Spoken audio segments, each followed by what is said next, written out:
You're traveling through another dimension. A dimension not only of sight and sound, but of mind. A journey into a wondrous land whose boundaries are that of imagination.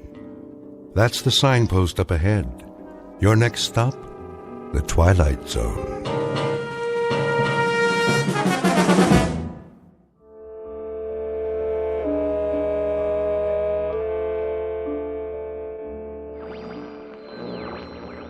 Radio station WNYG. We will continue to stay on the air for traffic advisories and other essential news, including weather updates. That's the spirit. First, a bulletin from the Office of Civil Defense. Traffic is slow moving north and east out of New York City. The Garden State Parkway, the Merritt Parkway, and the New York State Thruway are reportedly bumper to bumper. Motorists are advised to remain off the highways until further notice. It is now 11:55 Eastern Standard Time. The temperature is 104 degrees. Humidity 91%, barometer steady. Forecast for tomorrow. I got your forecast. More of the same.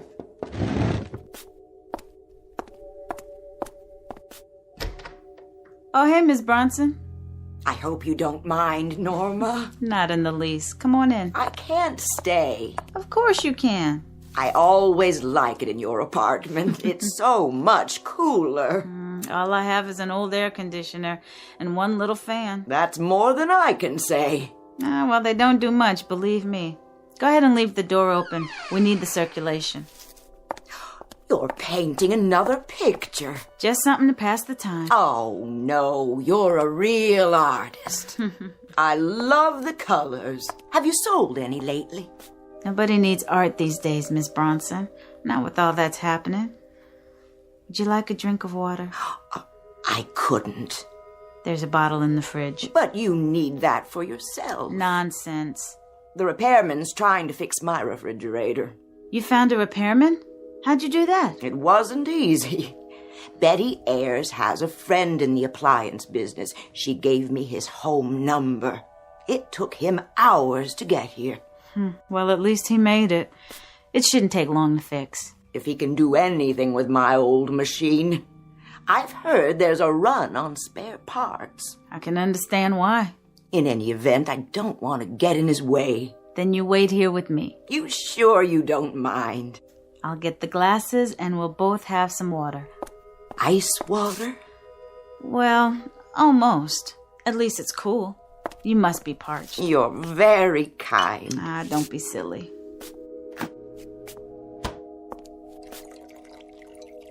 Thank you, Norma. I haven't had anything cold to drink all morning.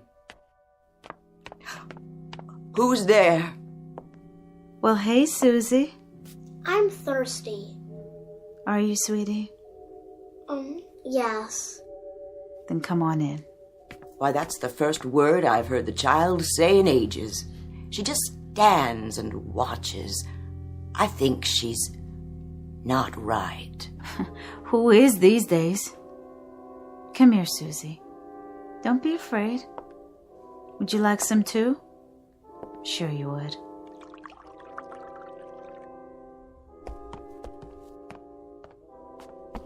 Susie? Don't take the lady's water. Oh, it's all right, Miss Schuster. I've got plenty. Nobody has plenty. Mrs. Bronson, is that you in there? We're leaving now. Did you get gas? Yeah, I got 12 gallons. I figured it'd at least take us to Buffalo. You're carrying everything with you? Yeah, just what we can fit in these suitcases. Where are you going? We're trying to get to Toronto. My husband has a cousin there. I'm not sure that's wise. The highways are still packed, bumper to bumper, the radio says. Even with the gas shortage and everything. I know that, but we gotta try anyway. Look, we wanted to say goodbye. We've enjoyed living here, Mrs. Bronson. You've been real kind. Let's go, honey. Susie? Finish your water. There. Bye now, Susie. Bye. You be good. And have a safe trip. Good luck.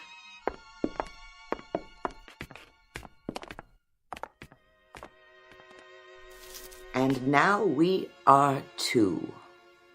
They were the last? The last. The building's empty, except for you and me.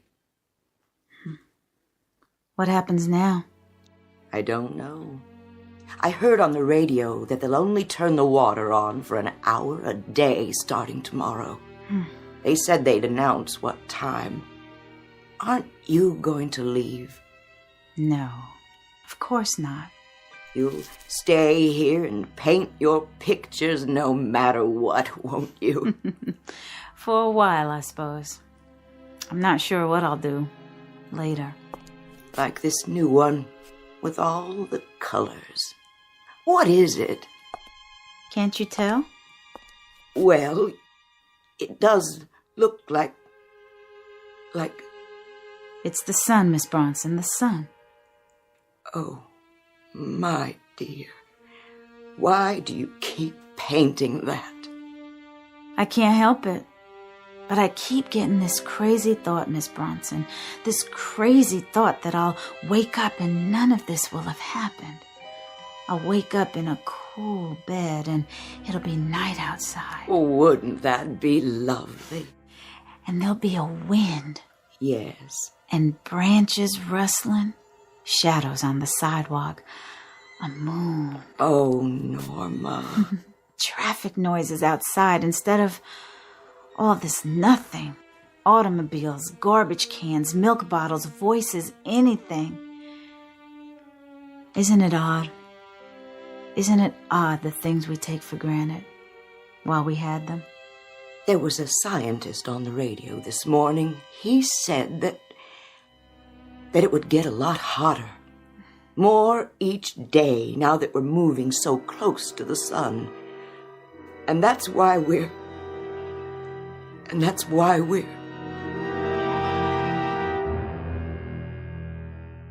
The word that Mrs. Bronson is unable to put into the hot, still, sodden air is doomed, because all the people you've met have been handed a death sentence. 1 month ago, the Earth suddenly, inexplicably, almost capriciously changed its elliptical orbit, and in doing so began to follow a path which gradually, moment by moment, day by day, took it closer to the sun. It is 12 o'clock, but the 12 is midnight. There is no more darkness, no more night. And all the little luxuries like air conditioning, refrigerators, the insignificant devices we use to stir the air are now no longer luxuries.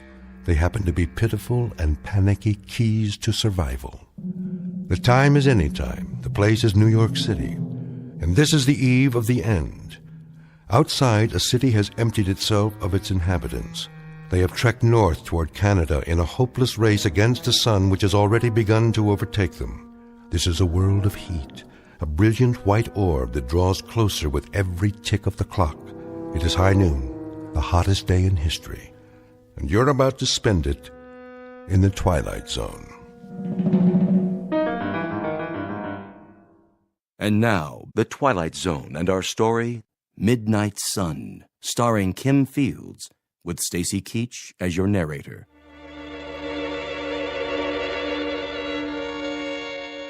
Would you care for another drink of water, Miss Bronson? I've taken more than my share.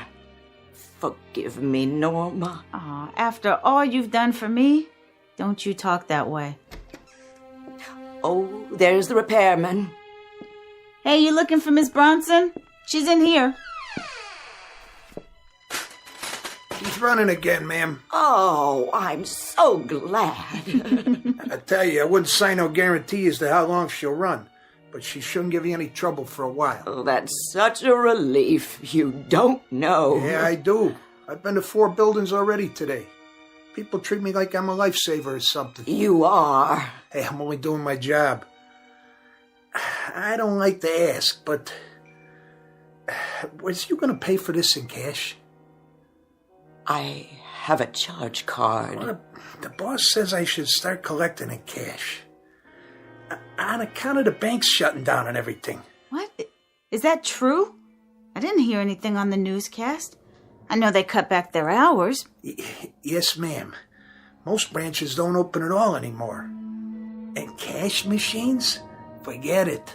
The gangs are hauling those away right and left. It's a cash business nowadays. So, we've been working around the clock. Have you?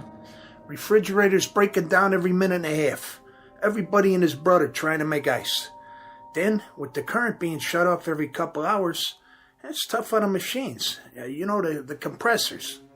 You can't get decent copper tubing to save your life. Look, Miss Bronson, about the bill. How much is it?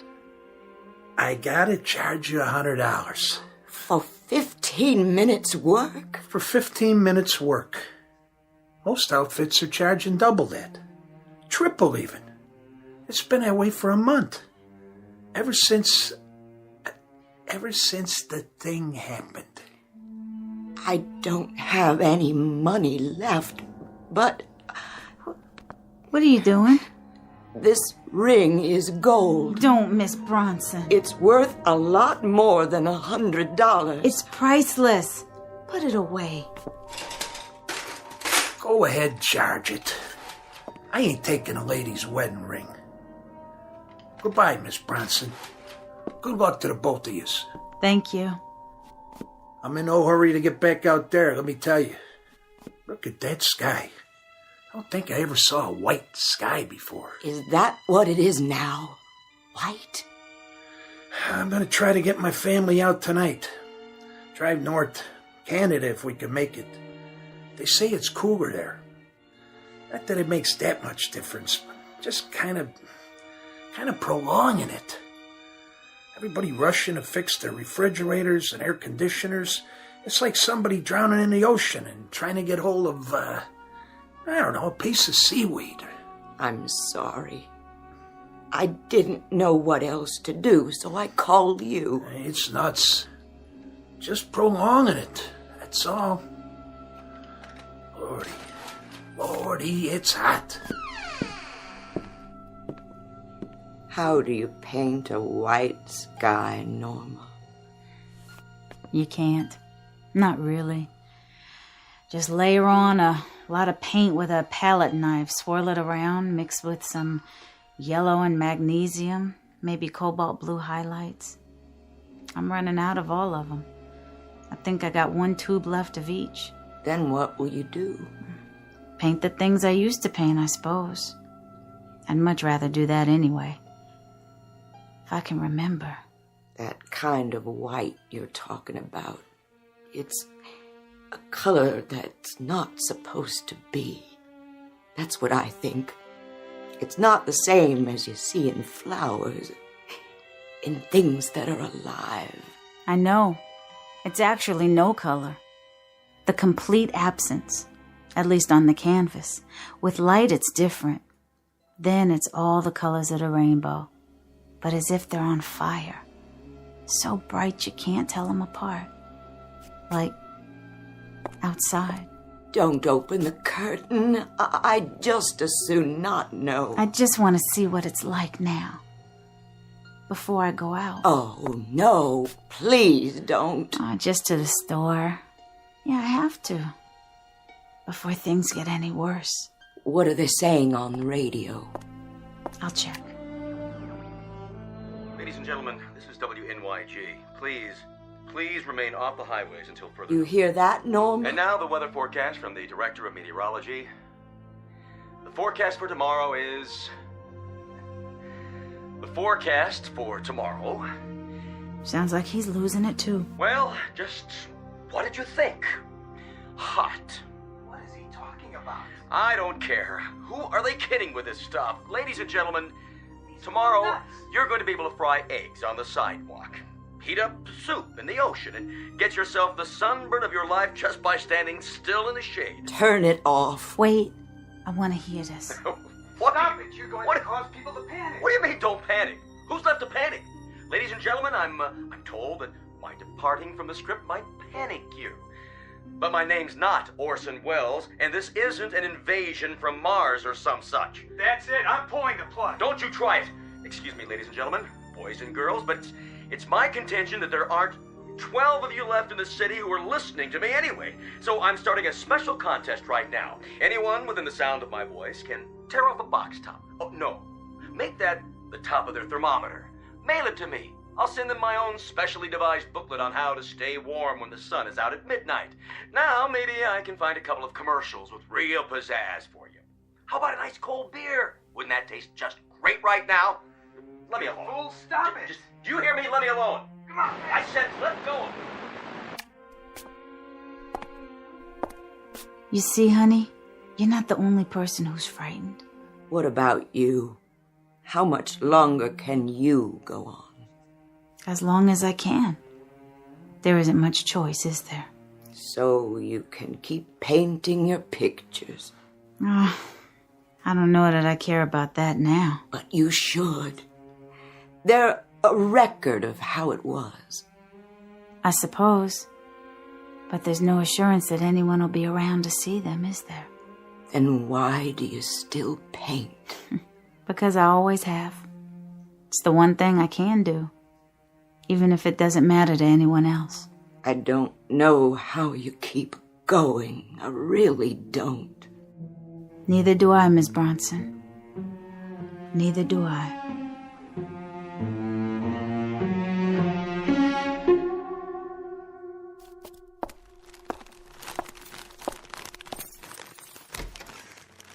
Norma, is that you, honey? Yes, Miss Bronson. Why, just look at all those groceries. The store was open. Whew, wide open. I think that's the first time in my life I was sorry I'd been born a woman. This was all I was strong enough to carry. There weren't any clerks, Miss Bronson. Just a handful of people taking all they could grab. At least we won't starve. And there are 3 cans of fruit juice in the bottom of the bag. We'll try one as soon as I turn the fan on.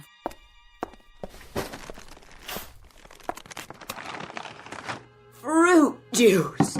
Oh, Norma, do you think we could open one now? Of course we can open one now. Where's your can opener? In the other drawer. Go ahead while I put the food away. May I? I can do it for you. No, let me. Oh, I'm terribly sorry. I'm acting like an animal, aren't I? Like a frightened woman, that's all. You should have seen me in the store, Miss Bronson, running down the aisles. I mean running. This way and that way, knocking things over, grabbing and throwing away, and then grabbing again. It was that bad. And at that, I think I was the calmest person in the store. One woman just stood in the center of the room and cried. Cried like a baby. Kept pleading for someone to help her.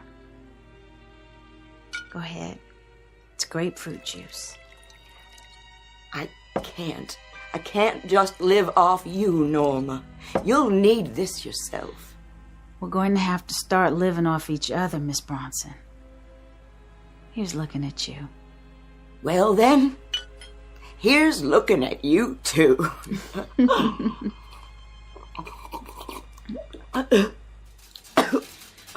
Oh no, the current's off again. Every day it stays on for a shorter time. What if it shuts off and doesn't come back on again? It would be like an oven in here. As hot as it is now, as unbearable. It would be so much worse. Norma, it would be so much worse. You mustn't think that way. Norma. Yeah. Paint something different today. All right. Paint something like a pastoral scene with a waterfall and trees bending in the wind. Paint something cool.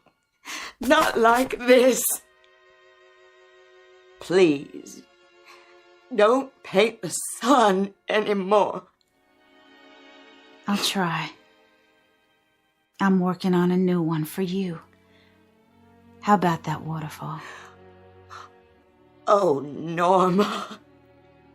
I'm sorry. My dear child. I'm so sorry. It would be so much better if... If what? If I were to die.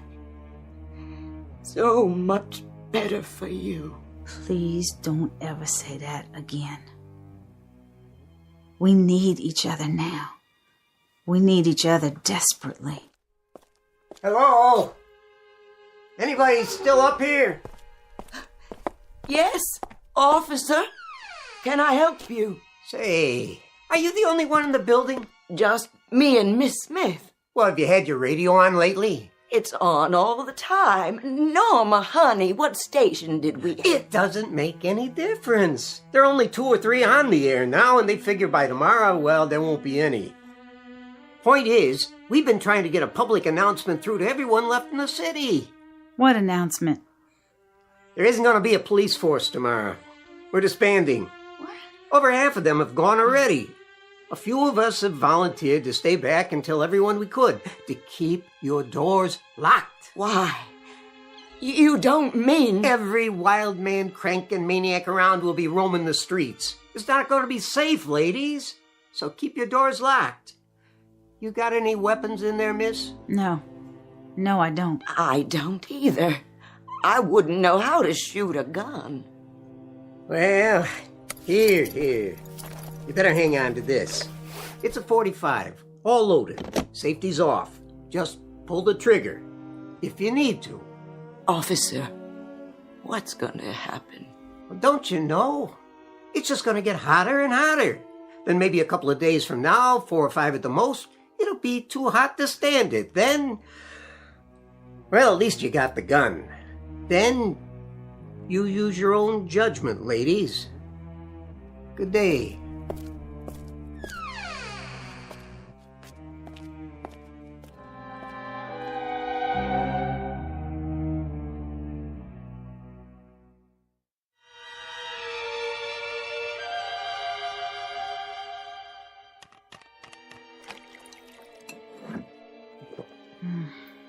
Warm.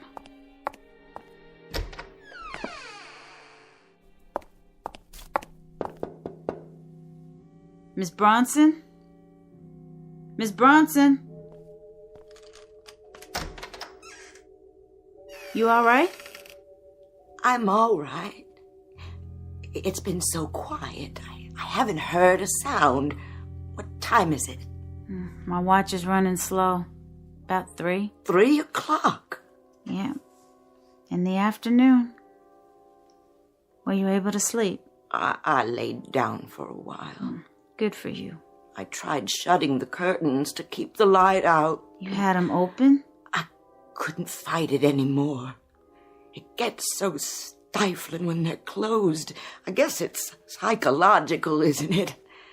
I don't think there's much difference between out there and in here. What's outside will be in here soon enough. No reason to hurry it. What was that? Something fell. Oh, no. No, it was someone. Didn't you lock the roof door? Yes. No. I don't know. I can't remember. I thought I did. Come with me. Where are we going? To my apartment. They might not bother with this floor. They might see all the empty apartments and think everyone has moved out already. Now, Miss Bronson. Norma. Shh. What are we going to do? Hey. Who's in there? Somebody in there? What should we do? Don't make a sound. Come on out, Tootsie. I know you're in there. Come out and be friendly. Hurry it up, I ain't got all day. You come out, or I'm coming in. Did you hear that? I heard something. That was a gun. A big one. Yeah? What else you got in there? You got a bottle in there by any chance? A real bottle? Vodka, whiskey, rum, anything. I'm not particular. How about a little drinky? It's a .45. I'm pointing it at the door right now. Hey, I ain't so bad once you get to know me. Get out. Just get out. Leave us alone. Go downstairs to the front door, walk outside, and keep going. Don't look up at this window, and I'll forget about it. Okay, honey. I never argue with a lady who has a gun. He's gone. Of course he is. I'm so glad. I'm gonna put the gun away. Miss Bronson, don't open the door yet. Wait a minute. You can't come in here. I said I have a gun right here. Back off.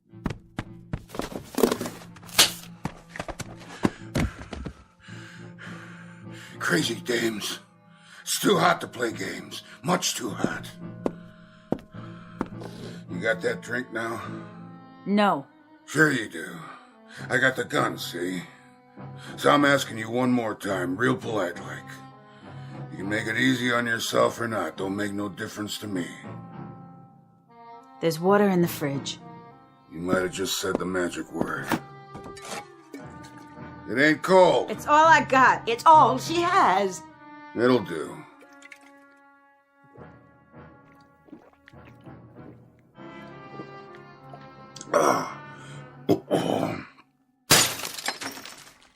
Are you going now? You promised. Well, look at all the pretty pictures. You do these? You got what you wanted. Get out. Picture of an empty street. I know where that is. Right outside. And a big sun in the sky, and every one. But you're good. You paint real good. My wife used to paint. Please leave us alone. We didn't do you any harm. Please. Do you want to talk about her? Who? Your wife. If you want to talk, I'll listen. My wife. She was having our baby. We waited a long time. She was in the hospital, and then this business with the weather happened. Everything went bad. Would you mind putting the gun down? She was so fragile. The baby. Just a little thing. She had the tiniest little fingernails you ever saw. And her ears reminded me of seashells. I bet she was beautiful. She was. She couldn't take the heat, though. They tried to keep her cool, but then the air went out in the hospital and she couldn't take the heat. Baby didn't live more than an hour, and then she followed her. I'm terribly sorry. I don't know what I'm telling you this for. We all need someone to talk to. It makes it easier. And the way things are now, people don't see their friends anymore. Because it's so hard. So we stay inside and wait. You got that right. That's why I hit the street. I'm not just gonna sit there and wait for it to happen. But you gotta remember one thing. What's that? We don't know what's next. We can't be sure, none of us can. And maybe, just maybe, it's something better. Some things we're not supposed to know. Otherwise, there'd be no point in being alive, now would there? What made you so smart anyway? You seem like a decent man. I am. I'm not a housebreaker, I swear to you. I'm a decent guy. It's just the heat. That terrible heat out there, no matter where you go. And all morning long, I've been walking around the streets trying to find some water. I didn't mean to do you any harm, honest. I wouldn't hurt you. I know. I can see that. Would you believe it? I was scared of you. That's right. I was just as scared of you as you were of me. And sorry about your water bottle. I'm off my rocker, I guess.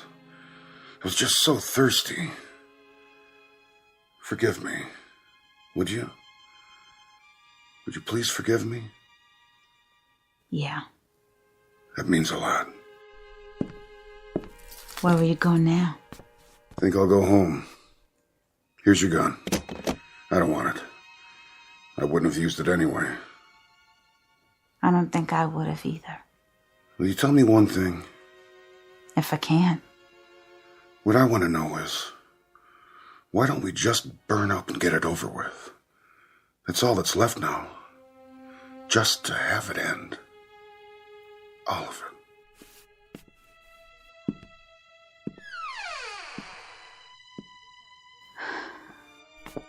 You okay, Miss Bronson? He's right, you know. About what? About everything. All of it. I want it to be over. You don't know what you're saying. I do, Norma. I do. I want what he wants. Stop it. There's more to life than... Than what? Than waiting for it to end. What? Tell me what? I'm old, Norma. I've lived my life. There's nothing ahead of me. Only what's behind. That's not a decision any of us can make. It's not for us to... I know myself, Norma. And I know how much I hurt. My bones ache all the time now. My legs, my hands. I can't even sleep. I don't want to. Because of the dreams. The nightmares. From now on, it can only get worse. And worse and worse. Until I pray I will not wake up. But it may change. The orbit, the ellipse, it can shift again, and then, who knows? You could have years ahead of you, wonderful years. But we don't. No one does. It's a matter of days now, hours, that's all. That's all any of us have left. Why must we prolong it? We have to be brave. I'm not strong enough. Then I'll help you. We'll help each other. Will you help me? Of course I will. You know that. We're friends, aren't we? I can do it with your help. We can do it together. Help each other to end it. Miss Bronson. It would be so much easier. Here's the gun. Give it to me. Yes, but you have to promise. Let me be the first to go. Would you do it for me? I'm afraid I'm too weak. Then it can be your turn. Give me the gun. Only if you promise. I won't promise to anything of the sort. Put it down. You don't know what you're doing. Yes, I do. If you won't help me, I'll do it myself. I can work it. I watched you and the policeman. It's easy. Just cock the hammer. Miss Bronson, no!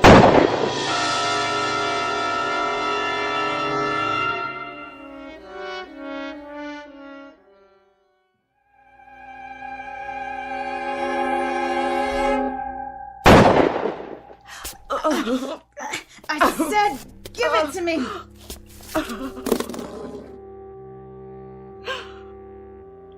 I'm sorry, Norma. So sorry. I don't know what I was thinking. I only know I can't go on like this. There. It's all right. All you did was make a little old hole in the wall. See? It went through your new canvas. Oh, Norma, what must you think of me? No harm done. I can fix it. I'll help you. It's your picture now anyway. What? I painted it for you. Norma, no. It was going to be a gift. You shouldn't have gone to so much trouble. I'll set it right here so you can see it. Do you like it? Oh, I do. You'll have to be careful for a while, though. The paint's still wet. It's beautiful, Norma. You think so? I've seen waterfalls like that. You have? And you have too, I can tell. I was working from memory. I'm not sure when or where. There's one just like it near Ithaca, New York. It's the highest waterfall in this part of the country. And I love the sound of it. That clear blue water tumbling over the rocks. The wonderful, clear water. You hear it? I'm not sure. Oh, no. It's lovely. Just lovely. Why, do you know something? Why don't you tell me? We could take a swim. Now. I think you better leave the window closed, Miss Bronson. Let's do that. Oh, can we? Let's take a swim at the bottom of the waterfall. I used to do that when I was a girl. Just sit there and let the water come down on you. Miss Bronson! Miss Bronson! Miss Bronson! Take them! All the pictures, I want you to have them. Please! Please, take them! They're all wet. That can't be. They should have dried in this heat, but the paint is sticky. I don't believe it. It's melting. Gotta close the window and keep the heat out. The glass is so hot.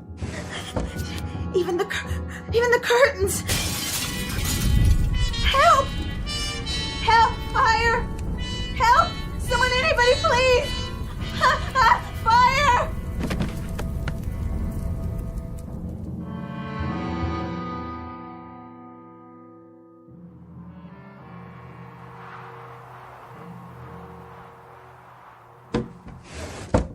How is she, Doctor? She's coming out of it now. Should I leave the blankets on her bed? For a while longer. We don't want her to get a chill. I'll turn the heat up as soon as it comes on again. Miss Smith? Miss Smith? Yes. You've been running a very high fever, but I think it's finally broken. Fever? You gave us a start, child. You've been so ill. But you're going to be all right now. Of course. Look in on her every few minutes. Give her something hot to drink if you can. I'll do that. I hope she'll be all right. Just let her sleep as much as she can. I will. I wish I had something left to give her, but the medicine's pretty much all gone now. You've done so much already, just stopping by. I know how hard it was for you to get here. Don't thank me, Miss Bronson. I've hardly done anything. Do you have to leave right away? It's snowing so badly. I'm afraid so. When will you be back to check on her? I'm sorry, but I don't think I'll be back this way again. Oh? I'm going to try to move my family south tomorrow. Oh, dear, is that wise? Well, a friend of mine has a private plane. Otherwise, I wouldn't risk it. Of course, it's still risky with ice on the wings and all. But we've got enough fuel. If we keep it in the hangar till morning, it should start. They say on the radio when they're broadcasting that Miami is a little warmer. So they say. Sometimes I think we're just prolonging it. That's all we're doing. Everybody's running like scared rabbits as far south as they can get. And they say that within a week, everything will be covered with snow down there, too. I only hope the heat comes back on. I can tell it's going to get worse, even here. Especially here. How many are left in the building? Well, the Schusters say they're going to move out if they can get their car running and find some gas. And then we'll be two. Just me and Norma. Radio station WNYG. We will continue to stay on the air for traffic advisories and other essential news, including weather updates. They're back on the air. Turn it up. This is a traffic advisory from the Office of Civil Defense. Motorists are advised to stay off the highways on all routes leading south and west out of New York City. We repeat this advisory: remain off the highways. Also, please conserve heating oil as government reserves are almost depleted. There was a scientist on this morning. He was trying to explain what happened. How the Earth changed its orbit and started to move away from the sun. He said that within a week or two, 3 at the most, there wouldn't be any sun in the sky. That we'd all freeze. Just like that. I know. That's what they say. I'll be going now. Don't forget your coat and your muffler. God be with you. You too, ma'am. Both of you.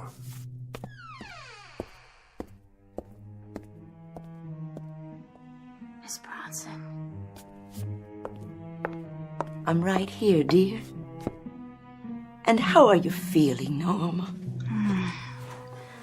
I had such a terrible dream, Miss Bronson. Oh, now. It was so hot. And there was daylight all the time. And there was what do they call it? A midnight sun. There wasn't any night at all. No night at all, nowhere. That was quite a dream. Isn't it wonderful? What, dear? Just being here. To have darkness and coolness. You don't know. You can't imagine. Yes, my dear. My dear, dear Norma. It is. It's wonderful.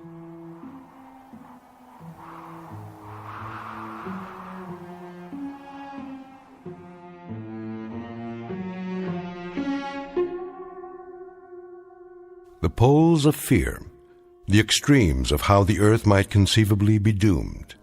Some say by fire, some say ice. No one knows which, if either, it will be. But the mind remains restless, awake in the night, imagining how it will come. The truth, however, may not be ours to know except in dreams, when imagination whispers warnings to us all.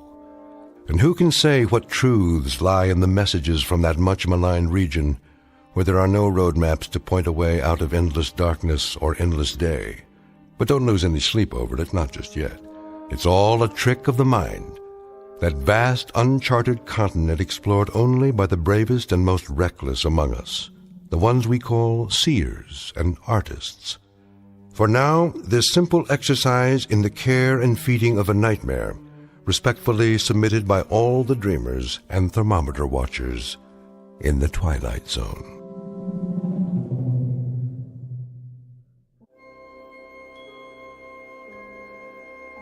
Hi, this is Carl Amari, producer of the Twilight Zone radio dramas. I'd like to take a moment to tell you about our official website at twilightzoneradio.com, where you'll get the latest news and information on these Twilight Zone radio dramas. Plus, at twilightzoneradio.com, you can digitally download 3 free episodes or any of our episodes for only $1.95 each. In this age of ever-changing technology, we've decided to make these episodes instantly available to you by making the Twilight Zone radio dramas a digital download-only series. This means that this series will no longer be offered on CD. The CD collections at our website are now being offered while supplies last at buy one, get one free. So be sure to get your favorites before they're sold out. Be sure to visit us often, and I'll see you in the zone.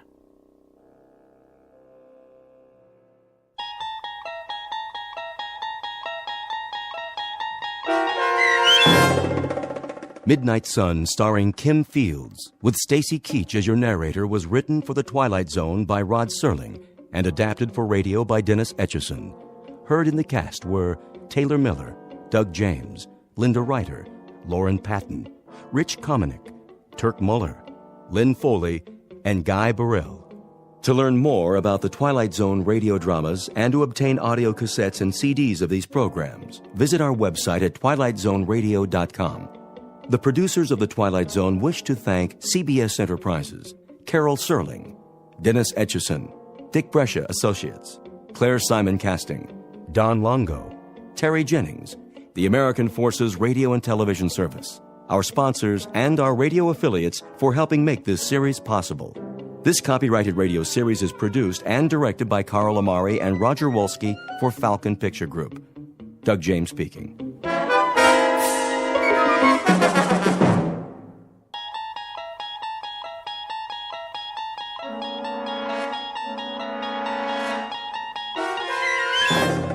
You're traveling through another dimension.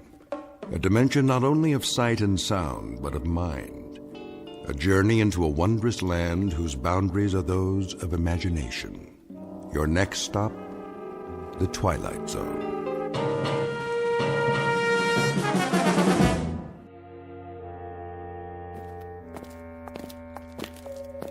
God, you haven't answered my question. No questions. But it's a simple one, a very simple one. Where are you taking me? You'll find out. You come before dawn with no arrest warrant? We don't need a warrant. But of course you do. Not for a hearing. Oh, is that what this is about, an investigative hearing? That's such an hour. Chancellor's orders. You mean the Chancellor himself wants to see me? Why on earth? Inside. Is this the Chancellor's office? Inside.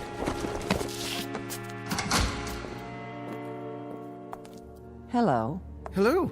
Oh, you'll forgive me, but it's so dark in here, my eyes. There's a bench along the wall. Why don't you sit down? And you are? Mary Lampert. Wordsworth. Lampert. You work in the Central Registry? I don't work anywhere at all now, but it wasn't in the registry. I was an English teacher. Oh, yes. Yes, you requested some books from me last semester. But what are you doing here? The same as you, I'm afraid, Mr. Wordsworth. You were summoned for a hearing? We all were. No, I beg your pardon. I didn't see you. I'm used to that. Hello there. Hello, Mr. Wordsworth. You're teachers, too? Something even less useful. A poet. A published poet? A few small press volumes. Oh, we have a lot of those in the stacks. Quite a number, actually. Your name? John Brodsky. Yes, let me see. The Fire Inside and Other Poems? You're the only person outside of a few friends who's ever heard of it. Oh, no, you were very well reviewed. The Mid-Atlantic Prize, wasn't it? It was, but they don't exist anymore. And the rest of you, I don't mean to be rude. After a certain age, well, the eyes just don't adjust very quickly, even with glasses. Jack Cameron. I taught philosophy at the university. How do you do? John Alpert, from the theology department. Another lost cause. Oh, no, don't say that. Vital subjects all in a liberal arts education. I'm sure you're here for some sort of a reassignment. Put out to pasture is more like it. They're closing the humanities wing. Are you sure? It's already done. The Chancellor signed it into law yesterday. To be replaced by what? Business law, medicine, computer sciences, perhaps. Something more practical. The word is they're not going to use human teachers at all anymore. I see.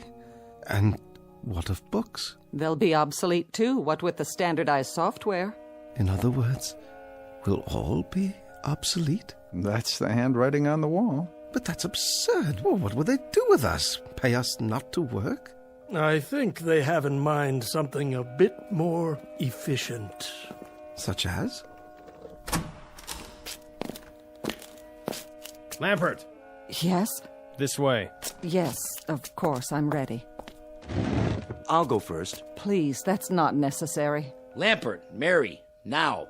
Now, wait a minute. Where are you taking her? Goodbye, Mr. Brodsky, Mr. Cameron, Mr. Alpert, and you, Mr. Wordsworth. I've enjoyed meeting you, however briefly. Well, we'll talk more later. When will I see you? Why, on television, perhaps.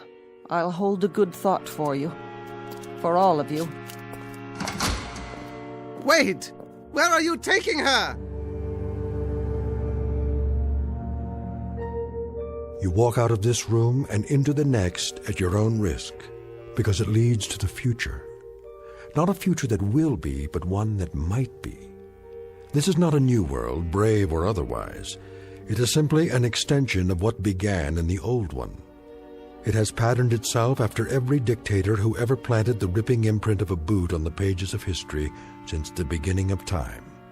It has refinements, technological advances, and a more sophisticated approach to the destruction of human freedom.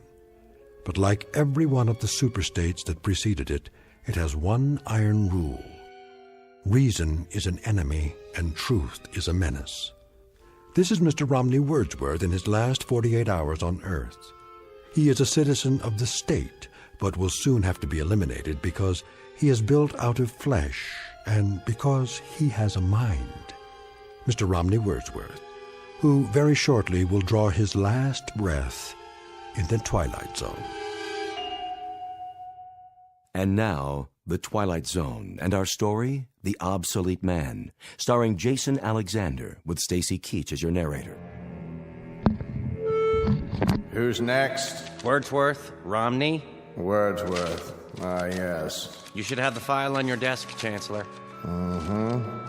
Field investigation finding, obsolescence. Yes. Agreed. Correct. Send him in. Yes, sir. Guards! This way. Thank you. You may approach the desk. If you like. You know why you're here, Mr. Wordsworth? Not entirely, no. Ask him to speak up. I'd ask you to speak up, if you will. In general terms, yes, sir. But I do have a few questions. Your questions will be answered in due course. Now then, you've been under investigation, Mr. Wordsworth.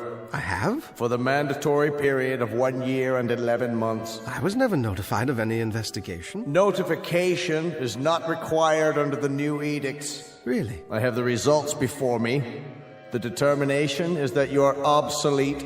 That's an interesting word you use. Therefore, the purpose of this hearing is to make a finding in the matter and sentence you accordingly. You understand that? Yes, sir.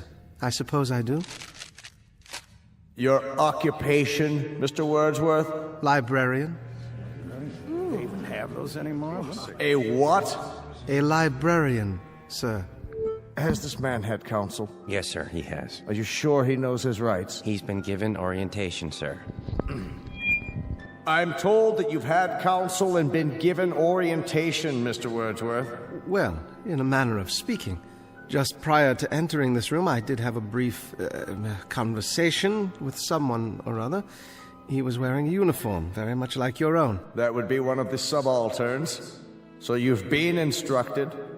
However, I'm still not sure in my own mind that you understand the purpose of this hearing. I'm doing my best, sir. The field investigators in your sector have classified you as obsolete. This finding carries with it serious implications, legally speaking. Do you understand that, Mr. Wordsworth? Serious implications, yes. Now I ask you again, your occupation? I am a librarian.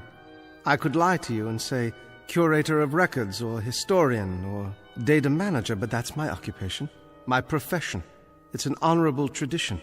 If you people choose to call it obsolete... Ask him to clarify. Yes, clarify. Request clarification of the term. The term, Mr. Wordsworth, you people. You make reference to the state? I make reference to the state. And you persist in declaring your occupation as being that of a librarian? That is correct, sir. A librarian having to do with books?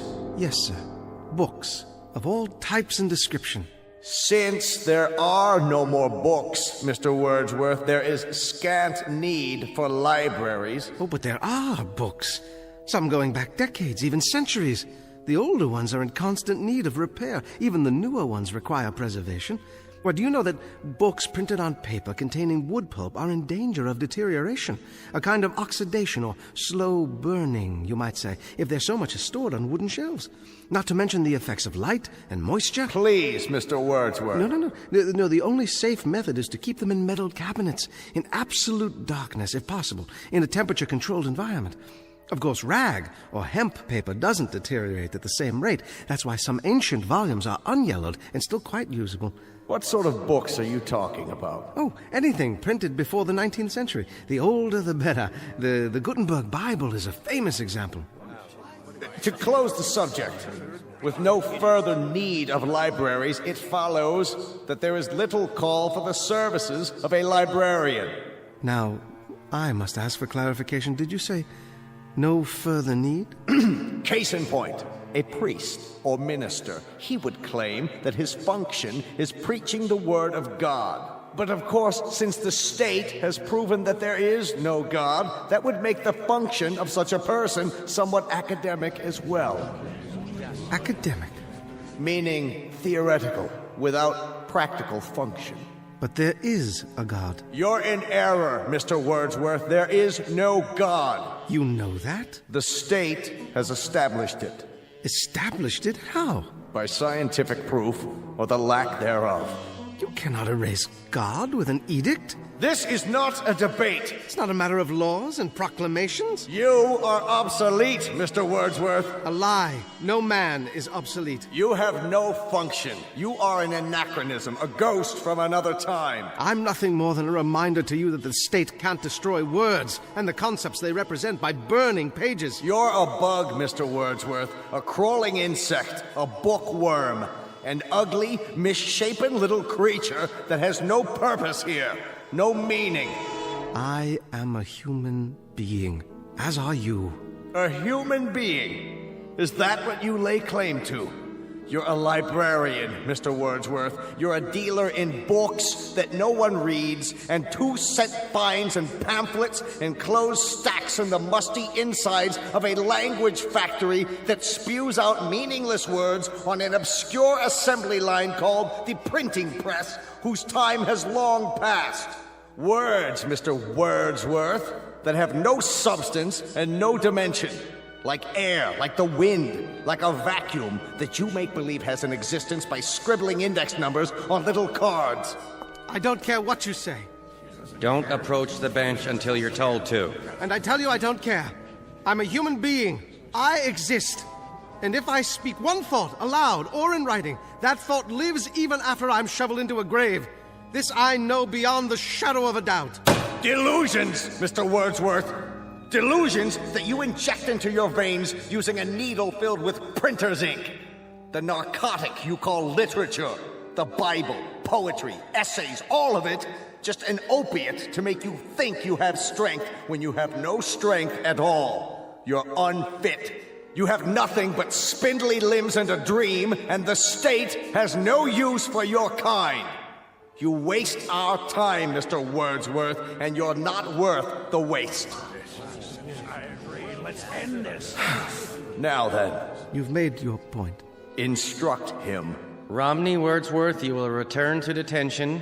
Is that where I was? What a polite euphemism. Cell is more like it. To await the finding of this board. Very well. This way. One more question. What happened to Miss Lampert? Who? The school teacher. Her case has been decided. The result will be on this evening's telecast. I'm sure it will be, but I'm asking you, what was your decision? Take him away. Heretic. Obsolete. No function. No function at all.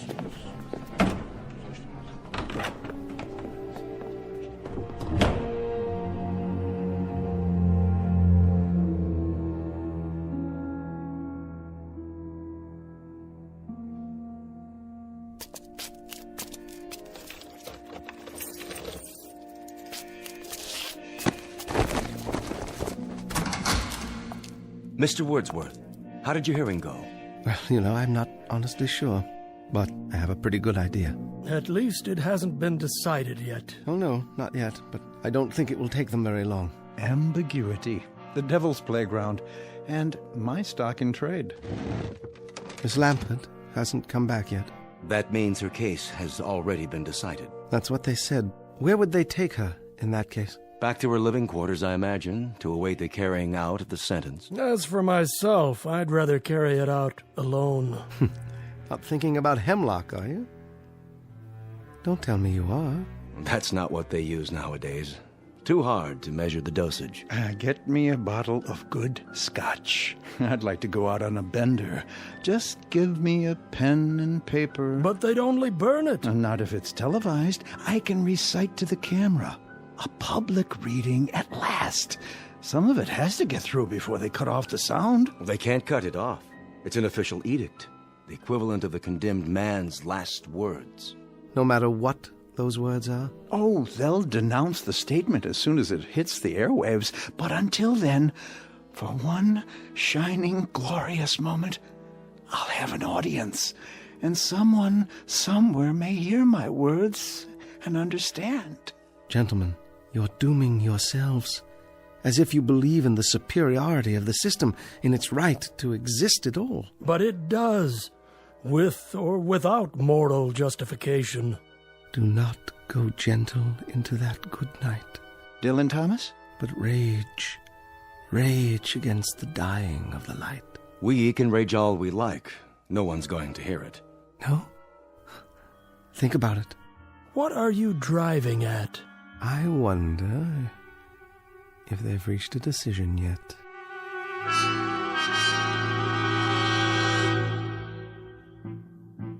How do you find, gentlemen? Obsolete! Obsolete!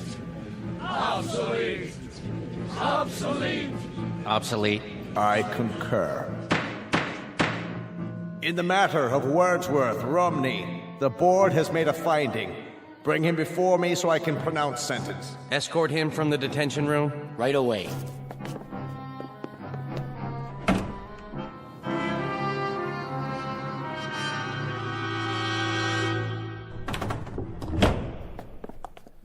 Approach the desk, Citizen Wordsworth. Yes, sir?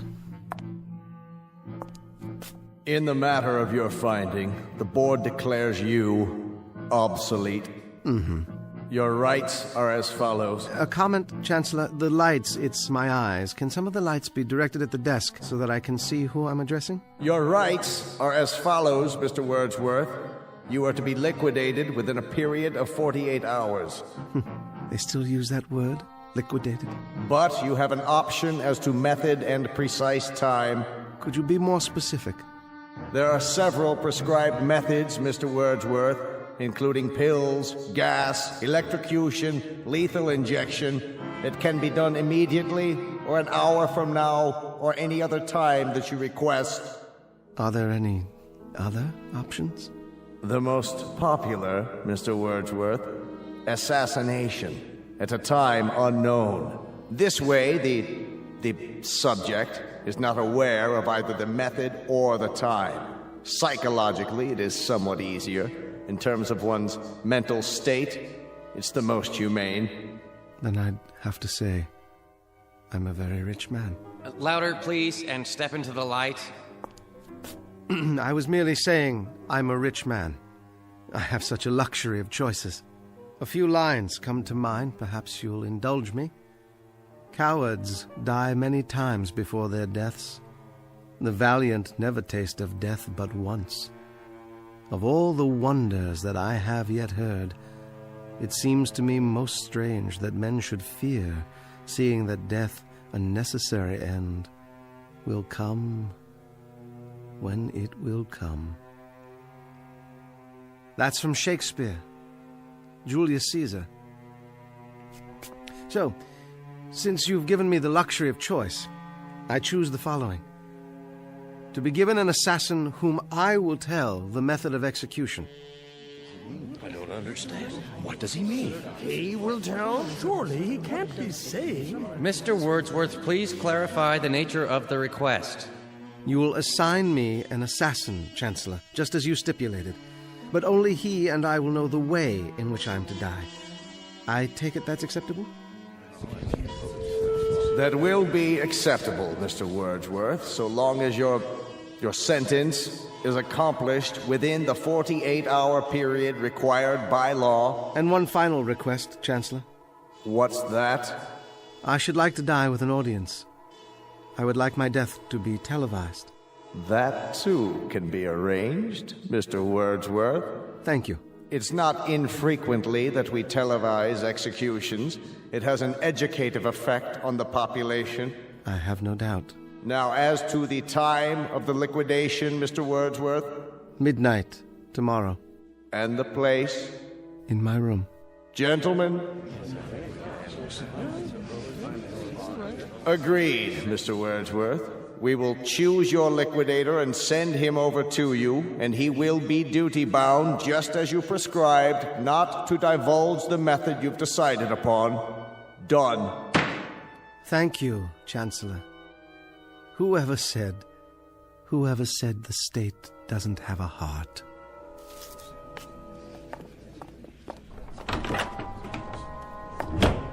An odd one. Yes, indeed. And with some very bizarre requests. Bizarre, but to our advantage. He wants his death televised? All right, we'll oblige him. By midnight tomorrow, he'll be crawling up the walls with fear. And we'll televise every moment of it. His horror, his fright, and I dare say his belly-crawling supplications for mercy. What an example. We'll televise it, gentlemen, all over the country. We'll show the people. We'll show them how this obsolete man, this librarian, dies.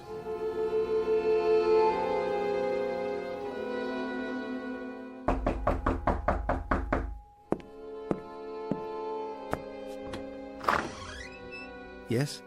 Wordsworth Romney? I am. I'm here to install a television camera. Oh, yes. Come in. Come in. Bring the equipment in, please, guard. Then wait outside. Yes, sir. I'll call you when I'm finished. Very good, sir. I'll be in the hall. Forgive the close quarters. A librarian can't afford more than a studio apartment these days. Librarian, sir? Never mind. Would you care for some tea? No, thanks. I'm on a schedule. Oh, of course, yes. Other installations. Alpert, is that one? How about Cameron? And the other, what was his name? Brodsky, the poet. I don't know. The guard has the manifest. Oh, yes, I see. Is this all the equipment you need? It's not very much. It doesn't need to be. It's miniaturized. See, all I do is mount this lens on the wall in the corner, and that's it. As long as it gets a wide angle of the whole room. Impressive, I must say. And what about sound? Sir? There'll be a microphone, won't there? Built right in. Full frequency. Broadcast quality. Splendid. Well, don't let me get in your way. Do whatever you have to do. Good idea. Not a lot of time left. Oh, a couple of hours more. I mean, you probably want some time to yourself for whatever. Yes. I'll be out of here in 20 minutes. Wonderful. I mean, very professional of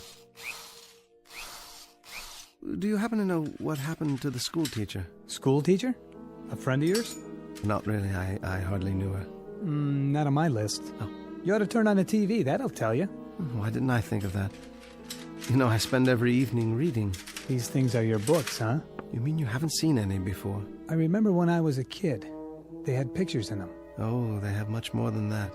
And with my collection grown so large, there hasn't been time for television in years. Even the state broadcasts? The state broadcast? Oh, you mean the chancellor's speeches and so forth. And on the domestic front, the economy is on an upswing. With unemployment virtually nil, corporations are tightening their belts in preparation for higher productivity next quarter when the trade deficit reaches zero. The government is purging thousands of obsolete personnel with tens of thousands to go before year's end. Did he say tens of thousands? One example is Miss Mary Lamport, who was terminated early this evening. For those who missed the live broadcast, here is her final statement. I'd like to quote Saint-Exupéry. What is essential is invisible to the eye. And it was a Welshman named Dylan Thomas who wrote of the force that through the green fuse drives. Well, I've spent my best years nurturing that life force. helping it break through the concrete and steel that seal us away. And I now know that there is no force in the universe that can crush. That's the drugs kicking in. Drugs? Her choice. She wanted to go out painless. They gave her an injection. Sure kept talking for a while, though, didn't she? All those words. She almost made it. Made what? I've seen enough. Go on with your work. I don't mean to distract you. All done? Surely not. There. Go ahead, turn your TV back on. See? There's you. There's me. You're right. Isn't that amazing? Sharp and clear for all the world to see. Fiber optics. Some picture, huh? Yes. I don't know how to thank you. What's the cost? No charge. A tip, then. Consider it a kind of bonus. One of my books, perhaps. No, thanks. You can take your pick. Any one at all. They'll only be burned afterwards. I don't have time to read. Thanks anyway. Guard. Trouble? No trouble. I'm finished is all. Let's go. Take it easy, Mr. Wordsworth. Don't fight it, okay? I'll do my best. It'll be easier that way. Well, now then. Nothing left to do but wait. 1 hour and 15 minutes. I'll set the clock, then lie down, and wait. It won't be long now.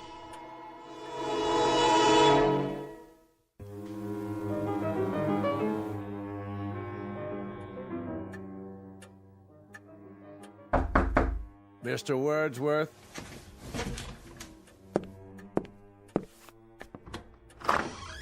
Come in, Chancellor.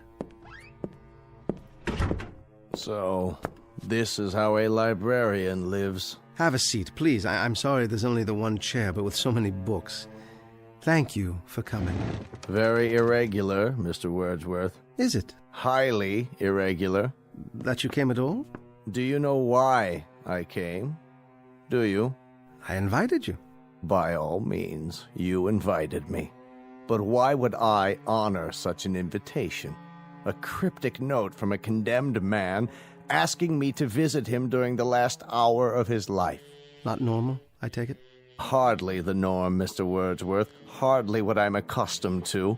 And somewhat suspect, too. How do I know I wasn't invited here for a last pitiful gesture of vengeance on the part of the condemned? Vengeance? After all, I'm more or less responsible for the finding in your case. Your demise in less than an hour. 45 minutes, actually. It can be attributed, at least in part, to my decision. Nonetheless, that was the finding. Do you mind if I smoke? No, not at all. You're my guest. I'll tell you why I came, Mr. Wordsworth. Please. Perhaps to prove something to you. And that is?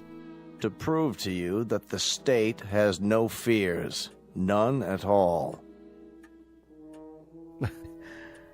Well, you'll forgive me, Chancellor, but that has the elements of a joke. How so? Well, you come here to my room to prove that the state isn't afraid of me. What an incredible burden that must be, to prove that an obsolete librarian could have any effect at all on the state. I'll tell you why you came, though.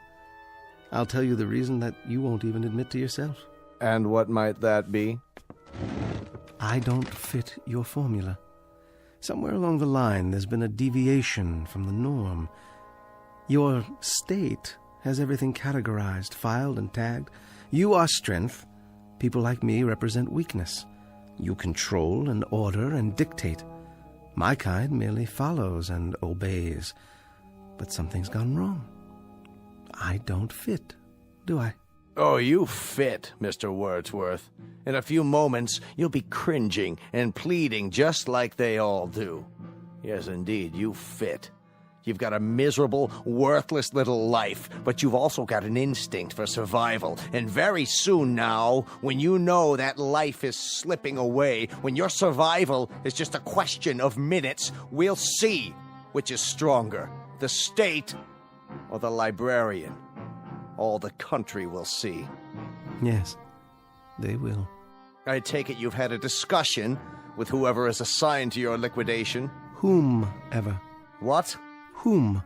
object of the preposition. Midnight, isn't it? A mere 40 minutes from now. That's the camera lens up there on the wall. See it? They brought that in earlier this evening. Very efficient. One man set it up in less than 10 minutes. We're being televised now. That's not unusual. In the mass executions last year, we televised around the clock. 1,300 people were put to death in 6 hours. You never learn, do you? History teaches you nothing. Quite the contrary. It teaches us a great deal. Our predecessors, Mr. Wordsworth, had the beginnings of the right idea. Hitler. Of course Hitler. Stalin. Him too. But in contrast with popular opinion, their error was not of excess. It was simply that they did not go far enough. Too many undesirables were left around, and undesirables eventually form a core of resistance. Old people, for example, clutch at the past and won't accept the new. The sick, the maimed and deformed, they fasten themselves on the healthy body and damage it. So, we eliminate them. Just like that. Or people like yourself. They can perform no function for the state, so we do away with them. Only makes sense. What a charming room, Mr. Wordsworth. Small, but functional. Lived here long. For over 20 years. I built the bookcases myself. So I understand. That, incidentally, has kept you alive, that particular talent. Carpentry is a skill, and the state provides considerable leeway for workers who possess certain skills. This chair, for example. You made it.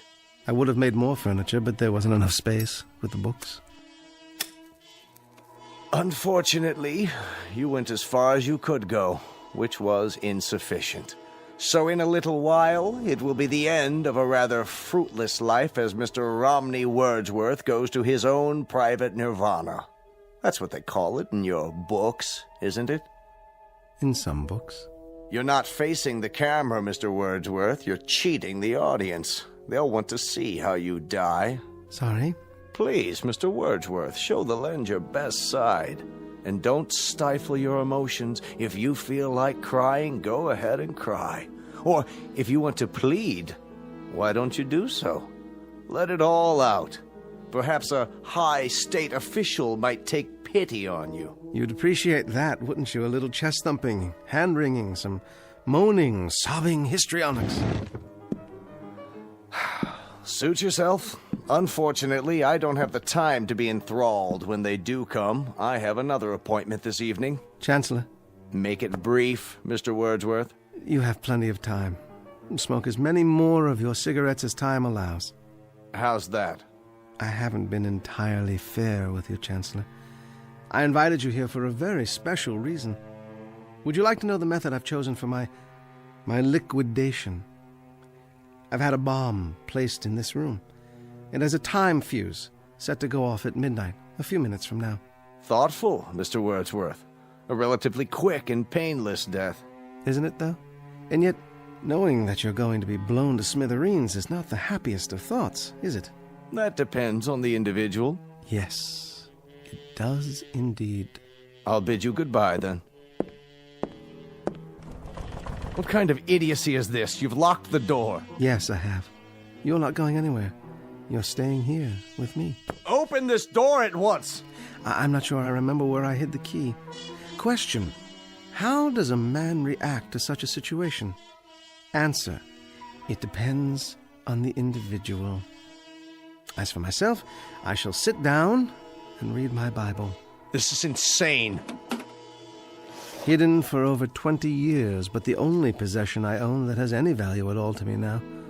And I intend to sit here and read it until the moment of my death. Let me out of here! Guards! Anyone! Don't waste your breath. There's no one out there. It's one of the rules. You isolate the person to be liquidated, so there's simply no one around. Why don't you face the camera, Chancellor? It's important, you know. You're cheating the audience. What are you talking about? You wanted the whole country to see the way a librarian dies. Why not let the whole country see how an official of the state dies, too? Will they see a contrast, Chancellor? Wordsworth! I order you, let me out of this room! Turn to the camera. Let the people see the strength of the state. the resilience, the courage. Let the people see how a man of steel faces death. I've underestimated you, Mr. Wordsworth. Sit down, Chancellor. You have a Nirvana coming up, too. So, let's have a chat. Odd, isn't it? How equal we have become. Death is an exceptional equalizer. It takes a strong and handsome man like yourself, uniformed, bemedaled, and it places you alongside a skimpy thing like myself. But in the eyes of God, there's precious little to distinguish us. We are flesh, blood, muscle, limbs, and we are the same. Understand, Chancellor? We are the same. We are not the same.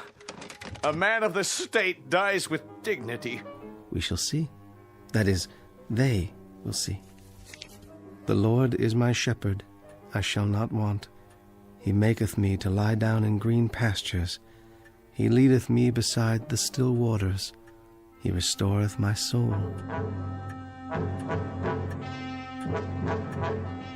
He leadeth me in the paths of righteousness for his name's sake. Yea, though I walk through the valley of the shadow of death, I will fear no evil.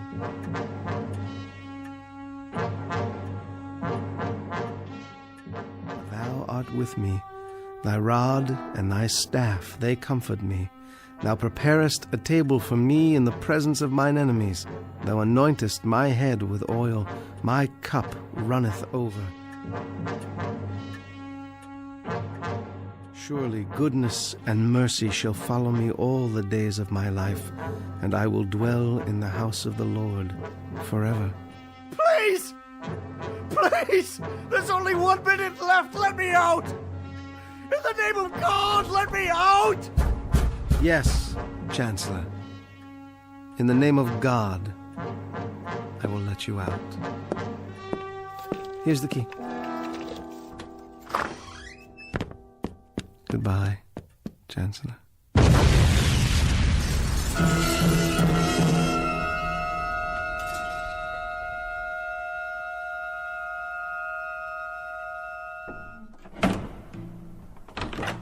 This way. Take your hands off of me. What is the meaning of this? You may approach. I don't understand what's going on. You all know me? No further. Stand where you are. There's been a misunderstanding. I've served the state for years. In fact, I'm the one who created the current edicts and passed them into law. I am the new chancellor. You have been removed from office. But why? The field investigators have declared you obsolete. You have disgraced the state. You have proven yourself a coward. You therefore have no function. I must protest. Let me speak. Return the prisoner to the detention room while we determine his sentence. The finding of this hearing is that he is obsolete. No! Wait! Hear me out! Obsolete! Obsolete! No! No, wait! Obsolete. Please! No! Obsolete. No! Obsolete. No! Obsolete. No! Obsolete. No! Obsolete. Obsolete. Obsolete. Obsolete.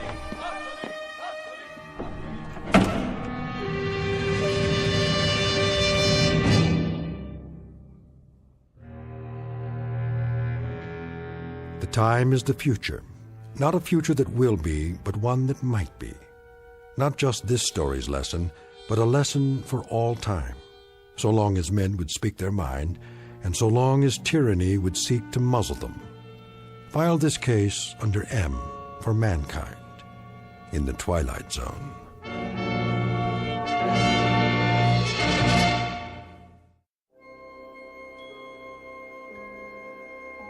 Hi, this is Carl Amari, producer of the Twilight Zone radio dramas. I'd like to take a moment to tell you about our official website at twilightzoneradio.com, where you'll get the latest news and information on these Twilight Zone radio dramas. Plus, at twilightzoneradio.com, you can digitally download 3 free episodes or any of our episodes for only $1.95 each. In this age of ever-changing technology, we've decided to make these episodes instantly available to you by making the Twilight Zone radio dramas a digital download-only series. This means that this series will no longer be offered on CD. The CD collections at our website are now being offered while supplies last at buy one, get one free. So be sure to get your favorites before they're sold out. Be sure to visit us often, and I'll see you in the zone.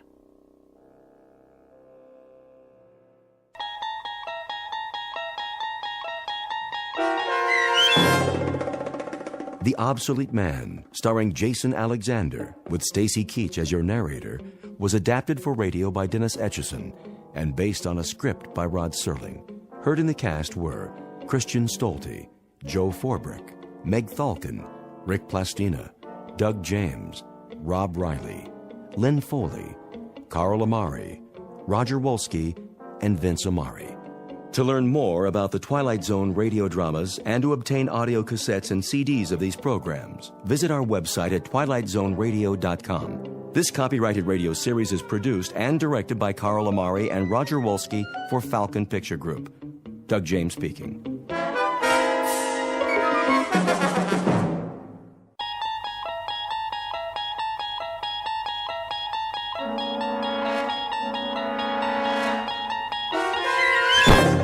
You're traveling through another dimension. A dimension not only of sight and sound, but of mind. A journey into a wondrous land whose boundaries are those of imagination. Your next stop, the Twilight Zone.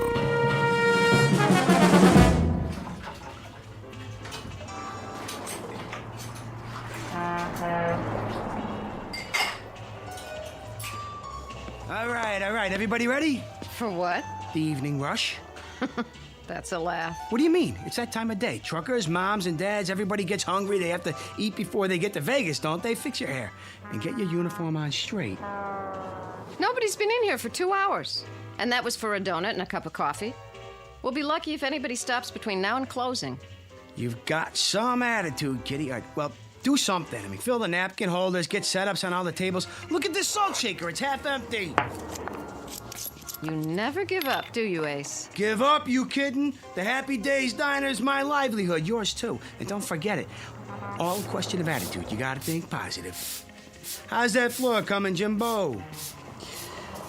There wasn't too much to sweep. Third time I've done it today. Good. People like a nice, clean place. I found one French fry and a matchstick by the payphone. You know, Ace, maybe you ought to ease up. Sit down, take a load off. Ease up. We gotta be ready for them when they start coming in. Well, I don't know if anybody is coming in. What are you talking about? He's right, Ace. The truckers like to stop at Big Jim's now. And the families, they all go to that chain restaurant by the state line. We'll get them back, you'll see. All we need's a new sign. Some specials on the window. You know how to write with a paintbrush, Jimbo? Big letters they can read from the highway? I guess so. Then you can start on it in the morning. Till then, keep your attitude up. That's what makes the difference. Positive thinking. Get a nice, clear picture in your mind. A big rig's on his way here now. He knows he can't make it without stopping. He sees us, pulls off. He's got a wad of cash big as a hole in his stomach. Give me a quarter. Oh, now, Ace. Come on. It's my lucky day. You keep doing that, the whole cash drawer will be in that slot machine. That's the point. It's never paid off, has it? Not one jackpot. That means the odds are in my favor. Now, Kitty. Make this one count. Sure. Now we're getting serious. Okay, listen to me, machine. This is your old buddy Ace talking to you. We've been together a long time, you and me, and I've been real good to you, haven't I? Dusting you off, keeping you all shiny, getting the customers to feed you their change. I gave you everything you wanted, right? Now it's time to show a little gratitude. You talk to that slot machine like it's got a brain. Oh, it does, a memory at least. And the time's come to pay off.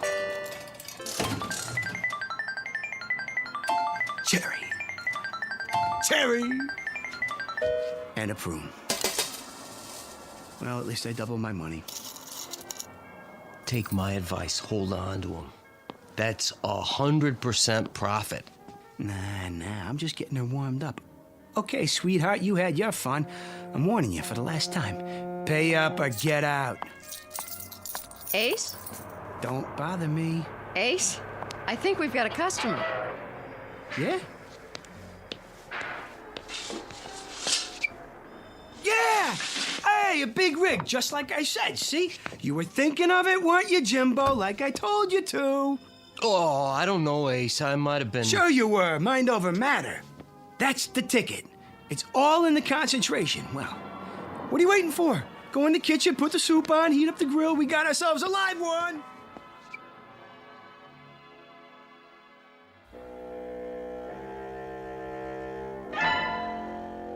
A study in the art of concentration. They say a picture is worth a great many words, especially a mental picture. Perhaps that's what just happened. Or perhaps it was a coincidence. One way or the other, our cast of characters will soon find out. Meet Mr. Ace Larson, owner of the Happy Days Diner on Route 15 on the way to Las Vegas, Nevada. He's a sawed-off runt of a man with equal measures of pugnacity and charm. His waitress, Kitty Cavanaugh, almost beautiful, but not quite, who's patient and loyal to a fault. And Jimbo Cobb, fry cook and right-hand man in the quest for the American dream. Whether that quest will become a reality depends on a bit more than luck, because this particular highway leads directly through the Twilight Zone.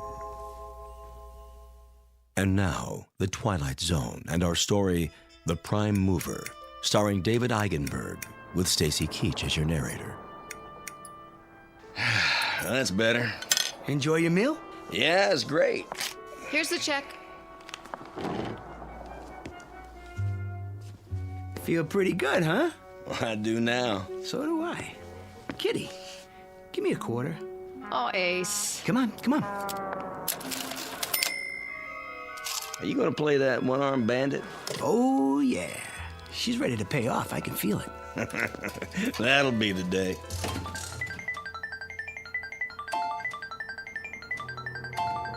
One lemon and 2 prunes. See, what I tell you? You gotta watch yourself with those things. You take it too serious, you'll blow a gasket. Very funny. Here's for the food. You keep the change. What? Thank you. Wait a second. Yeah? Flip you double or nothing for the meal. You sure like getting kicked around, don't you? Never mind what I like. Double or nothing. What do you say? I don't know if that's such a good idea. Quiet, Kitty. Is it a deal? Okay. All right. Got a quarter? Yeah, I think so. Look, Ace, do you always have to... Listen to her, Ace. Don't you think we Come oughta... on, come on. A guy can't keep losing forever. Here we go. Call it. Heads. Heads it is. Thanks, buddy. I don't believe it. No sale. You come back now. I sure will. Seeing as how that's my lucky quarter, I guess I better hold on to it. Go ahead. And while I'm at it, might as well give Lady Luck a whirl.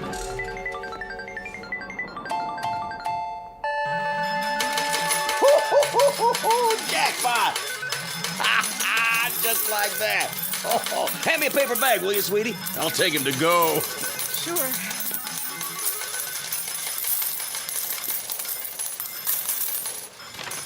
I don't believe it. What's the matter?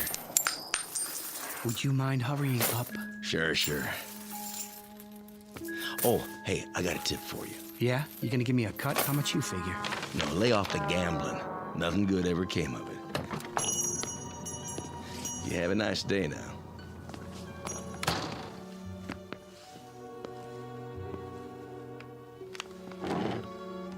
Easy, Ace.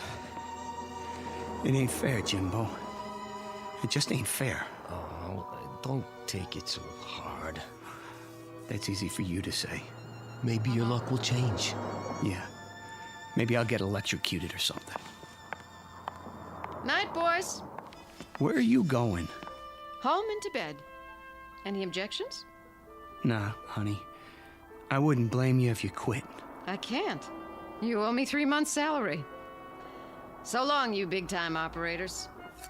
Be careful going home now. Will do.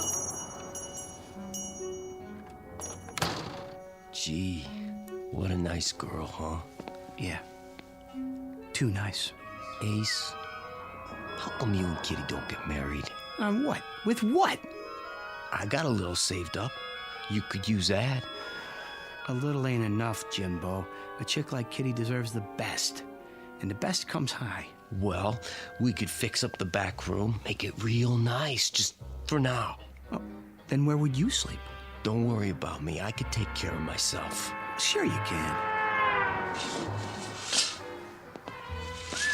They better slow down out there. Darn fools, they must be going 90.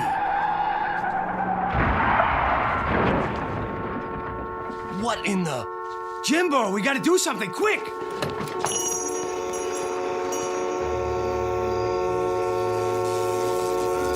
Oh, they hit the pole.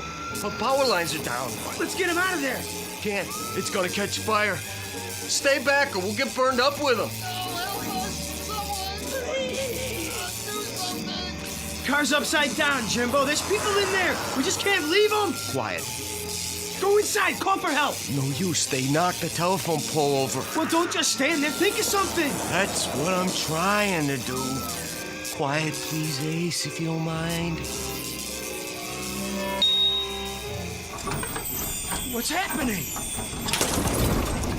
Am I seeing things? It's turning over. How? Just a little farther. You're right side up now. Come on out. The door open. Just stay clear of those wires. Can you walk, honey? I think so. Come on. Take my hand. Hurry up. Get clear. They're gonna make it.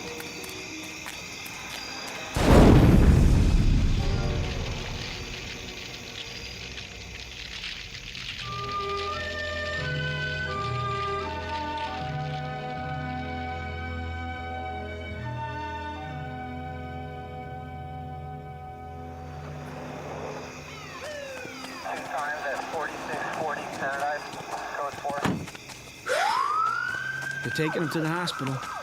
That's good.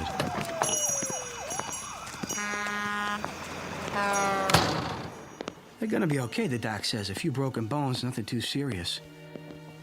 Thanks to you. Oh, what are you talking about? Jimbo. Yeah? How'd you do it? Do what? You know. That business with the car? Lifting it up and turning it over? Without even touching it? Even with the sparks and all? From 30 feet away? How, Jimbo? Oh, come on, Ace. Look, let's forget about it. I can't forget about a miracle, not when I seen it with my own eyes. Ace. Okay. Okay. I mean, if you want to keep secrets from me, I mean, that's your business. I'm just gonna turn in early anyway. I mean, just don't snore tonight. It's tight quarters back here, and...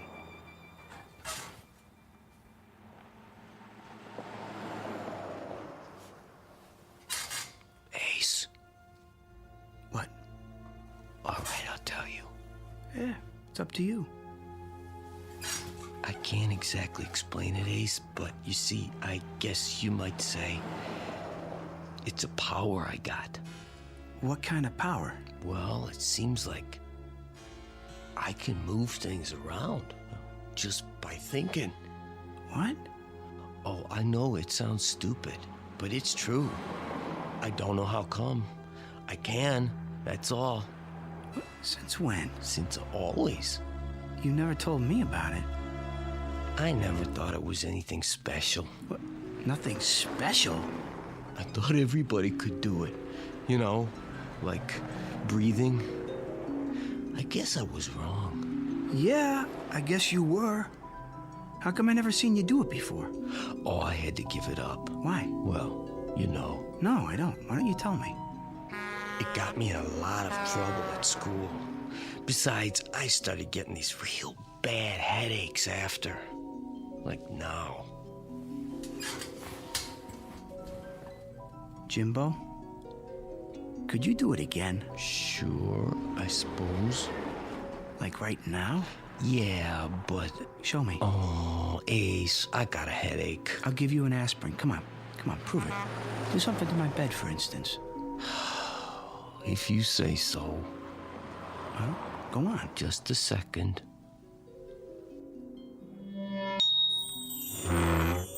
It's lifting up off the floor. I can see under it. Oh, sorry, Ace. I'm pretty tired. Jimbo, listen. Could you move something small, like a quarter, maybe? Oh, that's easy. Give me one, then. Here you go. Make it come up heads. Okay. Heads! That's not hard. How about, say, a pair of dice? Smaller the easier. Here, let's give it a try. What did you get? A 4 and a 2. Now, make it a 7. You did! He did it! What's the joke? There's no joke. I just feel happy. What for? Oh, you big stupid jerk! See, 4 years working in this crummy joint, beating our brains out, and we could have been living like kings. We could? How? You'll see. Did they get the phone lines back up? Don't ask me. Who do you want to call? When I think of all the dough that we could have... Hello, Kitty? Listen, baby. Hold on and listen, will you? Can you get packed and ready to go in 10 minutes? Never mind, I'll explain the whole thing later. Just pack your suitcase, you hear me? I'm bringing the car over. We're taking a little trip. You going somewhere, Ace? Come on, move. We ain't got all night. We? You bet we're going to Vegas!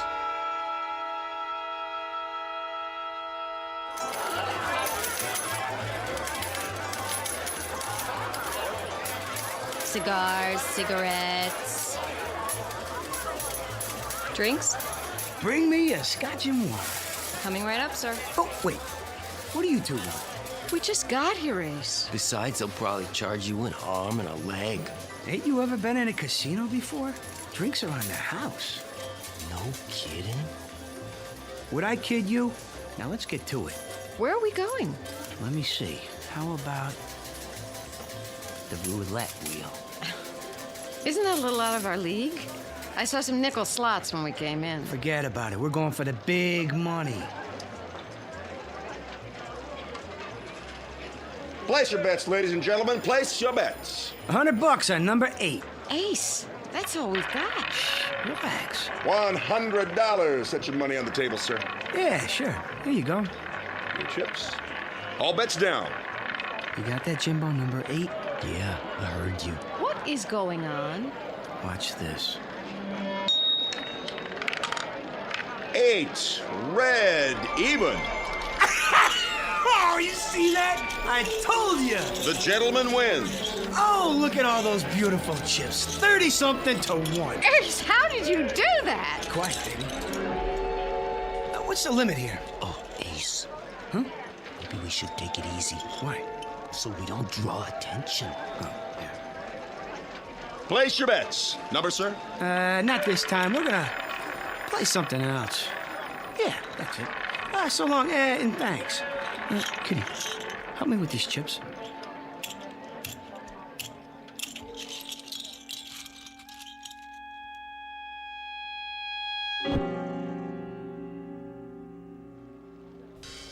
Seven craps, line away. Excuse me. Mind if we get in here? Be my guest. This table's cold as ice. It is, huh? Well, let's see if we can change that. New shooter. A dice, sir? Sure.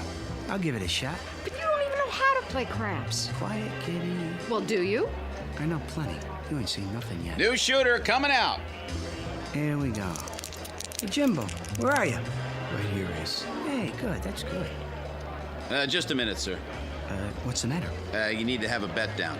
Oh, yeah. Kitty, give me those chips. Put them on the table right in front of me. Not all of them. Just do what I say. Line bet? Yeah, why not? $200 limit. Then spread the rest of them around. Play some numbers? Sure, all of them. And give me 2 4s. Hard way 8. And a 6.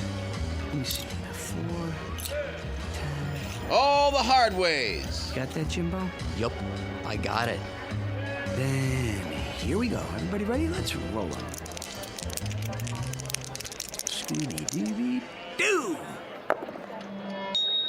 8's the point. Here's for your hard ways, sir. Same bet? You got it! Let him ride! Scooby-Dooby-Doo! And hard 10, another frontline winner. Oh, yeah, shovel him my way, boy. Just shovel him over.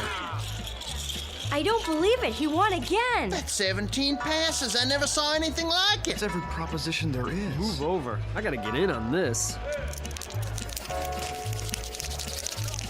Give me double sixes this time. Sweetheart, don't you think we should quit now?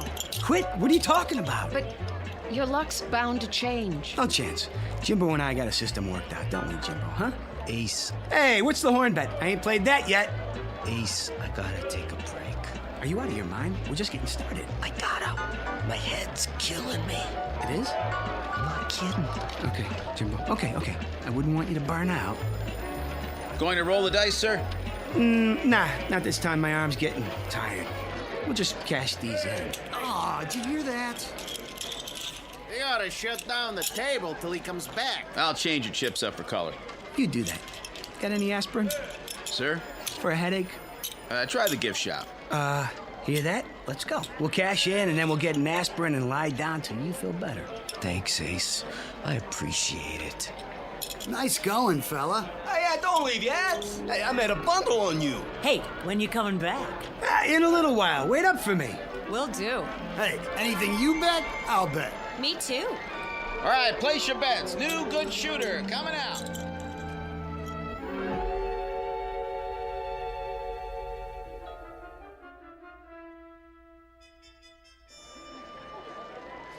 $17,600, $7,000, $8,000, $9,000, $220,000.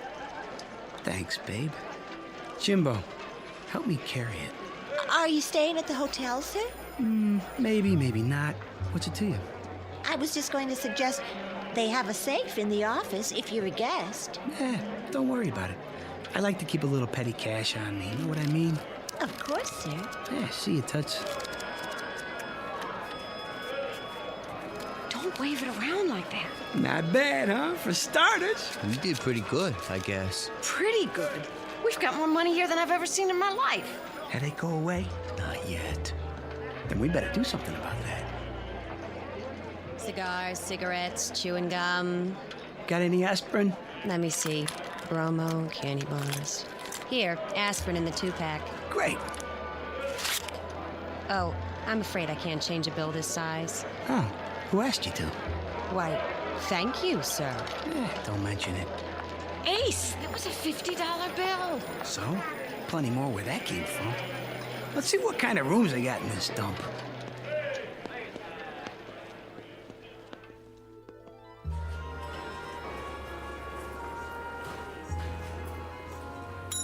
Hey, Jack, shake it up over here. We ain't got all night. May I help you? I don't know, can you? We were thinking about cooling our heels for a while. You got something nice like a suite? You know, real class. Our suites run $1,400 a night. There are some very nice motels off the strip. They might be more to your liking. We'll take the suite. I beg your pardon? The biggest one you got. That will be cash in advance? Sure. This enough? Yes, sir. Your name?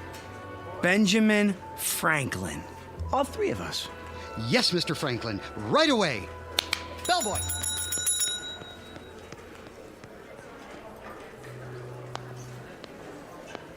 Ah, there you are. Depends. Who wants to know? Come on, Ace, let's just go.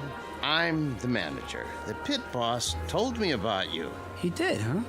We'd like to be sure you're taken care of. Thanks, but we just got a room. Nonsense. Those are for the regular customers. May I offer you our penthouse on the top floor, courtesy of the house? Now you're talking. As long as there's room for my friends here.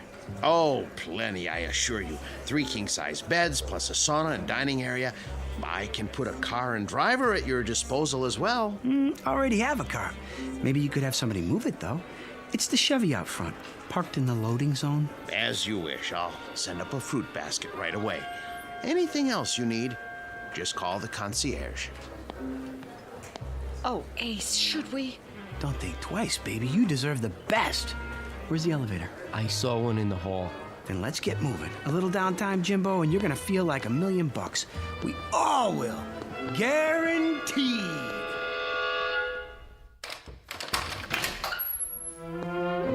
This is more like it, huh? It's beautiful.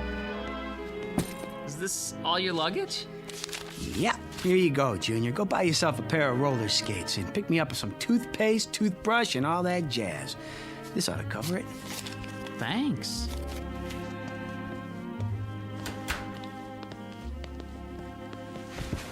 Yeah, not bad at all. I'm tired, Ace. I gotta sleep. Nuts! We're gonna go do the town, have some real fun. We just got here. Ace, I can't go on doing it. Now look, don't you fold up on me. Your head'll be fine. It's cheating. Cheating's wrong, Ace. Jimbo, you're right. You mean it, Ace? We're gonna quit. Sure. We're gonna quit. What are you two talking about? You wouldn't understand it, baby. I mean it, Jimbo. After one more job, okay? Well, then it's all over. No more headaches. Huh? For me, just one more? Okay. One more time. Swell. You rest now. Tomorrow we'll fracture them. Come on, kitty. We're gonna tear this town apart. Ace, please. Let's go home. What, home? What are you thinking? This is our big chance. I don't want to take it. Ace, you've been lucky. You've won enough money to last the rest of our lives. Can't you leave well enough alone? It ain't well enough for me. Don't you get it? By tomorrow, I'll have enough to buy this state. Understand? Aceville, USA. You're sick. Honey, I've never been healthier in my life. In 24 hours, I'll be able to get you anything. Hey, where you going? Home. On the bus. Look me up when you're through playing Little Caesar. What's the matter with her? You've been ignoring her all night. Ain't very polite, Ace. Well, I was busy. A man should never be that busy. Why don't you go after her? Kitty's worth all the money in the world. Isn't she? Yeah. Yes, she is. Then go. Kitty!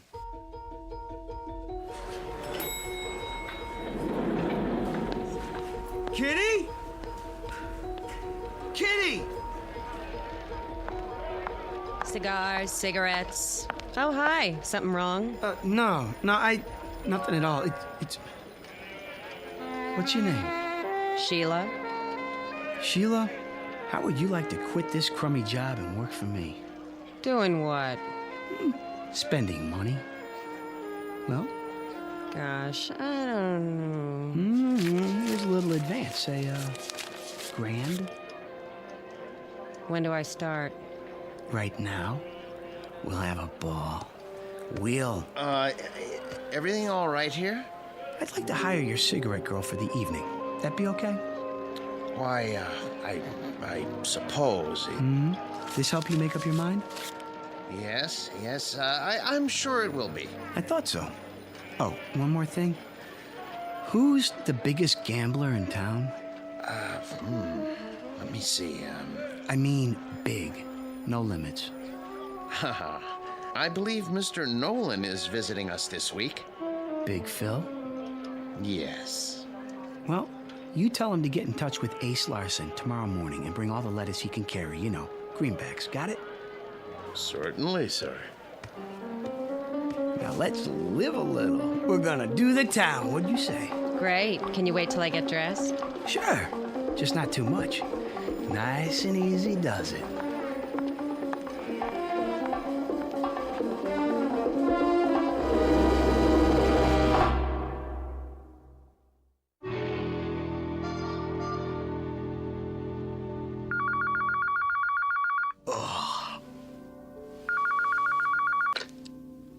Hello?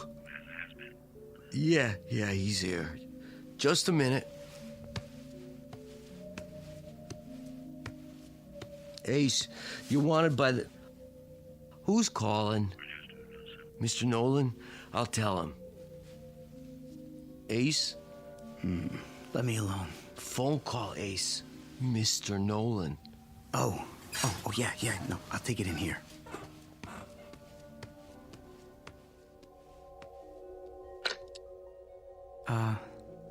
Phil? Good to hear from you, baby. This is Ace Larson. From where? Right here in Nevada. Now, wait a minute, Phil. That ain't the way to talk to her. All right. So you never heard of me? You will. Now, you listen to me, Buster. I got 200,000, and I'm hot for a game. Of course, if the stakes are too high for you, I can always call somebody else. That's more like it. The penthouse. Right away. Oh, and Phil, bring some friends. Ace? Mr. Nolan? From Chicago? Yeah. He's a gangster, isn't he? So what? I hear he's awful mean. Don't worry about it. These guys got a code of honor. They'll knock off a bank, but they don't welsh on a gambling debt.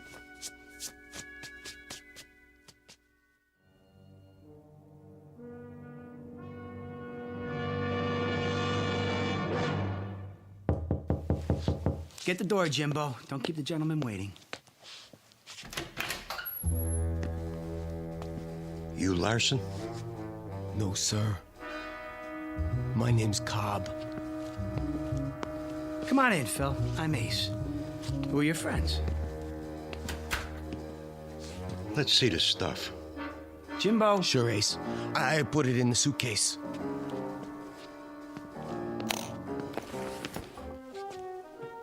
Looks good, boss. You want I should count it? Go ahead. While you're doing that, I'm gonna order breakfast. Want some? Cup of coffee. You never gamble on a full stomach. Room service. This is Ace. Ace Larson. I want Larsen. Send up a big breakfast, the works, and some coffee. How about you boys? You want anything? They don't eat. That's it. And make it fast, or you're out of a job. All here, boss. Suppose we start off with, 10 big ones. 10 grand? What's the matter, too high for you? No, 10's fine. Yeah. First, let's take a look at your stuff. I don't play for peanut shrimp. But then, you ain't gonna see none of it. Okay, I'll take your word for it. We can set up the table over here. I got some dice and everything. How about we use my dice? Be my guest. Jimbo, smooth out the tablecloth. Sure, Ace.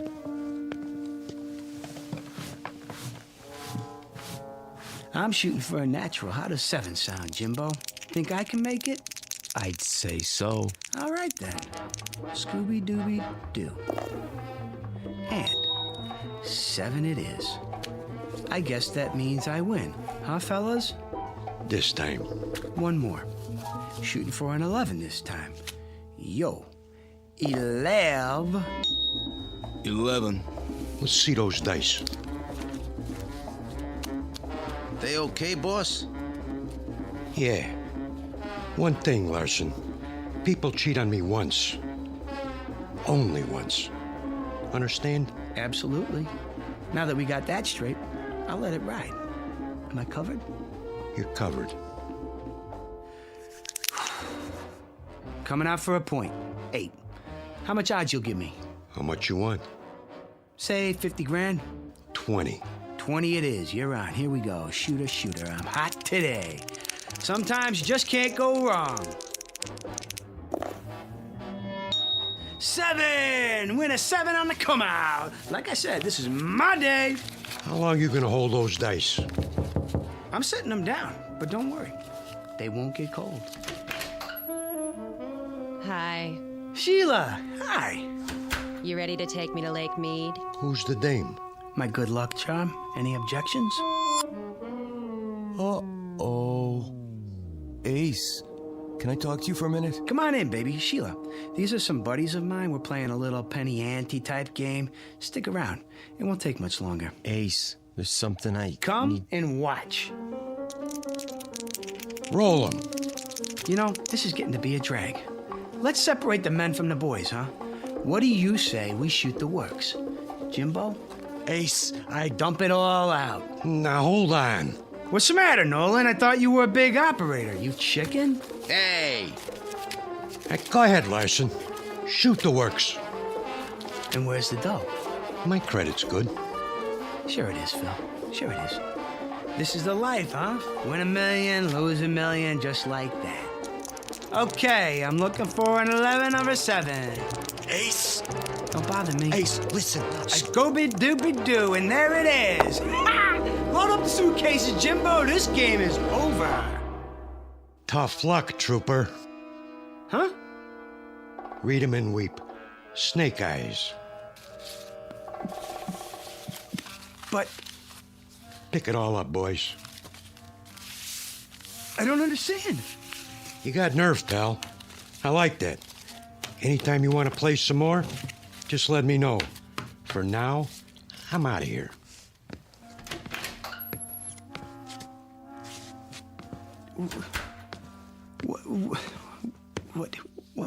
What happened?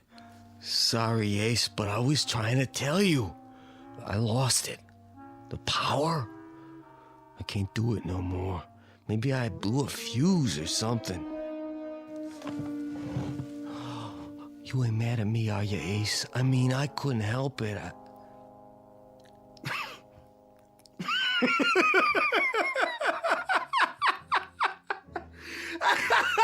He blew a fuse! Oh, man! Some funny, Ace? Does this mean we're not going to Lake Mead?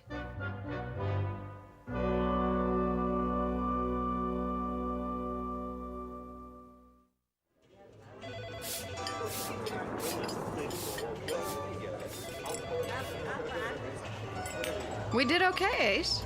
Nice crowd for lunch. Hey, thanks for painting the sign, Jimbo. Don't mention it. These old slot machines sure are heavy. Yeah, you got your end? Yeah, I think so. Now push the dolly, I'll get the door. I guess that's it, Mr. Larson. Good riddance. It's not too late to stop them. What are you talking about? Who needs that hunk of junk anyway? You had it a long time. Too long. It's strictly for suckers. Let it rob somebody else for once. Go on, get it out of here! I can't say I'm sorry. Hey, Kitty, with that thing gone, I bet we could pull in enough every month to... To what? I mean, you know, I ain't any good at this, but you want to get married? Well, I don't know. Jimbo, you have a quarter? Right here. Go ahead. Call it. Heads. Heads it is. All right, Mr. Larson. I'll marry you. Oh, baby. You won't be sorry. What are you standing there for, Jimbo? Get back to work. Sure thing, Ace. Sure thing.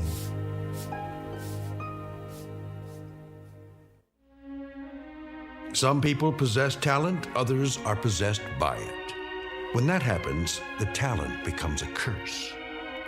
Jimbo Cobb knew right from the beginning. But before his friend Ace learned that simple truth, he had to take a short trip through the Twilight Zone.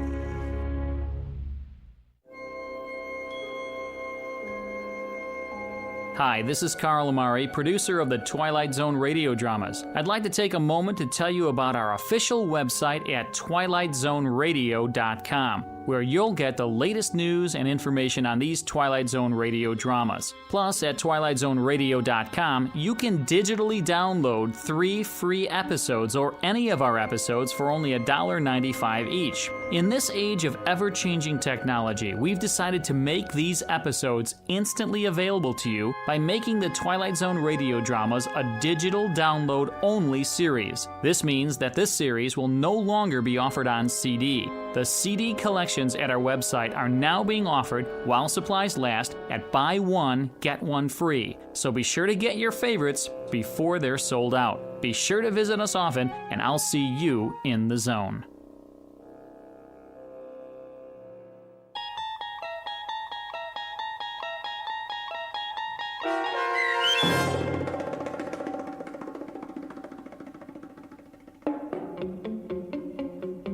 The Prime Mover, starring David Eigenberg with Stacy Keach as your narrator, was adapted for radio by Dennis Etchison and written for The Twilight Zone by Charles Beaumont, based on a story by George Clayton Johnson. Heard in the cast were Kurt Nabig, Fernette Lebo, Alex Sopner, Joby Cerny, Jamie Barron, Doug James, Jeff Lupetin, Peggy Roeder, Michelle Graff, Tracy Hernandez, Jason Mallow, Carl Amari, Christina Verba, and Vince Amari. The producers of The Twilight Zone wish to thank CBS Enterprises and the Rod Serling Estate for making this series possible. This copyrighted radio series is produced and directed by Carl Amari for Falcon Picture Group. Sound design and custom Foley effects for The Twilight Zone by Cerny American creatives Bob Benson, Craig Lee, Michael Slaybach, and Matt Sorrow. To learn more about the Twilight Zone radio dramas and to contact us, visit our official website at twilightzoneradio.com. Doug James speaking.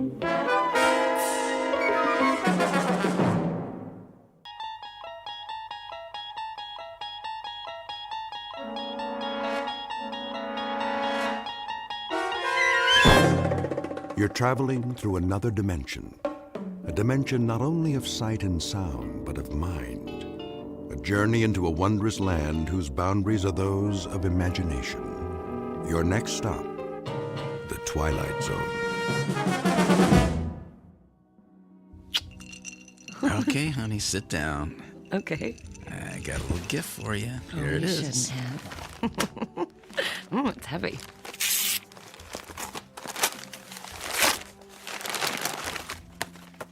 You like it? Well, it's a cookbook. Happy birthday, Susan. It's a cookbook. Well, I thought your cooking could stand some improvement, you know. Oh, that's real nice. Well, come on, aren't you going to look inside?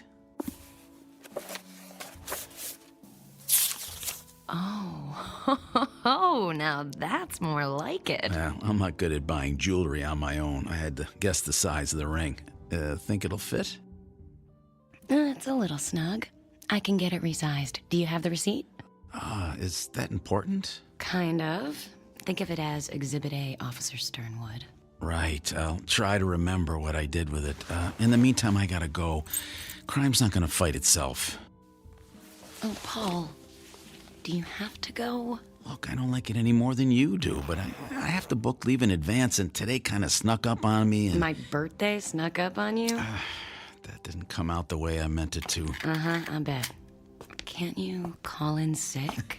Yeah, they would definitely never suspect that. Look, keep yourself occupied for a few hours. I kept the pages I cut out of that cookbook. Maybe you could read through them. I will be back tonight. And then we will celebrate properly. You better, officer. Okay, I'm coming in. Putting the gun away. No gun. Everything's gonna be okay.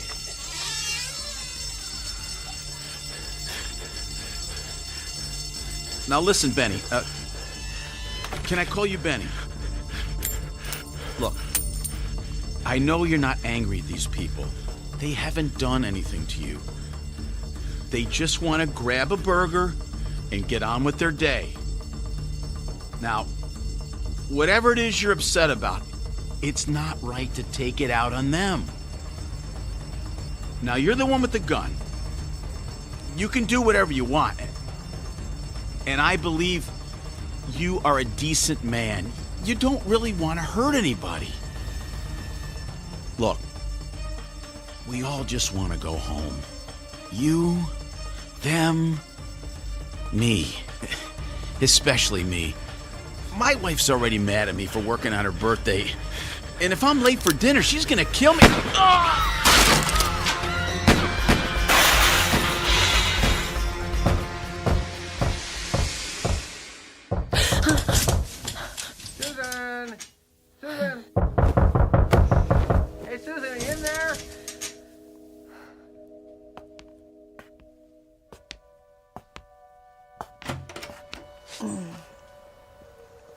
Oscar, what's the matter?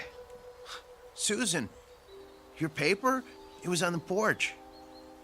It looks like it might rain, and, well, I didn't want it to get wet. So, are you okay, Susan? Wow, you look awful. Oh, well, I was just... I overslept. Had a bad dream. Oh, man. Well, about Paul again? How do you know about that? Well, you told me. You know, on our date. We had one drink together, Oscar. That doesn't constitute a date. Well, maybe it should. Oscar, please don't do this. Look, Susan, Paul's been dead, what, 3 years now? 2 years, Oscar. Susan, we've all lost someone special to us. Oscar, I'm sorry about your mother. From what you've told me, she sounds like she was a lovely woman. Oh, she was. Yeah, she was everything to me. But I really think that... Hey, is that the phone ringing? I don't hear anything. Oh, yeah, that is definitely my phone. You better get inside before it rains. Bye now.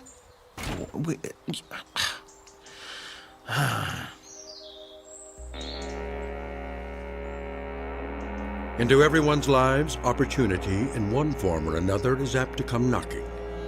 But opportunity is about to present itself to Mrs. Susan Sternwood, widow, in the form of one Hal Scratchman, traveling salesman. And through this rather improbable gentleman, she will learn that the road less traveled is often so for a reason, because in this instance, that road leads directly into the Twilight Zone.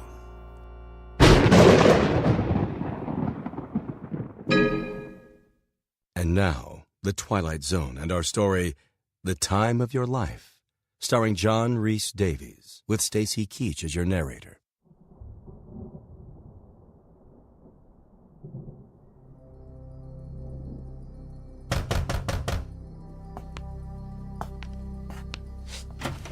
Oscar, look, Not who you were expecting.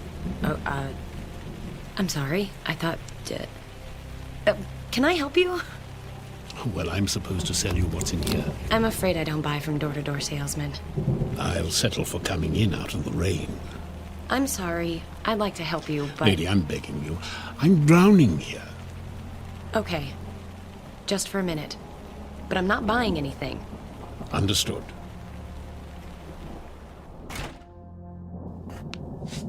Thanks. Phew.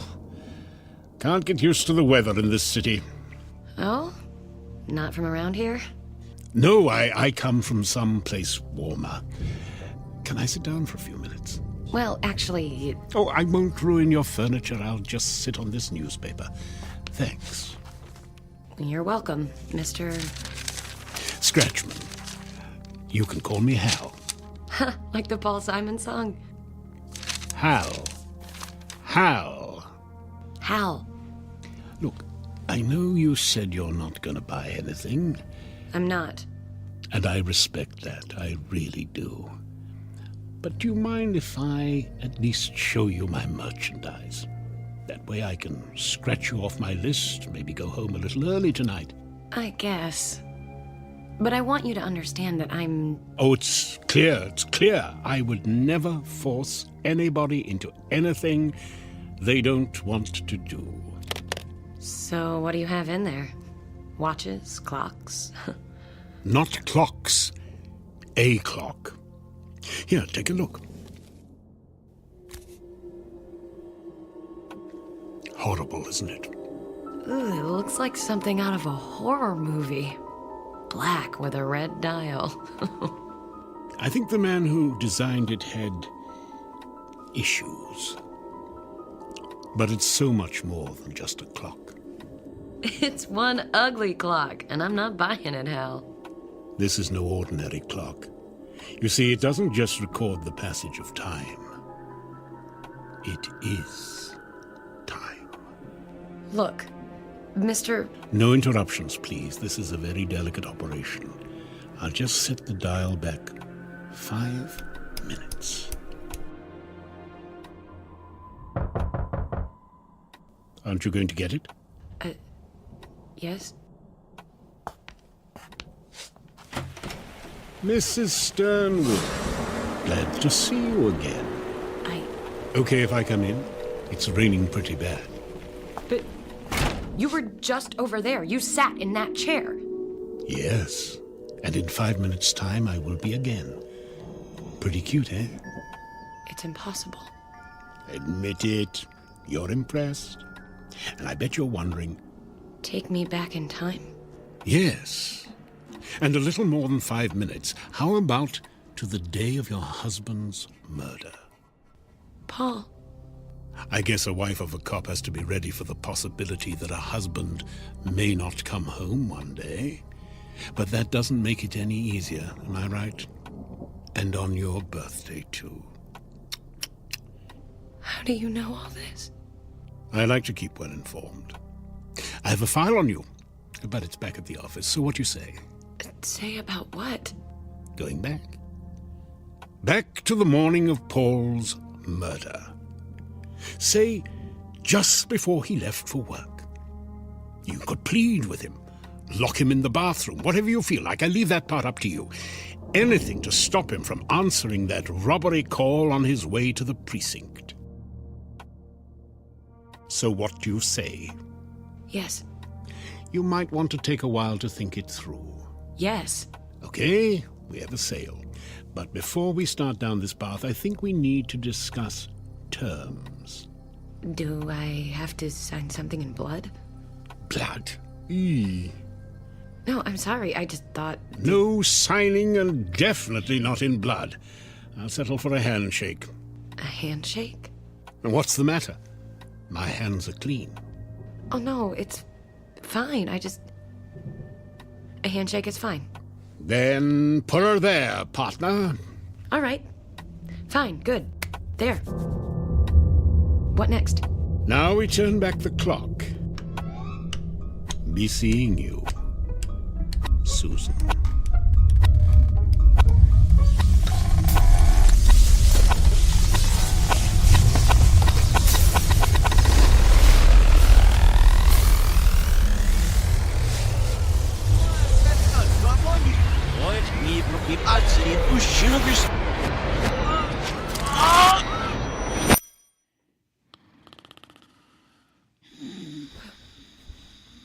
Paul? Paul? Oh. What is it, honey? Was I snoring again? No. No, you weren't snoring.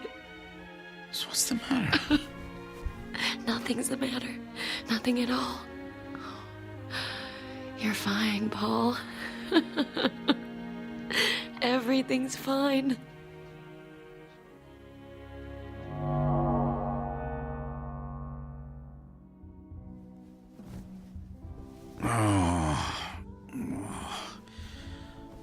What time is it, honey? Honey? Whoa! Honey, whose birthday is it? Seriously, there's some pretty strict rules about misuse of handcuffs. Come on, let me out. I gotta get to work. Honey? Susan? Honey? Mm-hmm. Susan? Yeah, well, hopefully it's just a 24-hour virus. Paul was throwing up all night. I really don't think he's fit for duty today. Susan? Okay, I'll tell him. Oh, and if you could pass the word on to Captain Roberts. Oh, thanks, Mike.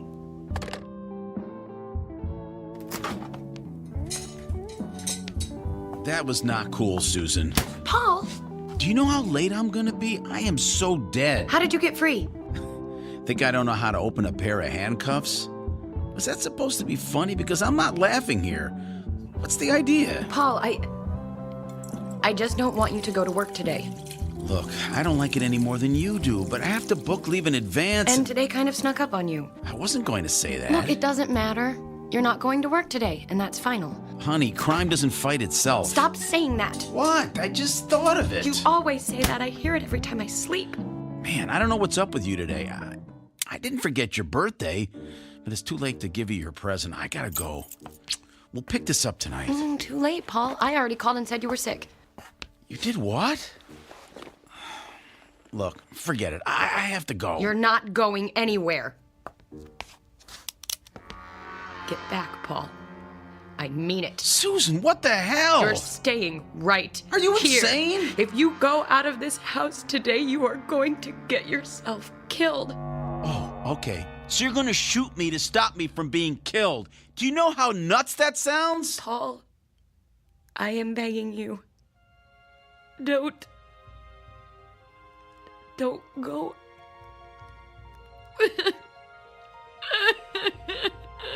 Hey, honey, look, it's okay. I'll call in sick. No, come on. Put that down.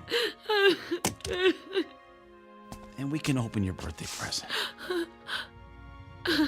Oh, Paul. Oh, thank you.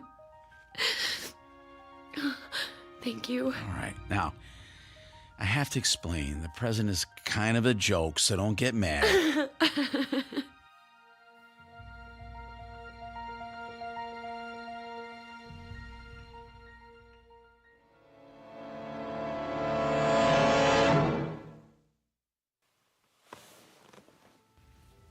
I know I must have looked completely crazy. I've never acted like that around him before. I've never done anything like that before.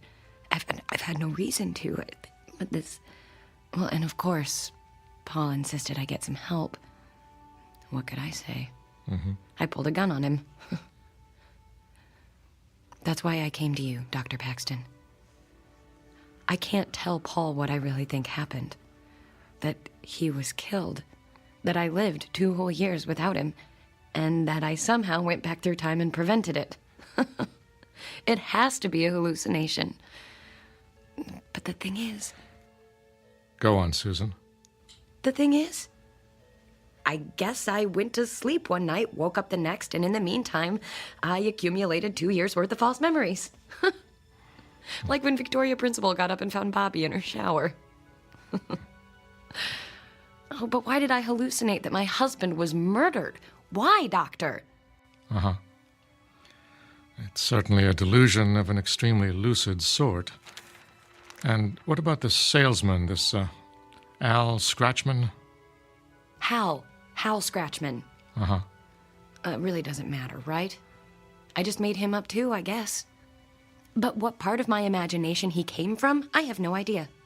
I thought my memories of him would grow fainter each day, but I remember everything, down to the smallest detail. Every time I pick up a magazine, I feel like I've seen it before. Every time I turn on the news, I think I've already heard it. Fascinating. And that's the most frightening thing about it. How so? Because if I really do think that, the delusion isn't over yet. I must still be crazy. Paul thinks I'm crazy. Do you think I'm crazy, Doctor? I don't think that, Susan. I mean, if I didn't believe you, who would? It's you. Believe it, baby. It talks. So how have you been? Where's Dr. Paxton? Out visiting one of his more expensive patients. No offense. I came in here, saw you lying on the couch, couldn't resist taking his place, finding out what's been going on with you. Oh, this is a great office. Look at that view. That is $1 million view right there. And air conditioning. I love air conditioning. I can never turn it up high enough. Oh my God, oh my God, oh my God, this isn't happening. Oh, you've got to love psychiatry. Everyone has so many problems and nobody gets any better. I don't know what's happening or why it's happening, but thank you, I guess. I'm leaving now. Goodbye, Hal. You are not going anywhere, Susan.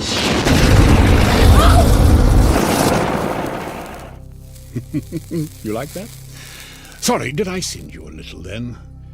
I don't often do the fire-breathing thing anymore. It's hell on the lungs. Okay, I believe you. You're the devil. You can still call me Hal. I like to keep things informal, but at least we understand each other. I'm the devil, and you made a deal with the devil. But what is puzzling you is the nature of my game. Well, if you don't want my soul... Oh, again with the soul. Look, I gave you your husband back, correct? I thought the clock did that. Yes, my clock.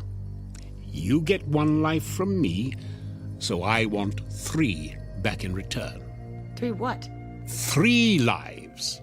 Weren't you listening? It can be anyone you want. People you know and dislike, people you don't know and don't care about. Wait a minute. You want me to kill somebody? 3 somebodies. 3. I can't kill anyone. Now, how can you say that? I bet you haven't even tried. I'm not going to do that for you or for anybody. Well, I hate to bring this up, Susan, but we had an agreement. We shook on it. Remember? I'm begging you. If there's anything else I can do for you, anything at all. I'm sorry, Susan. It looks like our time is up.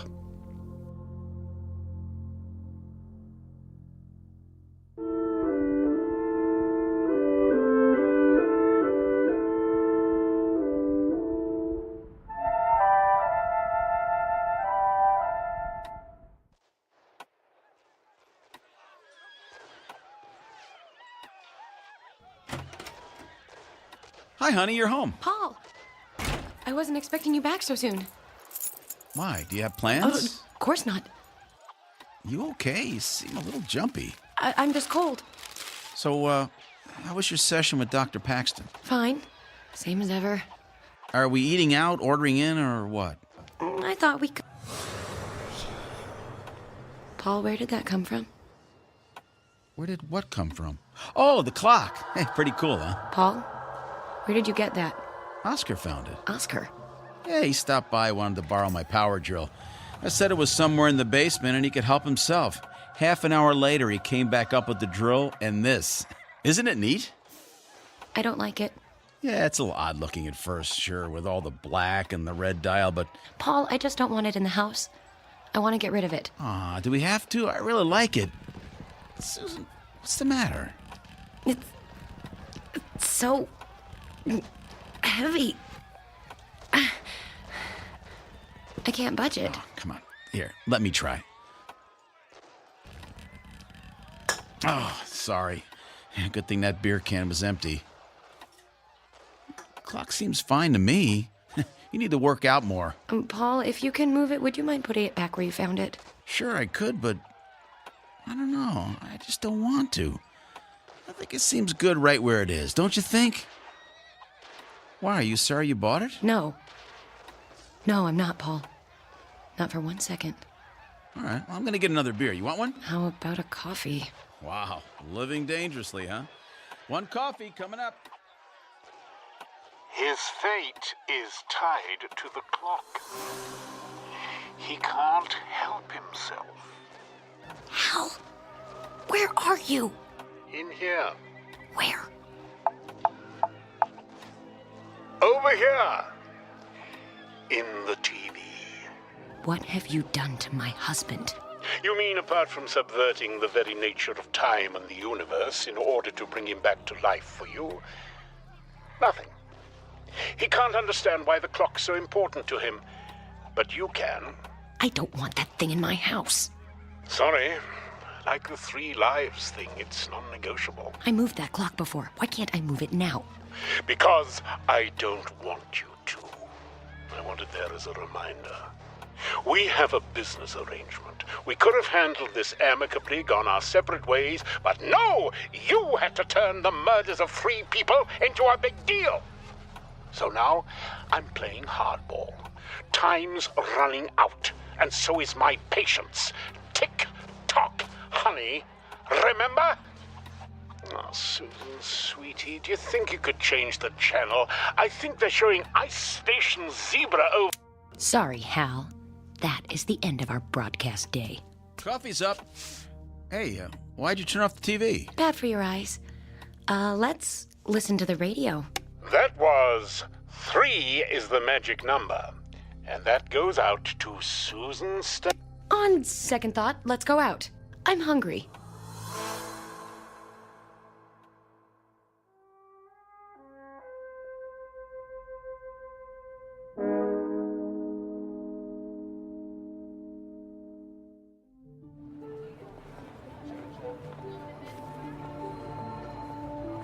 Hi, Susan. How was dinner last night? Did you go with the Italian in the end? You know, Hal, I'm not even surprised when you show up anymore. Pretty neat trick with the TV yesterday, huh? You see me on that late-night rerun of Northern Exposure? I don't watch late-night TV. Really? Well, that was a waste of time. Wait a second. If it wasn't you, who was that? Ah, who cares? Look, I think maybe we got off on the wrong foot. Don't you mean the wrong hoof? Oh, that's good. I like that. Just because your entire world could fall to pieces like that doesn't mean that you can't face up to things with a, what's the saying? A devil-may-care attitude? Act a girl! Act a girl. Now you're getting it. Listen, Hal, I was just on my way to get some lunch, but one of my girlfriends bailed out on me. I hate to eat alone, so... Care to join me? So you're telling me you want to dine with the devil? Well, it's just lunch. But why not?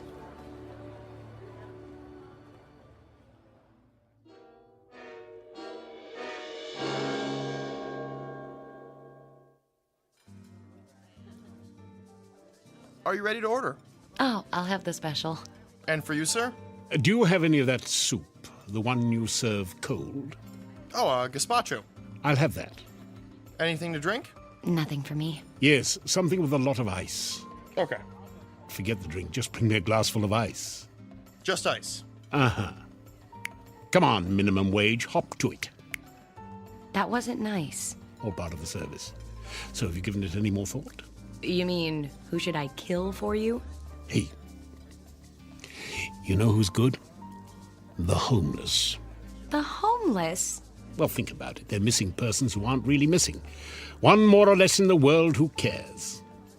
I mean, it's not like anyone's keeping score. Don't you think those poor people have suffered enough? I'm the devil! I don't think anyone's suffered enough. And please don't try to pretend you care, Susan. I always give to the homeless. What do you want me to say? Good for you? I'm not in the good for you business. Have you ever thought it might be a blessed release for some of them? I doubt you're in the blessed release business either, Hal. Your ice, sir. If I found out you spat in this, there's going to be hell to pay. There's just one thing you guys have to do to be happy. Just one. Be nice to each other. And that's all. But no, you can't do it. I don't know why. I chalk it up to some sort of design flaw. Well, that's how you people are wired, I guess. And by people, I mean all people, everywhere, even the Swiss. What's different about the Swiss? Nothing. That's the point I'm trying to make. Keep up, darling. The way I see it, you needed someone to pin it all on, someone to take responsibility for all the badness. You needed me. You wished for me. You created me. Can I call you Mum? Under no circumstances. There. Now you know. I never told anybody that before. Why? Nobody ever asked me. They're all too worried about their own problems. Not me. Then you're dumber than you look. I like to hear you talk. I mean, really talk. And they say confession is good for the soul. No. We never use the S word at the dinner table. You know, Hal, you're really not such a bad guy. Oh, don't be spreading that around. I've got a reputation to uphold. Hey! Can I get a little service here? My stomach thinks my throat's been cut. Hal. What? I'm hungry.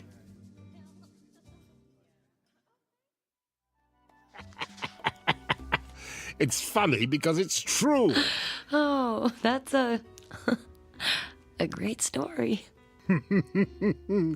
I got 1,000,000 of them. Literally 1,000,000. With you, it'll be 1,000,001. 1,000,000 sounds like a better number. What do you mean? Hal, I think we made a real connection here today. I think we could even be friends. And friends don't spoil things by letting business get in the way. You mean you want me to... Forget about the deal, Hal. Let Paul live.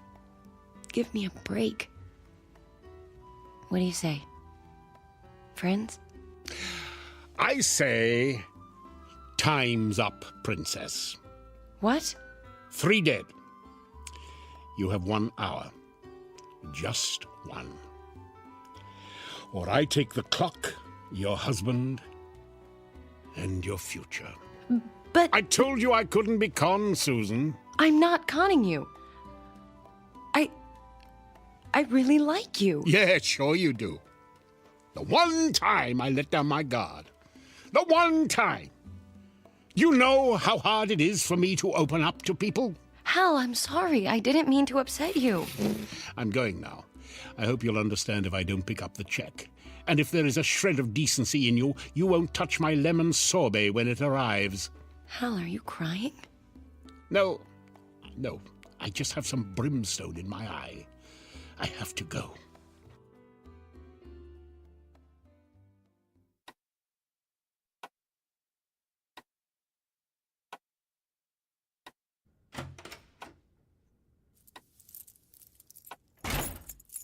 Hello, Susan. Paul, do you even go to work anymore? Who is he, Susan? Who is who? Paul, what are you talking about? Don't pretend you don't know what I'm talking about, okay? Just don't do it. I'm not pretending. I honestly have no idea what you're talking about. I know about the other man, Susan. Are you crazy? There is no other man. Oscar told me all about him. Oh. He's seen the two of you together. He's heard you talking. And you believe him, Oscar? Come on, Paul, I thought you were smarter than that. All right, deny you had lunch with him today. Yeah.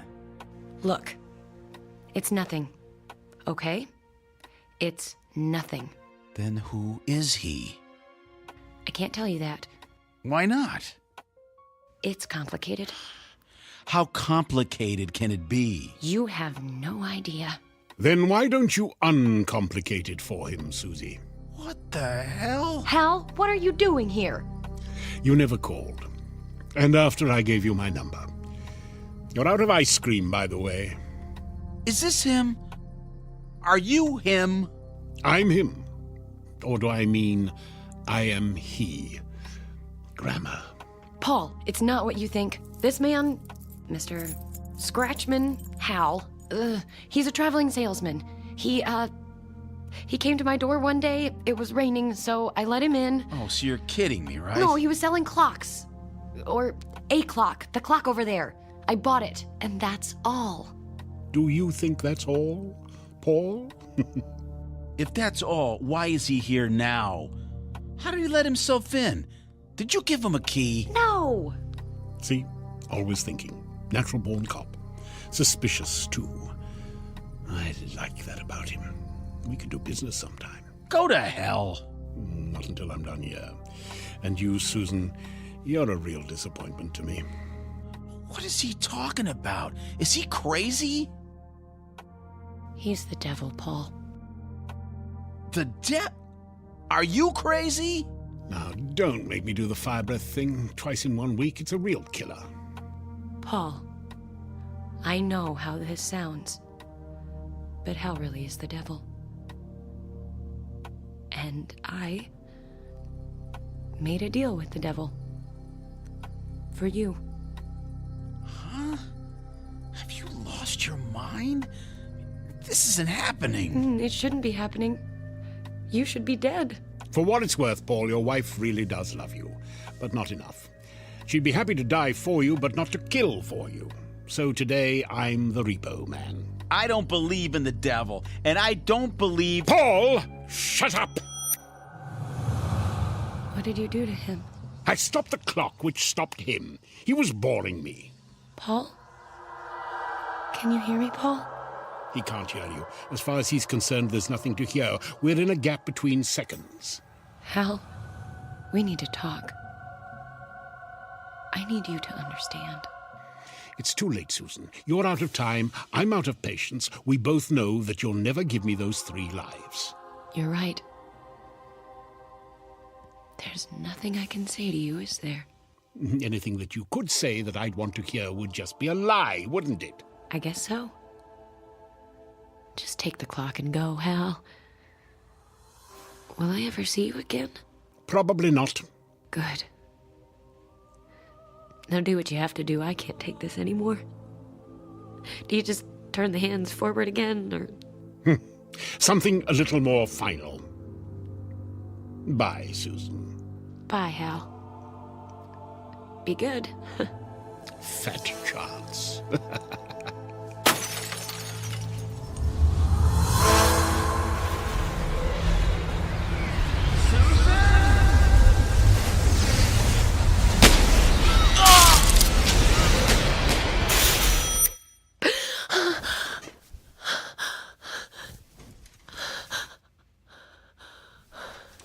Paul? Paul? Paul?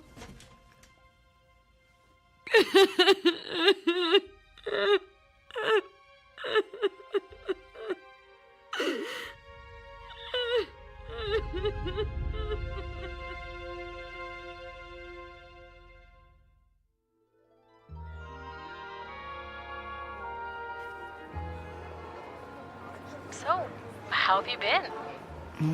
I've been away for a while, Jan. Well, I mean, maybe not away, but not really here. Susan, honey, you're not making any sense. Oh, I know, sorry about that. Let's just say I've been on a journey of personal discovery. Ah, trying to get your groove back.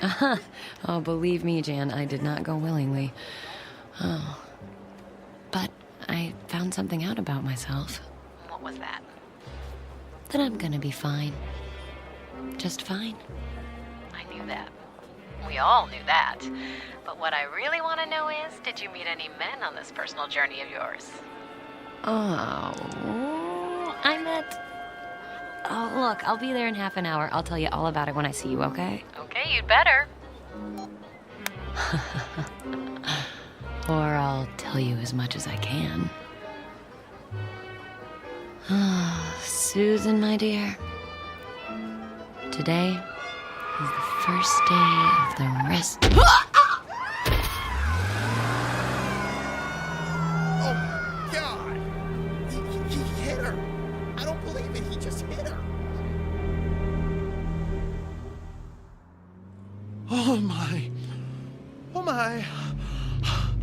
I can't believe I really did it. You did fine, Oscar. Just fine. You've only got 2 more to go, so let's get moving.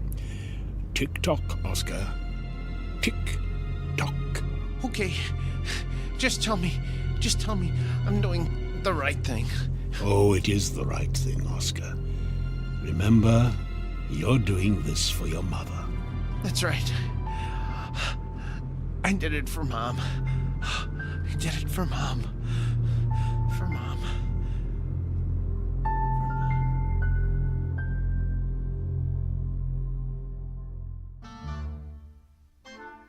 A word to the wary.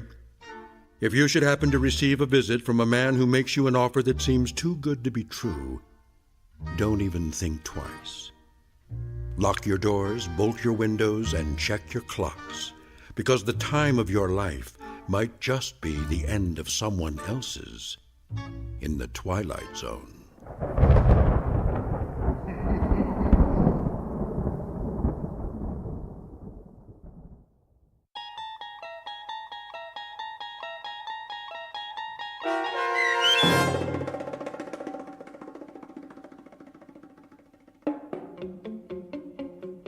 The Time of Your Life, starring John Rhys Davies with Stacy Keach as your narrator, was written for The Twilight Zone by Matthew Elliott. Heard in the cast were Anne Sonneville, Jeff Lupetin, Joby Cerny, David Darlow, Saskia Volkers, and Patrick Francis. The producers of The Twilight Zone wish to thank CBS Enterprises and the Rod Serling Estate for making this series possible. This copyrighted radio series is produced by Carl Amari and directed by Joby Cerny for Falcon Picture Group. Sound design, custom Foley effects, recording, and editing are produced in the Cerny American Sound to Picture Theater by sound designers Bob Benson, Todd Beyer, and Tim Cerny. Music for The Twilight Zone is provided by CBS and American Music Company Incorporated, New York. To learn more about the Twilight Zone radio dramas and to download episodes, including 6 free episodes on our homepage, visit our official website at twilightzoneradio.com. Doug James speaking.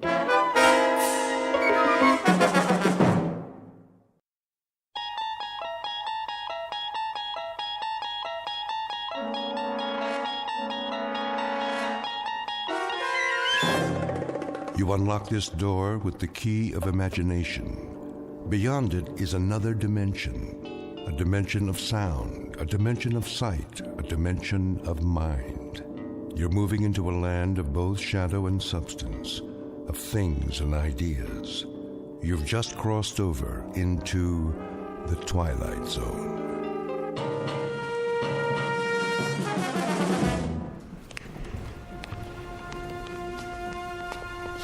Here we have the famous temptress from ancient Egypt, Cleopatra. Her beauty almost brought about the destruction of Caesar, Mark Antony, and the Roman Empire. And now, if you will follow me, the last group of figures in our little wax museum. The piece de resistance, if I may say so. The most infamous black-hearted killers of all time. This is not for the faint of heart, so if there are any who would prefer to stay behind... I don't like this place. Come on, honey. They're made out of wax. But... No? Very well, then. Feast your eyes upon... Jack the Ripper, Henri Landru, and the dreaded Burke and Hare. It's Burke who's smothering the poor lady with a pillow, while Mr. Hare assists by holding her feet to the bed. And last but not least, in the sailor's garb, Albert Hicks, about to sink his gleaming axe into the skull of his hapless victim, one Martin Senescu. Move in, please. They look so real. Closer. Closer. But not too close. Allow me to introduce Mr. Senescu, the curator of Murderer's Row. Thank you. Thank you. I'm sorry if I startled you. I thought he was one of the dummies. Oh, nothing to be afraid of. Perhaps not, young man. But who can tell what evil lurks in the heart of the man standing next to you? Go ahead, Martin. Introduce your friends. With pleasure. Albert W. Hicks, mate on the oyster smack E.A. Johnson, a gentleman.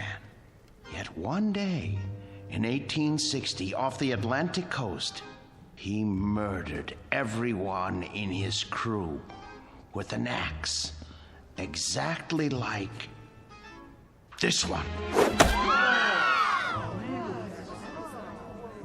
Why did he go mad? I'm afraid we'll never know. Not to mention Burke and Hare, two more monsters of their time. But do they look like monsters? What torment drove them so late in life to behave like ghouls? You see here how they suffocated their victims. A technique called burking. Think of the agonies they endured. Which one's he talking about? Search me. Both of them, sir. All of them. Surely it's dreadful to be murdered, as our victim here would tell you, if she could talk. But to commit murder, to take a life with your own hands, again and again, and not be able to stop yourself. Can you begin to imagine the horror? Nope, but why don't you tell us about it? I wish I could. But somewhere in the world, now, at this very moment, there is someone who can. Yeah? Who? Well, no one knows yet. But if his torment is great enough, and he kills as these poor creatures did, then future generations will know, for he will end up here, immortalized in wax, remembered as you and I will never be, like Henri Landru, so filled with love and hate. He loved nearly 300 women in his lifetime, spinsters and lonely widows. He too must have felt agony as he strangled the life out of them.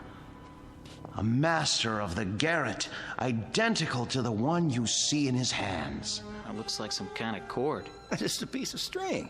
Let me see that. Get away from there. Get away from there. I was only... Mr. Sinescu is right. The figures are not to be touched. They are too rare and valuable. Besides, the museum can't be held responsible for what might happen to you. And here, another soul in torment. The Ripper himself.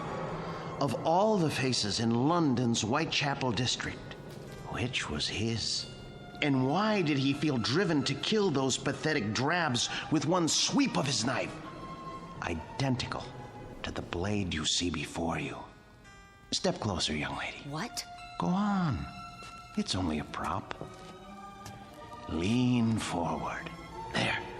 It's quite all right. Look deep into his eyes and remember them so you'll never fall prey to such a man yourself. A man who carried a long, sharp weapon which he slashed across women's throats. Like this. That knife, it swung at me. It almost... Spring in the arm. Pretty good trick. A trick, yes, but one that serves to remind us how near death is to all of us. When we look at Hicks, at Burke, and Hare, at Landru and the Ripper, we see what appear to be ordinary men. What devils pushed them to their bloody fate? We can only guess. Thank you for your kind attention. Thank you, Mr. Sinescu. Ladies and gentlemen, this concludes our tour of Ferguson's Museum. Exit to your right, please.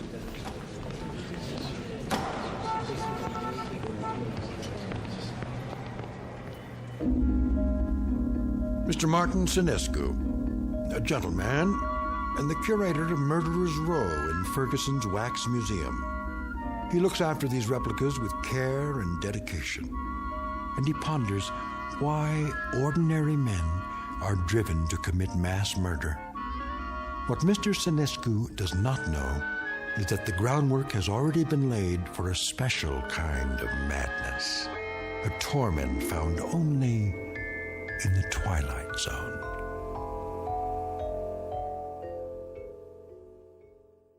And now, The Twilight Zone and our story, The New Exhibit, starring Joby Cerny with Stacy Keach as your narrator. There now, Mr. Landru. Collar turned up just so. Easy to see why you're a real lady killer. We have to do something about that suit. Martin? Yes, Mr. Ferguson? I'd like to talk to you. All right. I'll be through here in a moment. That can wait. What I have to say to you is rather important. You know, sir, I think Landru needs a new suit. This one is 10 years old and shows it. Something wrong, Mr. Ferguson? Well, yes and no. I think we'd better discuss it in my office. All right, if you like, sir. Is it something I've done or haven't done? No, nothing like that. Sit down. Very well. Martin, I'm abandoning the museum. Abandoning? I'm afraid so.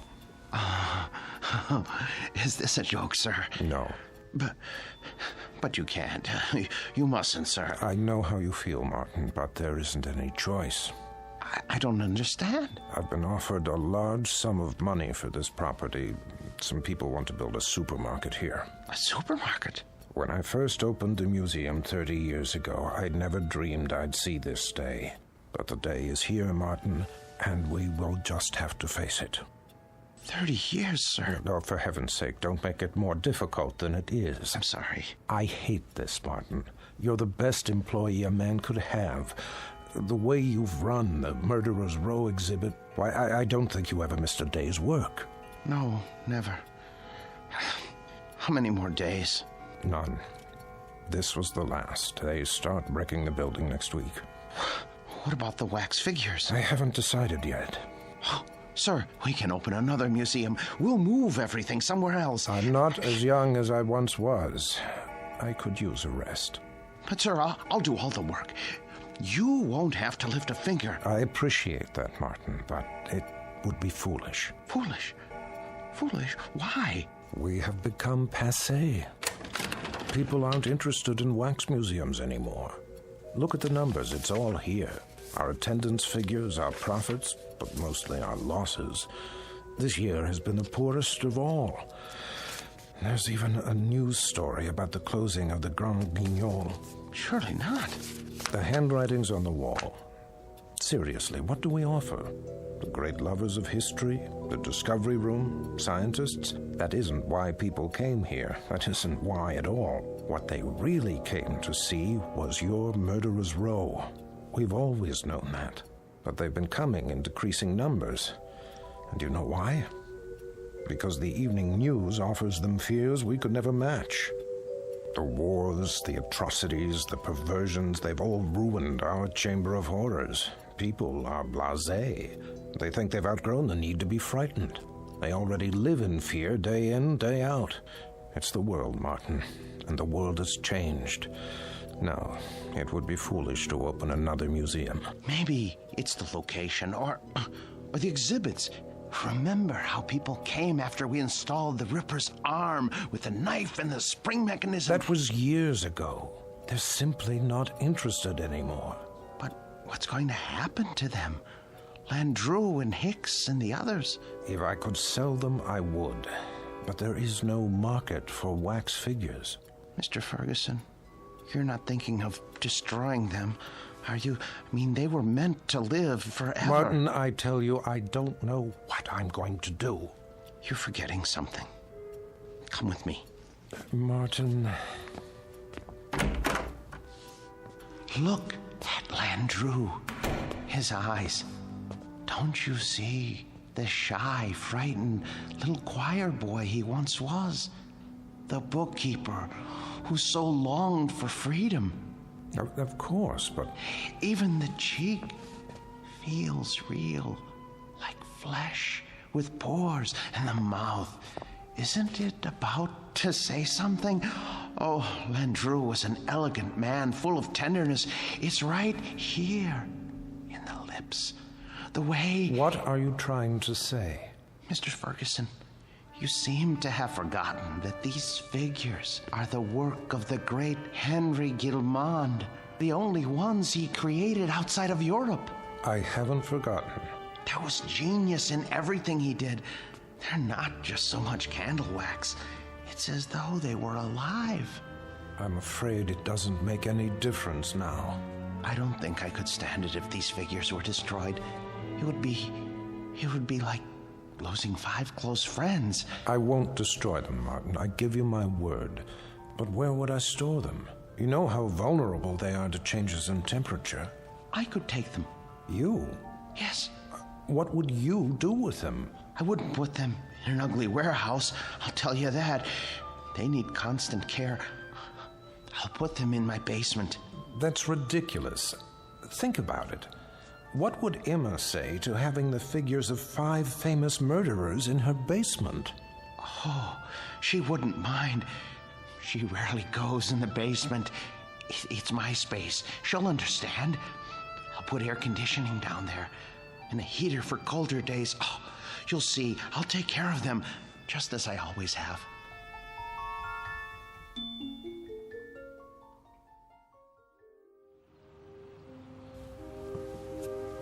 You haven't eaten your breakfast.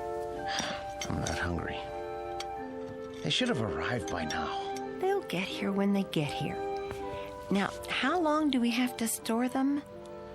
Not long. What time is it? You asked me that 5 minutes ago. Oh, maybe something happened. It's not like moving furniture, you know. They should have let me ride in the truck. What if they dropped one of the crates? There they are now. Just relax. You Martin Sinescu? Yes, are they all right? The boxes? They okay. They didn't break, right? Nope. No bumps? No bumps. Where do you want them? Look, carry them to the rear of the house and down to the basement. Carefully. Take your time. Oh, wait a minute, how much time will it take? I don't know, an hour maybe. You gotta pay by the hour, you know. Sign here. With pleasure, and please, hurry. You see? All here, safe and sound. Easy! Please, don't jiggle them. Will you stop worrying? It's getting warm. What? I say, it's getting warm outside. They're very delicate. They can't stand more than 80 degrees. I didn't think they were so big. They're not. The boxes are big. The actual figures are not any bigger than you or I. See? Landru's in the first one. The next is Jack the Ripper. Oh, Emma, I'm so sorry I got mad. But it's going to be like opening Christmas presents. Mr. Sinescu? Yes? Miller's Appliances. Got your air conditioner in the van. Where do you want it? Oh, good. I'm glad you're here. Look, put it there, the basement window. Oh, please, hurry. I'll do my best. Thank you. You bought an air conditioner? I had to. They can't stand the heat. How much did it cost? Don't worry about that. Well, I am worried about it. Please, leave me alone. Just leave me alone with my friends, all right? Now, if you don't mind, I have to go downstairs.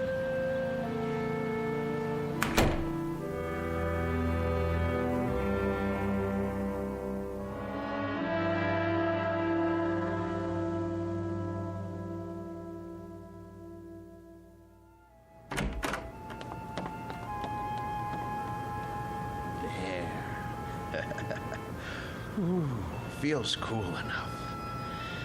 Now then, gentlemen, Bloody Jack the Ripper, how are you today?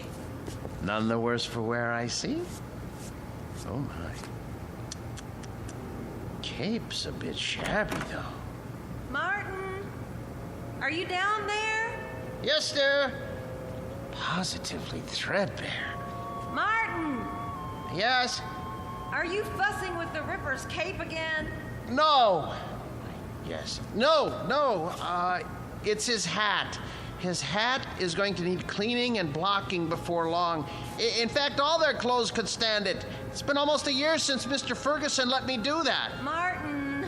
Emma, listen to me. The truth is, these men need clothes. But the Ripper here, his are the worst.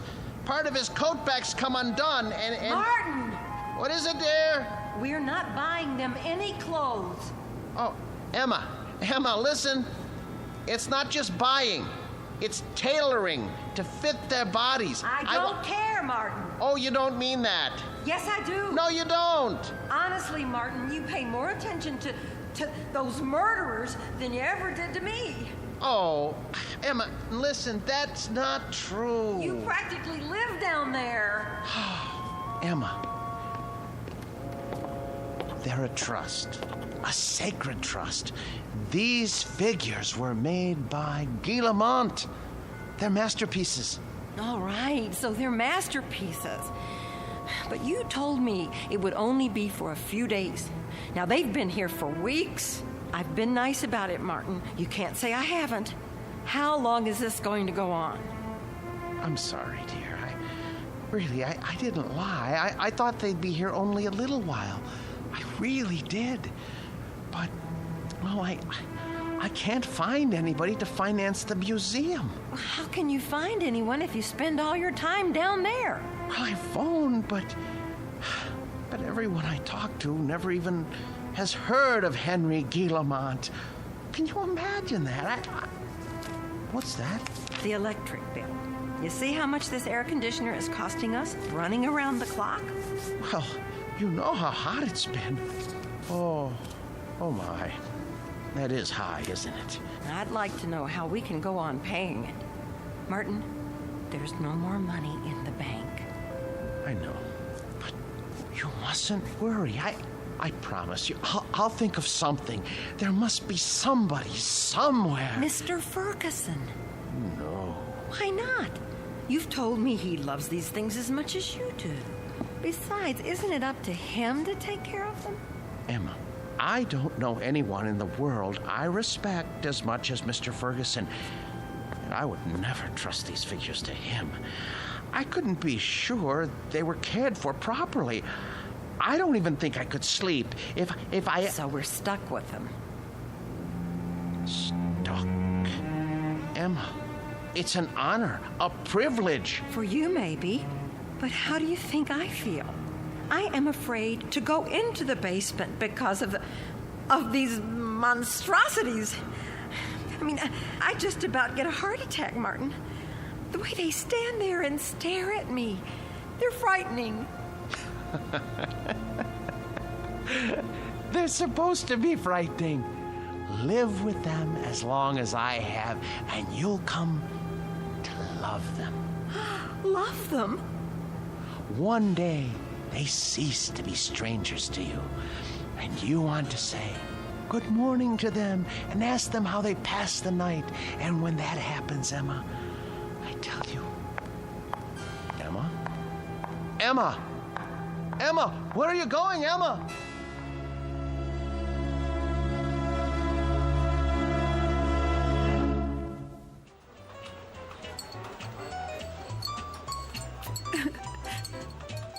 So I just don't know what to do. I mean, we can't borrow any more against the house. That's true. There's no chance for a refi without proof of income.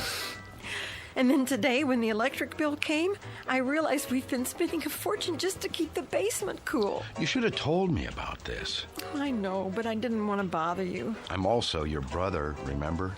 Oh, Dave. If only one of those people would loan him the money to open the museum, everything would be all right. Now, Emma, listen to me. Nobody's going to put money into a crazy scheme like that. Old Ferguson knew what he was doing when he sold out, and he was smart getting Martin to take care of those dummies. I shouldn't complain. It's just that you know how much he loved his job, and it was such a shock losing it. Do you want me to help? I didn't come here to ask you for a handout. Don't be silly. We're family. And believe it or not, I've always kind of liked the guy. But what's happening now? It sounds like he could use a few hours with a shrink. I can give you the name of a good one. Oh, Dave, he'd never go. Exactly. So what we've got to do is get Martin away from those things. Does he have them all? Only a few. How come? Ferguson had 200 or 300, didn't he? Yes, but these are special. Some man in Europe made them. Well, they can't be too special if they're not worth anything. They are to him. It's the first time that anything has come between us. I hate those murderers. I'll stop by and talk to him. It won't do any good. Then you talk to him, Emma. But not the way you have before. Lay it on him. Tell him it's those stupid dummies or you. And if that doesn't work, well, there is another way. What? Air conditioners break down.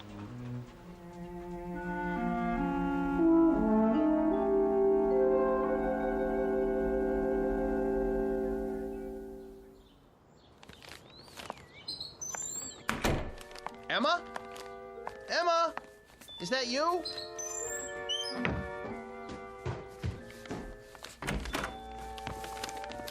Where have you been? Do you care? I know you're angry, but what can I do? I have to keep the figures in perfect condition. I can't let them go or... Where did you get those groceries? I thought you said we didn't have any money left.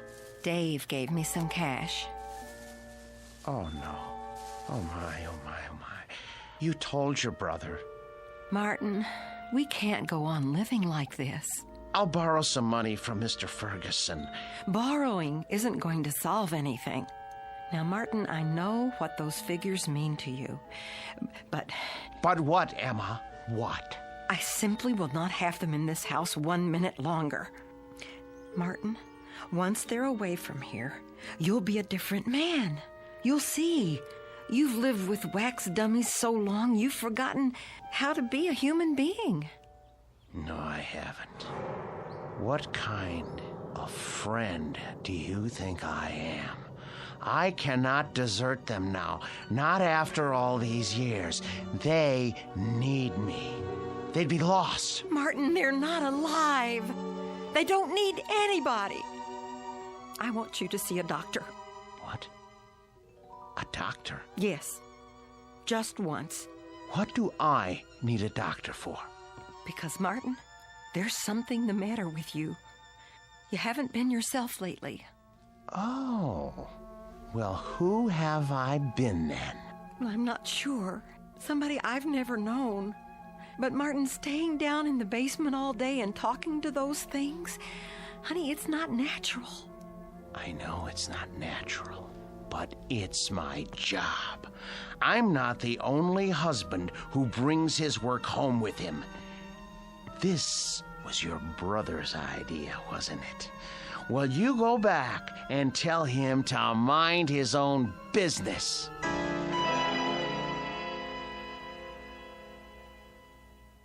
So it's hard to know where it's heading. Chances are we're in for another ride tomorrow. And that concludes our broadcast day.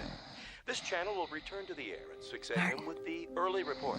Until then, we bid Are you asleep? Good night.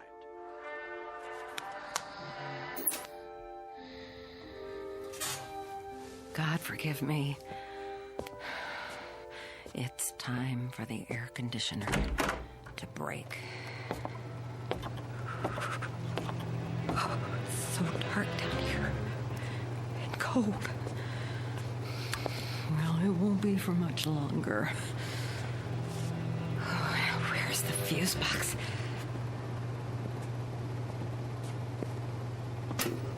Let's see now. Which one is for the air conditioner? I should have brought a flashlight. I can't see a thing. Here it is. Good.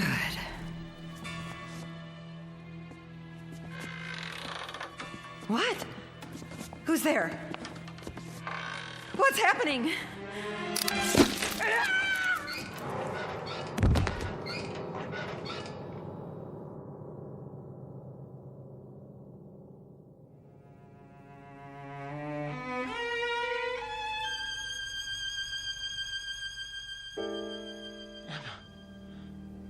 Where are you? Emma? Emma? Are you down in the basement? What are you doing? Emma? I asked you not to go down in the basement alone, Emma. I don't want you touching the figures. You leave them to me. Emma? Where's the light switch? Ah, that's better. Emma! Emma! Emma! Oh, good Lord, what happened? Your throat. For the love of Emma. Who could have... Oh, you. The Ripper's knife? The blood? Oh, so much blood. No. No.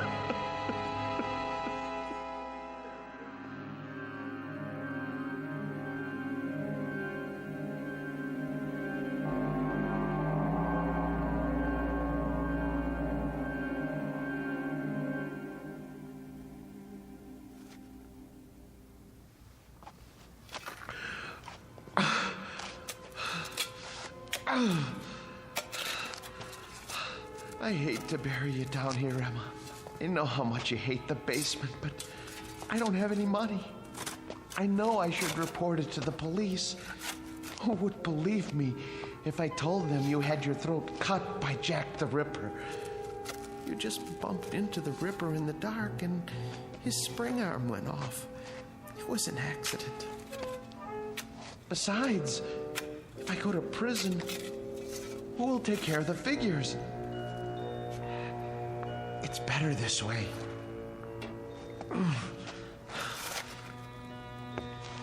They didn't like you, you know. You said some very unkind things about them, and they heard you. You have to be careful around Jack. He has such a temper. I should have warned you. There. Now for the cement. Oh, poor Emma. But it's too late to tell her anything now.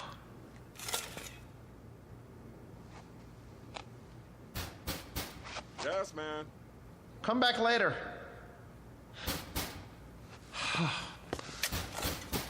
All right.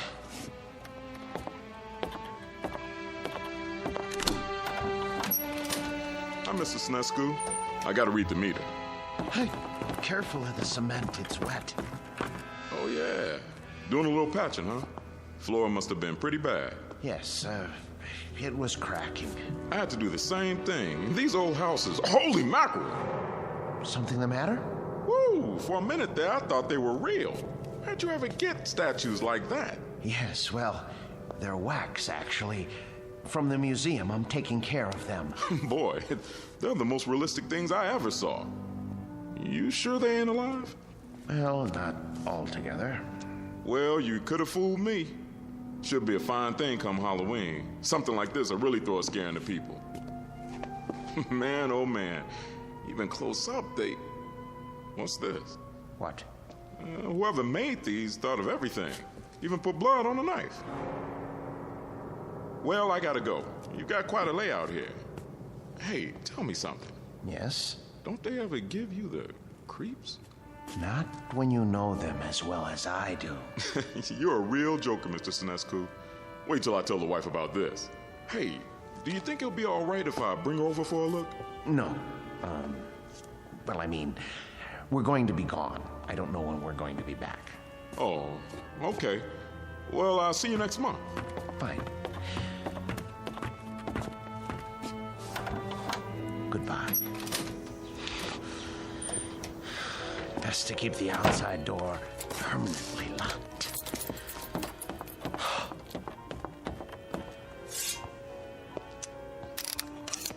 Jack, I'm surprised at you. I really am. How did you manage all those murders without being caught by Scotland Yard? Any killer knows you can't leave blood on the murder weapon. And I don't mean to make a joke, Mr. Ripper. It's a dead giveaway. There. Knife's good as new. Now behave yourself. Emma? Oh, no. It's her brother. Martin, you in there?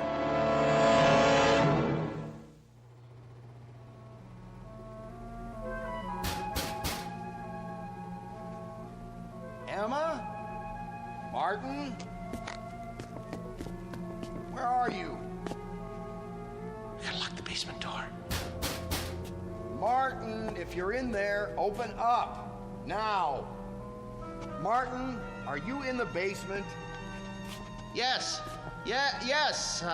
Is that you, Dave? I'm down here. Open the door, will you? I can't. Why not? I'm painting the stairs. Look, give me a second. I'll go out the cellar door and come in the kitchen. Okay.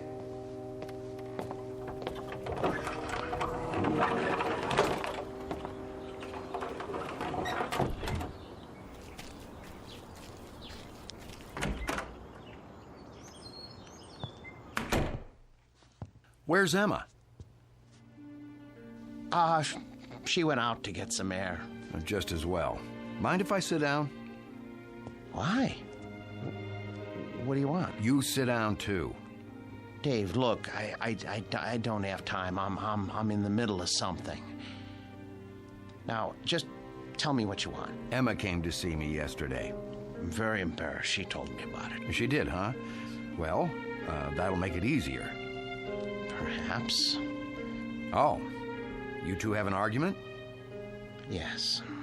But look, everything is settled now. Glad to hear it. She was pretty upset when she talked to me. I know. You didn't treat her square when you brought those dummies home. That's been changed. Well, now, I guess I had you pegged wrong. You got rid of them. Yes. Must have been pretty hot in here last night, huh? What? For a bunch of wax dummies. Hey, what's that humming noise? I don't hear anything. It sounds like it's coming from the basement. No, is that the air conditioner? I don't know what you're talking about. What are you driving at? Why's this door locked? I told you, the steps are wet from paint. I don't smell any paint. And why's the air conditioner still going if you got rid of the dummies? Well, I thought it might help the paint dry. Yeah? I thought it might get rid of the fumes. Is that all right? This is my house, isn't it?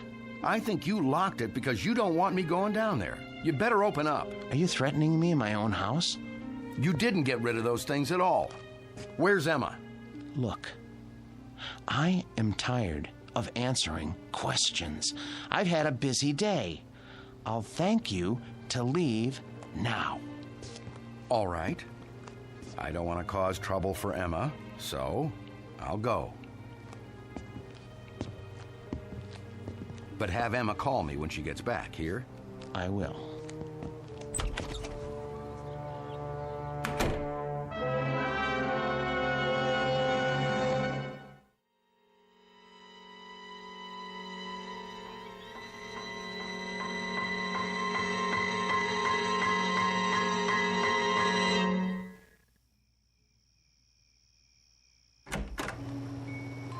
Emma? Boys? You can breathe easy. I'm going to bed now. Sweet dreams. Good night.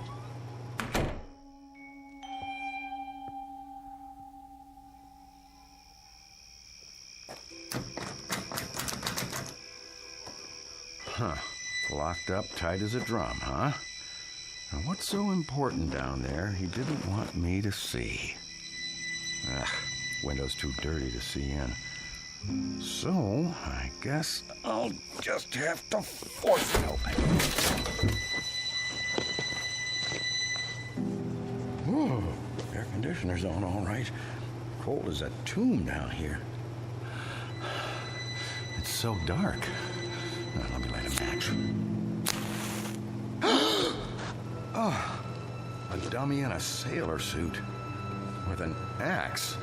Oh, Martin, old boy, you need help. You really do. Ugh, when you look at these two, plug ugly. And two more big ones. Oh, some knife. Looks real. What the heck? Oh, a shovel. Fresh cement. What is he trying to cover up? Blasted match. Who's there? Who's there? Wait. What the? Where's the axe?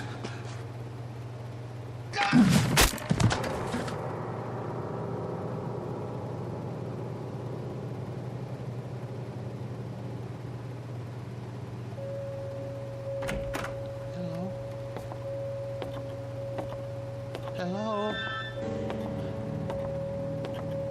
What's going on? Who's here? Hicks. Where's your axe? Dave. Dave. Oh no. Mr. Hicks. When I took your axe away from you and put it up in the rafters where you couldn't reach it, I tried to make sure that nothing like this could happen. How did you get it down from there? Why did you take it off the rafter?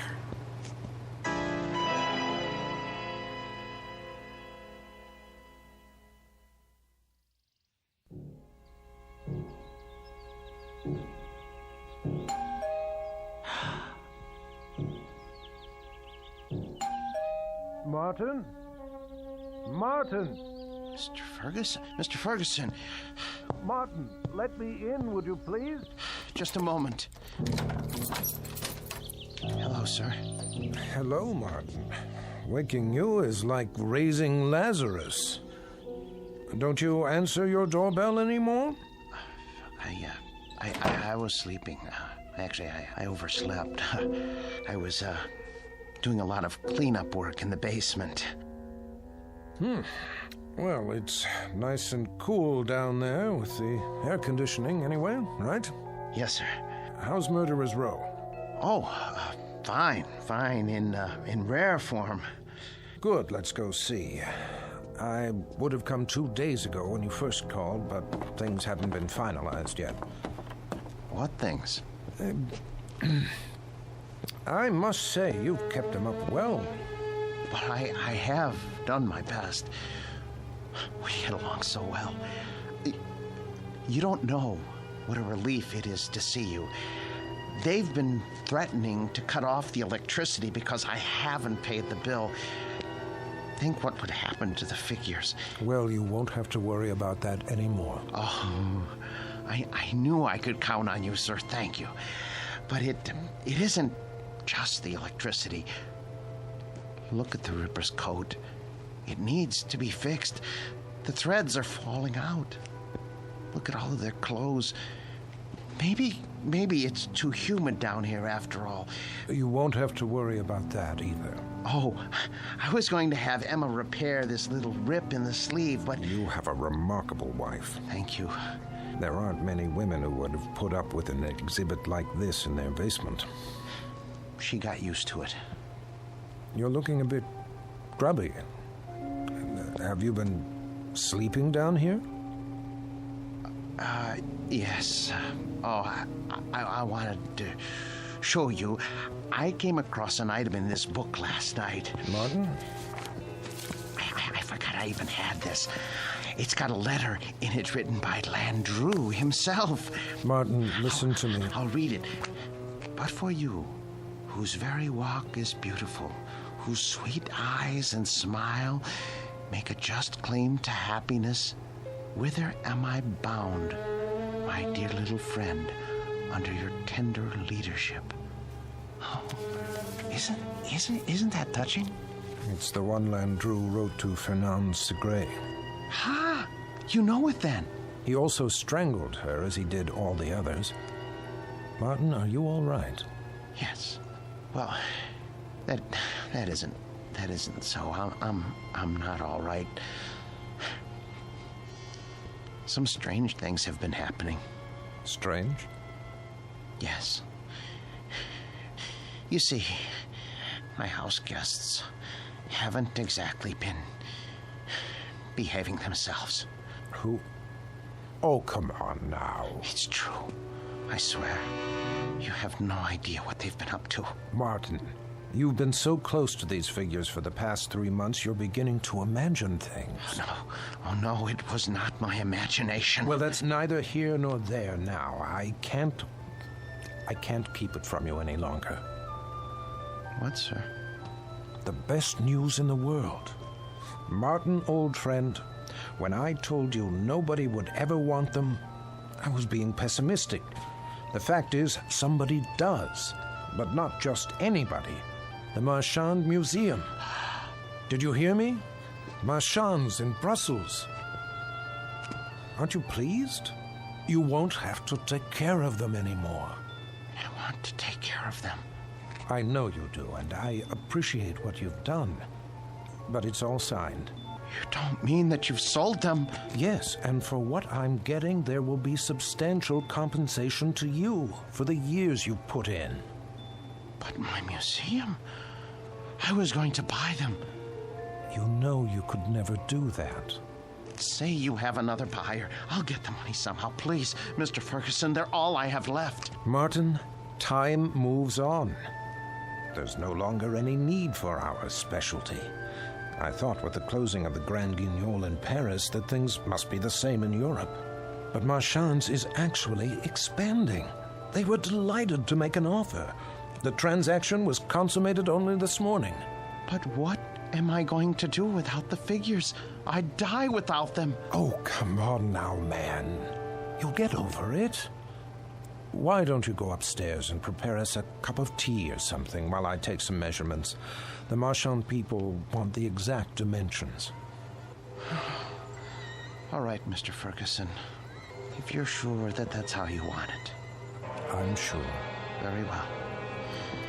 Very well. Let's see now. Hicks. 6 feet, 1 inch. And Birkin hair. Hello there, Landrew. Still holding your waxed cord, I see. Be with you in a second. Now then, Mr. Hare, 5 feet, 10 inches.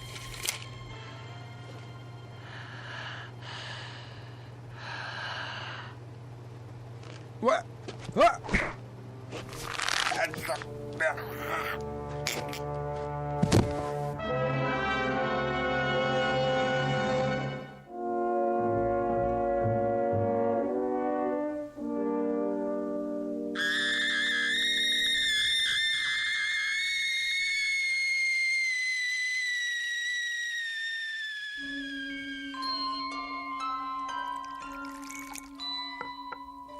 There, 2 cups of tea.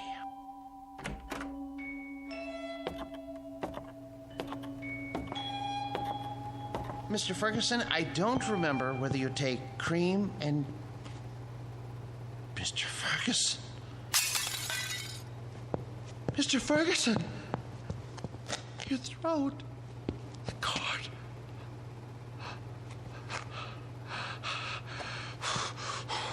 Why did you strangle Mr. Ferguson? And the rest of you?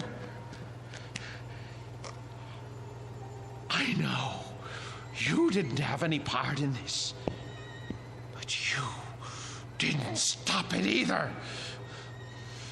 Landrew, you have gone too far.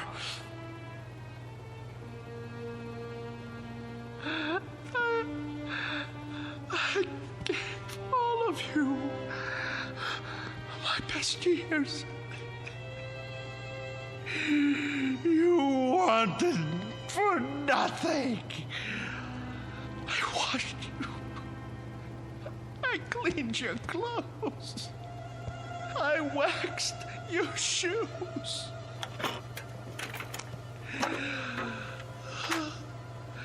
The hair was always the right temperature because I made it so. I defended your deeds against the thousands who came to see you. And when Mr. Ferguson sold the museum, who spoke up for you? Who wanted you? And now what have you done to repay me? Murdered Mr. Ferguson? He was a good man. The books were right. You are monsters through and through, and for that, I am going to punish you. Do you know what I'm going to do? Do you know what I'm going to do? I'm going to take my saw, and I am going to cut you into little pieces.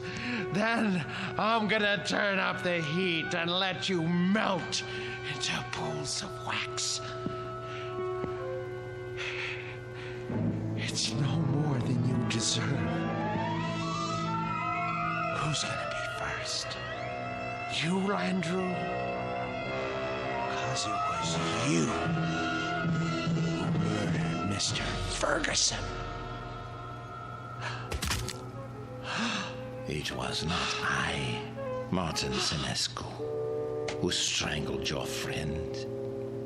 It was you. No, it was you. You killed him while I was upstairs making tea.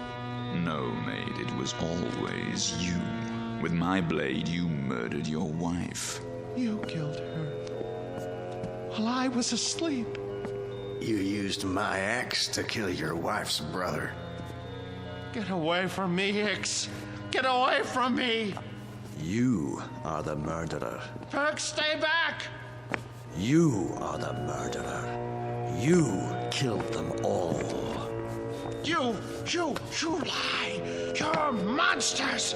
Not so, Martin Senescu. No.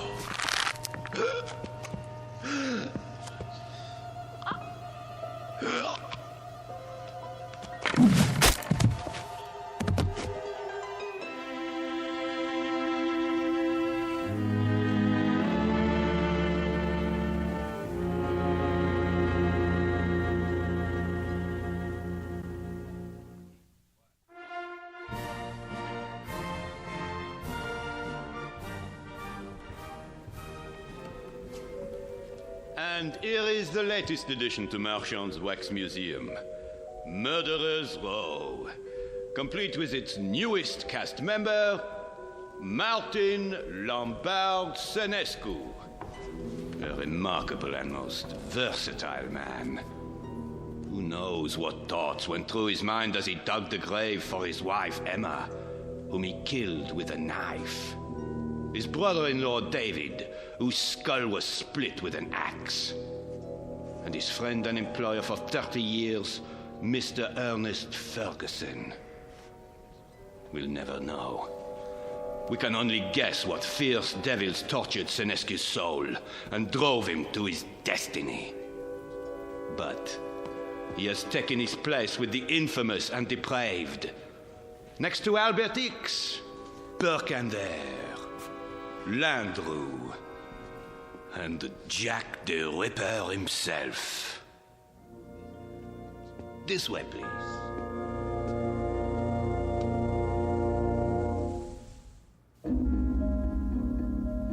The new exhibit became very popular at Marchand's, an instant hit.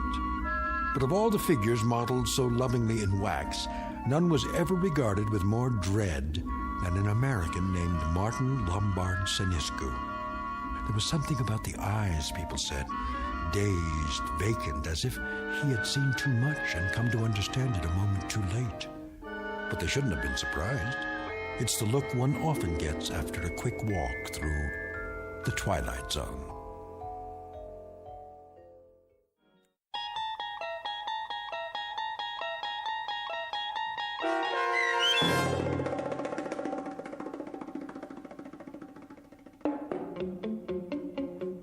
The new exhibit, starring Joby Cerny with Stacy Keach as your narrator, was adapted for radio by Dennis Etchison and Joby Cerny, and written for The Twilight Zone by Jerry Soule and Charles Beaumont.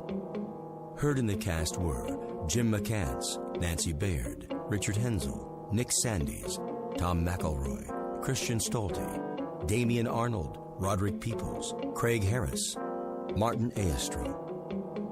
This copyrighted radio series is produced and directed by Carl Amari for Falcon Picture Group. Sound design and custom Foley effects for The Twilight Zone by Cerny American creatives Bob Benson, Craig Lee, Michael Slaybach, and Matt Sorrow. To learn more about the Twilight Zone radio dramas and to contact us, visit our official website at twilightzoneradio.com.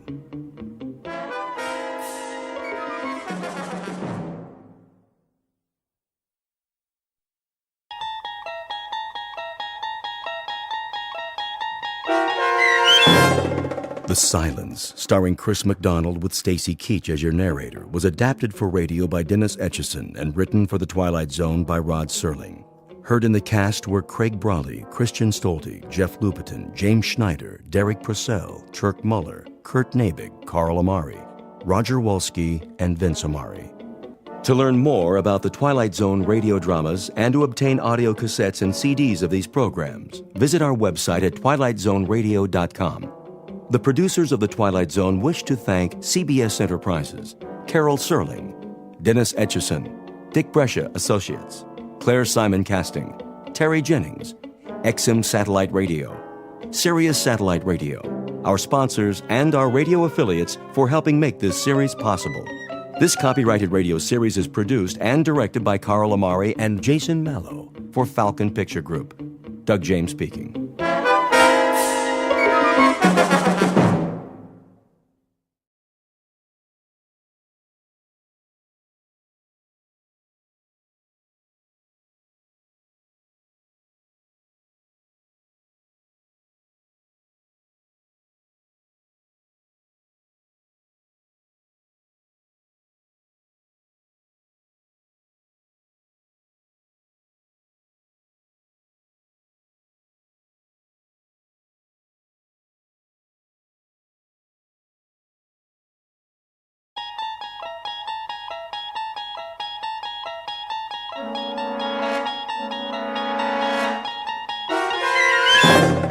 You're traveling through another dimension. A dimension not only of sight and sound, but of mind. A journey into a wondrous land whose boundaries are those of imagination. Your next stop, the Twilight Zone.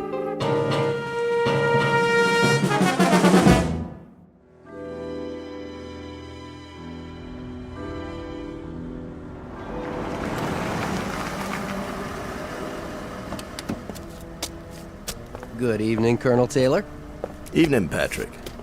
Has Mr. Alfred arrived? Not yet, sir. Warm for this time of year, would you say? I would. Quite balmy, in fact. I might have dispensed with the overcoat altogether. Martin? Yes, sir.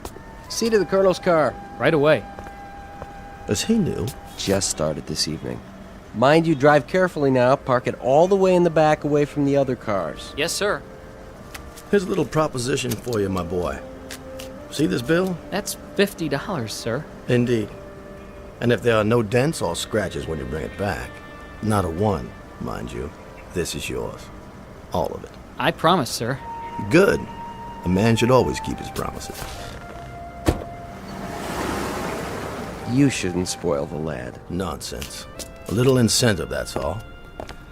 How was it in the club this evening? The usual crowd. Is Mr. Tennyson here by any chance? Yes, sir. For some time now. Thank you, Patrick.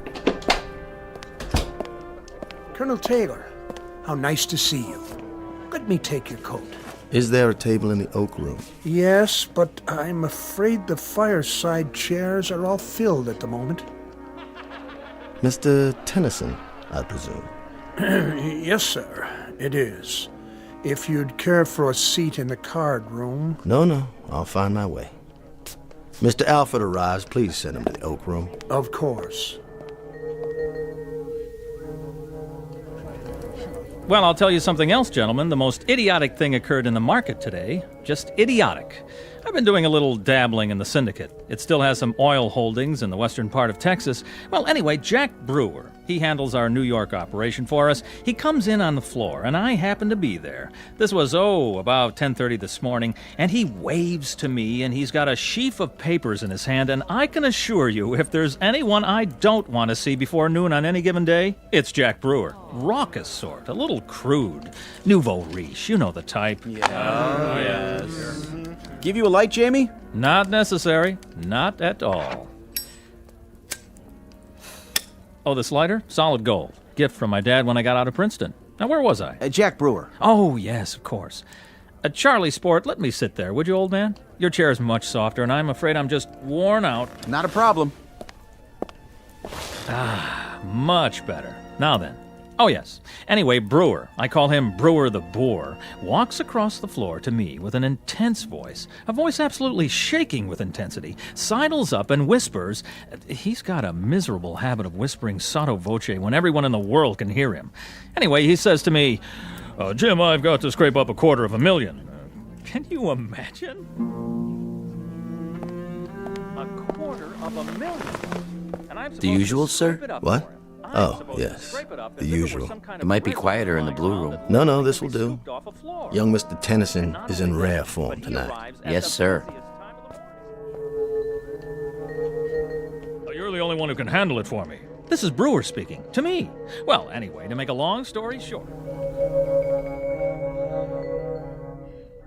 Mr. Jamie Tennyson, who at best is a dapper, albeit articulate, ne'er-do-well. He is glib but shallow, well-groomed but worthless. His every gesture is studied, obvious, planned. He is a mannered dandy, devoid of character, and his presence in this gentleman's club is a social condescension on the part of the members. For this man's credentials are an accident of birth and nothing more. And across the room, a gray-haired ramrod of an ex-army officer, rock-hewn and coldly unemotional in his appraisal of others, but who was no longer able to conceal his distaste in an altogether gentlemanly fashion. And that distaste is about to take the form of a proposed wager. But it's the kind of wager that comes without precedent. It stands alone in the annals of bet-making as the strangest game of chance ever offered by one man to another. In just a moment, we'll learn the terms of the wager and what Mr. Tennyson does about it. And in the process, we'll witness all parties spinning the wheel of chance in a very bizarre casino called the Twilight Zone. And now, the Twilight Zone and our story, The Silence, starring Chris MacDonald, with Stacy Keach as your narrator.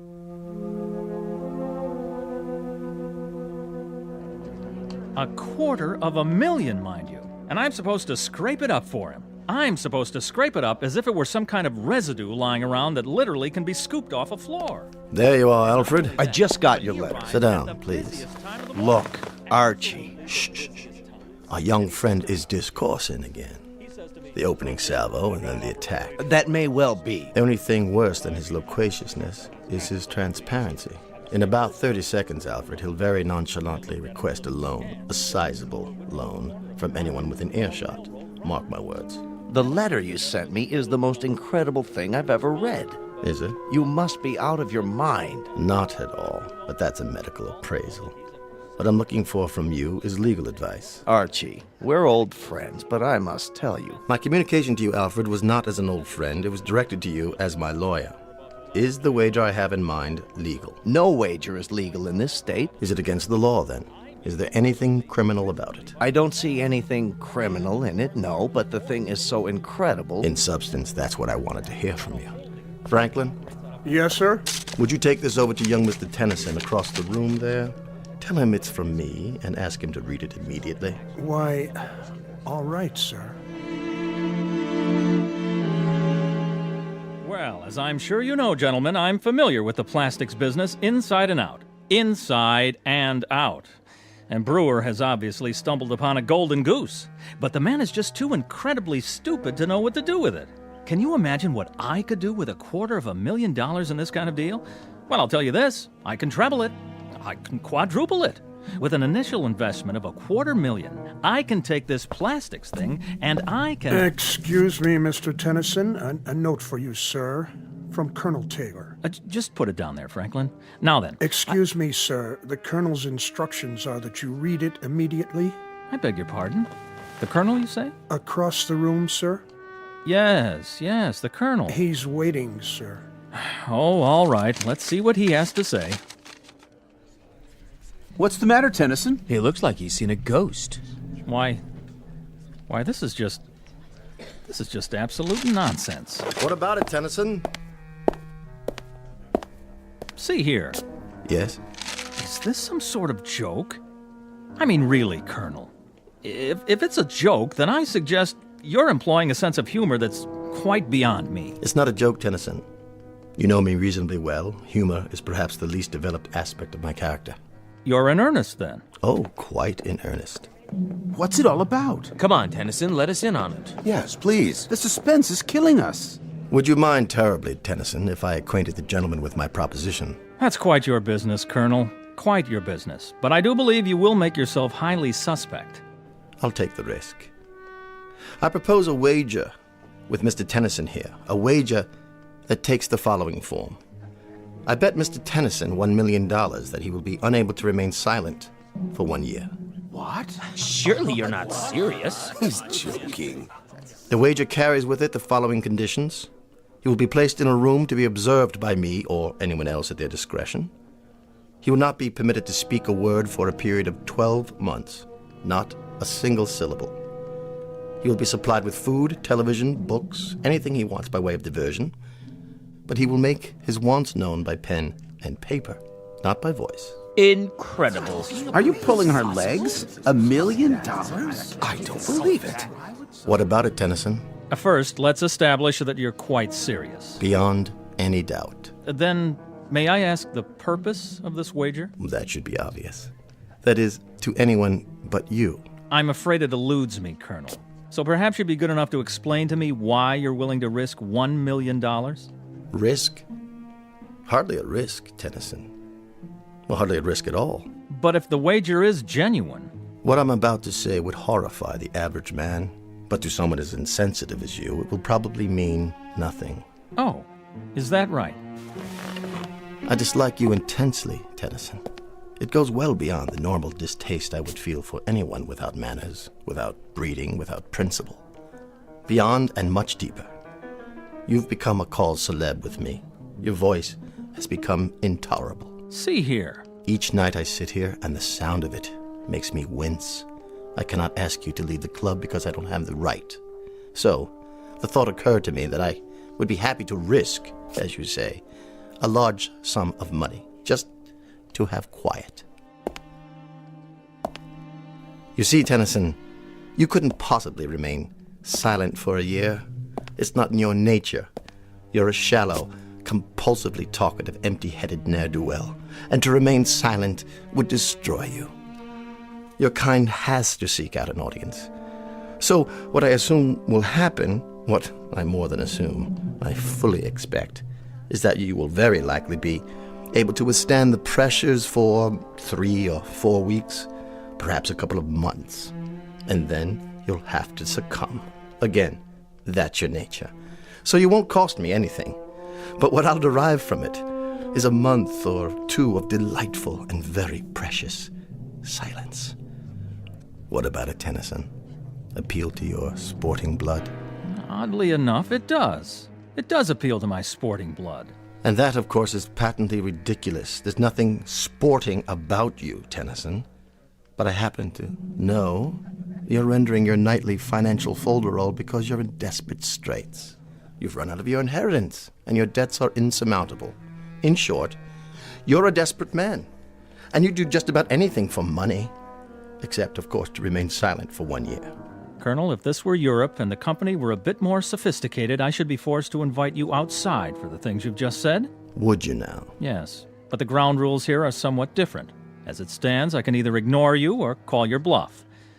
I'm going to do the latter. I accept your wager. Careful, Tennyson. Surely not. Watch what you're agreeing to. Just a few more questions. Where am I to be incarcerated? In the solarium upstairs. It's no longer being used. With the permission of the Board of Governors, I'll have some work done on it. It will be a glass-enclosed living room with a private bedroom and bath that will remain unobserved. Around the room will be placed microphones which you're to leave untouched. Your every movement will be recorded, and of course, as it follows, so will your voice. In the event you decide to give up, you will permit me or anyone else to observe you at any time. When will this start? I've been planning this for quite a while, and I've made all the necessary inquiries. The room can be constructed by tomorrow night. Oh, Archie, for the love of... You will enter any time after 10 p.m., and at 10 o'clock on June the 3rd of next year, you can leave the room. I'll have a certified check in the amount of $1 million waiting for you, assuming the impossible happens and you have remained silent for the full 12 months. Well, Tennyson, your questions answered? They are. I'll be back tomorrow night. Oh, and I would like the check placed on deposit in my name with a photostat of it available to be witnessed by every man in the club. Excellent. That's thoughtful and businesslike, Tennyson. You surprise me. That would be the normal procedure in a pawn shop or a fish market, but not in this club and not with me. My credit happens to be as well known as my honor, Mr. Tennyson, as any member in this room can attest. There will be no check placed on deposit. You will have to be satisfied with my word. Very well, then. So this will be a contest between my courage and your credit. And a year from now, 1 year from tomorrow's date, both can be proved beyond the shadow of a doubt. Precisely. Get my coat, Franklin. By all means, sir. Immediately. Until tomorrow, then, Colonel. And may the better man win, most definitively.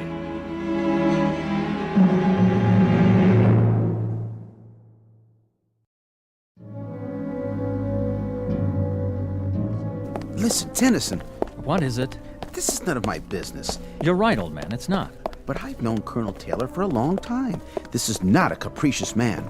He's dead serious. Do you know my wife, Charles? We've met. Her name is Doris. A lovely thing. Frail, beautiful, fragile, like a cameo brooch. Oh, yes, she certainly is that, and more. But I'm afraid her tastes run to unfragile things. Sizable baubles with sizable price tags. She shops at Tiffany's like most women enter a supermarket. And my miserable misfortune is that I happen to love her very much. And so at this particular moment, I do happen to be in desperate need of money. Now, that may sound melodramatic. Not at all, Jamie. But it happens to be true. And my wife's faithfulness is in direct proportion to the size of the allowance I give her. I didn't mean to make light of it. Please believe me. So, that's why I'll be back tomorrow night. How bizarre. Don't you think so, old sport? How incredibly bizarre to remain indoors, shut up, silent, in a room for 12 entire months, in exchange for a $1 million life preserver, thrown to me by none other than Colonel Archie Taylor. I'll say goodnight now. There are arrangements that must be made.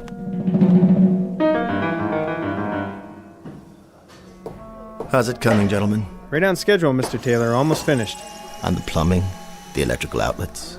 Everything works. We'll give it one more inspection, but I'd say everything's about ready. What about the microphones? They're in position? Yep, all around the room and plugged into this tape recorder. If he says one word, we'll know about it. You turn it on like this. Test 1, 2, test 1, 2. In that case, give the crew my thanks and my check for the agreed-upon amount. Thanks, Mr. Taylor. Will do. Anytime now, Mr. Tennyson. Anytime.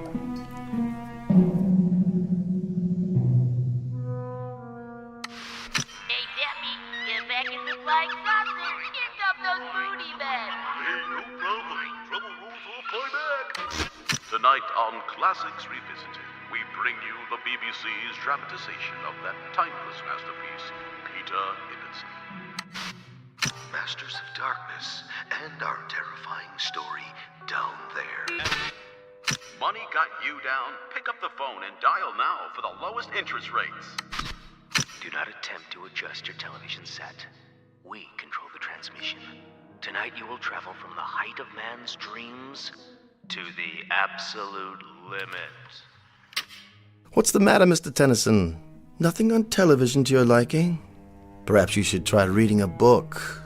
It might be a new experience for you. Or does your taste run to ghost stories, science fiction, that sort of thing? If you prefer, I could stock your bookshelf with trash like that, bestsellers, even erotica, something to keep a man's thoughts on other things. Excuse me a moment. Hello, Franklin. Mr. Tennyson's supper? Yes, sir. Eating well, is he?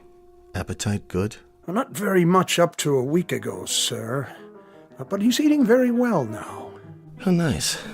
I'd like him to remain as healthy as possible. My conscience simply couldn't stand it if this experience damaged him in any way. Quite the contrary, sir. He seems in excellent spirits. And it's 9 weeks now. 9 weeks that he's been in there. 9 weeks. Really quite incredible. I gave him 4 to stick it out, 6 at the outside, but 9 weeks. A little more gristle there than I'd given him credit for. Yes, sir. Look at that, Tennyson. Dinner for 1. Everything cooked to perfection, I take it. Comfortable, sir? More wine, perhaps. What's the matter, Tennyson? Cat got your tongue? Or don't you believe in speaking to the help? Will there be anything else, Mr. Tennyson? I'll be back when you're finished, sir.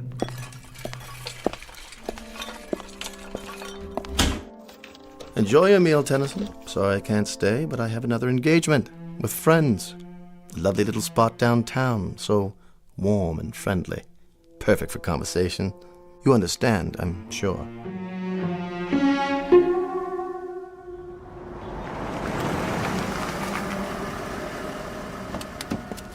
Good afternoon, Colonel.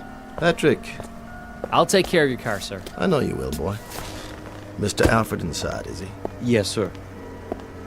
Have a nice lunch, sir.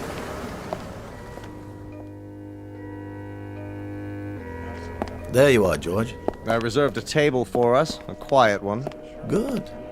But then they're all quiet nowadays, aren't they? Franklin called to say you wanted to see me. Only to pose a question to you.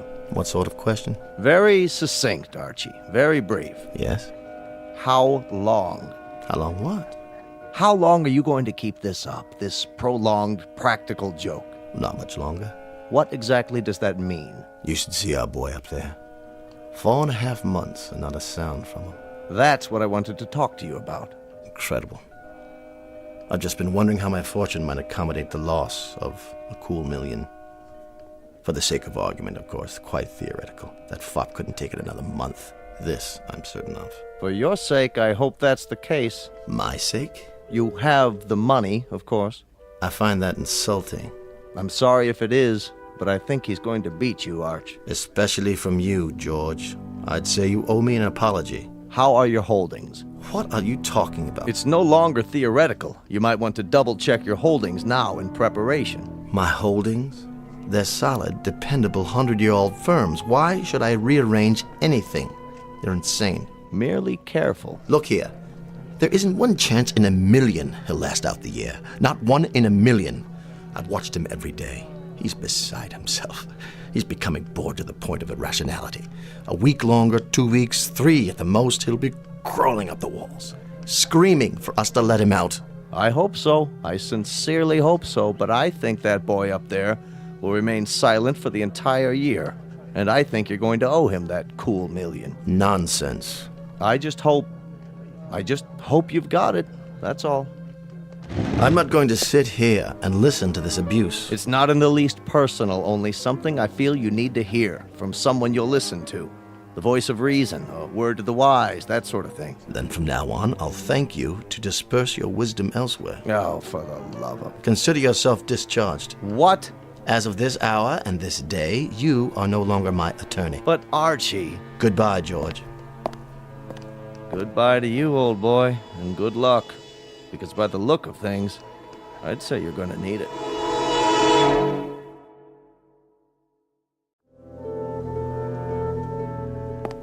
How are we doing today, Tennyson? Read any good books lately? Or are you meditating on the calendar? Thoughtful of me to get you a calendar, wasn't it? What is it you're pointing to? Oh, yes, March already. So it is. In like a lion, as they say. Speak up. I can't hear you. What's that? A note? Well, bring it over to the glass so I can read it. Yes, I see it. 3 months to go, Colonel. The bet stands. Does it, Tennyson? Does it really? It's an early spring this year. Did you know that? You ought to see it. It's incredibly lovely out. Warm with the flowers starting already. All over the city. You really must see it. You don't know what you're missing. Why are you looking so smug? Well, you won't be so smug after I've given you something else to think about. It's the time of year when a young man's fancy gently turns to, you know the rest, and the young ladies, too. Your wife, for example, she must be desperately lonely for you. Desperately lonely. Why? Well, what's that pained expression? I was simply going to tell you that, as a matter of fact, she's been seen in the company of your friend. What was his name? Charlie, that's it. And other young men. Odd that she hasn't visited you, Tennyson. Don't you think it's odd? I happen to know you've sent her notes requesting a visit. And she doesn't even respond to the notes, does she? Tennyson, you may lose your wife. You're well aware of that, aren't you? While you sit doing nothing behind that glass, the very reason for all your agony may be slipping away from you. Tennyson, why don't you leave? Why don't you leave right now? It still might be possible to save your marriage, if you act without further delay. Don't you walk away from me, you fool!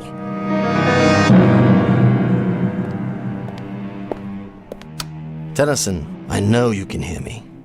I saw your wife again. She's with that polo player fellow now. You know the one. The tall, attractive, blonde youngster. It's incredibly beautiful out today, Tennyson. Oh, it's incredibly beautiful. Birds and flowers and color. Absolutely lovely. Oh, and by the way, I saw your wife. She was getting into a little European sports car. Some young man was driving it. And here's Franklin with yet another meal. You must be quite bored with the club's menu by now, aren't you, Tennyson? Oh, Franklin? Yes, sir? Chilly up here, isn't it? I hadn't noticed, sir. Perhaps. The thermostat, does it control the temperature in Mr. Tennyson's room as well? I believe it does, sir. Then I'll just turn it up for a while. I don't want you getting chilly, Mr. Tennyson. Certainly not. I want to warm it up for you. Nice and warm.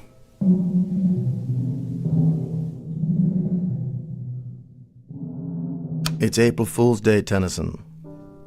You remember April Fool's Day? I think it was named after you. Because only a fool would stay in there as long as you have, knowing precisely what's happening on the outside. Your wife, Tennyson. Your wife. She hasn't written to you, has she? Not a line. Not so much as a single response to any of your letters. What are you doing now? Writing another note? Why bother? I see you sweating. Why don't you tell me how uncomfortable it is? Why don't you ask me to get you out of there? I suppose I could read one more if you prefer. Let me see it through the glass. You monster. Is that the complete contents of your missive? That I'm a monster? Hardly. You do me an injustice, young man. All I did was turn up the heat. That's no violation of the terms of the wager. At no point did I indicate what the temperature would be during your confinement. As to other matters, I'm merely a chronicler of your events on the outside. I'm kind of your personal gossip columnist. Let's put it that way. Tennyson, this nonsense has to cease. You've got to get out of there. I could tell you some stories about your wife. Please don't strike the glass. You might have hurt your hand. Anyway, it's non-breakable. A kind of plastic, actually. But of course, you know all about plastics, don't you? Now, how about it, Tennyson? I might see my way clear to giving you $10,000. That would pay off a few of your debts and a little bracelet for the wife. Something to compensate you for months of loneliness. How about it, Tennyson? $10,000, man. $12,000. Say one word and I'll let you out. You're an idiot. You know that? You're losing your mind in there. I know you are. You're ready to crawl up the walls. Tennyson, listen to me. Make it $75,000 in cash. If you'll give up this ridiculous game and speak. Make it 100. No, 200. 250,000, Tennyson. Time is running short, boy. You can't stay in there another hour. Not another half hour. I swear to you, $250,000 in cash if you'll speak now. You accept? Hold it up. Let me read your decision. Go to... How dare you? You go there, boy. You! You will, I swear, if you don't act at once. I'm about to withdraw my offer. I'm counting down. Rather a monumental occasion, isn't it? I wouldn't have believed it. 1 year in that room and not a word out of him. 3 minutes is all the poor devil's got left now. 3 more minutes. Look at the colonel over there. Not the face of a happy man, would you say? At least he had the decency to show up. You're sure, George? I'm sure. This is straight off the wire, but it hardly matters now. 12 months ago, almost to the minute, you destroyed yourself. Much as I told you you would. Your little reminders are gratuitous at this point. And it's not even 10 o'clock yet. Whether it is or whether it isn't, the destruction I'm talking about has already taken place. There have been ugly rumors, Archie, things you've done to him. What things? Like little asides, innuendos, suggestions, gossip about his wife. Even intercepting letters he wrote her before Franklin could mail them. You place such a premium on honor, Archie. But you haven't acted like an honorable man. George, you don't believe Please don't go to the trouble of denying it. I'm sure much of it is true. But this ugly affair has proven two things, hasn't it? That the boy up there is stronger than you gave him credit for, and that you are considerably weaker. That boy up there. A weak, simpering, half a mind, a fop with no guts, no courage, no nothing. How could he have done it? How could he have done it? I might just as well have made it 2 million or 3 million. Somehow it was impossible from the beginning. Gentlemen, Mr. Tennyson.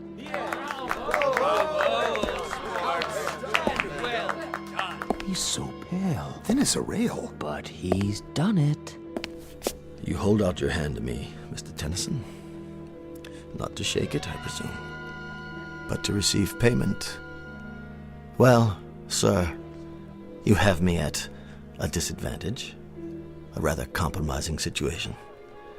You forced me into a position of rather unpleasant candor, because it happens to be a fact that I'm a fraud. I don't have any money. I offered you $10,000 and then 12.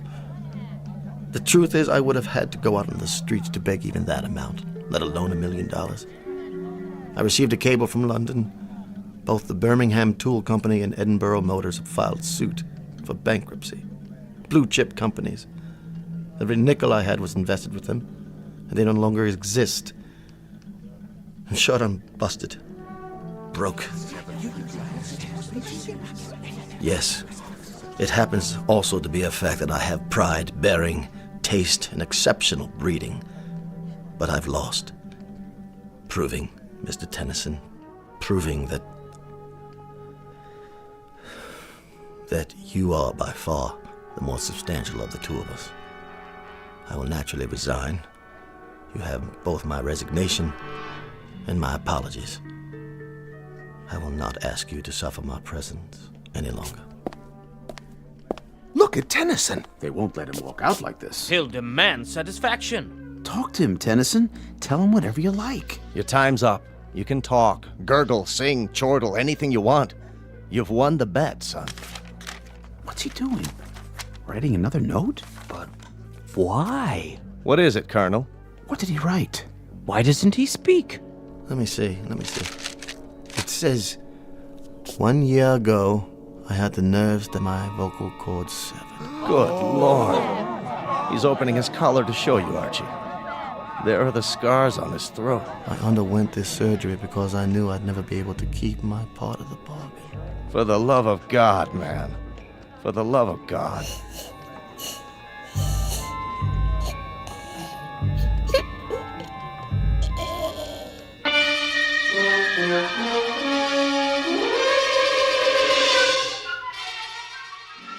A bizarre and unlikely bet, with two losers. Mr. Jamie Tennyson, who will go through life as a silent shell, the price to be paid for his weakness. And Colonel Archibald Taylor, who will spend the rest of his days in naked humiliation. The cost to him for all of this is the most precious possession he owned, his pride. And the point of it all? Simply that two men discovered somewhat belatedly that gambling can be a most unproductive pursuit. For somewhere beyond these two, a wheel was turned, and both their numbers came up. The number was Black 13. If you don't believe it, ask the croupier, the very special one who handles high-stakes roulette in the Twilight Zone. More from the Twilight Zone after this. Hello, I'm Stacy Keach. I hope you're enjoying this edition of the Twilight Zone radio dramas. To learn more about this series, be sure to log on to our official website at twilightzoneradio.com. You'll find special discounts on our Twilight Zone audio collections, listings of our radio stations, links to other websites, and a photo gallery of our recording studio and some of our stars in action, plus ways to contact us with questions or comments about the show. And for a limited time, when you log on to twilightzoneradio.com, you can send in for a free CD of the show. So be sure to visit us at twilightzoneradio.com.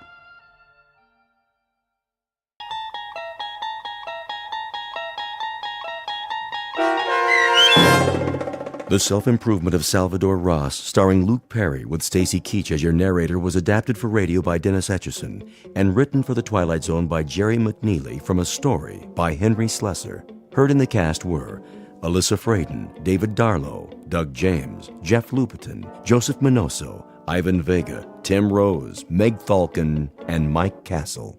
To learn more about the Twilight Zone radio dramas and to obtain audio cassettes and CDs of these programs, visit our website at twilightzoneradio.com. The producers of The Twilight Zone wish to thank CBS Enterprises, Carol Serling, Dennis Etchison, Dick Brescia Associates, Claire Simon Casting, Terry Jennings, XM Satellite Radio, Sirius Satellite Radio, our sponsors, and our radio affiliates for helping make this series possible. This copyrighted radio series is produced and directed by Carl Amari and Roger Wolski for Falcon Picture Group. Doug James speaking.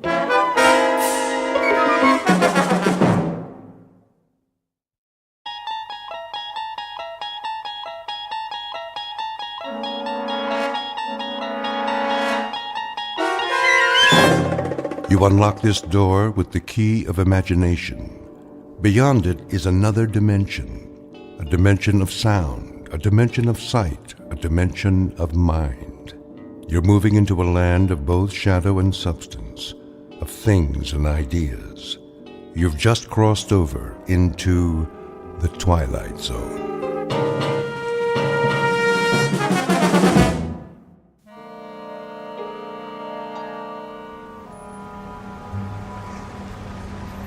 Paper, paper, get your afternoon paper.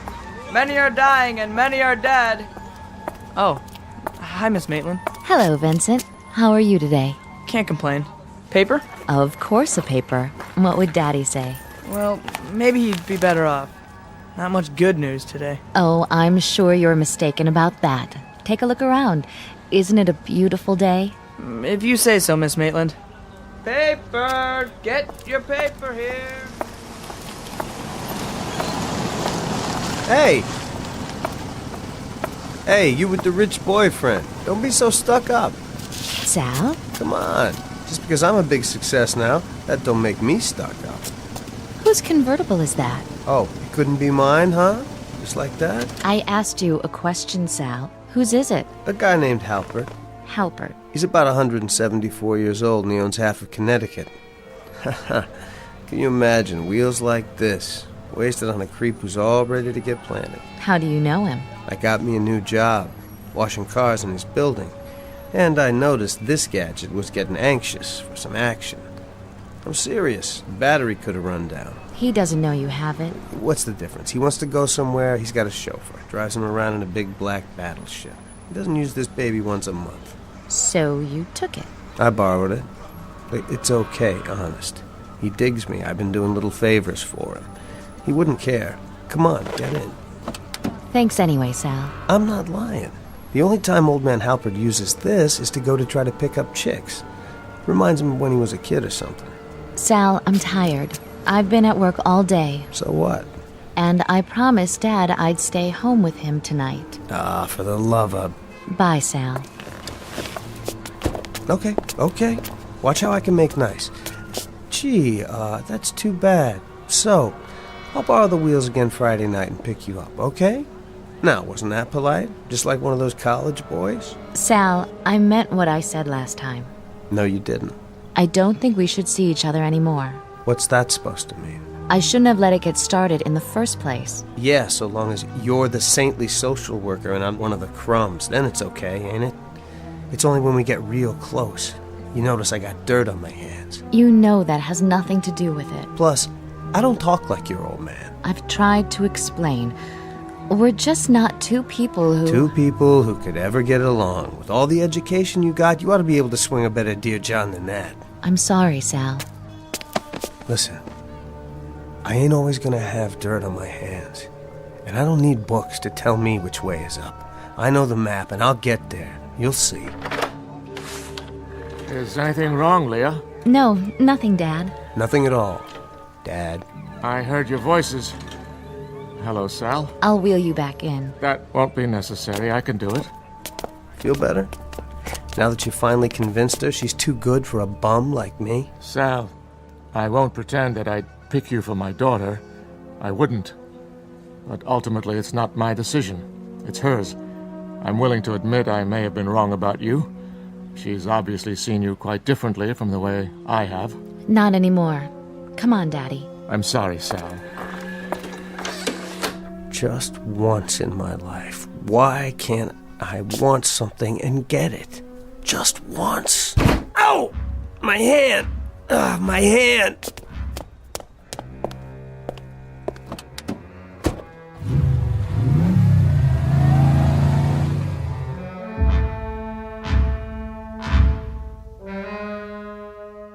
Confidential personnel file on Salvador Ross. Personality, a volatile mixture of fury and frustration. Distinguishing physical characteristics, one badly broken fist injured by striking a closed door and requiring emergency treatment at the nearest hospital. Ambition shows great determination for self-improvement. Estimate of potential success, a sure bet for the latest edition of Who's Who, published in the Twilight Zone.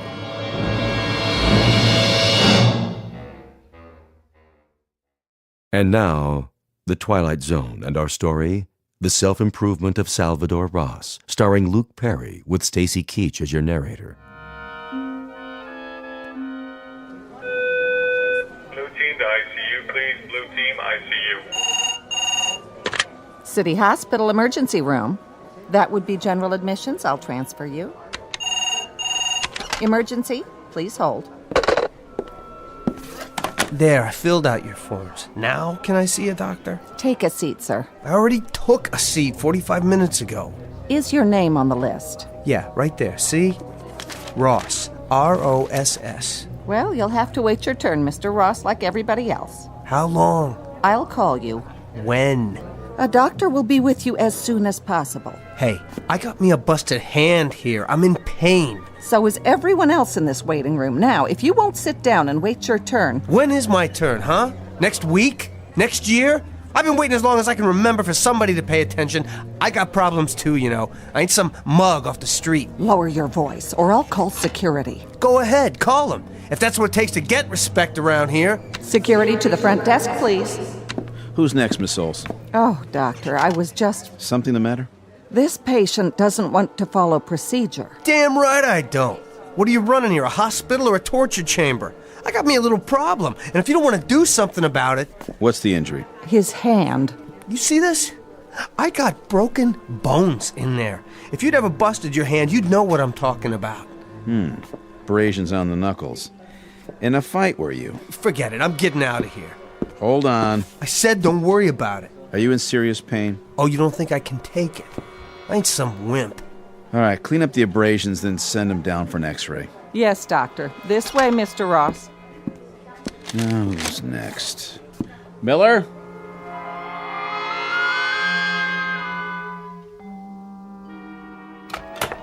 Here we are, Mr. Ross. What's this, the charity floor? The orthopedic ward is full, but you'll be fine in here for tonight. You're sharing with, let me see, Mr. Armstrong. Hey, Sonny. Hi yourself, old man.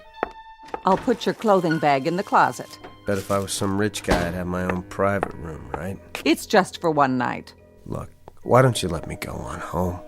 The doctor has to prepare the cast after he's seen the x-rays in the morning. For now, the splint will have to do. Just don't put any pressure on it. Yeah. There you go. You adjust the bed with these buttons. If you need anything, press this one for the nurse's station. Right. Good night, Mr. Ross. Hey, nurse. Yes? What's the button for? Room service? The button for... Chow. What's the guy got to do to get a burger and fries up here? Oh, you mean dinner. Food services will be by any time now. Good. That's okay, then. Good night again. Mind if I watch my program? Be my guest. Do something to your hand? No, I just stopped in for a good night's sleep. The Waldorf was getting on my nerves. I bet it hurts. You got that right. Don't worry. They bring you pills every few hours. Great. You're lucky, though. Yeah, I ought to be on TV. No, I'm serious. I've got this congestion in my chest. You griping about a cold? At your age, it might be just a cold. At mine, it could turn into pneumonia. Excuse me while I turn on the tears. You should appreciate what you've got. Know something, boy? You could break both legs and you'd be running the 100-yard dash inside a month. Yeah? Well, if you think this feels so great, let's swap. You take the broken hand. I'll take your lousy cold. It's a deal. Knock yourself out, old man. I'm gonna catch some Z's.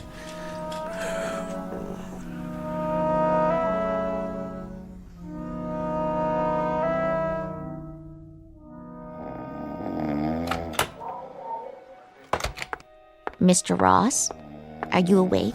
Yeah? I brought your pain pill. Goody. You've been a good boy. You didn't ring for more medication. I must have fell asleep. I'll leave your pills on the side table. Thanks. Doctor will be in the morning. Till then, get some rest. And be careful of that splint.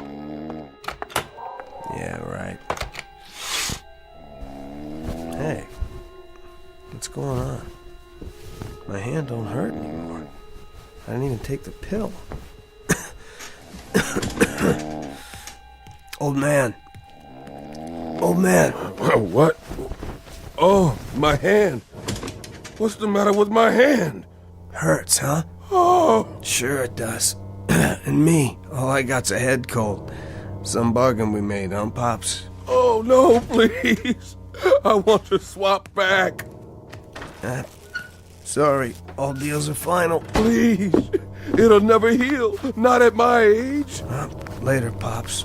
I'm gonna put my clothes on and blow this joint while the going's good.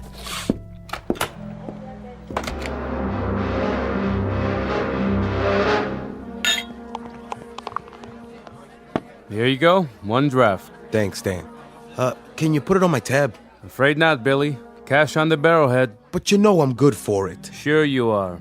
And I'm on Donald Trump's payroll. Can't do it, Billy boy. Been a slow night. All right. Hey, how you doing, Sal? 5 by 5 all the way. Say, Stan, I want you to help me try something. What's that? Excuse me. How much money you got in the till? Sorry, Sal. No touches today. That's a pretty bad cough. Don't worry. It's getting better already. And I don't want no loan. That's a relief. So, how much you got? I don't know, $1.50 maybe? $1.50. Okay. It'd be worth $150 for you to have, I don't know, say, to have hair again? To have what? You heard me. Hair. A big old thick head of hair, like mine. Sal, whatever you've been drinking, you didn't get it here. Listen to me. I'm just asking you a question. If this is a rib, I don't like it. I know. But this is no joke. Let's say I could give you a full head of hair again. Would you pay me what's in the drawer? Sure, Sal. And if you get me in the movies while you're at it, I'll give you a bonus. That's a good one. Okay. Now you agreed to it. The deal's set. So when do I collect the fur? I don't know exactly, but I swear, you'll get it.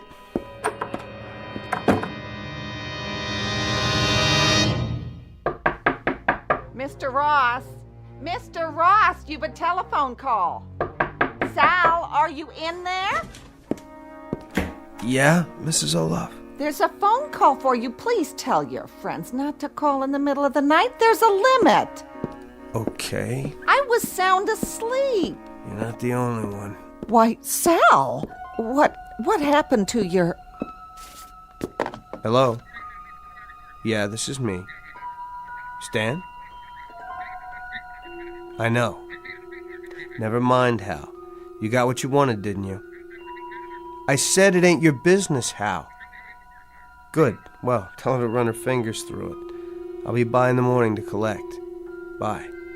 From now on, no calls after 10 o'clock, and... Sal, what have you done to yourself? Shaving your head like one of those gang boys. If you only knew how ridiculous you look that way. Why, where are you going? Do you know what time it is? I gotta go out.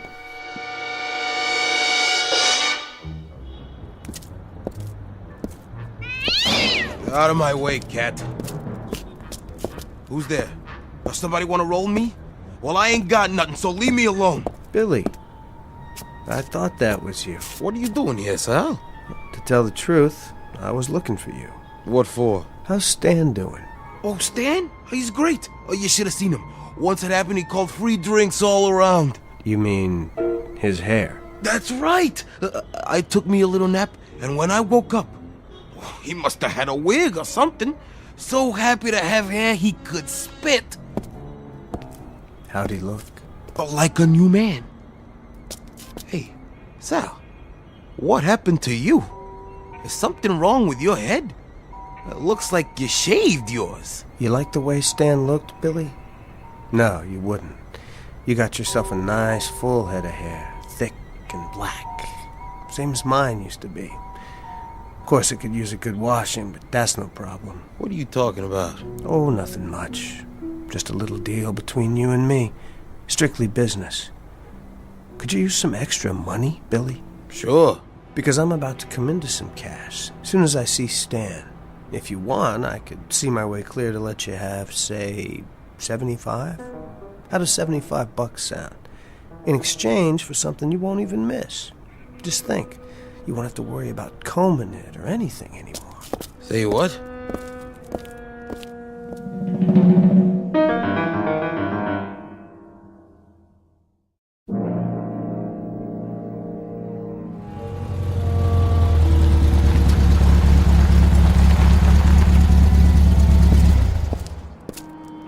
Afternoon, Mr. Halpert. Park it for me, Sal. You got it, sir. And no dents. This car cost me plenty.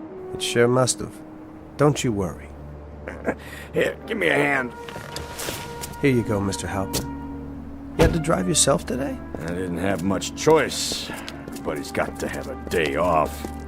After this, if that chauffeur wants to work for me, he can by George work 7 days or none at all. You know, I'd be glad to drive you any time, Mr. Halpert.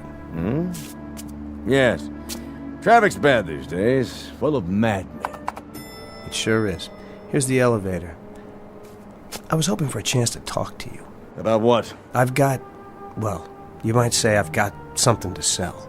Anything worth buying, I've already got. Hiya, Mr. Halpert. Going up? Yes, Andrew, all the way. And no stops.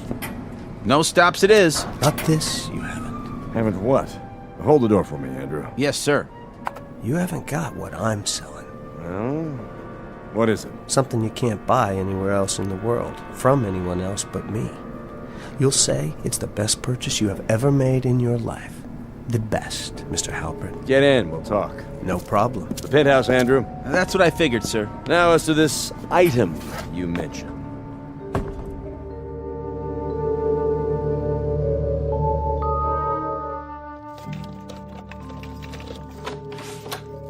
As I recall, you've not seen my apartment before. That's right, I haven't.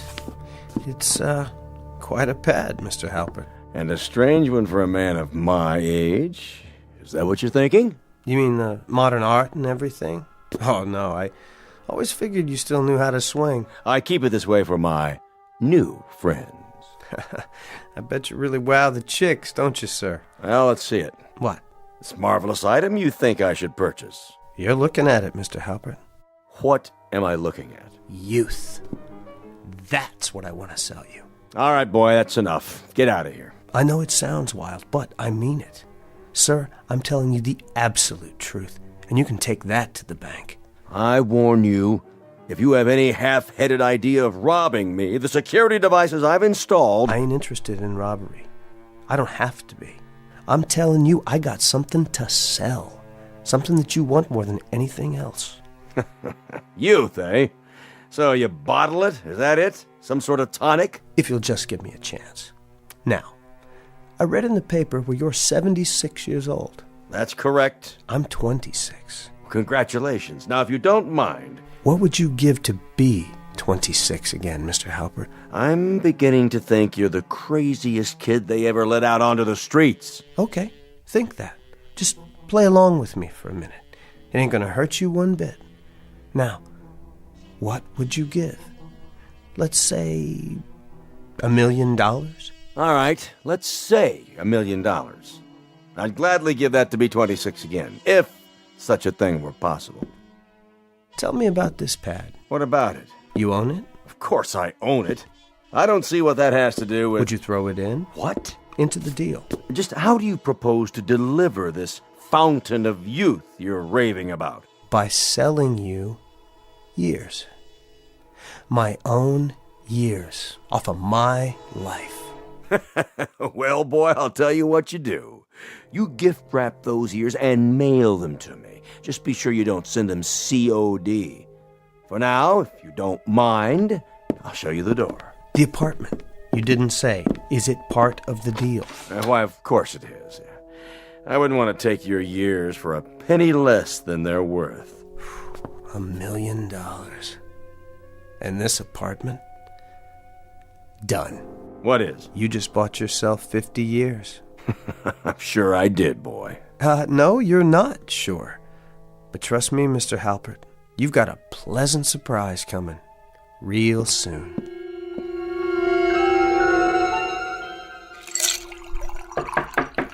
It's open. Here's that newspaper you ordered. Come in, Andrew.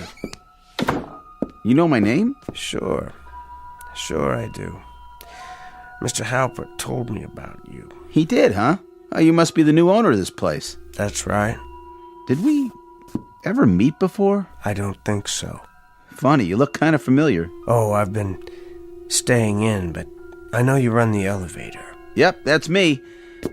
Hey, what happened to old man Halpert? I mean, Mr. Halpert. He decided to take a long cruise. Oh. With some young friends of his. And since he planned to be away for a long time, he agreed to lease me this place. Yeah, that sounds like Mr. Halpert. How do you mean? Well, he sure knows how to spend money. Except when it comes to tipping, that is. And you need your tips, don't you? You're not kidding. Nobody could make it in this building without them. Drink? No thanks. I'm working. How much do you make a week? Well, I'd be embarrassed to tell you, but it's sure not that much. Without tips, it doesn't go very far. This should help, then. A picture of Andrew Jackson, just for bringing the paper? Mister, I have a feeling you're going to get good service around here. Real good. Hey, if there's anything you ever need, just ask for me. Wait a minute. Yeah? How'd you like to make some more money? Quite a bit more. Sure, as long as it's legal. How old are you? 19. Would you like to be 20? Huh? It's only a year, right? Oh, I'll figure I'll make it one of these days. Sure. You've got plenty of time. No rush. What would you say if somebody offered to buy a year of your life for as much as you can earn in a few months? Right now, so you wouldn't have to wait for the money. If somebody said that to me, well, I'd guess I'd tell them to take a flying leap at the moon. You wouldn't sell a year for all that money? Think of what you could do if you had it. Well, it's like this. I guess I enjoy being this age. They say you only go around once. True. The days can get pretty boring, but there are some nights I wouldn't swap for anything. Know what I mean? Yeah, I do. Nice talking to you, sir. Be seeing you. Wait. Yeah? Come back for a minute. Yes, sir. Come in. Close the door. Okay. You thought I was joking, didn't you? I don't think I get what you're talking about exactly. Here. This should make it clear. What's your full name? Andrew Grow. You can fill that in yourself. Now, does this make it a little more reasonable? Mister, this is a check for $10,000. That's right, Andrew. What do I have to do? I told you. Nothing. If you take it, you'll wake up a year older tomorrow, that's all. And you'll have a whole lot more money to spend. I guess so. Think of what you could do with it. Dates, nightclubs, anything you like. Now, tell me the truth. Do you really care whether you're 19 or 20? Does 12 months make that much of a difference? Well, when you put it that way, I guess 20's a pretty good age. Just as good as 19. Maybe better. Then you've made a deal, Andrew. A very good one. Be careful with that check till you get to the bank. Sure. Nice doing business with you, Mr. Ross. And Andrew, you might pass the word along to your friends. I'm always good for cash. On the same terms. Oh, they'll be beating down your door. Who knows? I might decide to sell you a couple more years myself. I'll be here. And thank you, Andrew. Nice doing business with you, too. Oh, you're welcome, Mr. Ross. My pleasure.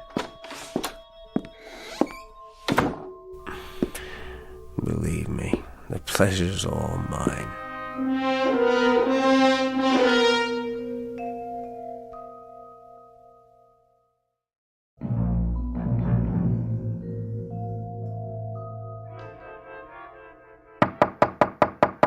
Yes?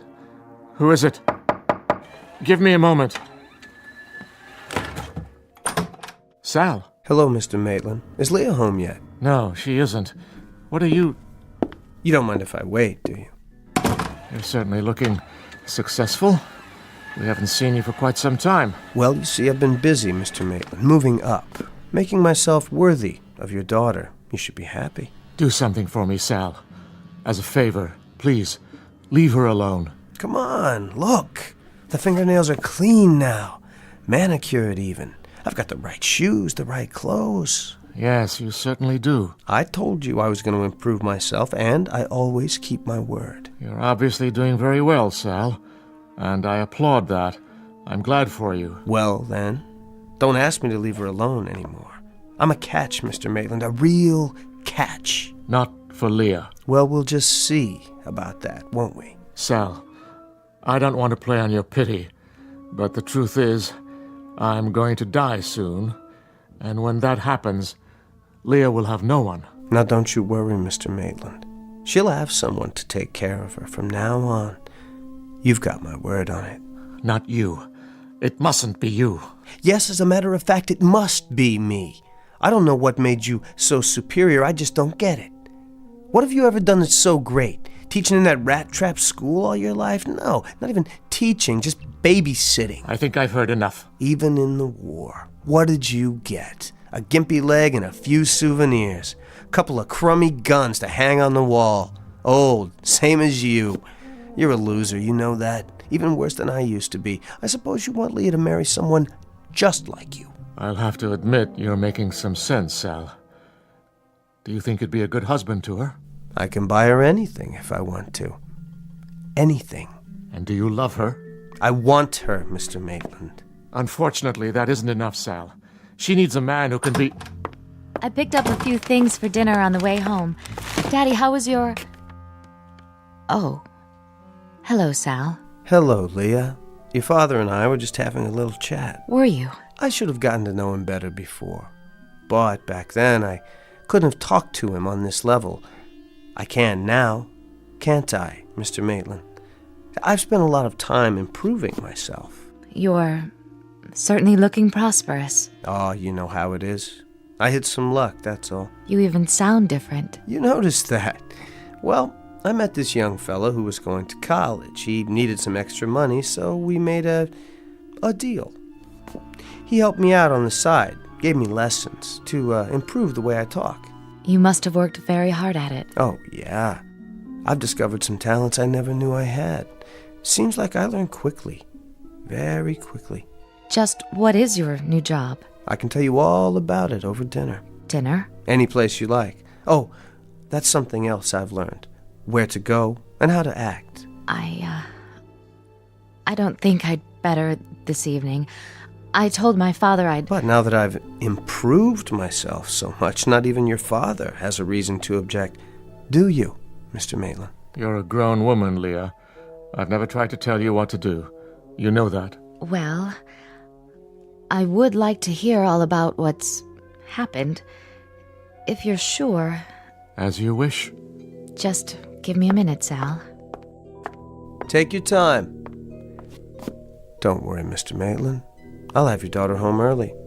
I promise.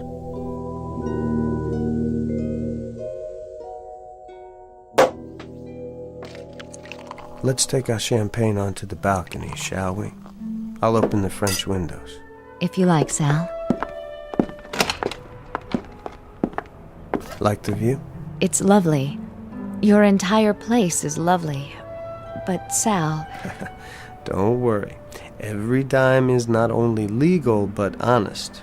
A businessman's well-earned reward. What sort of business? You're not getting all my secrets. Maybe someday I'll explain it to you, after we're married. What? You do know I'm going to marry you. It's getting cold. You might say I did it all for you. Oh, I won't pretend I haven't enjoyed it along the way, but I always had a goal. I wish you hadn't. Come here. Sal, please. Now tell me you feel nothing. That was never the problem. I have to go. Then what was the problem? You broke off because I wasn't right for you. What kind of guy is right for you, Leah? Just tell me. I'll be that guy. It doesn't work that way. Well, I've got a surprise for you. It does with me. I can buy anything I want, and I can be anything I want. I wish I could explain it to you. It's not something you can buy. No? You name it. Sal, I'm talking about the kind of person you are. The way you feel about things and people. I'm not criticizing you. It's just the way you are. What way? The man I marry will have to be a kind man, gentle. He'll have to be... what word can I use? Compassionate. I couldn't love him otherwise. You mean a patsy? Like your father, always ready to get pushed around? I mean a man who cares about other people just because they're people. And since you brought it up, yes, I think my father's a compassionate man. So you see, it's not something you can buy. Not even if you had your own private mint. Don't be so sure.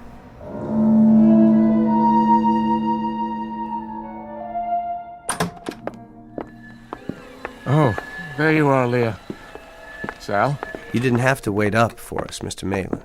Here she is, safe and sounder than when she left. Have a nice evening. You certainly look as though you did. I'm sorry, Daddy, but it is nice to think that someone worries about me. Don't flatter yourself, my dear. Actually, I wanted to talk to Sal. In that case, if you'll excuse me, Sal, I've got a big day tomorrow. Good night. I'm glad you came in, Sal. You're going to be even gladder, Mr. Maitland. I've given it some thought. I realize now that you're the way you are, and it's not my place to judge you. Look, I don't care anything about it. Please, let me finish. I've also decided that I can't let you ruin her life by marrying her. You thought of a way to stop it? Not yet. But there must be one. I could try begging you, Sal. Mr. Maitland, I'm not interested in your begging or your silly little threats. I came here to talk business. I don't understand. I'm going to make you an offer.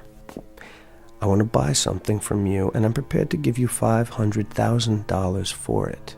What did you just say? Now just let that figure roll around in your mind for a minute. $500,000 cash.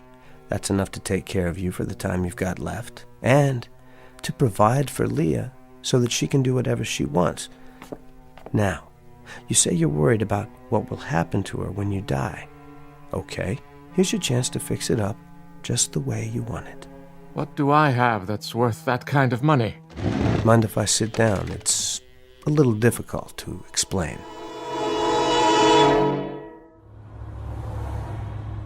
Something the matter, Sal?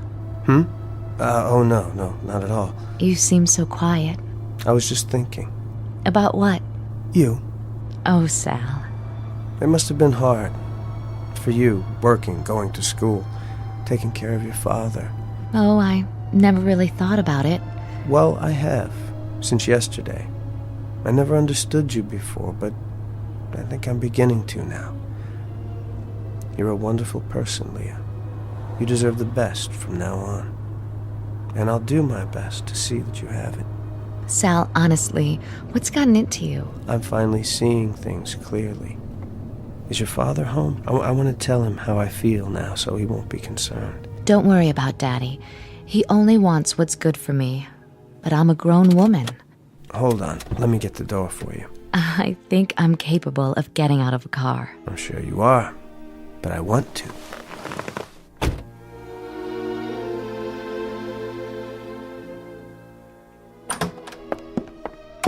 Hello, Daddy. Did you have something to eat? I left a meal in the refrigerator. Yes, thank you. Hello there, Mr. Maitland. I was hoping you were here. I find that hard to believe. I wanted to talk to you. May I come in? Why ask my permission? You must be cold, Daddy. Here, let me straighten your blanket. No, let me. Why, thank you, Sal. Leah, would you excuse us for a few minutes? Well, all right. I'll just freshen up. Go ahead, Sal. Say your piece.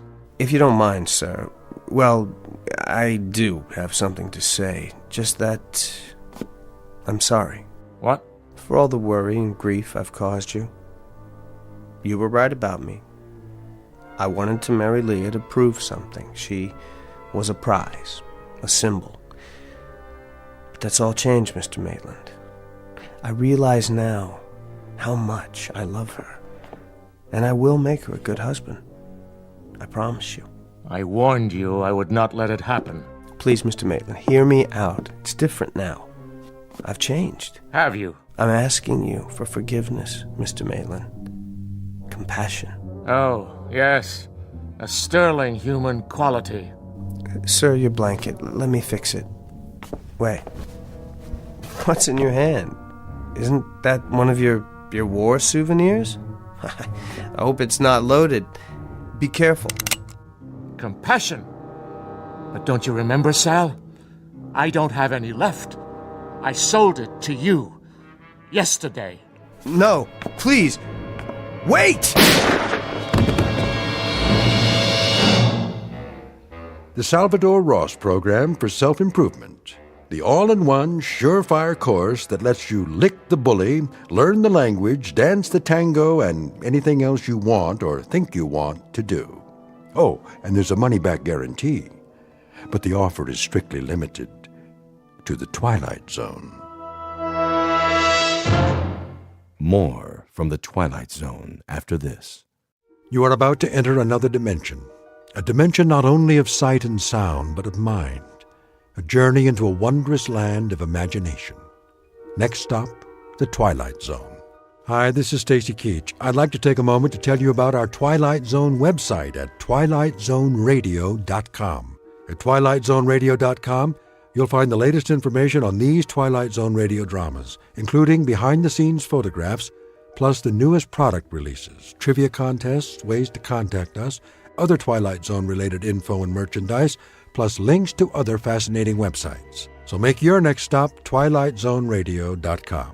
Visit twilightzoneradio.com to purchase these Twilight Zone radio dramas on cassette and CD, or call toll-free 1-866-989-ZONE. That's 1-866-989-9663.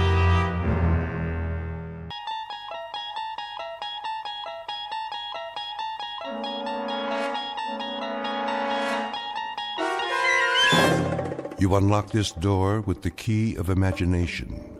Beyond it is another dimension, a dimension of sound, a dimension of sight, a dimension of mind. You're moving into a land of both shadow and substance, of things and ideas. You've just crossed over into the Twilight Zone.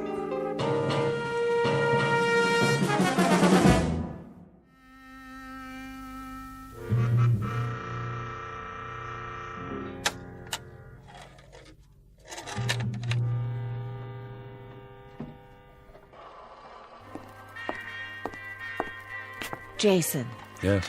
Oh, hello, Evelyn. can I talk to you? In a minute. Do you know what that is? What it is? That's Glenn Miller, Evie. Who? You don't remember him, do you? No, of course not. You weren't born yet. Jason. Truth be told, I wasn't either. But I had a collection of old-time records. Quite a collection. One of the best in the country. Glenn Miller, Harry James, Tommy Dorsey. Of course, that was before. They all got broken to pieces, along with everything else. Except for this one. Jason, they want to know. Know what? About the food. You have to tell them something. Wait till Mr. Goldsmith comes back from the cave. Did you know there was a place called the Meadowbrook on the old Pompton Turnpike? What's that? The Glenn Miller Orchestra used to broadcast from there. I read it in a book. Frank Daly's Meadowbrook on the Pompton Turnpike. Oh, what I'd give to have heard that on the radio. What's a radio? Well, it was a way for people to communicate. They sent out speeches, music, anything they felt like, for others to hear. Any time of the day or night, around the clock. Did they send food? What? Food, Jason. That's what we need. Look out the window. Everybody's in the street and they're hungry.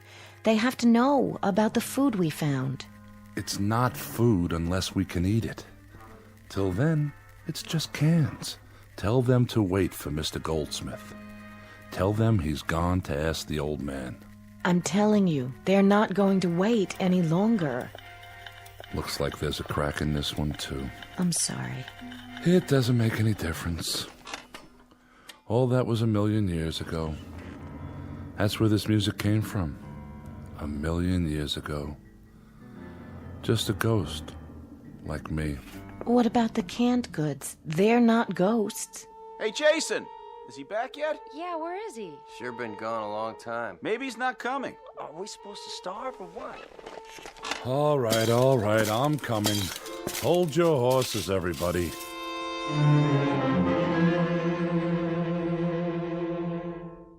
What you've just witnessed is the better part of a legacy, left by man for himself. Some years previous, he pushed his buttons, and a nightmarish moment later woke to find that he had turned the clock back 1,000 years, or more. His machines, his medicine, his science were buried in a mass tomb, covered over by the biggest gravedigger of them all, a bomb. This, then, is the Earth not many years later, where the few remaining survivors get by, but just barely, in a once thriving suburb full of families who lived their lives with faith, hope, and charity, until that terrible morning. Now they scramble simply to stay alive, with nothing to guide them except someone they've never seen, an old man in a cave who dispatches wisdom in a most peculiar fashion. And a moment from now, the old man's authority will be put to the test, as faith goes the way of hope and charity in a future no one imagined they'd ever have to face. For this is a fragment of a whole, a remnant of what was once a proud race, now all that's left of humanity in the Twilight Zone. And now, The Twilight Zone and our story, The Old Man in the Cave, starring Adam Baldwin with Stacy Keach as your narrator.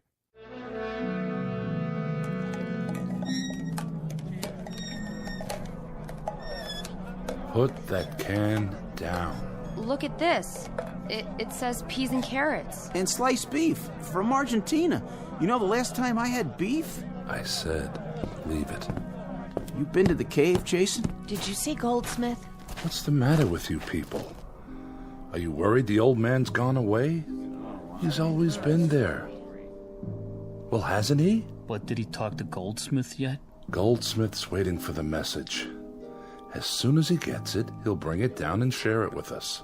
Is he asking about this food? I tell you, it's pre-bomb. Everything in the pile is pre-bomb. We don't know that. Look at it. It's safe as anything. I'm surprised at you. I'm surprised at all of you. We have no way of knowing... Why do we have to wait for the old man? Why don't we just take our chances with it? We already took our chances. What's that in your hand? See this? The old man told us not to plant on the north acreage, and this is what came up. I know what those are. Those are carrots, just like on the can. Did these grow, Evie? Or did someone leave them to us in a will? They were the best of the crop. The best? Then I'd hate to see the worst. But if we grew them ourselves, they must be okay. No, Evie's right. I don't think we ought to eat these. Too much of a risk. Maybe we just better bury them with honors. But that's what Goldsmith went to the cave for. That and the canned goods, to find out what land we could try next. If the old man says it's okay... The old man, indeed. God knows where he gets his knowledge, but he knows about land. You remember the tomatoes that came up? After he sent a message telling us not to plant them... They were deformed, too. Monstrous is the word.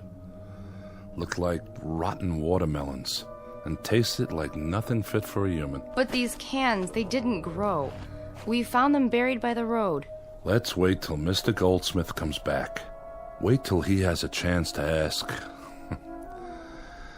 You know, man doesn't live by bread and canned goods alone, or free carrots or mutated tomatoes.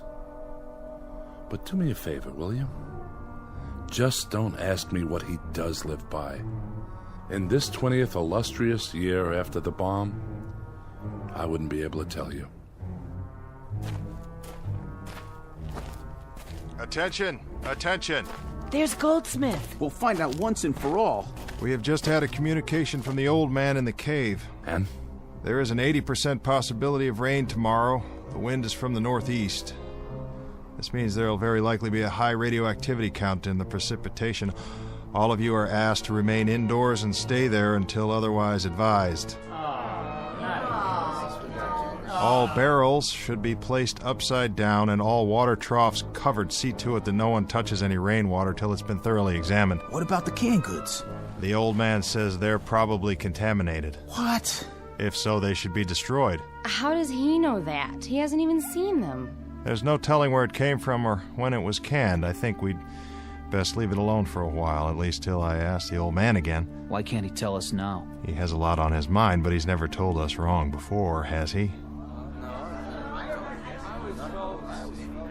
Quiet. What's the matter? Listen. I remember that sound. So do I. It's a truck of some kind. Where do they get their gasoline? Then it must be Army.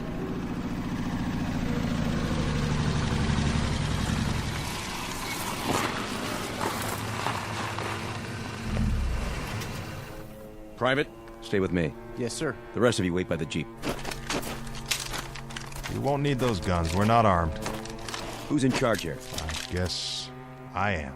Good. You got a name? Goldsmith. What about this place?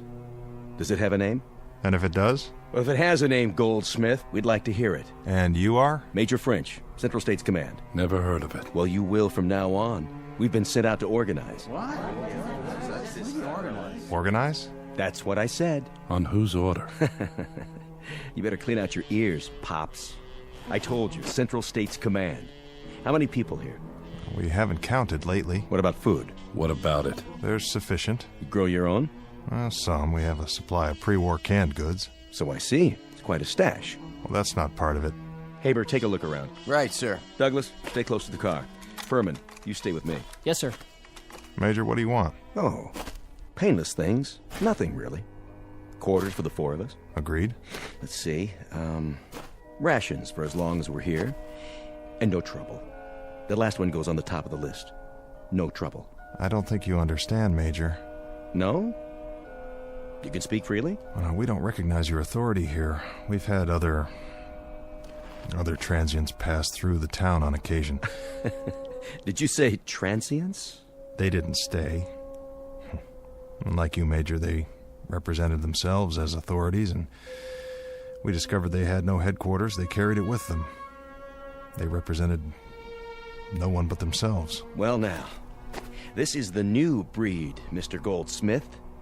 From now on, this whole area will be organized. It will be set up in military sectors, each controlled by local constabulary. In this case, that means yours truly. You and your constabulary may stay here overnight, Major. It's good of you.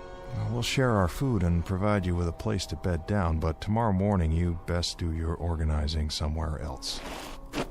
Mr. Goldsmith, unofficially, the following. We'd like to make the transition here as easy as possible, for you as well as for us. Under certain circumstances, we might allow you to remain in nominal control, assuming you don't in fact give us trouble. Now, that's unofficial, Mr. Goldsmith. The following is official. Stand back. Now, Mr. Goldsmith, listen up and let me tell you the situation. Between Buffalo, New York, and Atlanta, Georgia, there are probably around 500 people alive. That's the latest intelligence. You know why? Because there's no authority. There's no discipline. We're here to give you a little of both. Now, if you give us lip, if you make any trouble at all, I'll hang you from that flagpole of yours, the tall one in the town square. Now, what about it, Mr. Goldsmith? Do you want to cooperate, or do you want your neck broken? That should be an easy enough decision for someone as bright as you. We already have an authority. We've had him for better than 20 years. He give you that pile of cans in the street? No, someone found it. What all have you got there? Poisons, contaminated food. Who says so? The old man in the cave. Oh, it's the old man in the cave, huh? Oh, yeah. Is that right? You idiots. You don't want organization. You'd rather starve to death. You'd rather listen to some nutso in a long, flowing robe? It's not like that. Have any of you looked at yourselves in the mirror? Do you even have a mirror? You look like skeletons. You know that? That's what you look like. Skeletons. So where's this old man who keeps you on a starvation diet? When does he come out and play? Well, he never comes out. He stays in the cave. I'm not surprised, Mr. Goldsmith. You know that? I'm not at all surprised. Off Lake Erie, there's a pack of weirdos who bay at the moon once a week. Yeah, they do. And what used to be Chicago? Oh, we got a swinging cult out there. They built themselves a statue made out of fissionable lead. This is their deity, mind you. And here, what do you have? An invisible old man in a cave. Of course, what else? Come on, Mr. Goldsmith. When you run it around the block a couple of times, doesn't it sound a little nutso, even to you? When we first came here a few months after the bomb, there were just a handful of people. They had survived because of the old man. And we were permitted to settle here only if we did what the old man told us to do. Oh, this one takes the prize, I swear. This one's the farthest out of anything I've heard yet. We've survived, Major. While most of the world was dying of radioactivity, strontium-90, the plague, we survived. Because of the old man. That's right. Because of the old man. He's telling the truth. Well, now, let me see if I've got this straight. He cues you, huh? He tells you what's radioactive, what's not, what's poisonous, whether the sun's coming out tomorrow. I mean, the whole bit. The whole bit, Major French. As long as he's alive, we'll be alive. All right, then. Let's go meet him. You can't do that. No? Why not? Well, I want to meet him. He must be some kind of genius, this guy. I say we send a team up to the cave right now and check out what he has to say. Please, Major, you don't understand. Then help me to understand. And there's only one way to do that. I want to meet this guru of yours, in person. Do I make myself perfectly clear? I want to meet him right now. Haber, Furman, Douglas. Sir. Move it out right away. Right away, sir. Where do you think you're going, Major? Off to see the wizard. I have the authority now, Mr. Goldsmith. It's not that easy. Oh? Where's the old man's cave? In a safe place. It is, huh? The mountainside. Well, then you lead the way. Fall in, mister. He won't talk to you. He will if I show him the business end of an M14. Major, you're not listening. It doesn't work like that. I've told you the only reason we've survived this long in spite of the radiation is because of his advice. Without him, we all die. Is that what you people believe? How about you, girlie? Mr. Goldsmith's telling the truth. The truth? And you? And you? The same goes for everybody here? Yeah. Well, you know what I believe? Why don't you enlighten us, Major? You're all suckers. Patsies. I don't think any of you will ever die of radioactivity. It's not in the cards. I think you're all going to kick off from malnutrition or maybe getting conned to death. Well, if that's true, Major, it'll be a painless death. Are you serious? Take a look around you. Take a good look. This town turned to dust a long time ago. Broken windows, roofs falling in, street lights tipped over. You're living like animals. Is this painless, Mr. Goldsmith? Well, it's what we're used to. It's what you're used to because you've got rings through your noses. An old man in a cave who doesn't come out into the daylight. Mr. Goldsmith, listen up.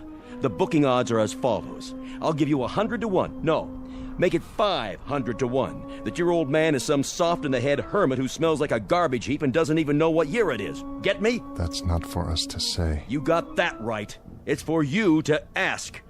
Friends, Romans, and farm animals, lend me your ears. We're going up to that little cave now, and we're going to run a check on your favorite recluse.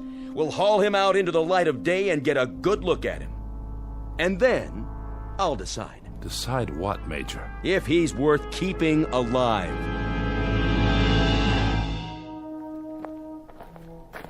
How much farther? Don't worry, Major. We'll be there soon. If you're trying to pull something, Goldsmith. Just beyond the burned-out trees, there's a rise, and then the mountains. I'll show you. Furman. Yes, sir? You and Douglas pull ahead. Haber, keep everybody on the path. No problem, sir. Goldsmith, do you realize what you're doing? I believe I do. But when we get there, what if they... What, Jason? What if they execute him? Then where will we be? Well, they won't. How do you know that? They can't. Have you seen the Major's eyes? That man doesn't care about anyone but himself. He's the kind who started this war. And if he has his way, the old man is finished. We'll see about that. Hold up, Major. I think we found it. Good. Everybody, stand back. Is this what you wanted to see, Major? It looks like a solid steel panel, sir. Built flush into the base of the mountain. All right, Mr. Goldsmith, tell us about it. Nothing much to tell. How does it open? I don't know. To my knowledge, it's never been opened. Suppose I were to strip off your skin an inch at a time. Would that increase your knowledge? Oh, you could do that, Major, all the way to the bone. I'd have to tell you the same thing. I don't know how the door opens, or if it opens. The old man lives inside? That's right. And he never comes out? That's my understanding. I hate to press you, Mr. Goldsmith, but what does he eat? How does he live? How does he stay alive? I couldn't say. How do you know he's in there? How do you communicate with him? He sends out notes, messages, under the door. There's a small slot right here. Let's see. It's just wide enough for a strip of paper. I come every day at the same time, and he pushes another piece of paper out. It has the answers to my questions. He sends out messages under the door. We have a winner, gentlemen. This one takes the blue ribbon. The Village Idiots, led by an idiot. You in there! I've got a question. Your people are starving to death. They found a pile of food, but they're afraid to eat it. They're afraid of their own shadows. So, what's the word? Give me one good reason why they can't live like human beings. You're listening, old man? Answer me. I'm the law here now. Are you deaf? Or do you want it all for yourself? Is that it? Open up. He won't respond to you that way. Well, of course he won't, because he's not in there. This is your answer, everybody. A big fat 0. Major, please. You! Are you speaking to me? You believe this stuff? I suppose so. You suppose so? You suppose there's an old guy in this cave who sends out orders whenever he gets the urge? Man, oh man. I wish I'd been around when there was a Brooklyn Bridge to sell, because I could have made a fortune off this bunch. Furman. Sir. Shoot it open.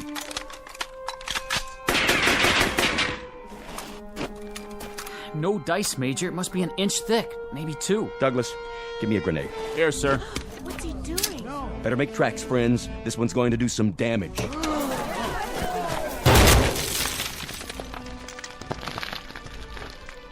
It's still shut tight, Major. Hey, old man! It's getting dark. If we're gonna find our way back... You in there, listen up. I'm not through with you yet. I haven't even started. Goldsmith. What is it, Jason? You know how to open the door. I know you do. I know how to open the door, but I took an oath that I never would. My predecessor took the same oath, and that door has remained closed. No one will get into that cave. No one will ever touch the old man. Who is he? Where did he come from? A question oft asked, and a question never answered. Well, the Major is going to get an answer, one way or another. You can bet on that. It makes no difference, Jason. He's kept us alive. That's all that matters. Now, come on, old friend. Let's go home.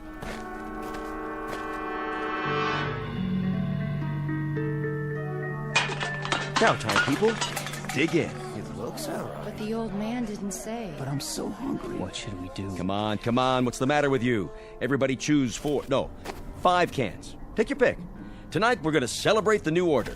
That food is contaminated, Major. It is, huh? Who said so? The man who wasn't there? There's every possibility that those cans contain enough strontium-90 to kill all the people in this village. Yeah? Funny. I listened real close, and I didn't hear a single word from that guru of yours. Haber, give me a bayonet. Sir. What are you doing? I'm opening a can of, what's it say? Tropical fruit salad. I remember fruit salad. Do you? The kind with the little red cherries. Let's see what else is in here. Pineapple, peaches, pears. I warned you. My stomach. You see, this is what happens when you... See what? Just a little performance for the yokels to keep them, on their toes. But you knew that, didn't you, Mr. Goldsmith? There's nothing wrong with this food. It's positively scrumptious. Well, say something. Tell me how disappointed you are. You're a nutcase, There's enough grub in that pile to keep you alive for years. There's enough poison in that pile to kill us all in days or hours. Much of it was canned after the bomb. We have no idea where it came from or who processed it. Some of the cans are only cheap plastic. It's porous. We have no idea what seeped into them from the air. Let's lay it on the line, shall we? Any of you who want a good meal for a change, dig in. For the rest of you who still want to play kindergarten, go home and gnaw on a bone. I'll try one. I guess it wouldn't hurt to sample it if we're careful. Don't be fools. Don't commit suicide because a couple of pack rats invade our homes and decide to turn things upside down. Let them be, Goldsmith.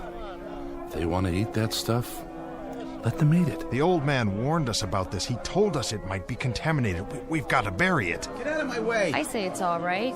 He tested it. There's nothing you can do. If they're willing to risk it, that's up to them now. I'm afraid you're right, Evelyn. I've said my piece. The only thing left to say is, may God help us. Hey, looky! We just repealed Prohibition. All over again. Goldsmith, over here. Let him go. But I wanted to have a drink with them. Have one with me. I got plenty. What's that one? Single malt Scotch whiskey. Here, give it a try. Like Christmas. Just like Christmas, huh? Thanksgiving. Thanksgiving, too. You got a name? Jason. Jason. Where's your golden fleece? I'm a very literate man. I went to college. Did you know that, Jason? I went to college. What did you learn? Why, it's the famous Mr. Goldsmith, keeper of the legend, protector of the fables, Lord High Chamberlain of the Cave. You look hungry and thirsty. How about a drink? You got 100 cases of that hooch inside. You want to start breaking every bottle? You got yourself a man's job. Do you have any idea? Do you have any remote idea what you've brought to this village? Mr. Goldsmith, what I've brought to this village is the first square meal any of them have had in 20 years, and the first hours of pleasure they've had since you started leading them around by the nose. Why don't you give up the ghost, old man? Unbend. Why not? Can you answer me? You came as intruders, but now you're murderers. There's no telling how many people will die because of what you've done tonight. The old man told us dozens of times about food like this. He warned us. Now hear this. The old man... Well, there isn't any old man in the cave. He's a lie. He's a concoction. You made him up. You cut him out of whole cloth. Nobody's seen him. Nobody's heard him. Nobody knows who he is or where he's from. He's there just the same, whether you believe in him or not. Prove it. We've survived for 20 years. That's all the proof we need. Speak for yourself. By the looks of it, I'd say there aren't many believers left. You're on your own now. Open the cave, Goldsmith. Prove it that way. Maybe I can explain something. Go ahead. There were 2 men here right after the bomb. Scientists. That's all we knew about them. When they died, they gave the secret to another man, and he gave it to Goldsmith. Now he's the only one who knows how to open the door. I don't know what your game is, Goldsmith. I don't know how you get paid off. But it's time you let these people fill their bellies. It's time you open that cave and let them see who's kept them hungry all these years. Listen to him. You'll have to kill me, French. Mister, I've killed 100 times you. And that's how I've stayed alive. You, Jason, get your people together. You know what we have to do. Everybody follow us. Light some torches. We're going to the cave. We're going to open it. We're going to get the old man. Jason, for the love of God. You get it, Mr. Goldsmith? This is the Renaissance. This is the New Age, and you're going to usher it in. From now on, the people are going to eat and drink and walk in the rain. You're going to grow whatever you want, whenever you want, and your old man, whoever he is, he's going to abdicate the throne. Douglas, Furman. Any trouble, sir? Put Mr. Goldsmith in the back seat and see that he doesn't try to run. We're going to take a drive up to the cave.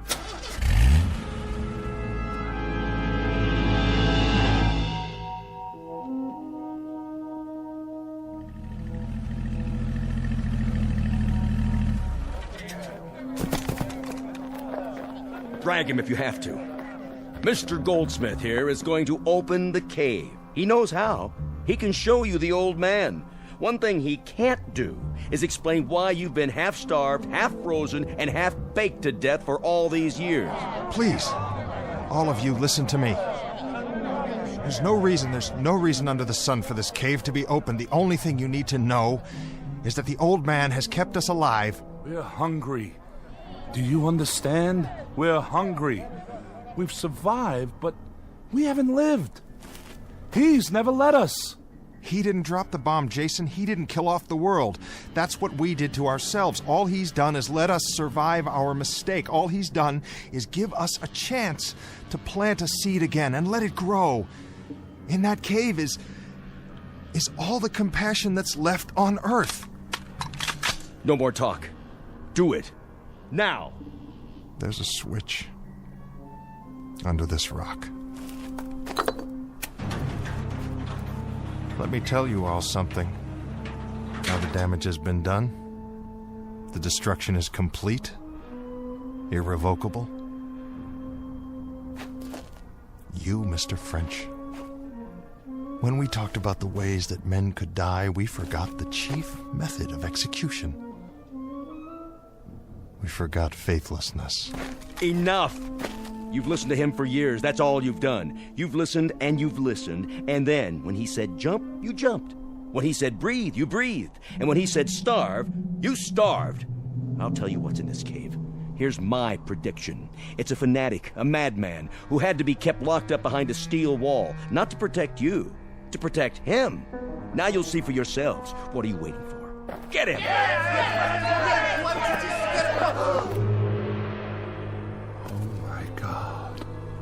Oh, my dear God. It's a machine. It's called a computer. This is your old man. This is your tyrant, your dictator. Kill it. You've been hungry long enough. Kill it, now!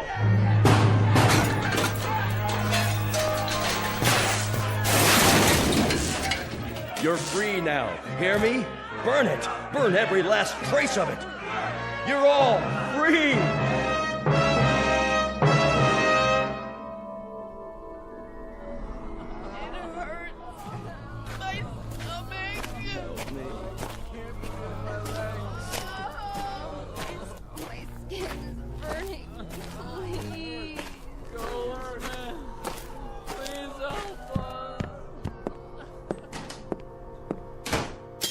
Mr. Goldsmith? Evelyn? I didn't think anyone else was alive. At least not for much longer. I took your advice. I didn't eat the food or drink anything last night. Why? I don't know. Faith, I guess, if that's what you call it. If it was good enough all these years, well, that must mean something. Does it? It didn't mean anything to Major French and his men. What are all those people outside? Not to any of them. Is there anything we can do? No. I know there might be a treatment of some sort to prolong their lives, but I don't have that information. It died last night back in the cave, along with all the rest of our knowledge. I know some things. I'm sure you do, Evie. For instance, it's going to rain today. Why, you can't know that. Yes, I can. I can feel it. Can't you? I'm not sure. Well, that's my prediction. We'll have to move the bodies, bury them. Yes, there are so many, you can hardly walk. I moved one already. You moved? Inside. He's laying down over here. Goldsmith. That you? Jason? Jason, I'm so terribly sorry. So am I. I'm the one who's so sorry. You're not to blame. Maybe this has to be the destiny of man. I wonder if that's true. I wonder. Jake, I just... What?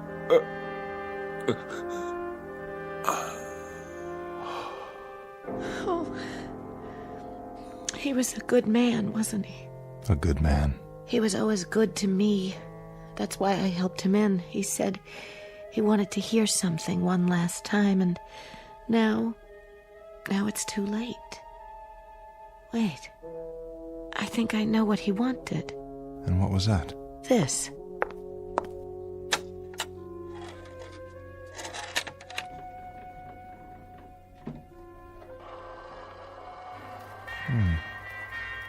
Sounds familiar.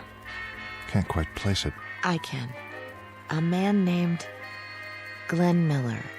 It's called Moonlight Serenade. Well, I'll be. There's your rain, Evie. Do you mind? Do you mind if we just sit here for a while longer before we move the bodies? No, I don't mind. At all. I like the sound. So do I, Evie. So do I.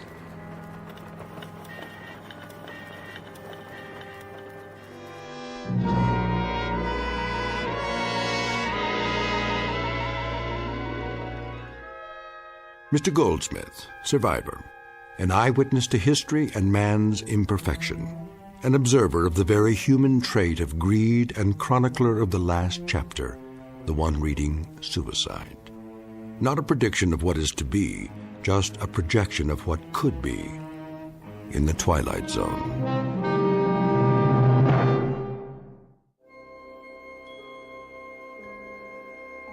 Hi, this is Carl Amari, producer of the Twilight Zone radio dramas. I'd like to take a moment to tell you about our official website at twilightzoneradio.com, where you'll get the latest news and information on these Twilight Zone radio dramas. Plus, at twilightzoneradio.com, you can digitally download 3 free episodes or any of our episodes for only $1.95 each. In this age of ever-changing technology, we've decided to make these episodes instantly available to you by making the Twilight Zone radio dramas a digital download-only series. This means that this series will no longer be offered on CD. The CD collections at our website are now being offered while supplies last at buy one, get one free. So be sure to get your favorites before they're sold out. Be sure to visit us often, and I'll see you in the zone.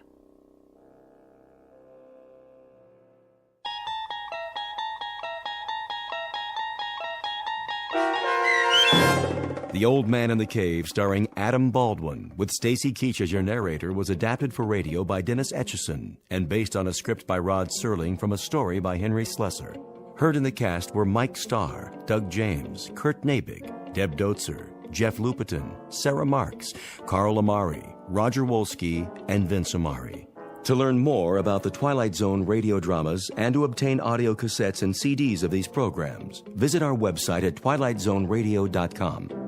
This copyrighted radio series is produced and directed by Carl Amari and Roger Wolski for Falcon Picture Group. Doug James speaking.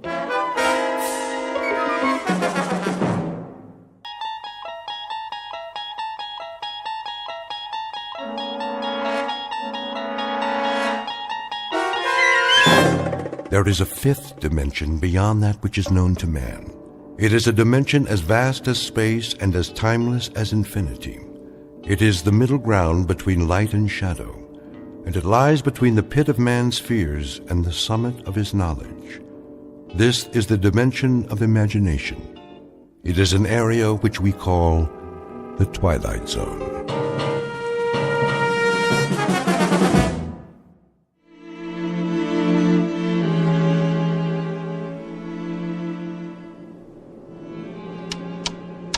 Hey, Magellan, how about a progress report? Coming up, Skipper. We'll be about 4 minutes behind flight plan at 30 degrees west. That all? I can pick up 4 minutes easy, Hatch, with or without the jet stream. That's what I like to hear, Captain. Early ETA. Leave it to Captain Farver, Craig, when you've flown as long as he has. Captain? Yes, Wyatt? Gander wants to know if you intend an altitude change after we pass 30 west. How are the numbers? Got him right here. Look okay, Purcell? Check. Here you go, Captain. Thank you, Mr. Purcell. All right, then. Gentlemen, you'll be pleased to know that thanks to the quality of this aircraft, the fine weather, and my brilliant flying, we'll hit JFK ahead of schedule, as long as our speed holds up. Send it in, Wyatt. Yes, sir. Shannon, copy Gander. Transocean Flight 33, position 50 north, 30 west, time 1403, flight level 35,000. Estimating 52 north, 40 west, and 2431. Estimating 52 north, 40 west, and 2431. Estimating JFK 1830, endurance 79560. Report received, Skipper. Hey, Janie. Boys? How we doing back there? Oh, the passengers are very content. But on behalf of the flight attendants, we have one respectful request. That you get us to the Big Apple as soon as possible. One's going to the opera. Opera? And 3 in first class have heavy dates. And a 4th, well, she just might be free for dinner with a polite and single crew member, assuming there's anyone like that on board. Hold it a minute. What is it, Captain? Did you feel anything? Feel? What do you mean, Skipper? I don't know. Thought I felt something. Something funny. Like a sensation of speed.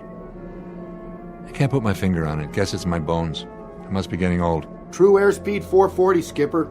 We're level. Do you suppose we picked up a tailwind? Maybe. Those jet streams are tricky, but it's that crazy feeling I can't shake. You can't feel a tailwind. But I feel something. Checking the instruments. Everything looks fine. Magellan, give us a speed check with your Loran. Right. I'd better do it again. What's going on? Skipper, Loran indicates a ground speed of 830 knots. I've never heard of a tailwind like that. Check it again. Wyatt, see if you can raise OSV Charlie air defense radar. Ask them to give us a fix and check our ground speed. Magellan, you sure about the Loran? Skipper, I'm not only sure, but we're still accelerating. 980 now? 1120? 1500? God in heaven, I can't keep up with it. Wyatt, anything from air defense? No, sir. 2100. I hope the wings stay on. They will. Don't worry about the wings. Just watch that true airspeed. Ground speed means nothing. We must be in one lulu of a jet stream. Magellan, my needle just reversed on Gander Omni. How could we get past Gander? Give me a fast position check. Skipper, we are past Gander. We must be doing 3,000 knots. Try to raise Harmon control. If you can't, try Moncton or Boston. At this speed, you might as well try Kennedy. Transocean 33, Harmon Control, come in, please. Harmon, please acknowledge. Transocean 33, Moncton. Transocean 33, Boston Control, come in, please. Transocean 33 to Kennedy Control. Can you hear us, please? No soap, I can't raise anyone.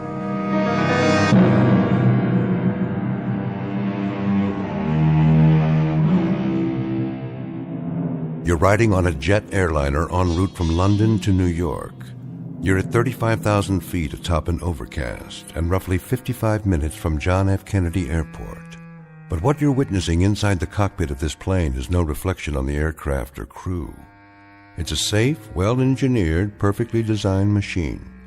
And the personnel you've just met are a trained, cool, highly efficient team. The problem is simply that the plane is going too fast, and there is nothing within the realm of knowledge or logic to explain it. Unbeknownst to passengers and crew, Flight 33's Odyssey will carry it to an uncharted region, well off the beaten track of commercial travelers. For you see, it's moving at record speed now and heading straight into the Twilight Zone. And now, the Twilight Zone and our story, The Odyssey of Flight 33, starring Daniel J. Travante, with Stacy Keach as your narrator.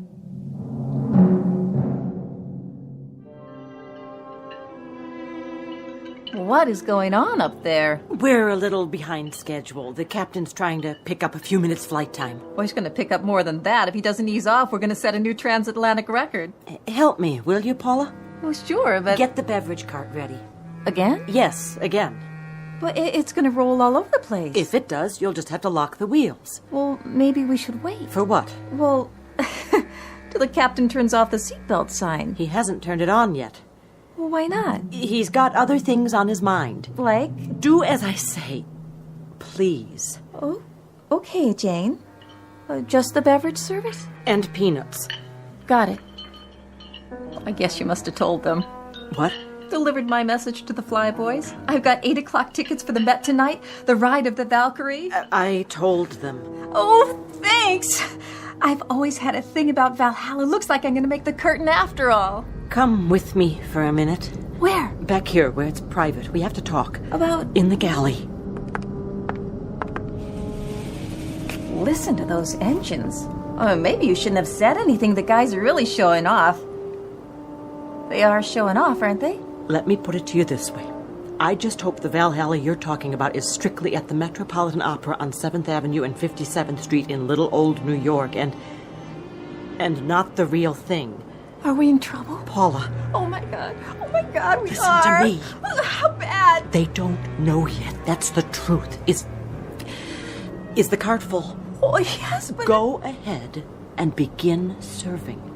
Just like that? Coffee, tea, or milk with a smile. Oh, I should have gone to acting school. You can do it. I'll be right there with you.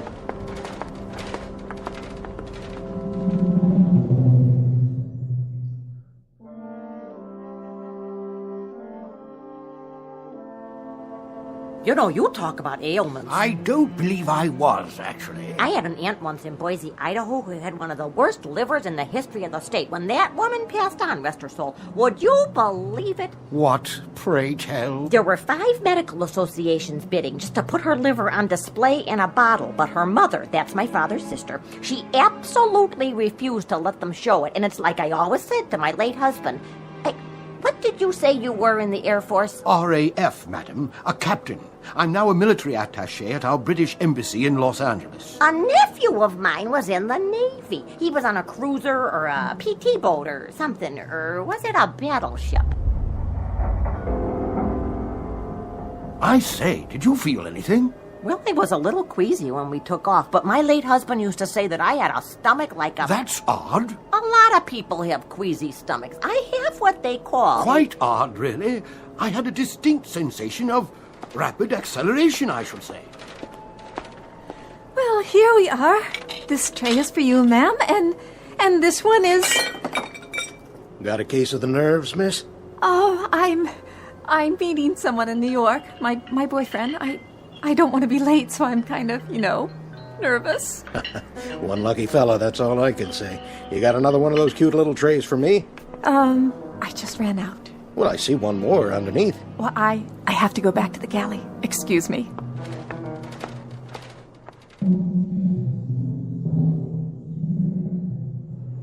Repeat, Transocean 33. Anybody? What about it, Wyatt? Not a thing, sir. Either they're off whack, everybody out there, or we are. Check your equipment again. I've checked it 4 times. Knock it off. We'll just have to bullet through and see if anything... Did we hit something? Check for damage. What was that flash? Did we get hit by lightning? Numbers 3 and 4 are still on the wing. They look okay. I can see 1 and 2. Everything seems to be in one piece. Purcell. Yes, sir. Go aft and check for any cabin damage. Report back as fast as you can. I'll get on the horn and calm everybody down. That light, that crazy light. And all the shaking. Turbulence? I doubt it. It's more like a shock wave. As if we'd gone past the speed of sound. You mean we hit Mach 1? We broke the sound barrier? We didn't get any Mach 1 warning. We probably wouldn't. Not with a true airspeed of only 440. Magellan's last speed fix showed 3,000 knots. We could have broken some kind of barrier, but not any I've ever heard of. Magellan, can you give me a Loran fix now? Whatever that bump was, Skipper, it knocked out everything. Loran's inoperative. Altimeter and rate of climb steady. Skipper, I still can't raise Gander or Moncton or Boston. Either they're off the air or we are. Or both. Hatch, give me a sun fix. I'll need a heading from JFK for my last known position. If we can't raise anybody, we'll have to go down and establish visual contact. Skipper, we can't do that. We leave this altitude and we'll land smack in the middle of 20 other flights. Sooner or later, we're going to have to find a landmark or go VFR. With no radio contact, we're like a deaf and dumb man. As long as we stay up here, we're even worse off. We're also blind. No damage aft, Skipper. Everybody's, well, scared. Ours not to reason why. Into the Valley of Public Relations. Hand me the mic. Ladies and gentlemen, this is Captain Farver speaking. I want to assure you that everything is under control and that there is no danger.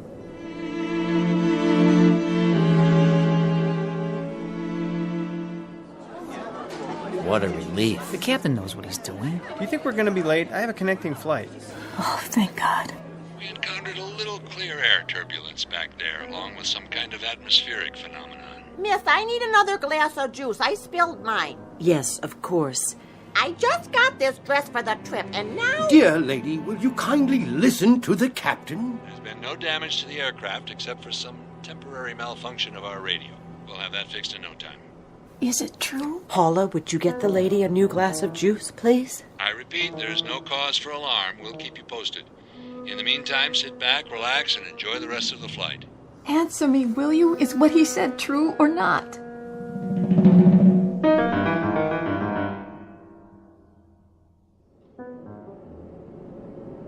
That should hold them. For now, maybe, but don't bet on it. If we run according to schedule, we should be landing at Kennedy inside of the next 40 minutes. Until then, please keep your seatbelts fastened as a precaution. Remember, our flight attendants are at your service. Purcell, what's our fuel? 29,435 pounds. With the Loran out, I don't know what our ground speed is. But I've got a hunch we left that tailwind. I don't have the feeling of acceleration anymore. Magellan, how about that heading to JFK? Well, part of this is scientific, Skipper, and part of it's Kentucky windage. Try 262. That's as close as I can make it. 262 it is. All right, gentlemen, you know what we're up against. We're apparently out of touch with all ground radar points. We don't even know if we're on an airway. And this 707 is a beast that gulps fuel. All of which means we've got one chance. To go down through this overcast and look for something familiar. You're talking about flying blind. It's very possible, not to say probable, that we may hit something on the way down, but we've got to take that chance or wait up here till we run out of fuel.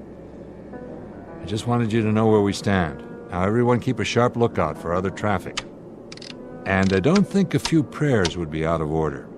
All right, Craig, we're taking her down. Now we're really in that fog bank. Can't see a blessed thing. Wait, there. What is... Skipper. I see it. And? I don't get it. It happens to be a fact, though. That's Manhattan Island down there. How could it be? Looks more like the middle of the Amazon jungle to me. Where's the skyline? Where are all the buildings? I don't know where they are, but we're over New York City. There's only one small item that's a little amiss here. The passengers are confused. We're over land, but they don't see any... Any what, Janie? Well, any buildings or bridges or highways or... Nothing but trees, some stretches of grassland and more trees. It's the right shape, but it can't be New York. Oh, that's Manhattan down there. See? There's the East River and the Hudson River. Sure looks like it. There's Montauk Point and every other topographical clue we need. The real estate's there. It's just the city and 8 million people seem to be missing. There isn't any New York City. It's disappeared. Come on, boys. You're joking, right? Skipper, verify something for me, would you? And in a hurry. Look. It's just not possible. The bringer of thunder. What? Down there, right below us, in the middle of all that foliage. You see it moving? All I see is a jungle. That thing there, the one that just pulled up a tree like a toothpick and ate the top off of it. I've seen him in picture books. That's a brontosaurus. Been extinct for, say, 150 million years. That, my friends, is the largest dinosaur that ever walked the earth.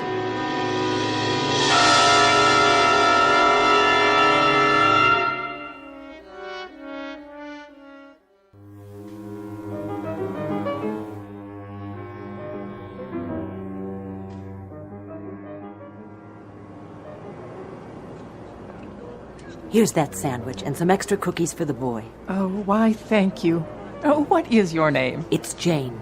Well, Jane, when we land all safe and secure, I am going to write a letter to Transocean Airlines and tell them how nice you were to everyone on board. That's very kind of you, but it's not necessary. I'm only doing my job. Oh, more than that. Much more.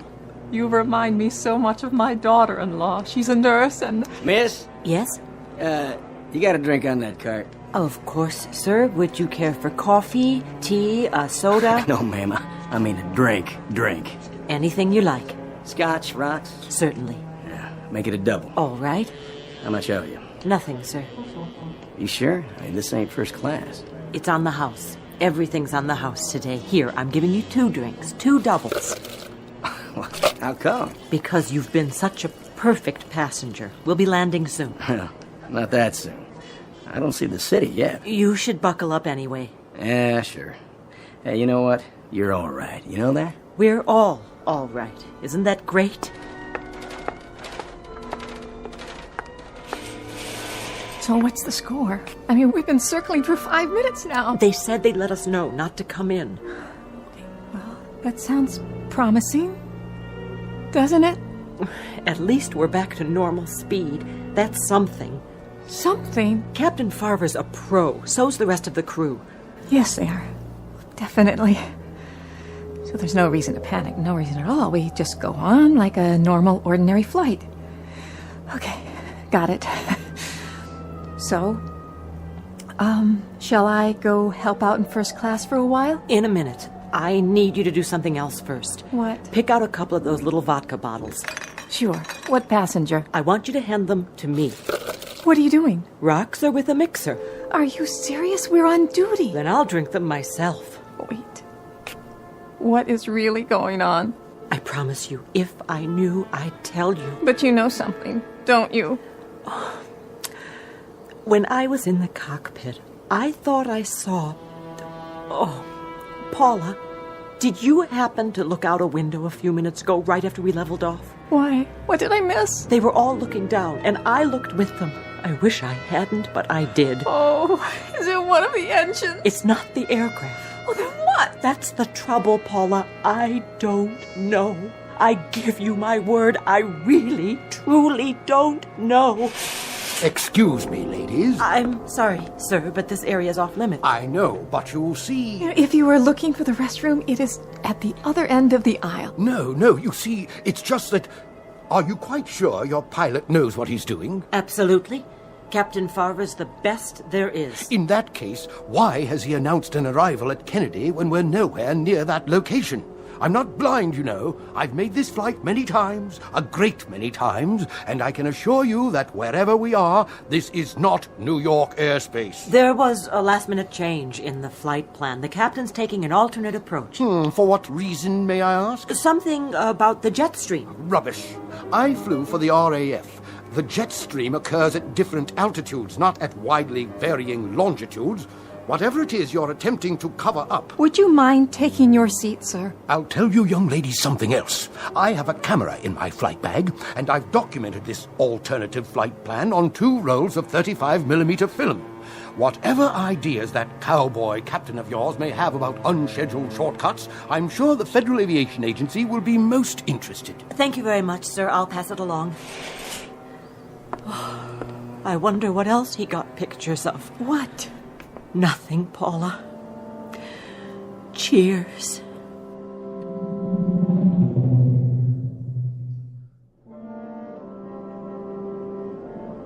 What do you think now, Skipper? Well, we've flown over what should be Schenectady, Albany, and points north. That's what you and Craig keep saying, but personally, I don't get it. Take a look. There's the topography. You can make out the coastline, the mountain ranges. But it's not any New York state I've ever seen, and neither have you. Admit it, Captain. It looks like some kind of forest land, and it just goes on. And there's still no sign of life. Except for that thing with the long neck and the teeth. From here, I made it to be about 5 stories tall. It was a brontosaurus, no doubt about it. Listen to you. Listen to us all like it was something people see every day. Nobody's seen anything like that for 100 million years. Longer than that. So here we are, talking away like rational human beings. Craig. Yes, Captain? Ever hear of Occam's razor? That rings a bell. Don't tell me. Is it what we're going to hit next? Wait a minute, I think I remember. From science class. He was a mathematician. Right. He came up with a principle, a way of thinking. Which is? In a nutshell, it was this. When you look for a scientific explanation, say for something that doesn't seem to have an explanation right off, you should go for the simplest answer that accounts for everything. All right. I got it. This is all a dream. I'm dreaming. I'm in a hotel room in New York with a big soft bed.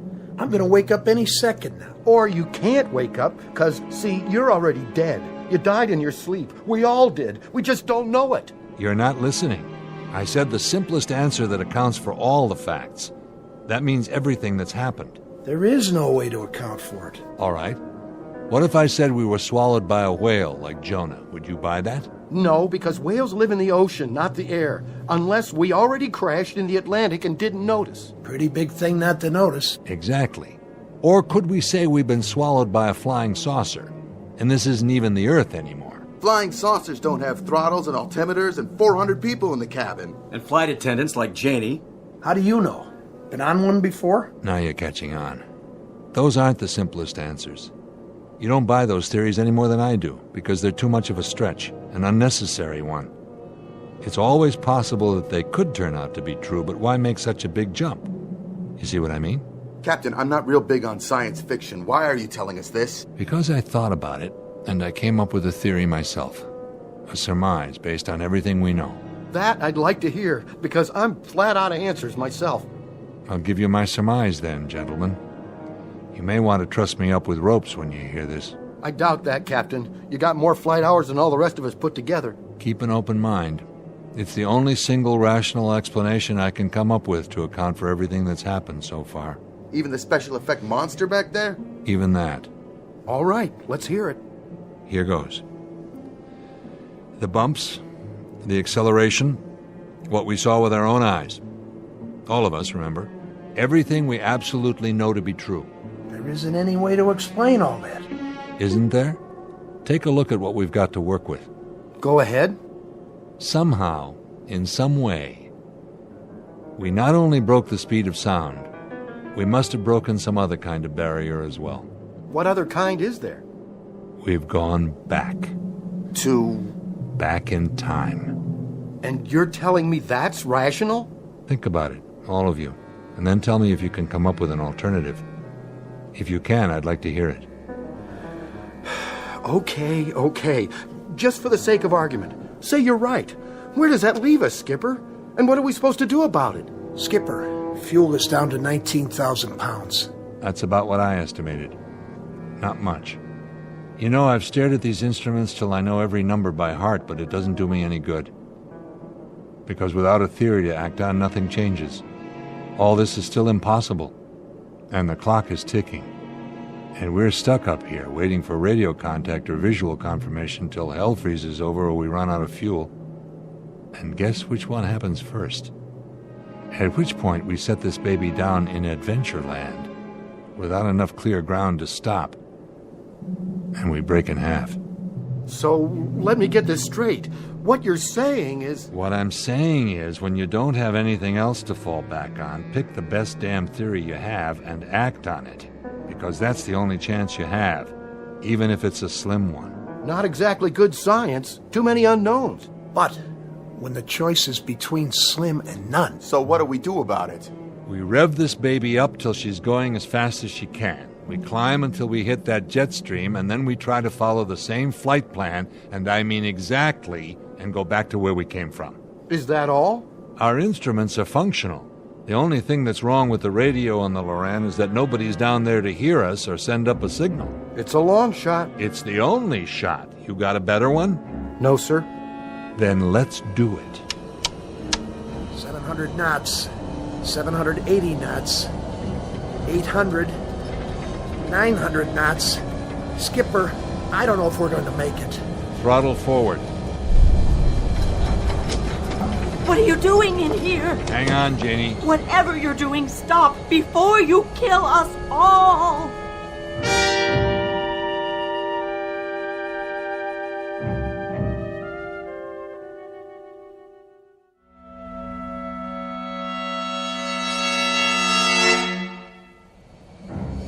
was it? And the flash of light, Captain. Just like before. Look, I know you've got your hands full, but somebody get on the pipe. I have at least 3 passengers close to hysteria. Skipper, we made it. We're back. Look! What? There she is. Where? I can't... Over here. You know, I never thought the Empire State Building was that great, if you want to know the truth. Is that it? Yes, it is. But right now, it looks downright beautiful. Don't you think so, Captain? Where's the mic? Right here. Ladies and gentlemen, this is Captain Farver. We had some momentary difficulty back there.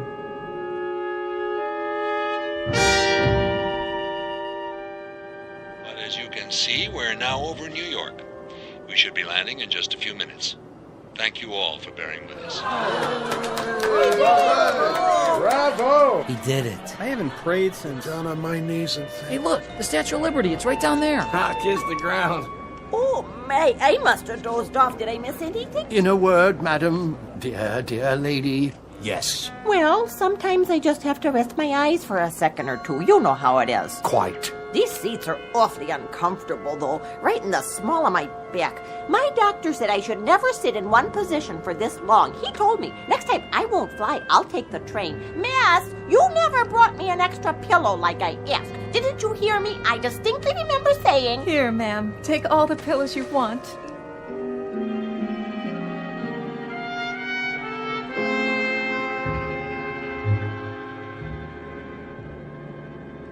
How about Kennedy? Nothing doing. Our VHF is still out. Maybe Kennedy's is too. Try high frequency. I did already, Skipper. Nothing from JFK. How about LaGuardia? Keep using high frequency.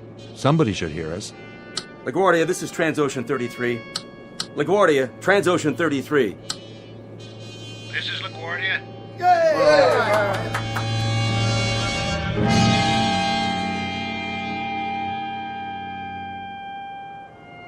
Oh, thank God. The boys had me going there for a while. Oh, I want to take a hot bath, then sleep for 12 straight hours. Oh, I wish I could do that. Oh, no. Are you on turnaround? Oh, no, it's not that. I thought you had your layover back at Heathrow. I did. You know, it's these time zones. I set my clock for London time, but I wake up on Eastern Standard. You ever try to order breakfast in the middle of the night? You get used to it. I know. Catch your Z's whenever you can. But a couple hours in the lounge just doesn't cut it. Not for me. There's always the taxi ride to the airport. That's good for a little shut-eye. Oh, 30 minutes in the backseat of a taxi in traffic. You know, I don't know how you do it. I really don't. Sounds like they stuck you with a rookie schedule, Paula. I'll talk to Lynn at the hub office. She'll do something about it. That would be great. This kind of thing. I didn't know if I could handle it. You did fine. They didn't cover this in training. Not exactly. Has it happened before? Believe me, no. And it won't happen again. Should I collect the trays now? I don't know what the captain will say about this, but I'm going to break out the champagne splits for everybody.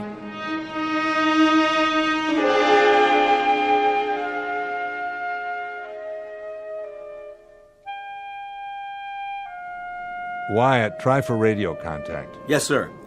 This is Transocean 33, LaGuardia. We're on the northeast leg of the LaGuardia Range, and both our ILS and VOR appear inoperative. Request radar vector to JFK ILS. Nothing, sir. Keep trying. Transocean 33, LaGuardia. What are you, a wise guy? You like what? I got a live one. Yes! All right! A radar vector to Kennedy ILS. Can you do that little thing for me, LaGuardia? If it's not too much trouble, because you'll never, ever know how good your voice sounds to me right about now. What flight did you say this was? Transocean 33. What's the matter? Come on, LaGuardia. Quit fooling around. We're low on fuel.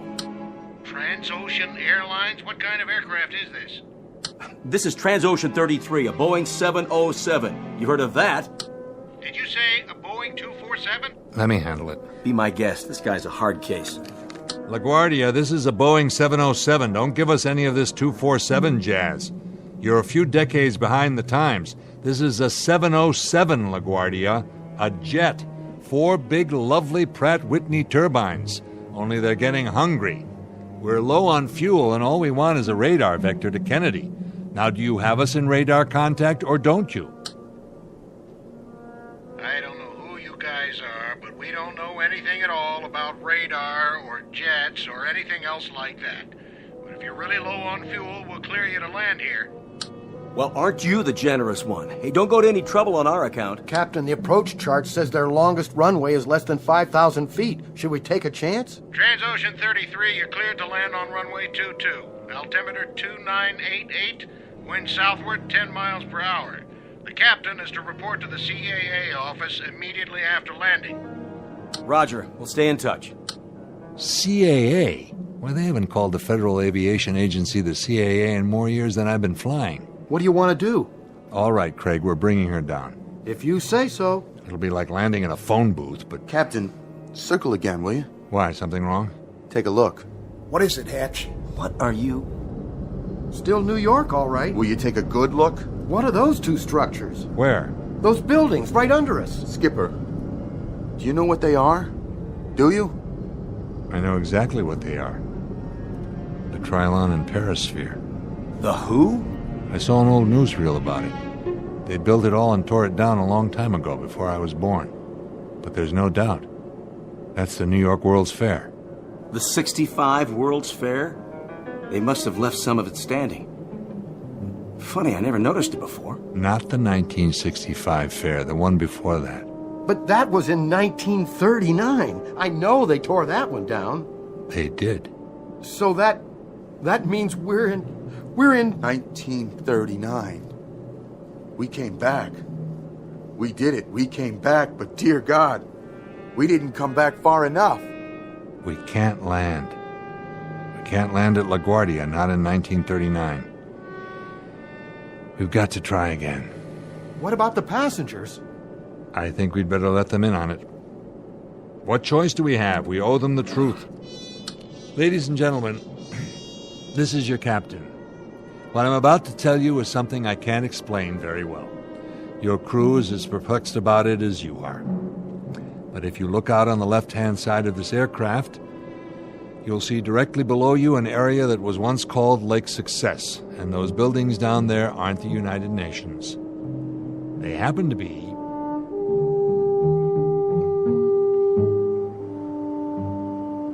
What is he talking about? Shh! Listen! They happen to be the New York World's Fair.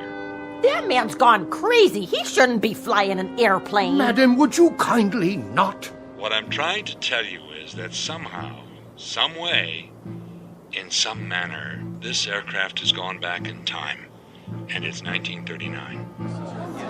We're going to try to increase our speed and go through the sound barrier, or time barrier, whatever it is, the same as we've already done twice before. I don't know if I can do it. I don't even know that we have enough fuel, but I ask you to remain calm and pray.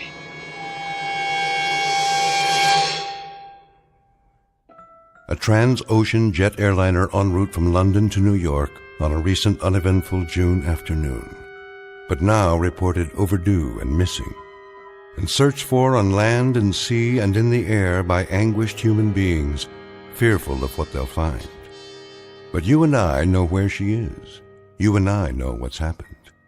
So if at some moment, any moment, you hear the sound of jet engines flying atop the overcast, engines that sound searching and lost, engines that sound desperate, shoot up a flare or do something, anything that might help the men and women aboard Transocean 33, all of them still trying to get home from the Twilight Zone.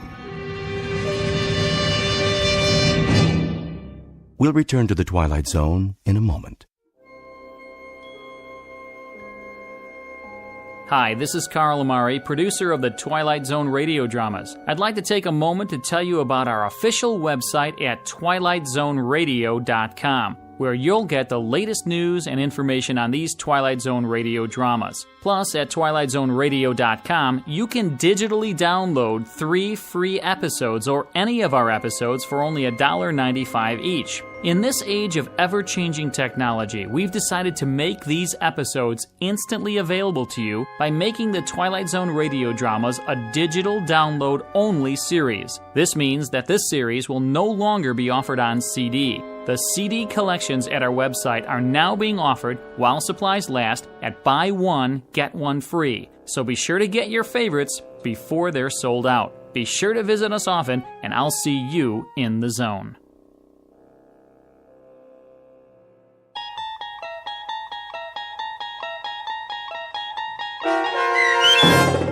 Odyssey of Flight 33, starring Daniel J. Travanti, with Stacy Keach as your narrator, was written for The Twilight Zone by Rod Serling and adapted for radio by Dennis Etchison. Heard in the cast were Taylor Miller, Peter DeFaria, Richard Hensel, Turk Muller, Doug James, Peggy Roeder, Carl Amari, Roger Wolski, Vince Amari, and Roderick Peoples. To learn more about the Twilight Zone radio dramas and to obtain audio cassettes and CDs of these programs, visit our website at twilightzoneradio.com. The producers of The Twilight Zone wish to thank CBS Enterprises, Carol Serling, Dennis Etchison, Dick Brescia Associates, Claire Simon Casting, Paul Patch, Terry Jennings, the American Forces Radio and Television Service, our sponsors, and our radio affiliates for helping make this series possible. This copyrighted radio series is produced and directed by Carl Amari and Roger Wolski for Falcon Picture Group. Doug James speaking.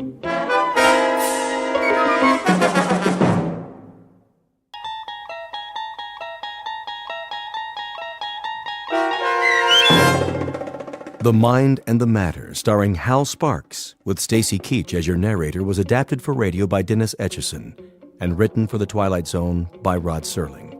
Heard in the cast were Rich Komanek, Lisa Joyce, Jeff Lupetin, Doug James, Vince Amari, Meg Thalken, Roderick Peoples, C.J. Amari, Roger Wolski, Karen Olson, Carl Amari, and Lynn Foley. To learn more about the Twilight Zone radio dramas and to obtain audio cassettes and CDs of these programs, visit our website at twilightzoneradio.com. The producers of The Twilight Zone wish to thank CBS Enterprises, Carol Serling, Dennis Etchison, Dick Brescia Associates, Claire Simon Casting, Terry Jennings, XM Satellite Radio, Sirius Satellite Radio, our sponsors, and our radio affiliates for helping make this series possible. This copyrighted radio series is produced and directed by Carl Amari and Jason Mallow for Falcon Picture Group. Doug James speaking.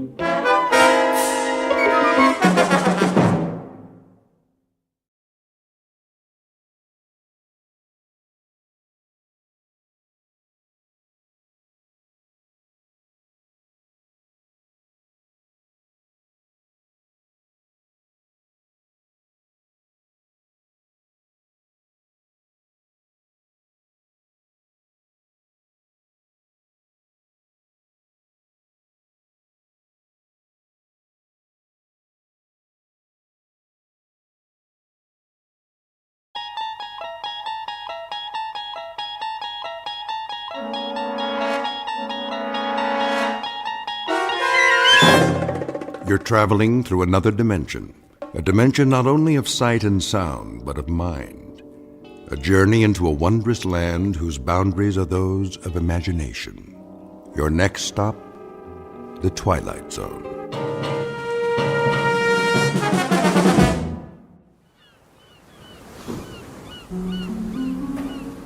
My name is Archibald Beechcraft, and to coin a phrase, welcome to my world. And a wonderful world it is. You might even call it paradise. To tell you the truth, I don't remember exactly how I got here, but I assure you I have no intentions of leaving. No intentions whatsoever. Why should I? Everything I need is here. The sand, the sea, the sky, as blue as a robin's egg, gently swaying palms, and absolutely nothing on the horizon. Nothing. And no one. Do you understand? Not a soul in sight as far as the eye can see. Only the occasional bottle that washes up on the beach. Like this one. They're all the same, with a note inside, some poor soul scribbling a message for help. Whoever reads this, I am stranded on a desert island. Please send a rescue ship at once. Stranded? A rescue ship? The fool! Doesn't he know he's finally found peace? He's escaped from the crowds, the rat race, from civilization. Obviously an imbecile. Who would want to go back to that world? Cars, subways, buses, and people. Everywhere you look, yammering away, pushing and shoving till you can't breathe, can't think. No thanks. I've had my fill of people. If you don't mind, I'll live out my days like this. Alone. Quite blissfully alone. Except, of course, for Chi-Chi, the perfect companion. Never a word of disagreement. In fact, never a word of any kind, because you see, he's a chimpanzee. And a very intelligent one. If I'm hungry, he brings me a banana. When I'm thirsty, he climbs a tree and picks a ripe coconut.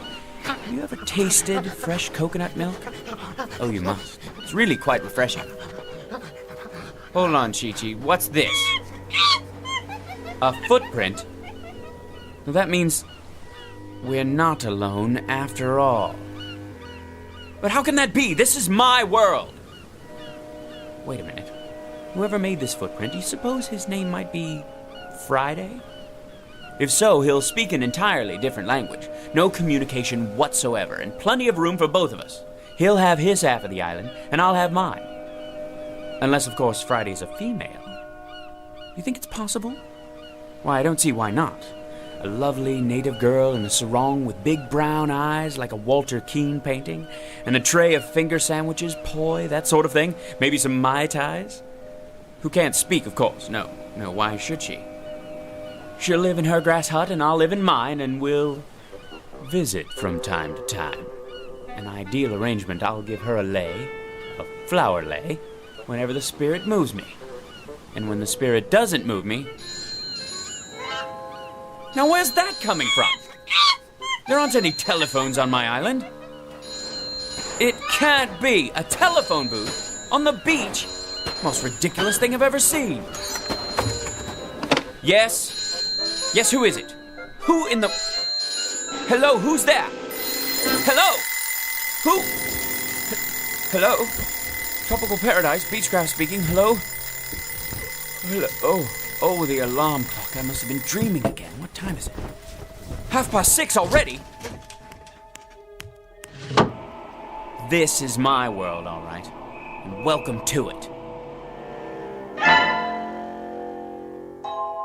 A brief, if somewhat jarring, introduction to Mr. Archibald Beechcraft, a child of his time, a product of the population explosion, and an unwilling inheritor of the legacy of progress. He has just begun his daily battle for survival in a world that cares not one whit for his happiness or sanity. But very soon, our hero will begin a one-man rebellion against this impersonal age, and to do so, he will enlist the help of certain unusual aids, of the sort found only in the Twilight Zone. And now, The Twilight Zone and our story, The Mind and the Matter, starring Hal Sparks, with Stacy Keach as your narrator.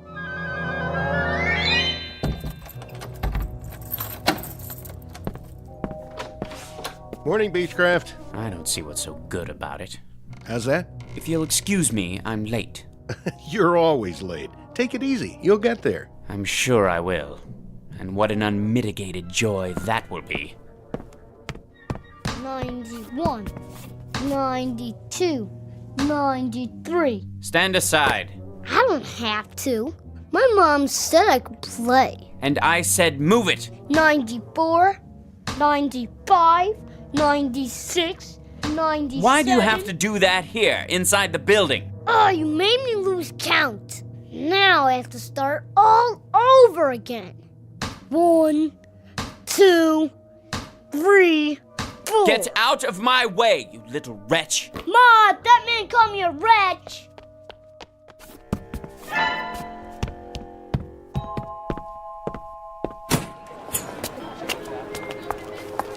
Hey, watch it, buddy. Sorry. Look where you're going. Beg your pardon. Hey, careful with the briefcase, huh? I'm late, you see. Hey, he almost knocked me down. If I miss my train... Red light, mister, red light. But I can't wait for the light to change. If I do miss my train, then they'll dock my pay, meager though it may be. And if they do that, well, there's no limit to what they can do. I'm not about to jeopardize my position just because of all the rude, inconsiderate people who are ruining this city. Positively ruining.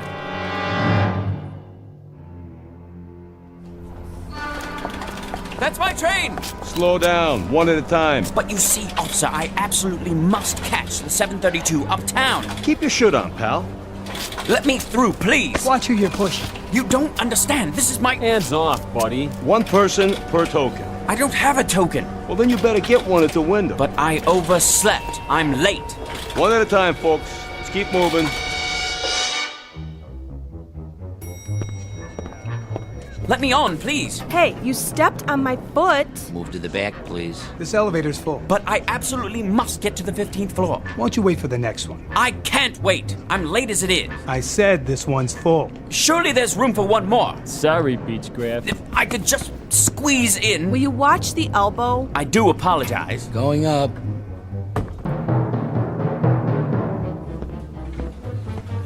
There's Mr. Beechcraft. Finally decided to make it, Better late than never. Morning, Laura. What happened to you? What didn't? If you'd been through what I've been through. Did you punch in? Yes. Mr. Rogers got here 15 minutes ago. I'm sure he did. I told him you went to get coffee. Coffee. That's what I need. Not now. And my blood pressure pills. Wait till the break. Look like you're busy. You mean pretend? I don't have to pretend. Of course, in a reasonable world where a person could work at his own pace, with no pressure, no interruptions. Mr. Rogers will be back any minute. I'll bet he will. All right, where did I leave off yesterday? The Campbell file, as I recall. I'm finishing it for you. What? You shouldn't have done that. I'm quite capable. I know you are. I was only trying to help. Thank you, Laura, but if I could be allowed to concentrate without so many distractions, there'd be no problem. Here's your coffee, Miss Petty. Oh, thank you, Henry. You can call me Laura, you know. All right, Laura. I didn't know how you wanted it, so I got cream and sugar. Is that okay? That's fine. Kindly give it back. Hmm? The Campbell file. I'm just about to close it out. Where do you want me to set it? What? The coffee. Just a minute. If you please, Laura. Here you go. Oh, no. Why, you clumsy clod! Gosh, Mr. Beechcraft, I sure am sorry. You spilled it all over my jacket. Guess I didn't see you. That's precisely your problem. Try cold water before the stain sets. I'll get another cup. That's all right, Henry. No harm done. I ought to send you the cleaning bill. Is that Beechcraft? Yes, sir. Looks like he's headed for the washroom. Something the matter? Well, Mr. Rogers, you see, He's a little out of sorts this morning. Is he now?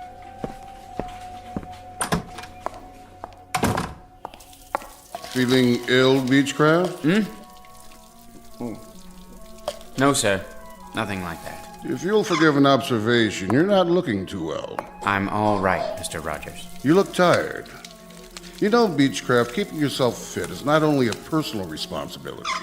In a larger sense, it's part of your obligation to the firm that employs you. Healthy body, healthy mind, and so forth. I'm not unaware of that. Then why don't you pull yourself together, man? Get enough sleep at night. I try to, sir. Eat regular meals. Lots of fresh vegetables, greens. Oh, you can't beat those greens for vitamins. I'm a sprouts and spinach man myself. Are you? I'd have them for breakfast if I could. Believe me, Beechcraft, the secret is definitely in the greens. It's the color of power. I see. Not drinking, are you, Beechcraft? Touch of the old sauce? I don't drink, Mr. Rogers. Well, if you don't drink and you don't stay out late at night, you must not be watching your diet. From now on, see that you do. If you'd really like to know, Mr. Rogers, if you'd really like to know precisely why I'm so dead tired, try coming to work on the 732 subway train every morning, then jamming into an elevator with a herd of cattle, then trying to work in that den of cacophony you call an office. Take hold of yourself, Beechcraft. Then standing in line in that so-called cafeteria during that so-called lunch hour, which is never more than 42 minutes. Oh, that's really good for the digestion. Then getting trampled to death in the subway again at 5:38 every night. Then standing in line with more people at a Greasy Spoon restaurant, followed by another line at a movie or a concert or anywhere else I care to go.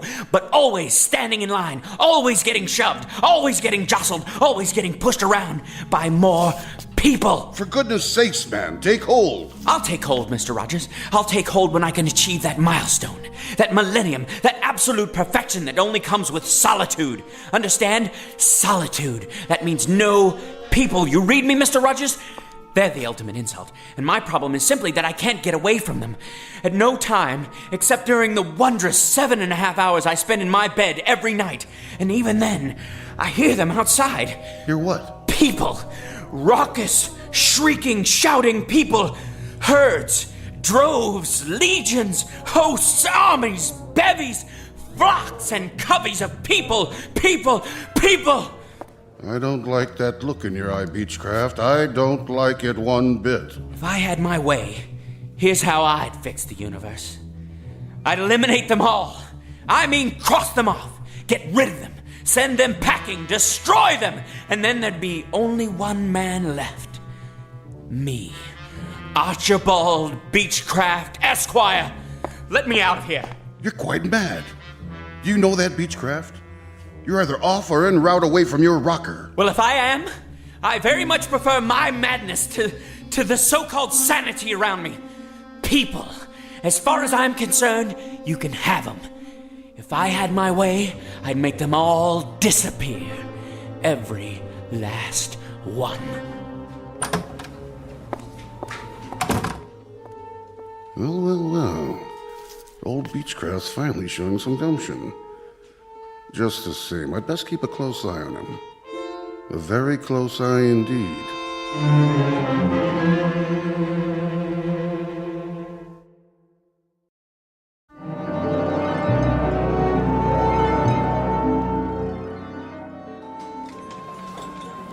I'll have a baked fish. Yes, ma'am. Salisbury steak for me. Coming right up. Oh, and an extra roll. Vegetables with that? Broccoli. Sure thing. No mashed potatoes, no french fries, no... I'll have the succotash today. Club sandwich here. Dessert? How's the tapioca pudding? Lumpy. I need another fork. This one's dirty. You got it. 1 club sandwich, coleslaw, no fries, coffee black. There you go. That's it, sir. That's right, the usual. So I see. Cash or charge? Cash. Get my wallet out of my pocket. There's hardly room to turn around. Here. Don't you have anything smaller? No, I'm afraid not. Your change. Hurry up, will you, buddy? We don't have all day. I'm doing my best. If you'd allow me to put my wallet away. Next, 1 double macaroni and cheese, salad with ranch. Excuse me. The seat's saved. Well, how about the one next to it? Now, he'll be right back. Of course. Of course he will. Hey, Mr. Beechcraft, over here. Thank God.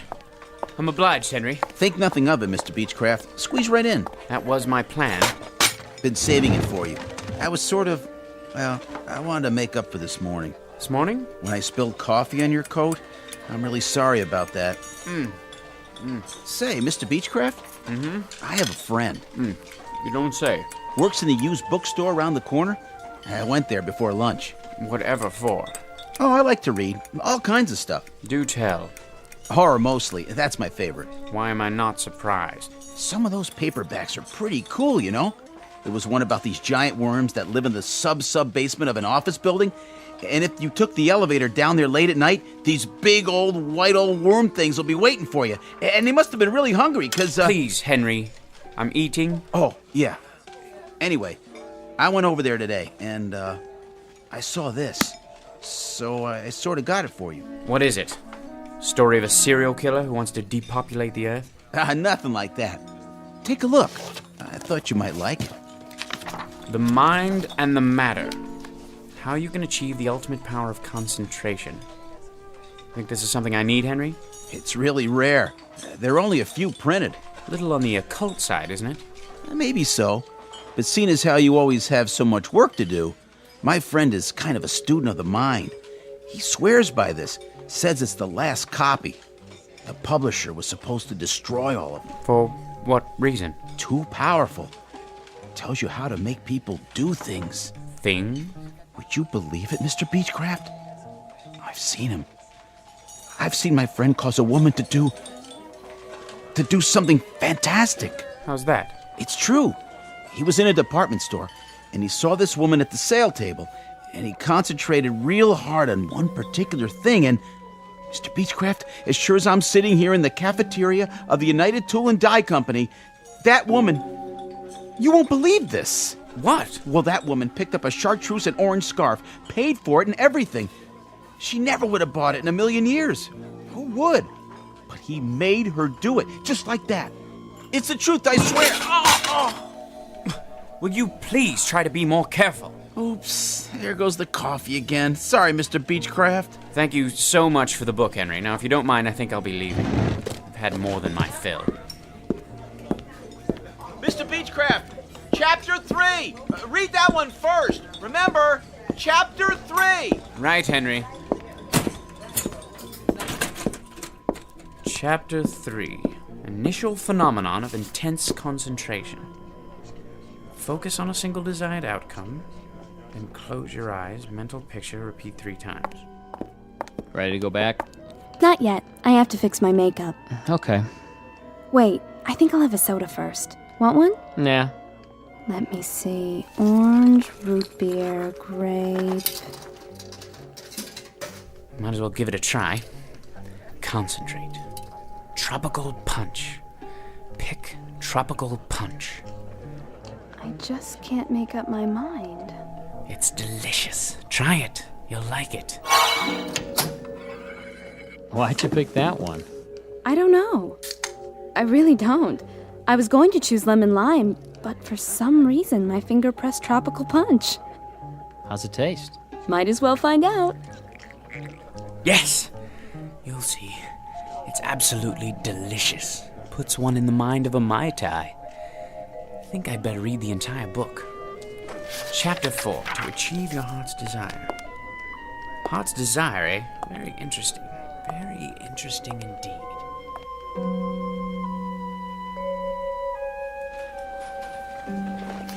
The most important element is concentration.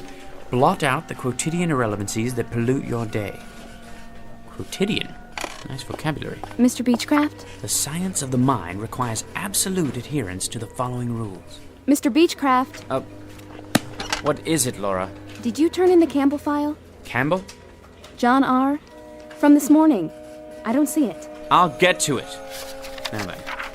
The following rules of mental control over the omnipresent phenomenology of the modern environment. I really need the file before Mr. Rogers comes by again. Silence!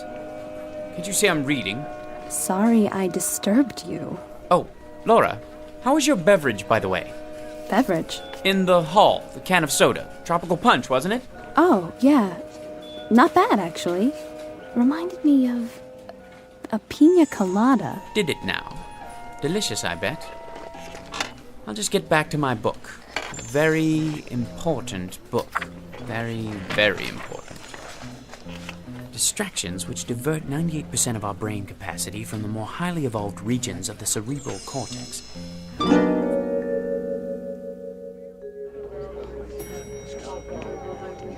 Everybody going to the ground floor? Yeah. The source of the power is located in the pineal gland, or vestigial third eye. You, sir?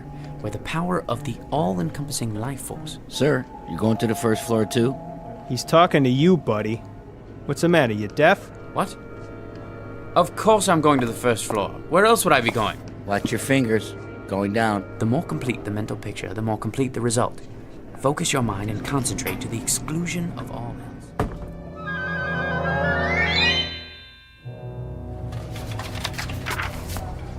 From the lower to the higher chakras, until you feel the power surging. You getting on the train or what? Oh, yes, yes. Then move along. All aboard? Please step back. The doors are closing. Mental imaging of the desired result to the exclusion of all else.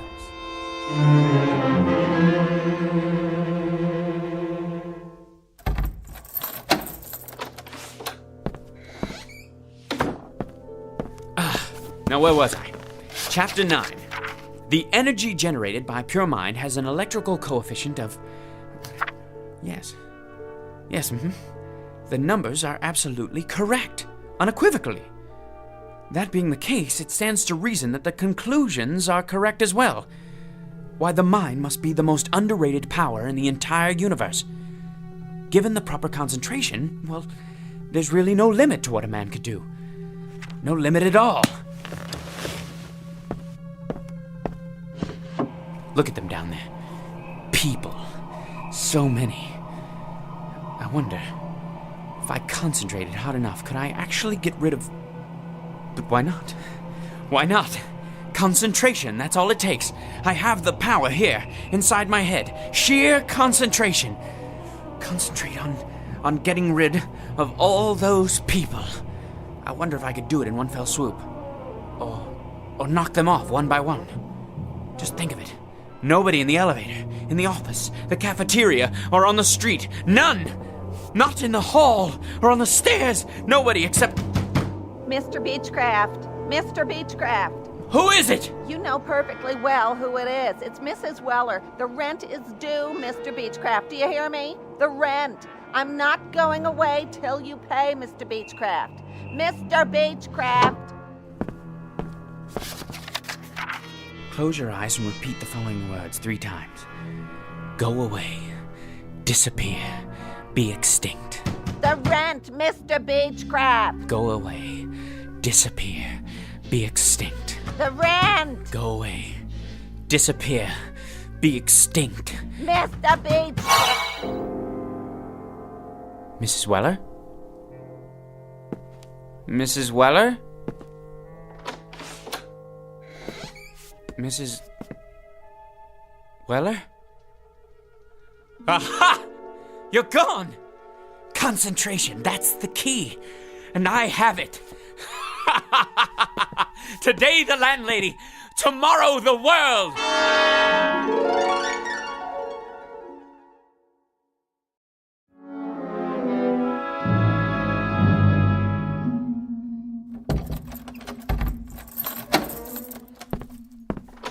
Good morning, Beechcraft. Is it? I only meant... I know perfectly well what you meant. Why don't you just keep to yourself and mind your own beeswax? Well, I don't know why I bother, Beechcraft. I was only trying to be a good neighbor. I've tried to be a good neighbor for years, and what good does it do me? Why don't Go you keep away, to yourself from now disappear, on? I'll stay in my be apartment, extinct. and you stay in yours. Go and away, never the twain disappear, shall meet, okay? be That extinct. Suit you because it suits... Aha! I wasn't dreaming. It works. 113, 114, 115, 116. Out of the way, son. Make me. 117. Very well. 118, Go away, disappear, be extinct. Go away, disappear, be extinct. Hey, give me back my ball. I don't have your ball, young man. Then where did it go? Ma! Silence! Ma, the I'm afraid bandit you took leave my me no ball. choice. Go away, disappear, Ma! be He won't give it extinct. back. He won't. And another one bites the dust. Hey, watch it. Out of the way, jerk. I was here first. Let me through, please. I need to catch the 732. Officer, that man cut in front of me. Hey, you! I said you! Surely you're not addressing me. Put a token in like everybody else. I don't have a token. So get one. I don't have time to buy tokens. If I miss my train... Step out of the line. What for? I'm writing you up. You're gonna get a big fat fine for cheating the city out of... But it's only a token. I'll mail it to you. I'll deposit 2 tokens tomorrow morning, but I simply do not have the time. Yeah, I heard it all before. This one may take some doing. What'd you say? Nothing, officer. Concentrate. Go away, disappear, be extinct. Are you cursing me out? Go away, disappear, be extinct. All right, that's it. I'm taking you in for insulting a transit officer. I got a nice pair of bracelets that'll fit you just fine. Go away, disappear, be extinct. You were saying, officer? You were saying? All right, 732. Let's get ready to rumble. Beechcraft is coming through.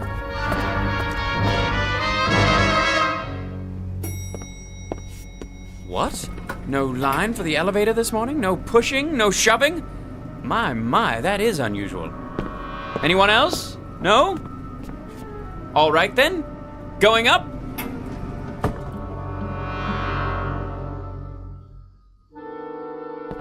Morning, everyone. Laura? You're not here, are you? Slept in, I presume? Like a great many people. Fine with me. I'll just sit down here and get to work without being rushed. Now, where was I? Oh, yes. Jones Stephen. A rather large export to the UK. I'll just see if everything's in order. At my own pace for once. Yes, better finish this one before Mr. Rogers gets here, if he ever shows up. Now let me see. Oh, well and good. A major improvement. Only, when I finish this and the other files, what else is there to do? With no one breathing down my neck, how should one occupy his time? Isn't it time for lunch yet?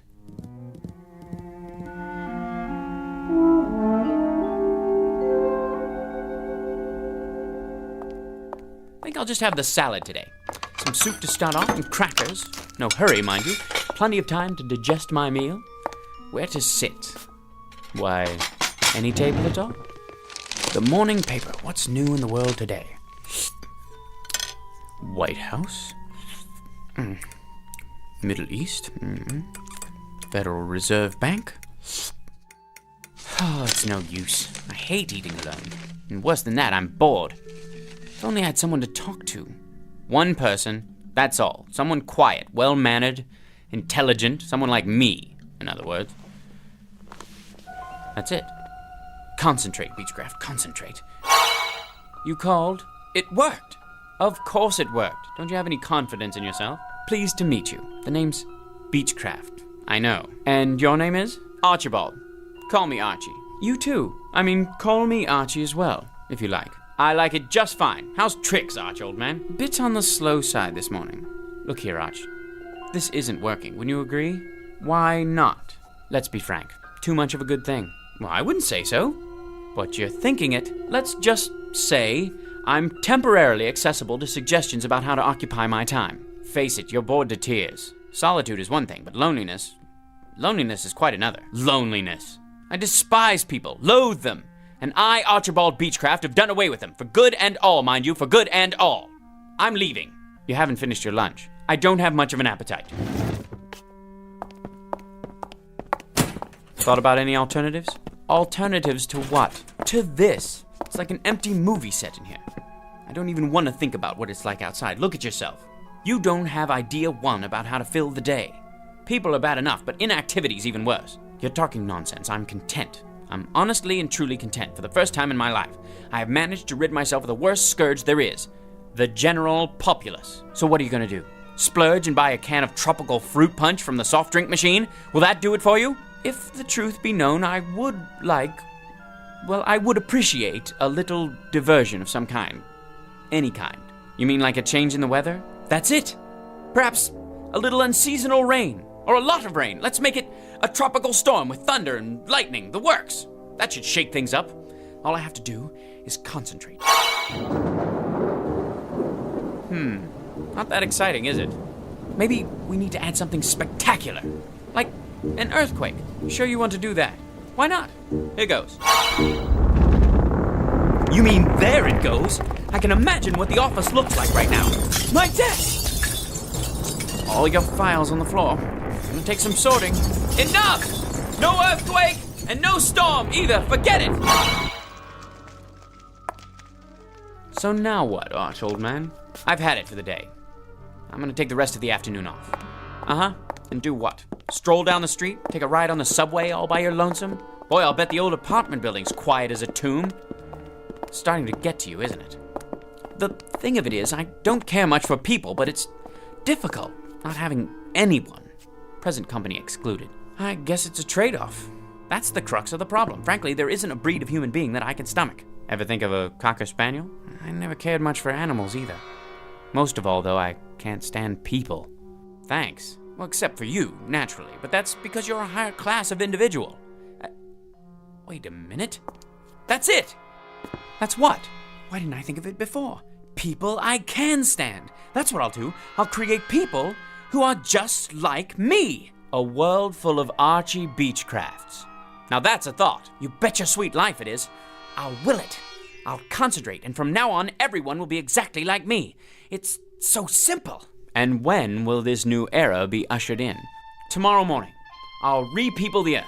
Nothing but my kind of folks. In fact, why wait? How about right now? 15th floor, everybody off. look at them. Like sardines. Rude, thoughtless people. Worthless, every last one. Nobody has any manners nowadays. Late. Thanks to them. Listen to them. They sound just like me. You're not kidding. Take a gander at their faces. They look like us, too. A rather handsome lot, you must admit. Where are they headed? Back to work, I presume, those who chose not to dine in the cafeteria. A sight for sore eyes, eh, Archie? It certainly is. Now that I've decided to replenish the population in a kinder, gentler mold. This, I gotta see.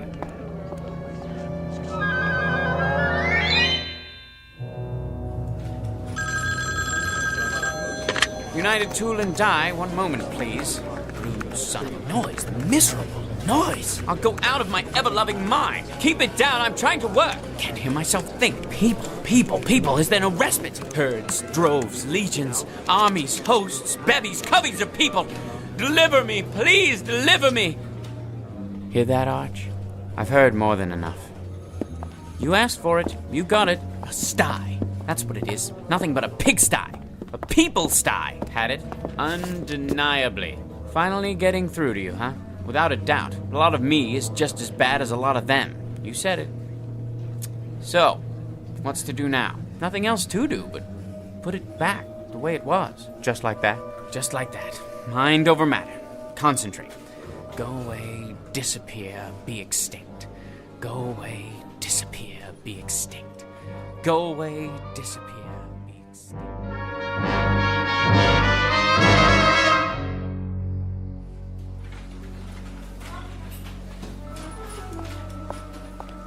Hello, Mr. Beechcraft. Why, hello, Laura. How nice to see you. What? Oh, nothing. It's just good to have you back. I haven't been anywhere. No, of course not. Hi, Mr. Beechcraft. I got your coffee. Miss Petty, Laura. You didn't have to do that, Henry. Careful now. Oh, Mr. Beechcraft, sir. Please forgive me. You should be more... Forget it, Henry. Nothing serious. It isn't? Not at all. Just another little spill on the old sleeve. I'll take care of it with my handkerchief. Gee, thanks, Mr. Beechcraft, for being so nice about it. Tut-tut, my lad, tut-tut. Something else, Henry? I was just wondering, sir. Yes? That book I gave you?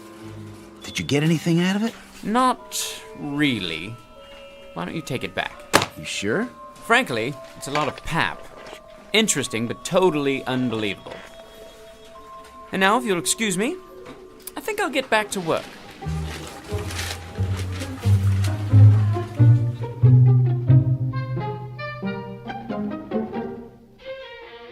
Mr. Archibald Beechcraft, a child of his time, a product of the population explosion, and an unwilling inheritor of the legacy of progress. A man who has just found out through trial and error that with all its faults, this may well be the best of all possible worlds, people notwithstanding. Tonight's case in point, in the Twilight Zone. More from the Twilight Zone after this. Hello, I'm Stacy Keach.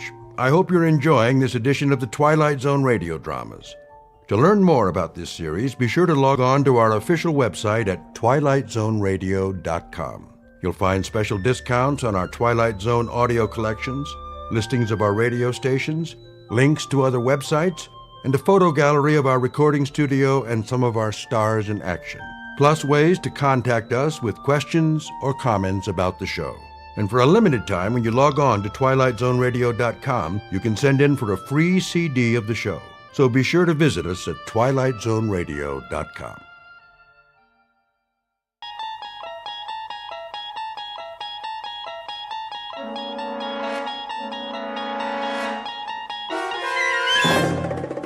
There is a fifth dimension beyond that which is known to man. It is a dimension as vast as space and as timeless as infinity. It is the middle ground between light and shadow, between science and superstition. It lies between the pit of man's fears and the summit of his knowledge. This is the dimension of imagination. It is an area which we call the Twilight Zone.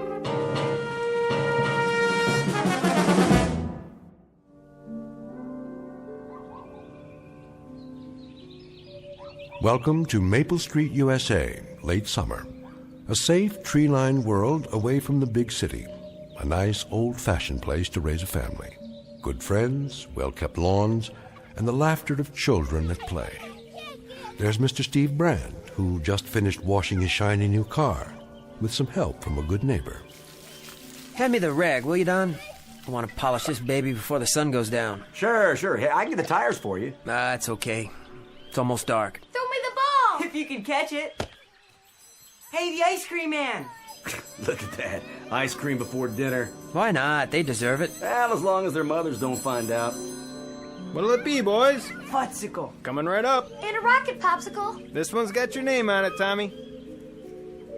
At the sound of the roar and the flash of unearthly light, it will be precisely 6:43, and time for another era to begin in this otherwise perfect neighborhood.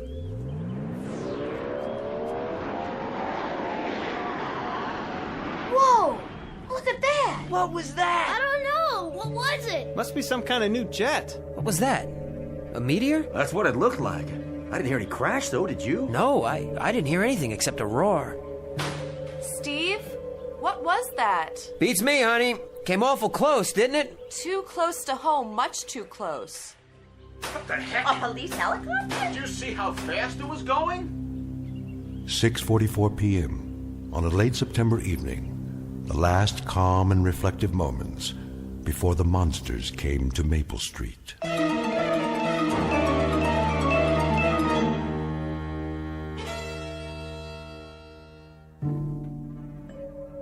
And now, back to our story from the Twilight Zone. The Monsters Are Due on Maple Street, starring Frank John Hughes, with Stacy Keach as your narrator. Operator? Operator?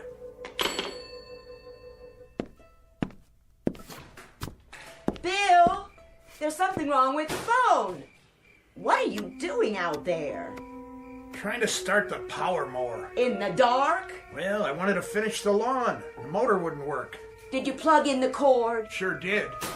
Steve, where are you? Right here, honey. I just washed my hair and the blow dryer stopped. Then I put soup in the microwave, but it's still cold. We must have blown a fuse.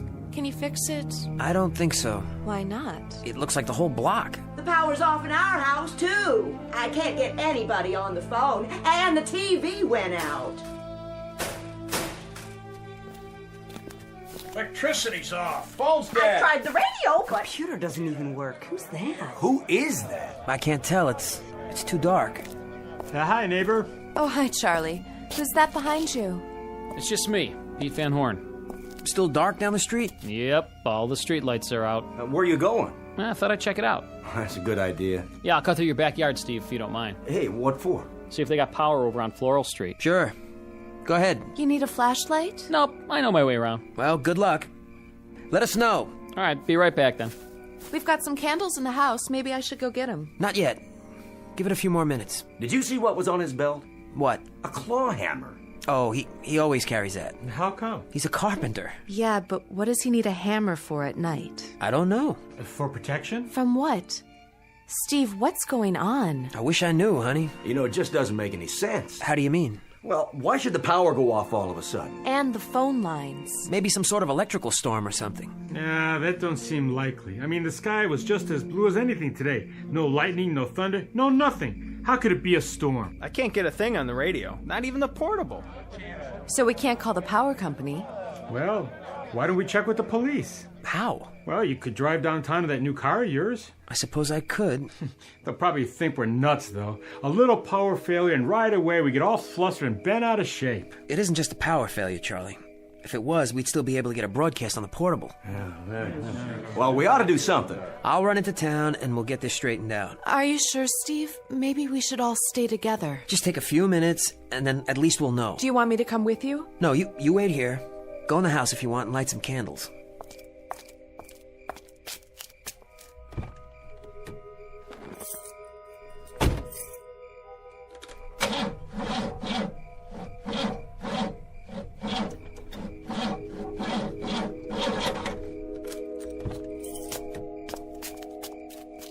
What's the matter with the car? I don't understand. It was working fine this afternoon. Out of gas? I just filled up.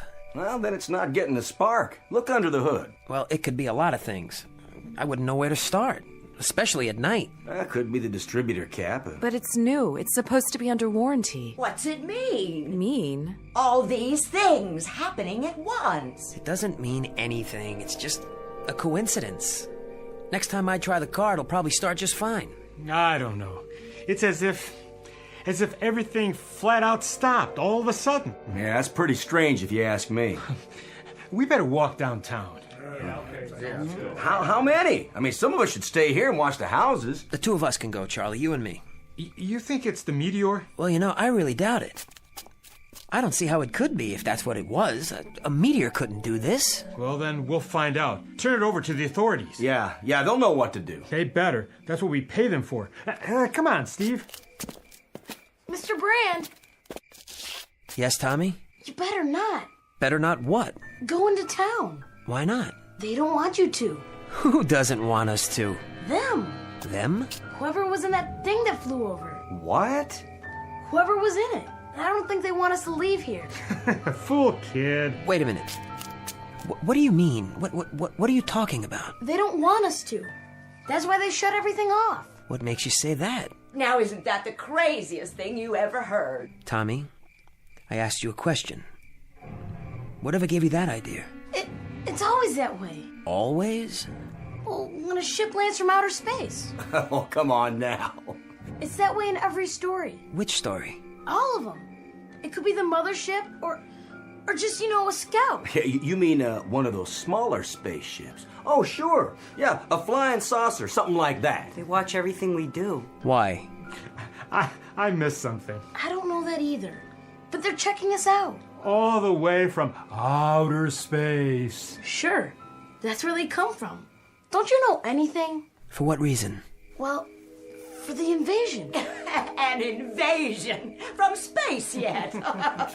Sally, you better get that boy of yours off to bed. He's been reading too many comic books or seeing too many science fiction movies or something. Tommy, come over here and stop that kind of talk. Go with your mother, Tommy. We'll be right back, and you'll see. That wasn't any kind of ship, for crying out loud. That was just a meteor or something. I guess it did have something to do with these power failures and the rest of it. Meteors can do strange things. I think I read something about it. Oh, sure. Like sunspots. That's right. Yeah, that's the kind of thing sunspots do. They raise Cain with radio reception all over the world. That part's definitely true. And this thing coming so close, why? I mean, there's no telling the sort of stuff it can do. Yeah, you go ahead, Steve. You and Charlie go into town and see if that isn't what's causing it all. All right, then. We're going. Mr. Brand, please don't. Come on. You want us just to stand right here in one spot? You might not be able to get to town. Why not? It was that way in the story. Nobody could leave. Nobody except... Except who? He's talking about some video game. Hold on. I want to hear this. Except who, Tommy? Except the people they sent down ahead of them. Well, they look just like people. You'd never know the difference. It wasn't until the ship landed Tommy, please, son, please don't talk that way. Right. The kid shouldn't say stuff like that. And we shouldn't stand here listening to him. Why, this is the silliest thing I ever heard. He tells us a comic book plot and we stand around listening like fools. Go ahead, Tommy. I want to hear what you've got to say. The whole thing. What kind of story was this? And what about the people they sent ahead? That was the way they got ready for the landing. They sent 4 people. A mother and a father and 2 kids who looked just like humans. But they weren't. Well, I guess that's it then. What we better do is run a check on the neighborhood and see which one of us are really human. How does that sound to everybody? There must be something better to do than just stand around making bum jokes about it. Well, like what? Well, for instance, I wonder if Floral Street's got the same deal we got. Hey, where's Pete Van Horn? Didn't he get back yet? Can't see a blessed thing. Hey, who's that? It's Les Goodman. See him there across the street? He went out and got in his car just like that. Now, where's he going at a time like this? Looks like he isn't going anywhere. Hey, Les. Can't you get it started? No dice. That sounds like the battery's dead. It shouldn't be. It's charged up. Ah, could be the starter. Oh, this car always works like clockwork. I get behind the wheel in the morning and it goes. It never fails. Unless it's something electrical. Such as? Who did that? Nobody. It just started. All by itself? But that can't be. Cars don't just start all by themselves. Do they, Steve? Of course not. Not without the keys. I got them right here in my hand. Well, this one did. How come his car just up and started like that? How could it? Yeah, how could it start by itself? He wasn't anywhere near it. And he never did come out to look at that thing that flew over. He wasn't even interested. He was too busy. Busy with what? Why? Why didn't he come out with the rest of us to look? He always was an oddball. Him and his whole family. Real oddballs. What do you say we ask him? Yeah, well, that's a good idea. Wait a minute. Just wait a minute. What for? Let's not turn into a mob here. Listen to me. Let him talk. I don't understand it either. I tried to start it. It wouldn't start. You saw me. All of you saw me. Sure we did. What are you telling us, Les? That there's something going on? I'm not telling you anything. I don't understand it either. I swear I don't understand anything about tonight. What don't you understand? What's happening? Well, maybe you better tell us the whole story. What story? Well, here's the way I see it. Nothing's working on this street. Nothing. No lights, no power, no radio, no TV. Nothing except one car. And guess whose it is? Yours. Yeah, that's right. Now don't go jumping to conclusions. We don't have all the facts yet. He's getting back in his car. Well, why shouldn't he? It's his. No, you don't. We need some answers. And we need them now. Hold it right there. You keep your distance, all of you. Go ahead, let's hear it. So I've got a car that starts by itself. Well, that's a freak thing, I admit it. But does that make me some kind of criminal or something? I don't know why the car works. It just does. We're all on a monster kick, Les. Seems the general impression holds that maybe one family isn't what we think they are. Monsters from outer space or something. You never can be sure. Could have been a spy plane. On Maple Street? Right. How'd they get here? Or were they here all along? Well, that thing, it could have been a missile. You never know. A bomb, you mean? An ICBM? Did you hear it explode? Did you? Well, no. I'll tell you what's going on. You're afraid of anything that's different. Fifth columnists from the vast beyond. Listen to yourselves. You know anybody that might fit that description, Les? On Maple Street? No, I sure don't. I don't either. And neither does anybody else. Look at that! At what? It's his porch light. It went on. Yeah, the only one that's on. So who turned it on, huh? Now I suppose that's really supposed to incriminate me. Take it easy. The light goes on and off. Something in the wiring. Big deal. That really seals it, doesn't it? Move back, everybody. Why should we? This is Les's porch. His yard. That doesn't matter anymore. Sure it does. It's his property. I just don't understand this. So I've got a bad switch. You never did before. Look, you all know me. Of course they do. We've lived here for 5 years, right in this house. Now, where'd you move here from? Will you let him talk? We're no different than any of the rest of you. We're no different at all. Really, this whole thing is just weird. Well, if that's the case, Les Goodman, explain why... Explain what? Why do I have to explain anything to you or anybody else? Never mind. Go ahead. What about it? Explain what? Well... Go on. Just say it. Well, sometimes I go to bed late at night. A couple of times I'd come out on the porch and I'd see Mr. Goodman here in the wee hours of the morning, standing out in front of his house. Then what was he doing? Looking. Looking where? In somebody's window? No, up at the sky. What? That's right, looking up at the sky as if he were waiting for something. For a signal? Well, I really couldn't say. Think. What did you see him do? I'd like all of you to leave now. You stay away from us. Or what? You know, really, this is a bad joke. You know what I'm guilty of? I'm guilty of insomnia. Now, what's the penalty for that? Is that a crime now, too? Well, is it? Doesn't anybody have anything to say about that? Let it go. Nobody said... No! Did you hear what I said? I said it was insomnia. They heard. You fools. You scared, frightened rabbits. You're sick. Sick people. Do you know that? All of you! Hey, easy. And you don't know what you're getting into. You don't have any idea. Because let me tell you, this thing you're starting, that should be what really frightens you. As God is my witness, you're letting something begin here that could turn into a nightmare you can't stop.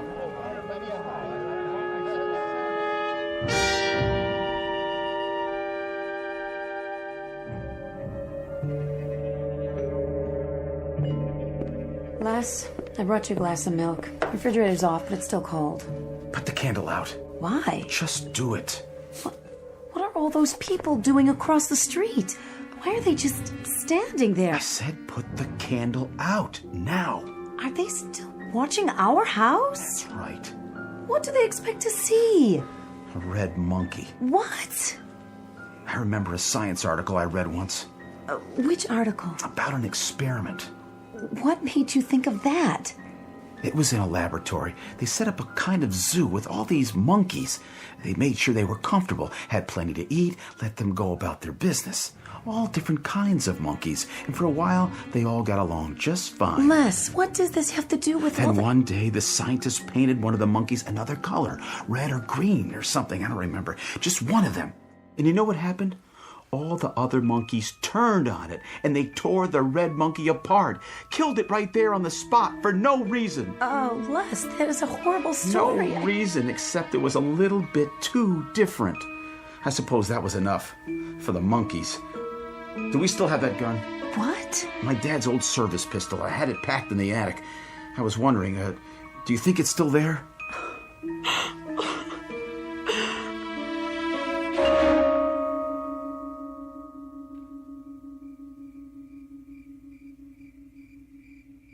I'm gonna wait right here no matter how long it takes. For what, Charlie?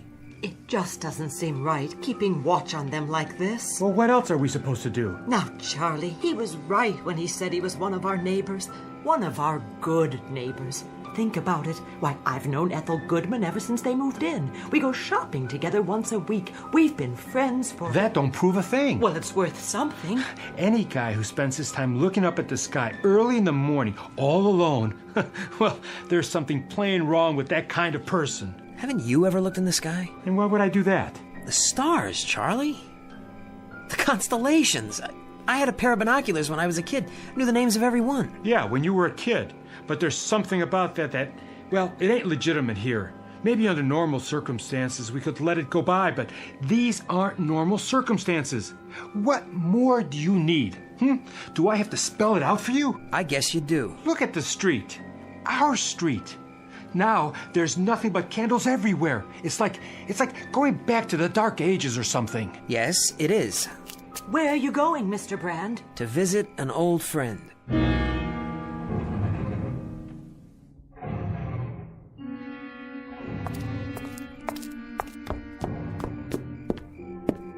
Les?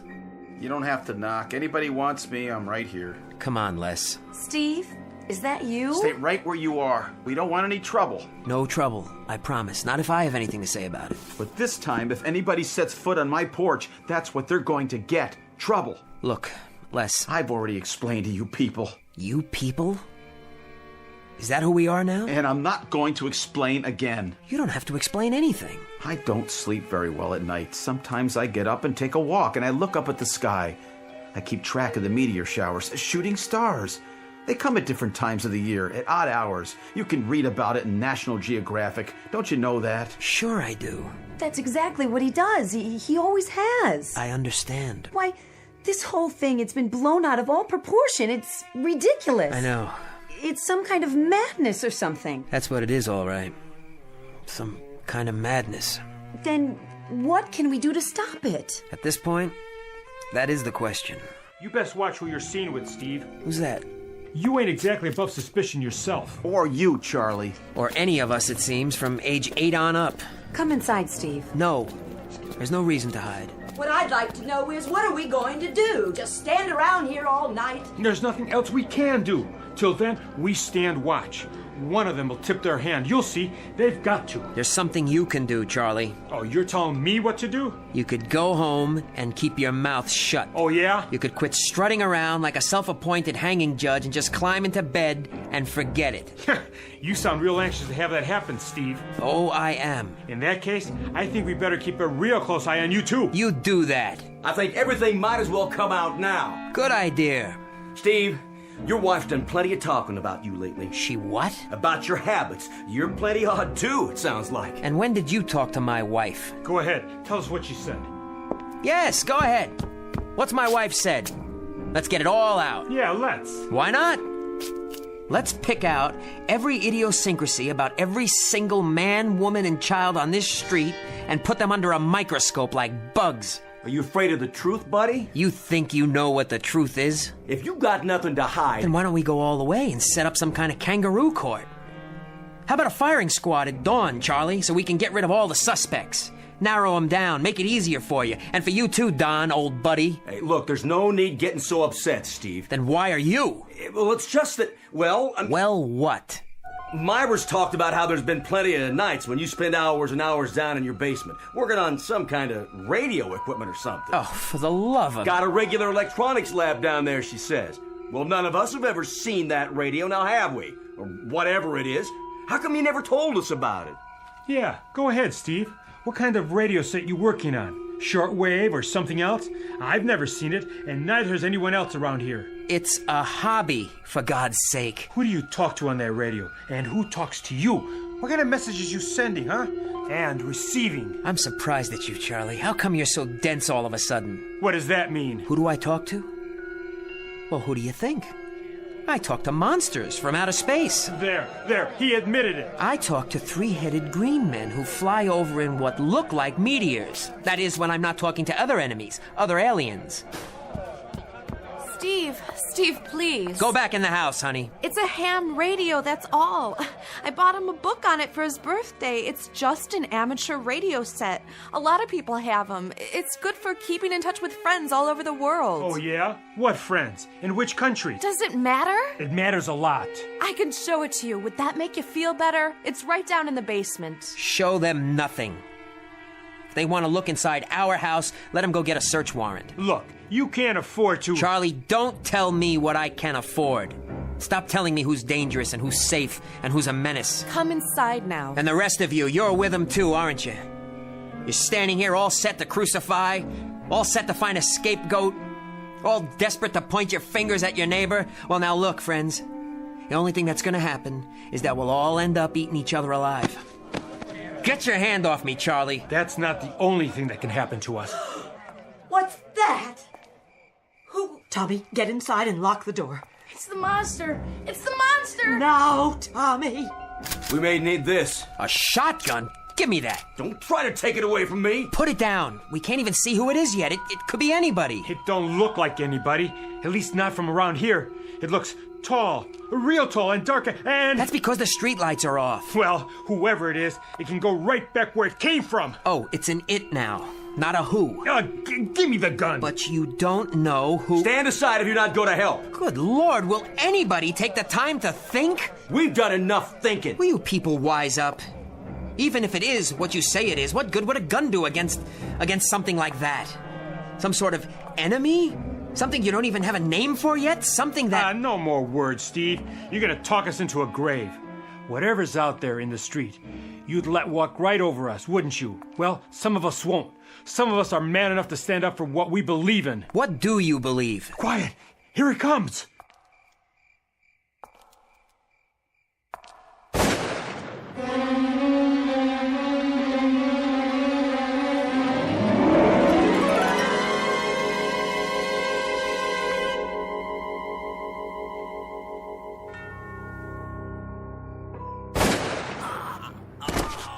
You got him, Charlie! One shot. Pretty good, huh? Take a look. No. Take a look. Take a good, long look and see what you've done, you murderers. It's Pete Van Horn! I thought he was going to go over to the next block to see if the power was on. You killed him, Charlie. You shot him dead. But I didn't know who it was. I sure didn't. He comes walking out of the shadows like that. How am I supposed to know who he was? Then why did you shoot? Steve, you know why. Tell him, huh? How was I supposed to know he wasn't one of the monsters or something? You make me sick to my stomach. Dad, we're all scared of the same thing. I was trying to protect my home and my neighborhood, that's all, like anybody would. Look, all of you, that's what I was trying to do. Hey, you're the one, not me. You did it. I didn't know it was one of us. I swear I didn't know. Look over there. What is it? A light just went on. Where? In that upstairs bedroom. Which one? Charlie. Charlie. The lights just went on. Where? In your house. I don't know nothing about that. Why did your lights just go on? Yeah, what about it, Charlie? Oh, back off. Hey, how come you're the only one with lights on now? Yes. Why don't you tell us? It's something I'd certainly like to know. To be honest, I'm curious. Hey, come on. You were so quick to kill, Charlie. It was an accident. And you were so quick to tell us who we had to be careful of. Well, come to think of it, maybe you had to kill. Had to? Maybe Pete there was trying to tell us something. What do you mean? Maybe he found out something and came back to tell us who there was amongst us we should watch out for. No, it's nothing like that. I don't know why the lights are on. I swear I don't. Look, somebody's pulling a gag or something. A gag? A gag, Charlie? There's a dead man on the sidewalk and you killed him. Does this look like a gag to you? No, please! I'll get him.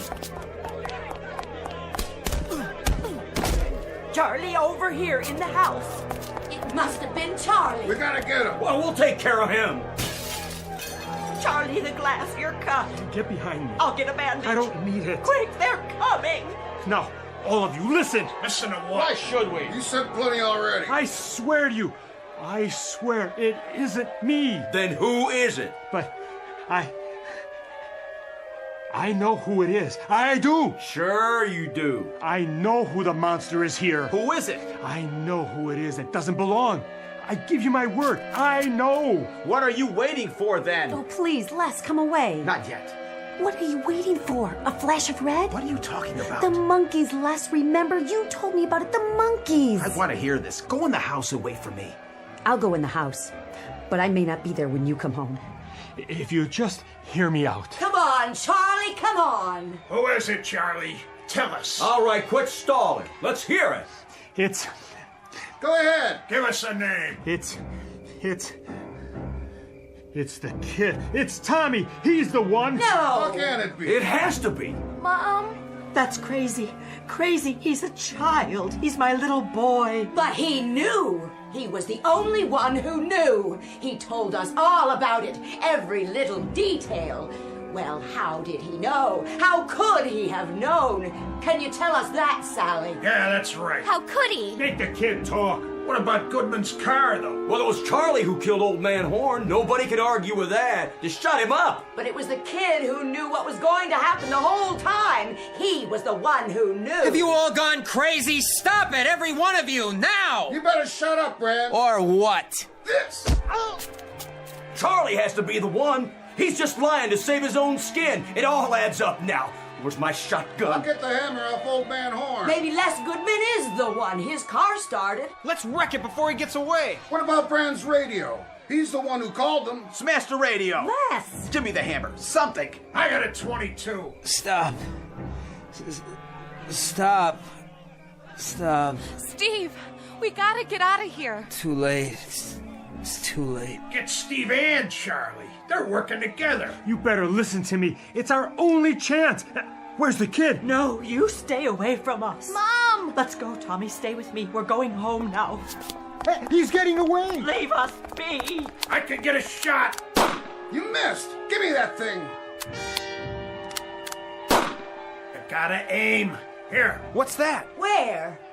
The light over there in that house. It just went on. That's Bob Weaver's place.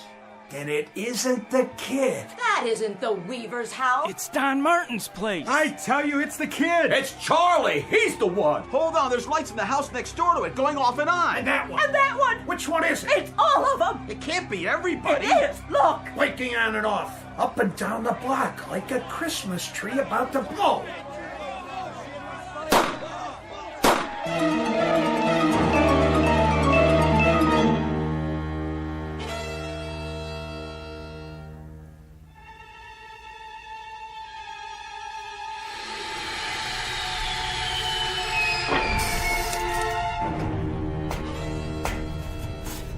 Look at them down there. They've started a fire. Humans. They didn't last long. They never do. No defenses. Then our job will be easy. Understand the procedure now? Clearly. We stop some of their primitive machines. Radios, televisions, telephones. And throw them in the darkness for a few Earth hours. A few minutes. And observe the pattern. This pattern is always the same. With subtle variations. They pick the most dangerous enemy they can find. Their own kind. All we need to do is watch and wait. And I take it this place, this Maple Street, is not unique. By no means. Their world is full of Maple Streets. And we'll go from one to another, and let them destroy themselves, one by one by one. Time to return to the ship. For now. Tell the fleet we're ready. If we even need them.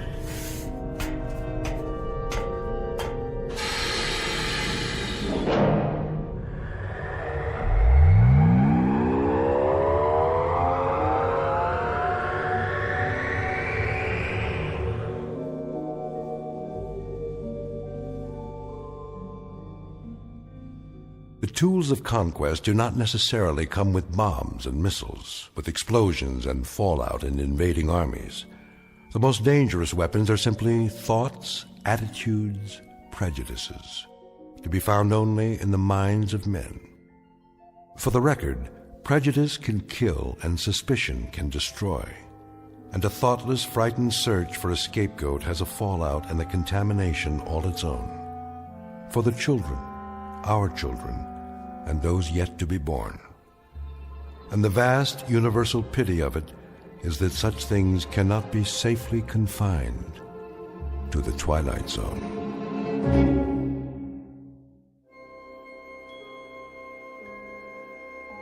Hi, this is Carl Amari, producer of the Twilight Zone radio dramas. I'd like to take a moment to tell you about our official website at twilightzoneradio.com, where you'll get the latest news and information on these Twilight Zone radio dramas. Plus, at twilightzoneradio.com, you can digitally download 3 free episodes or any of our episodes for only $1.95 each. In this age of ever-changing technology, we've decided to make these episodes instantly available to you by making the Twilight Zone radio dramas a digital download-only series. This means that this series will no longer be offered on CD. The CD collections at our website are now being offered while supplies last at buy one, get one free. So be sure to get your favorites before they're sold out. Be sure to visit us often, and I'll see you in the zone.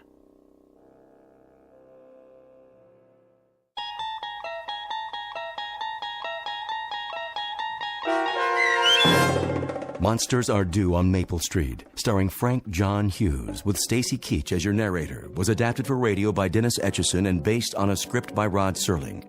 Heard in the cast were Adam Tangway, Mike Algedeff, Tony Castillo, Laura Russell, Linda Ryder, Turk Moeller, Rick Komanik, Peggy Roeder, Heather Ann Preet, Sammy Giampapa, Anthony Giampapa, Jeff Lubiton, Don Longo, Carl Amari, Roger Wolski, and Doug James.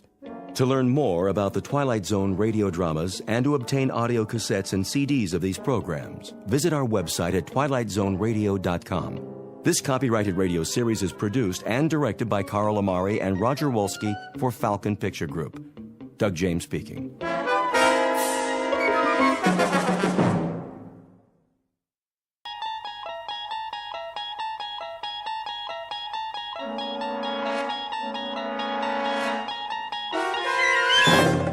You're traveling through another dimension. A dimension not only of sight and sound, but of mind. A journey into a wondrous land whose boundaries are that of imagination. Your next stop, the Twilight Zone.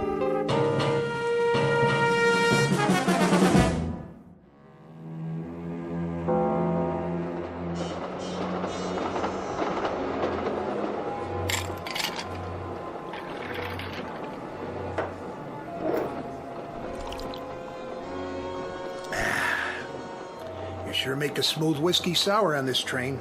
Another one, sir? Sure, make it a double. Coming right up. And you, sir? No thanks. Very good. What's the matter, Olson? You on the wagon? We're not supposed to drink on duty. Are we on duty? Till the shipment gets to Fort Knox, we are. Oh, what do we do in the meantime? Guard it. That's the general idea. What's to guard? Gold's locked in the freight car and we're in the middle of the desert. Time to take a nap. You never know. Know what? What can happen when you're sleeping? Didn't your mother tell you? What's my mother got to do with it? You go to sleep, and when you wake up, you're safe and snug in your bed. The world's just like you left it. Nothing changes. Trust me. Long as nobody tries to rob the train. Nobody knows what's on this train except us. All we have to do is file a report. One in L.A., one at the other end. In between, we got 2 days. Easiest duty I ever pulled. Here's that drink, sir. Thanks. We should get some chow. One question. Yeah? Are you two cops? Of course not. Well, that bulge under your coat, are you packing heat? Well, if you really want to know, I'm Special Agent Martin. And this is my prisoner, Mr. Olson. I'm transporting him across country to Leavenworth. So that's why he doesn't get a drink. But why does he have the bulge under his coat? Cell phone. Oh, I get it. Go ahead, give him one. Take the edge off so I can relax. That's all right. Well, if he doesn't drink it, I will. Coming right up. You just blew our cover. Take it easy. So you're not carrying your weapon? Nope. Left it in the compartment. That's against regulations. Well, it wrecks the cut of my suit. Besides, it's not like I'm gonna need it. Here's his drink. How much I owe you? Nothing. It's all in the house. You're a good citizen, pal. Anything I can do to help. Now, just let me sample it for Mr. Olson here. Whoa. Now that's a drink. What's happening? Must be the tracks. Hold on!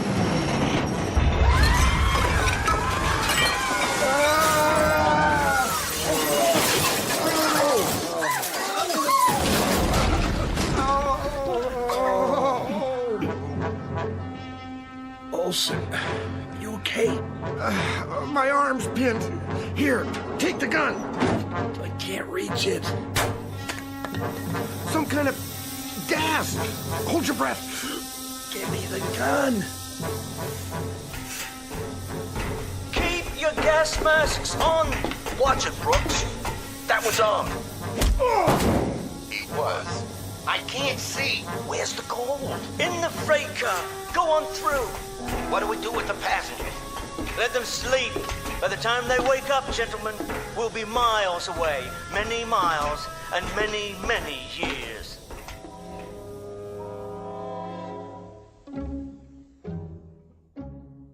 Exit 2 hapless federal agents and enter 4 experts in the questionable art of crime. Mr. Farwell, expert with noxious gases, former professor with a doctorate in both chemistry and physics. Mr. Airbay, expert in mechanical engineering. Mr. Brooks, expert in firearms and other weaponry. And Mr. DeCruz, expert in demolition and various forms of destruction. The time is now. The place? Death Valley, USA, where at this moment a train has just been derailed and nearly $10 million in gold bullion en route to Fort Knox, Kentucky, is about to be commandeered by these 4. The question is, how can they escape in the middle of a desert? The answer is, they don't plan to escape, not in the conventional sense, nor will they turn their take into cold cash, at least not in the span of a normal lifetime. What they have in mind is something truly bizarre. They believe that 113 miles from this ruined railroad track is a certain cave that holds the key to their survival. What they don't know, of course, is that the cave is located not only in Death Valley, but deep in the Twilight Zone.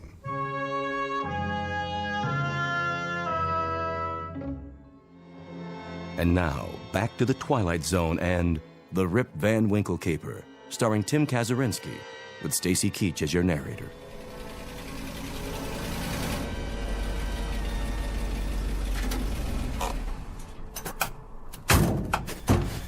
Hurry up. Get the bags in the cave. Here comes Farwell's car.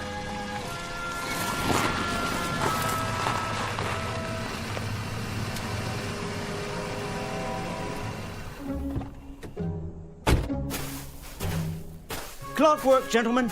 Just as I said. Apples in a barrel. So far, but we ain't spent nothing yet. Brooks is right. $10 million worth of gold bullion, and I've still got $1.20 in my pocket. That's this year, Senor de Cruz. Today this, but tomorrow. Tomorrow, gentlemen, like Croesus, Midas, Rockefeller, and J.P. Morgan all rolled into one. Perfection, gentlemen, that's how you performed with perfection. Man, did you see that engineer when he hit those brakes? Looked like he thought the world was coming to an end. Sure he did. When I blow up tracks, I blow up tracks. Point out a foundry for me, de Cruz. I'll forge a metal for you. What's your trouble, Brooks? That wasn't an easy thing, tying up those tracks like that. You ought to try it sometime. There won't be another time. For me, neither. May we get on to business now? Sure, Professor. Whatever you say. Start unloading the truck. Well, aren't you a heavy little thing? All shiny and pretty. Any more at home like you? Yeah, just like this one. $9,980,000 worth of gold bars. Hey, Farwell, I gotta hand it to you. Use the cart. I mean, the plan. It worked just like you said it would. Oh, you sound surprised. You're one smart guy. Freight car full of gold. Train derailed. Sleeping gas puts everybody out except us because of our gas masks. Mighty sweet, if you ask me. That's right, Mr. Irby, except us. It was not yet our turn to sleep. It was our turn to enrich ourselves. We sure did that, didn't we? There's all the bags. All right, gentlemen. Do you remember the procedure? I'm sure you're gonna remind us. The procedure is as follows. Gold into the cave. Then Mr. de Cruz hides the truck inside, destroys the car. I never liked that part. For what reason? Well, somebody could see the fire. Impossible. The road is miles away. A plane could fly over. By then, all they will see is sagebrush and sand. Clear?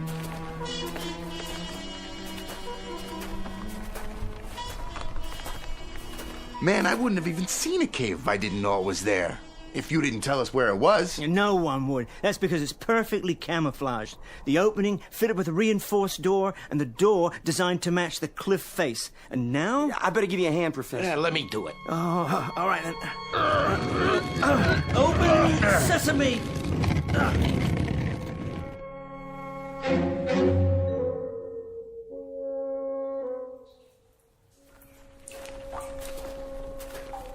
How much farther? We're almost to the main cavern. Stop here. Hand me the flashlight. Wow! How'd you ever find this place, Professor? One of my colleagues at the university, a devoted spelunker. A what? Who cares? Let's get this over with. In a hurry, Mr. de Cruz. Sure I am. I drove the truck in, got rid of the car like you said. We've done our part. Pretty soon, this whole state's gonna be crawling with cops. It's not like we got all the time in the world. Then you may divide the gold bars. Ooh, yeah. This is the part I like. Hooey. Look at all that. 24 karat all the way. One for me. Hey. And one for you. One for Irby. One for the professor. 2 for me. 2 for you. Hey, Professor, what's the first thing you're going to buy with your share? A new life, gentlemen. A new life. Yeah. I like the sound of that. A life of comfort and leisure as befits a man of such ingenious accomplishments. Well, you can say that again. Finish your counting. It's time for the pièce de résistance.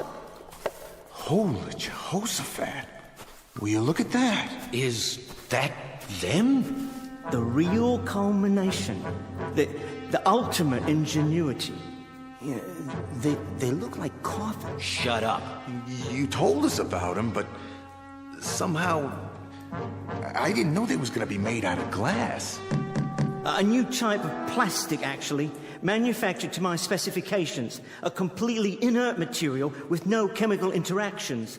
I don't see why we have to get inside those things, those caskets. It's one thing to stop a train on its way from Los Angeles to Fort Knox and steal its cargo. It's quite another to remain free long enough to spend it. And spend it we shall. Yeah, but when? Don't you remember, Mr. De Cruz? I would have thought this aspect of the plan would be particularly clear in your mind.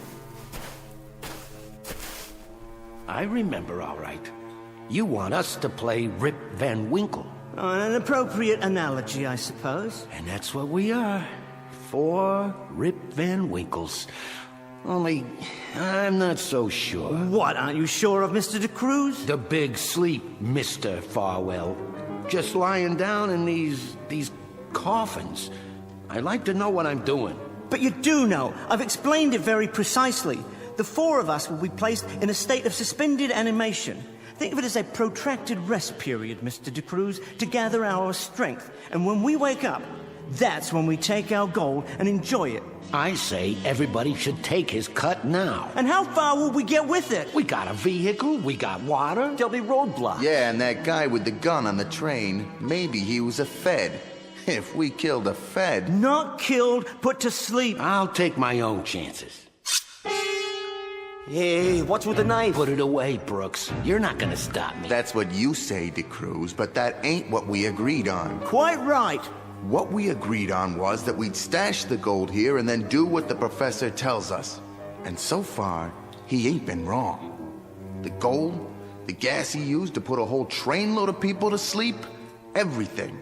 All we had to do was walk over a lot of horizontal folks while they was snoring and transfer a fortune like it was cotton candy. Amen to that. So, none of you mind being cooped up in here? No, De Cruz. None of us mind. How long, Farwell? When we each push the button inside and the gas comes out and this suspended animation thing takes over. How long? How long? I don't know exactly. I can only surmise. I would say that we would all wake up within 1 hour of each other, no longer. When? I would say approximately 100 years from today's date. 100 years, gentlemen, and we shall walk the earth again as rich men, however, as extremely rich men. 100 years. Just like Rip Van Winkle. And when we wake up, no one living will remember who we are and what we did today, except the 4 of us. We will remember and rejoice in our reward. What's that? The wind, gentlemen. The wind, obliterating the last traces of our existence.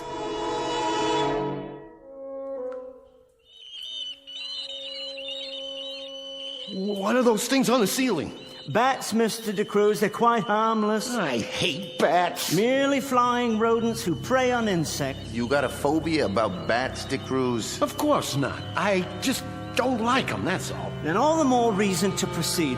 Open your sleep chambers and lie down. Wait a minute. Quit stalling. There's one more thing. Yes? The truck. How do we know it's going to start when we wake up? Well, that's why I had you cover it so thoroughly.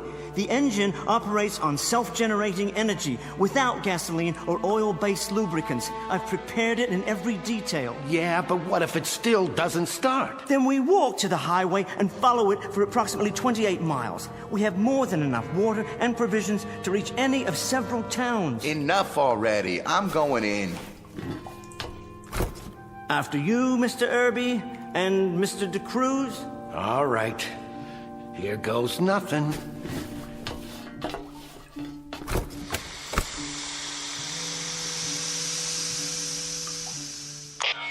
Gentlemen, we are now hermetically sealed. First of all, I want to know if you can all hear me. I hear you. Mr. Irby? Check. Loud and clear.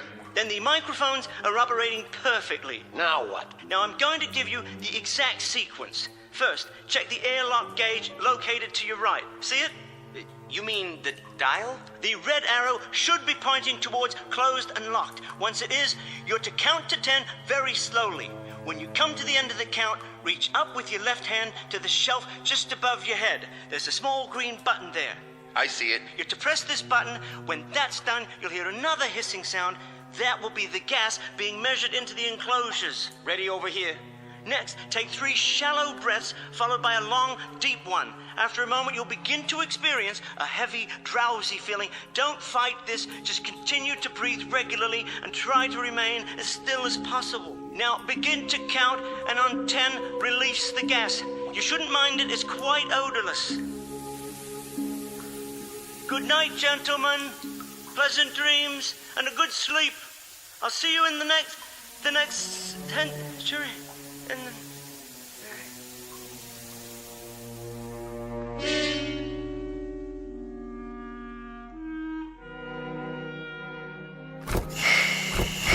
So, the Great Awakening has come at last. It didn't work. My face, my hands. Look at yourselves. We don't have any beards. That means... He's right. Of course I'm right. Our fingernails haven't even grown. Hey, Farwell, with the big brain and all the answers, your plan was a dud. I don't understand. It was foolproof. It must have worked. Wait, yes, of course. All the bodily functions stopped. There wouldn't be any growth of beard, nails, or anything else. I tell you, it worked. One way to make sure. Yeah, let's have a look outside.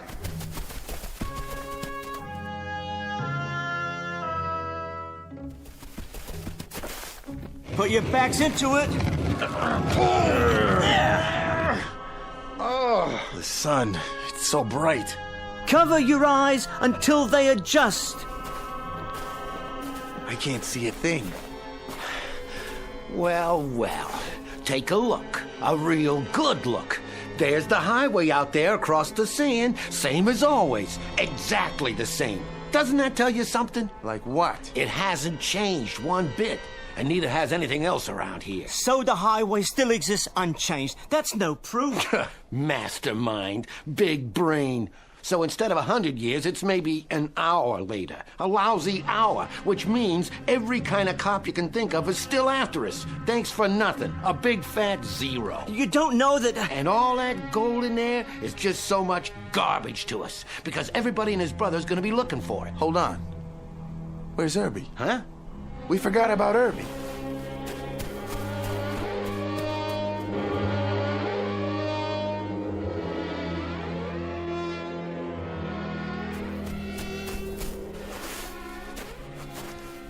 No. I don't believe it. His case. It's cracked. The air got in. And the gas escaped.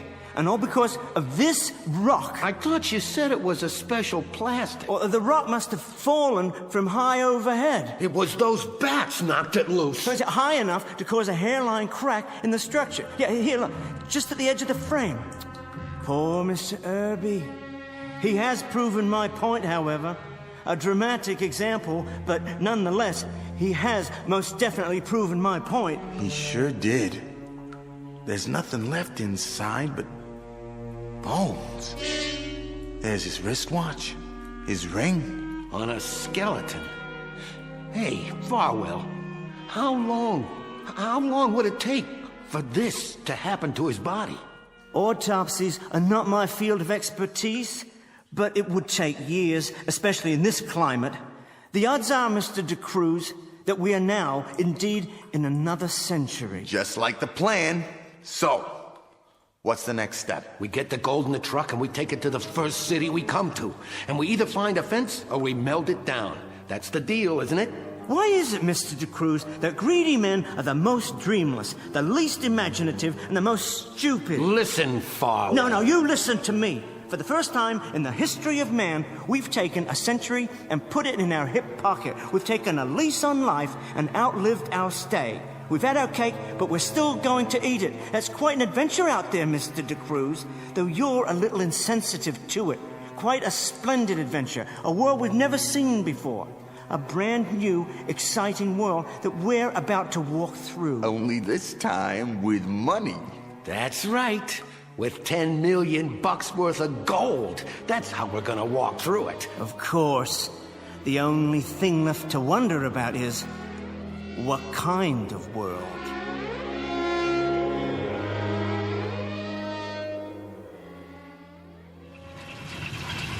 How's it sound? Perfect. Leave it running. Is she all loaded, Brooks? All in. Where's the water can? We have to load that too. By the grave. Mr. Brooks kindly dug it up for us when he buried Irby. Then I'll put it in and we can get going. You drive, Brooks. Farwell in the front seat next to you. Where will you be? I'll stay in the back and be sure none of the gold drops off. Well, aren't you the most thoughtful little bugger that ever come down the pike? You stay in the back and watch the gold, huh? Yeah. I wouldn't trust you with the gold if it was a filling in your mother's own tooth. No, buddy boy, no. You drive, I'll ride in the back. Soon as I get the water can.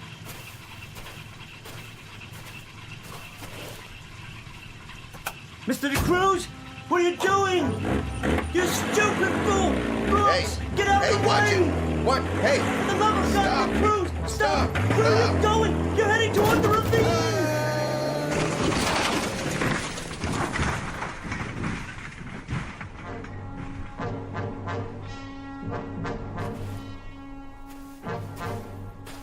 DeCruz? But I don't understand. I saw you drive over the edge. You didn't see me jump out the other side before it went over. I also see that Mr. Brooks had an accident. Is that what you'd call it? Yeah, a fatal one. Don't know how that could have happened. Guess the truck ran over him. Those brakes, they must have been bad. A man's got to keep his eyes open out here. He should have got out of the way. Yes, he certainly should have. And I'm sure he would have if you'd given him the chance. Well, the upside is, I guess there's more gold now for the two of us, you and me. I keep underestimating you, Mr. DeCruz. We do it my way now, huh? And which way is that? Take all the gold we can carry in 2 backpacks and hit the road. I suppose. I can't think of any other alternative at the moment. You know, I sure can't either. The obvious, the simple, idiotic, ridiculously obvious. Look, even if you hadn't wrecked it... What? The license plates are 100 years old. We would have been picked up the moment we hit the highway. Yeah, that's right. So load up what we can. It's going to be a very warm walk. Very warm. You could always wait here till I come back for you. No, you're quite right, Mr. DeCruz. Your point is well taken. I suggest we hit the road.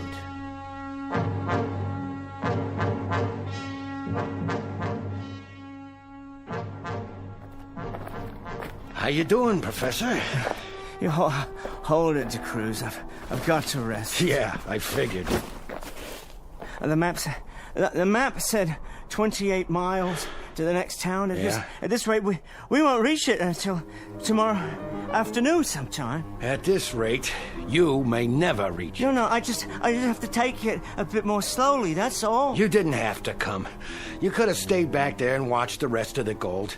I told you, Professor. And if I had, I don't think I'd have ever seen you again. No? What if you died out here, alongside the highway? Yeah, you might have died back there yourself. Yes, especially if you never returned for whatever reason. You think I'd have done that to you? Well, I no longer underestimate you, DeCruz, in any situation. Smart man, aren't you? Real smart. But there's only 2 of us now. We must cooperate in order to survive. Of course we must. There hasn't been a car yet, not a single car. Yeah, I noticed. Oh, I hadn't thought of that. I hadn't thought of it at all. What? Just like the license plates. What thought of what? What, that people don't drive cars anymore? Well, then how would they move from one place to another? On horseback? It's possible. Progress goes forward, DeCruz, not backward. No, that's not what I meant. Say, what's eating you anyway? What's happened these past 100 years? Think of it. I don't want to think of it. Why should I? What's the difference? But what if there was a war? What if they dropped a bomb? What if this highway stretches to... To what? Stretches to nothing. To nothing at all. Hey, Professor, you don't sound like yourself, Mr. big-time plans. That don't sound like you at all. Maybe there isn't any town up ahead. Hey, knock it off, Farwell. Maybe there aren't any people. I told you to knock it off. You're a frightened little man, aren't you, Mr. De Cruz? You've always been a frightened little man. I said... It's because you're so greedy. You have no appreciation of irony, none at all. And wouldn't that be the irony of all ironies? To walk until our hearts burst, carrying all this gold. Yeah? Take a gander at that. What are you babbling about? That's a plane. Hey, look down here. It's merely a silver speck in the sky. It could be a flying craft of some sort, but of course the pilot didn't see us. If it had a pilot, a satellite perhaps, passing over... That was no satellite. I saw it, Farwell, and that's all I need to know. It's a sign. A sign of what? The world's still out there. Sure it is. And that means there's a city up ahead. We're gonna make it, buddy. We're gonna make it after all. Come on, let's keep moving. Water first. Sure, water. Well, what are you looking at? You got your own canteen. Yeah, of course I do, yeah.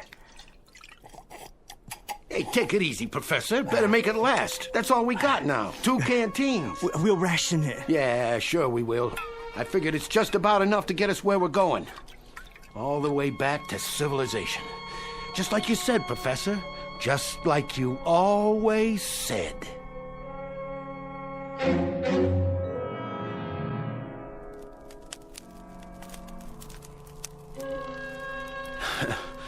Too bad we don't have nothing to eat tonight.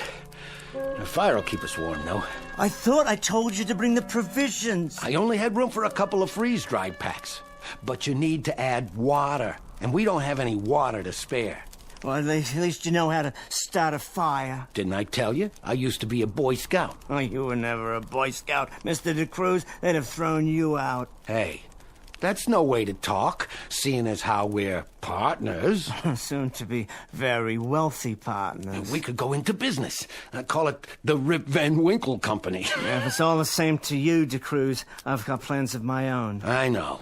For a life of leisure. Well, we're sure gonna have that. Even with inflation. Oh, beyond question. If there is one constant in the world, it's gold. Currencies come and go, but there's never been an adequate supply of precious metals. The course of history changed because of gold, the only irreducible commodity.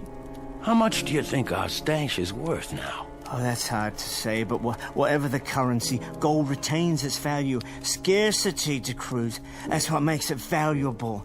And there's never been enough to satisfy human greed. We better get some shut-eye. Yes. Funny.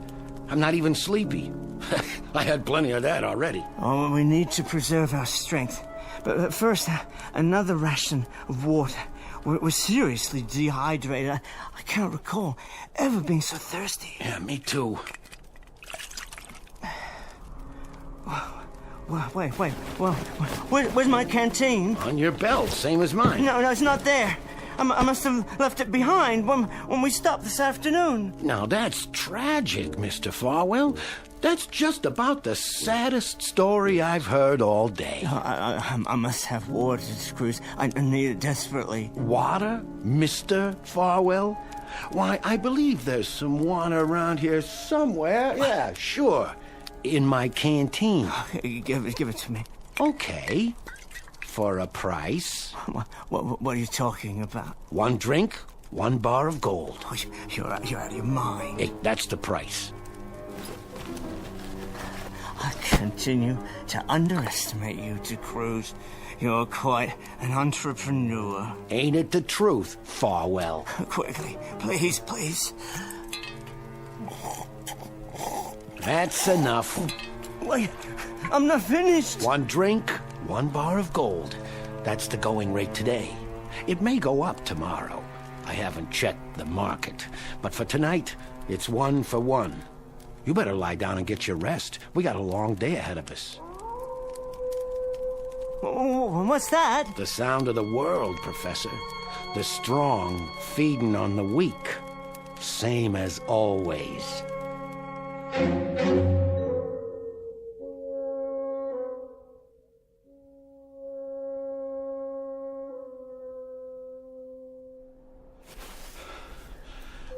Wait.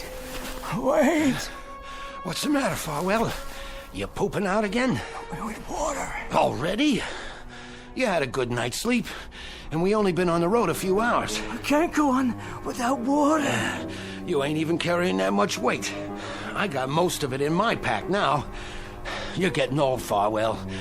Be a shame if you didn't make it to the next town so you can enjoy your share. What's left of it.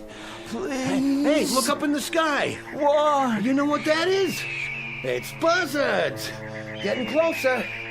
Pretty hungry, I'd say. I must have water. Sure. I got about a quarter of a canteen left. You sadist.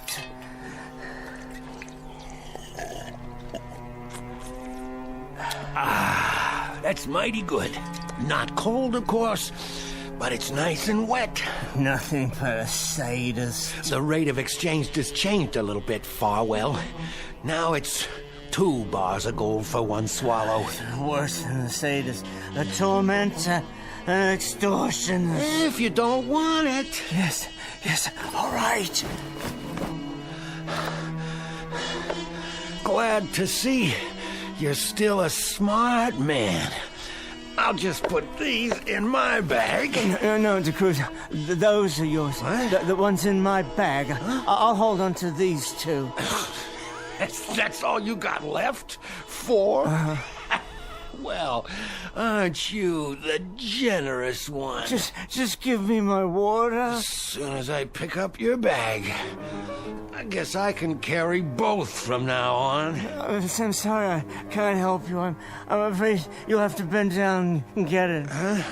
No problem.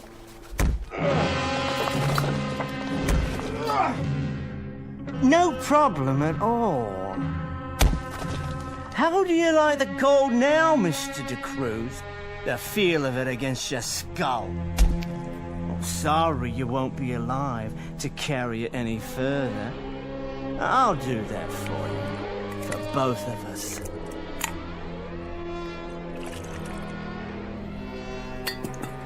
And now, time to go. According to the map, less than 1 more mile. Too heavy. I'll come back for them. Now only what I can lift. 2 miserable bars. One, but still worth a small fortune.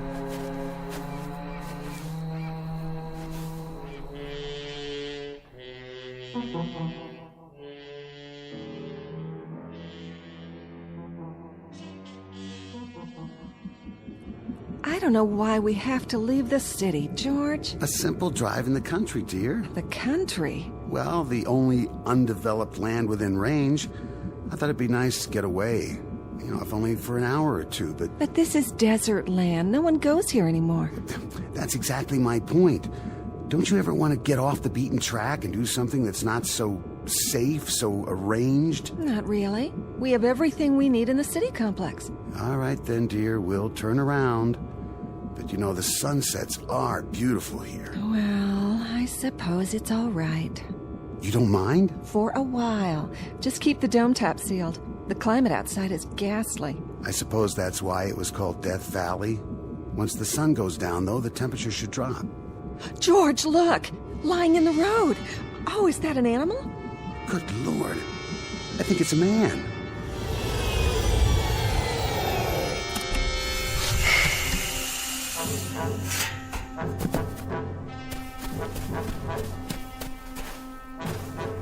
Hey, buddy, are you... Mister... He's alive! I'll call the med unit. Mister, there's gold here in my hand. Real gold. I'll give it to you if you drive me into town. Sure, fella. If you give me water, I must have water. I've got some in the Ion car. I'll bring it to you. Don't leave me here. No, I won't leave you. There's a solid gold. 0.999. I swear it is. I want you to have it, and there's more nearby. I tell you where. You can have it all if you just give me some water. Poor guy. Poor guy. I wonder where you came from.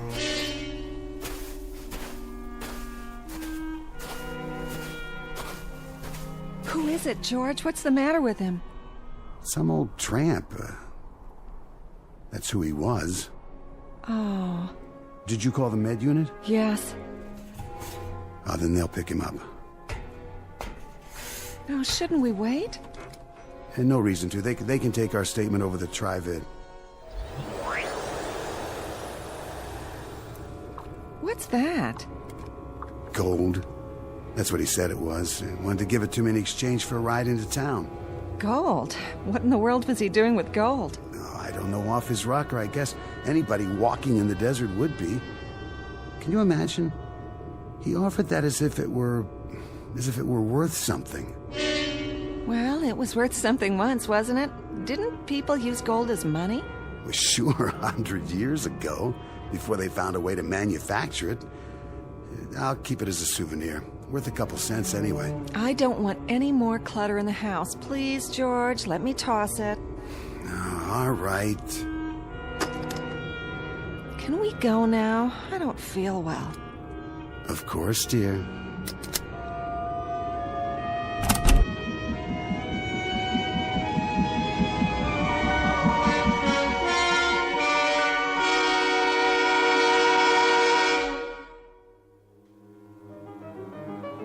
Final scene.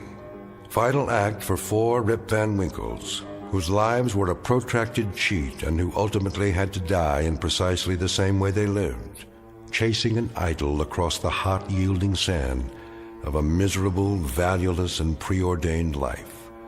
Messieurs Farwell, Herbe, Brooks, and De Cruz, now bleached dry in the hot sun, and just as worthless as the gold bullion they built a shrine to.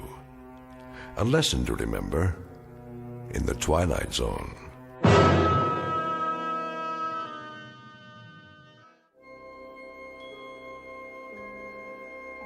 Hi, this is Carl Amari, producer of the Twilight Zone radio dramas. I'd like to take a moment to tell you about our official website at twilightzoneradio.com, where you'll get the latest news and information on these Twilight Zone radio dramas. Plus, at twilightzoneradio.com, you can digitally download 3 free episodes or any of our episodes for only $1.95 each. In this age of ever-changing technology, we've decided to make these episodes instantly available to you by making the Twilight Zone radio dramas a digital download-only series. This means that this series will no longer be offered on CD. The CD collections at our website are now being offered while supplies last at buy one, get one free. So be sure to get your favorites before they're sold out. Be sure to visit us often, and I'll see you in the zone.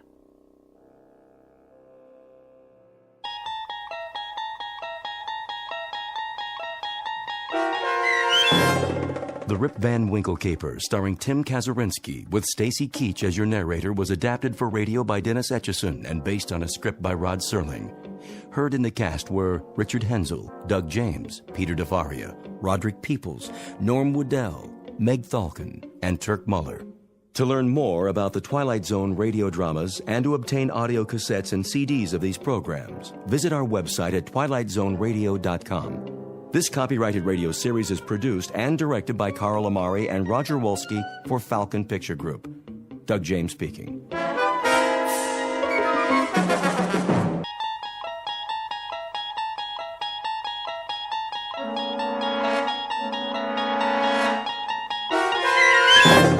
You're traveling through another dimension. A dimension not only of sight and sound, but of mind. A journey into a wondrous land whose boundaries are those of imagination. Your next stop, the Twilight Zone.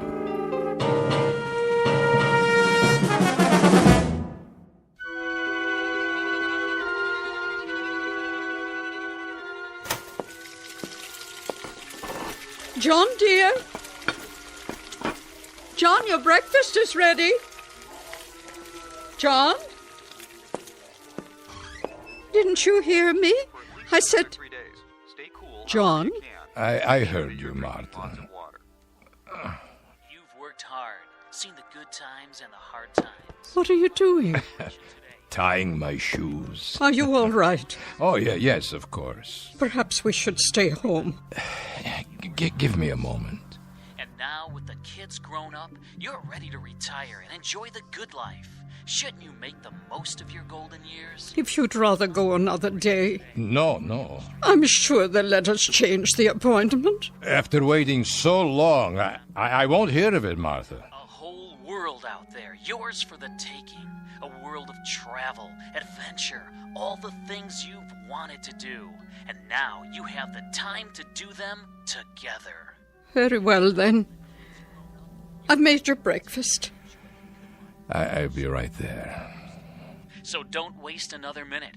Call the New Life Corporation today for your illustrated brochure. The cost is surprisingly affordable for so much. Remember, this is your time in the sun. Shouldn't you make the most of it? The New Life Corporation, where we make all your dreams come true. Oh! Darling, be careful. I said, give me a moment. Lie down. I'll bring you a tray. Martha, if you don't mind, I think I'll skip breakfast this morning. Is it the pain again? It's only angina. Nothing to worry about. But I do worry. Let me call the doctor, please. Nonsense. He's done all he can. There's no point. Oh, John. John, what are we going to do? You know as well as I, we must go. There's simply no more time. If you're sure. Of course I'm sure. Oh, John. There. It'll be all right. You'll see. And now, back to our program on the Vacation Channel, Adventure for Two in Paradise.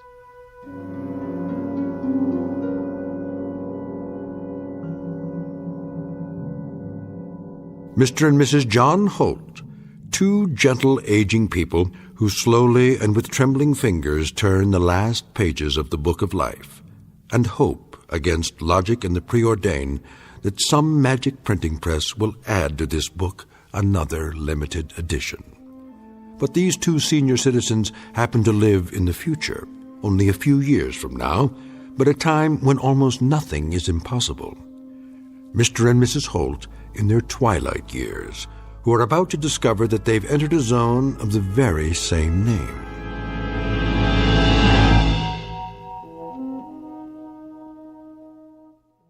And now, The Twilight Zone and our story, The Trade-Ins, starring H.M. Wynant and Peggy Weber, with Stacy Keach as your narrator.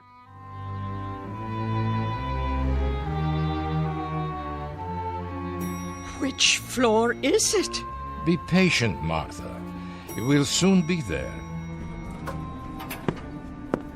Morning, folks. Good morning. I wonder. Martha? Yes? Can I help you? No, thank you. The New Life Corporation? That's right. 67th floor.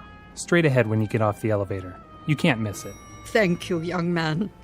That's very kind. No problem. Well, this is my stop. Take care, folks. Do you think he was one of them? One of their clients? Oh, I doubt it. Just a businessman on his way to work. But he was so young. Everyone is young, Martha. The world is for the young. Here's our floor. You look nice, dear. So handsome in your suit. Very old suit. But I'm sure it doesn't matter as long as we have the money.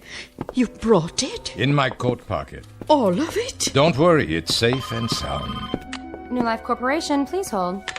Hello. You must be... Mr. and Mrs. Holt. Of course. Won't you take a seat? We have an appointment. With Mr. Vance. Certainly. I'll tell him you're here. Thank you kindly. I have a Mr. and Mrs. Holt to see you. Yes, sir. He'll be right out. Can I get you anything? Coffee? A soft drink? No. It won't be long. There are some e-books in the waiting area. That's all right. My eyes, you see. He has trouble reading, even with his glasses. Please, Martha. I'm sure the young lady isn't interested in such things. Mr. and Mrs. Holt. Mr. Vance? We've spoken on the phone. How nice to finally meet. Won't you come this way?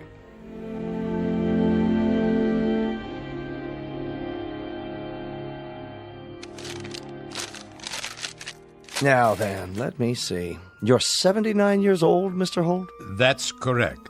And you, Mrs. Holt. Why, this must be a misprint. It says that you're... I'm 74. No. I was 74 last May. I find that hard to believe. I sent all the records, including our medical history, if you need anything else. Everything seems to be in order. You have a history of illness, Mr. Holt. Some. More than your fair share. A great deal of illness, I'd say. From time to time. I'm so sorry to hear that. And are you in pain now, Mr. Holt? Some. He's in great pain. It's fairly constant now. It doesn't seem to let up. I see. Which is one of the reasons that the New Life Corporation exists. But surely you can't remove pain. Only a doctor, or perhaps God, could do that. Not remove, alleviate, banish. We make it a thing of the past. After a while, our clients forget even the memory of pain. I wouldn't want any more drugs. No, we don't deal in pharmaceuticals. That's the province of the medical profession. What we deal in is youth, Mr. and Mrs. Holt. We deal in a resurrected life. Our stock in trade is simply, well, some call it rebirth. An apt word, and believe me, it's no exaggeration. Could you tell us what's involved? Easily. The process is quick, merely a matter of hours, and guaranteed painless. Guaranteed? But how? Precisely. We supply synthetic bodies. Bodies that are perfect in concept, composition, construction. Physiologically and psychologically, you'll find that you're just as you are now in every way, except in a different body. A younger body, in the prime of health, both materially and emotionally, close to perfection. These bodies that you speak of... We construct them ourselves on the premises using only the finest components: plastic, flesh, bone, steel. Did you say flesh? For some of the interstitial connections, we grow specialized cells for that purpose. They're permanently nourished to remain self-repairing and self-regenerating, supported by completely inert, non-corrosive materials. The wiring and circuitry are designed to duplicate the human neurological system, and the joints, such as the hip bones and knees, are almost totally invulnerable to disease or damage. So you see... How long do they... The lifespan of our units is roughly 112 years. 100? You've been married for how long? 50 years. We had our golden anniversary just 2 months ago. That's sort of the reason we finally decided to come here. Isn't it, John? A rich life. A happy life. A full one, I'm sure. I can see it in your eyes. And quite naturally, you don't want this relationship to end. Oh, it can't end. Martha is all that I've got. All I care about. Of course. Well, why don't I show you some pictures of the models we have available? No pictures. Well, they're very lifelike, all three-dimensional photography. My eyes, they aren't very good. In that case, why don't we go directly to the display cases, so you can view the finished product? May we? As long as you don't mind a brief walk. Not at all. If you'll please follow me then. The showroom is just here in the hall behind my office. Oh, it's so beautiful. Would you like to take my arm, Mrs. Holt?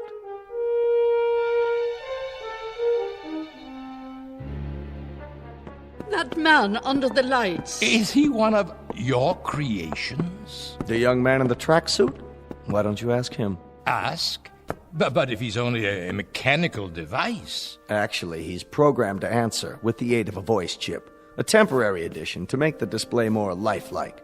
But as of now, he's still just a receptacle, a shell, waiting to be filled. There's no consciousness as such. He has a variety of preset responses, though. Go ahead. Ask a question. You there, young man. What are you doing? I'm training for the Olympic triathlon. Wait till you see how fast I can run.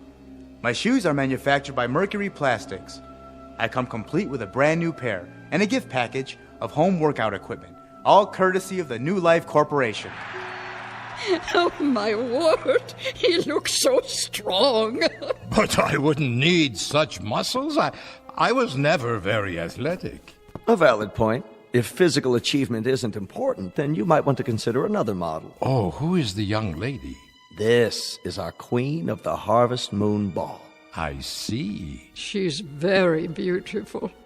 Hello. I was the homecoming queen at my school, and now I'm a champion ballroom dancer. Do you like my evening gown? You're quite lovely, miss. I come with a fabulous selection of gowns, all custom designed. My shoes are part of the package, too, thanks to the New Life Corporation. Well, you are the prettiest girl I've ever seen. I could never wear such a dress. Of course you could. You did. Do you remember the dance where we first met? Oh, I was never so slim. But you were. Now you're being silly. Please, let's move on. I think you'll like the next display. What's that? Look, John. There are two young people. Our beachcombers. His physique would be ideal for a man approximately 22 years of age. See the proportions and the musculature. Nothing too extreme. She has such a small swimsuit. The female component. Note how they complement each other. This particular model would be roughly 21 years old, 3 inches shorter than the male, of equivalent health and potential, capable of walking for miles along a beach. We've given them both a foot structure with the perfect arch and legs that are polymer reinforced. Look at the ankles. And the hands. My hands were never like that. Yes, they were, Martha. Don't you remember? We like to see these two go as a package, and you needn't worry that there'd be others like them. Each model is designed with distinctive features. None are exactly alike. How would... Yes? I'm not clear on the procedure. What would happen? I mean exactly. Very simple. We put you to sleep, and then we transfer all your memories, personality, and so forth into these replicas. You'll awaken in your new bodies and live a lifespan and a quality of life never dreamed of before, with health, contentment, and purpose. And there's no pain? None. Are you sure? Are you sure there would be no pain? No pain, Mr. Holt. For the first time in... how long I can only guess, you'd be free of pain. You'd be a young man again, in the prime of life. It's too much to believe. And you, Mrs. Holt, would be at his side. Instead of the end, it would be the beginning. Do you know what that means? What about the memories? Memories? They will be transferred in full. There's no loss. But the actual moment of transfer. If a new life begins, then the old one must end. A kind of death for the mind as well as the body. And so, that is what I will experience, death. Are you afraid of dying, Mr. Holt? Not afraid. But if all that I have been comes to an end, then this rebirth, it's not something for me to know. Perhaps that's even a good thing, to go to sleep at last. Oh, there's no loss of consciousness. The continuity is seamless. What you'll experience is a sudden, dramatic change for the better. It may take some getting used to, but we have a counseling service available. The process itself is so simple, so uncomplicated, you'd really be quite amazed. Mr. Vance? Mr. Vance, you're wanted in the teleconferencing room. Would you excuse me for a moment? Yes, of course. Please, feel free to walk around, look at the other models. If you have any further questions, I'll be right back. We'll be here. John, it's like a miracle. Yes, maybe too much like a miracle.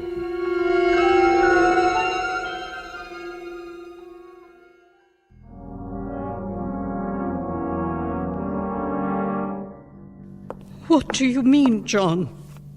Too much like a miracle. It just doesn't seem real somehow. But look, you can see what they've built. Not the technology, the thought of it. To live without pain, just the thought of that and nothing else. To be young again, to have it the way it was, Martha. Oh, yes, think of it. The second chance, the two of us. Yes. We'd have it to do all over again.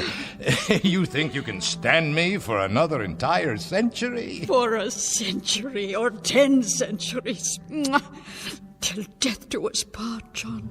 Till death do us part.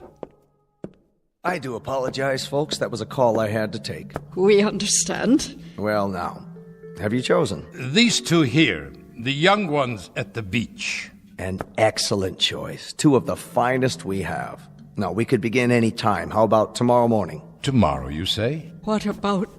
Yes? She means what about, our present selves? Ah, I should have mentioned that. Your remains will, of course, be taken care of in any way you see fit. Whatever you've provided for in your wills, burial, cremation. We don't encroach on the business of funeral homes. So you are saying that, that if we make the arrangements today, then tomorrow morning... I'm an incredibly bad salesman. I forgot one of the most important points. The guarantee. Guarantee? But how? You can have the transformation on approval for 1 week. After the test period, if you're not fully satisfied, we can always exhume your old bodies. You mean our bodies will already have been... Not exhume in the usual sense. They will be held intact, preserved, if you will, in a precisely monitored, germ-free environment. If, for some reason, after the 7-day period, you decide against your new life, but you'd be surprised at how infrequently that occurs. Or rather, you wouldn't be surprised. We've had better than 98% satisfaction in the 12 years we've been operating. In that case, Mr. Vance, there is only one more question. How much? How much will it cost? There is no price given in your brochure. Why don't we go back to my office, where we can be more comfortable? It's this way. Please, excuse me. I think we'd better find out now. What is the price? The entire procedure, and that includes the guarantee and all services connected with the transfer, would be $25 per person. 25,000. So for the two of you, it would be only $50,000. That's correct. Quite reasonable, considering that there's nothing else like this on the market. By prorating it, Mr. Holt, in other words, figuring it on a basis of cost per year, I might say it's ridiculously low. I mean, $25,000 per 100 years of lifespan. Well, you can see how very economical it is. We've got nearly $25,000 in this envelope, Mr. Vance. We allow a 5% discount on multiples if they're purchased at the same time. The extended warranty is extra, but if I do say so, it's only prudent to... The $25,000 is all we have. Can we make a partial payment? Partial. Well, we could pay this much in cash and then charge the rest. I'll be able to work again. You can take it out of my salary as much as you want until the balance is paid. I'm sorry, Mr. Holt, but my hands are tied. Government regulations prohibit any extension of credit in these matters. The transaction must be in cash. But that's all we have. It's all we have in the world. We've been saving and saving it. Why... We've done without practically everything. The doctor bills ate up almost all of our retirement account, but this money, this is pennies, nickels and dimes. Sometimes it was only one meal a day. No vacations, it was no movies, no going out for months. It was my wife, wearing the same coat for years, the same dress, over and over. I'm sorry, Mr. Holt. Believe me, I am. But these are the rules I have to follow. They don't allow me any leeway. There is, of course, one alternative. And what is that?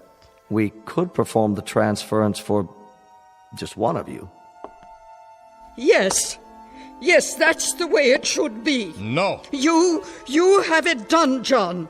Use the money for yourself and have it done. And I can wait. That's not possible. But I wouldn't mind waiting. Not in the least. No, Martha. It's out of the question. I couldn't do that, Mr. Vance. Are you married? No, I'm not. Then perhaps you can't understand, but I'm afraid it would have to be the both of us or neither of us. We cannot be separated. We have to be together. One is no good without the other. Of course. I understand. Perhaps some other time. I remember that poem by Browning. Grow old along with me. The best is yet to come. The last of life for which the first was made. Give me your hand, Martha. I'm all right. Give it to me, so I can kiss it. Don't worry, Martha. I'll find a way.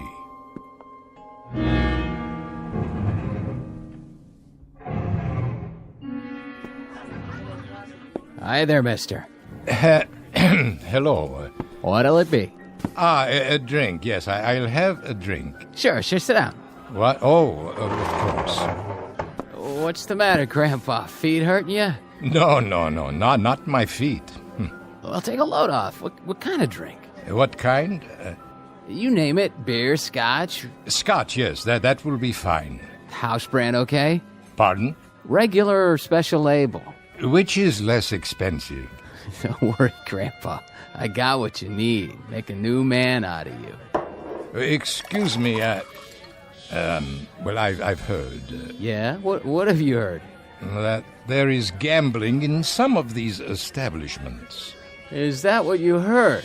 Well, you heard wrong. Gambling's against the law. Yes, I know, but I understand that if a man wishes to participate in a game of chance, there are private rooms. Not in here. This place is strictly legit. That'll be $6. $6? For the drink. Just a moment.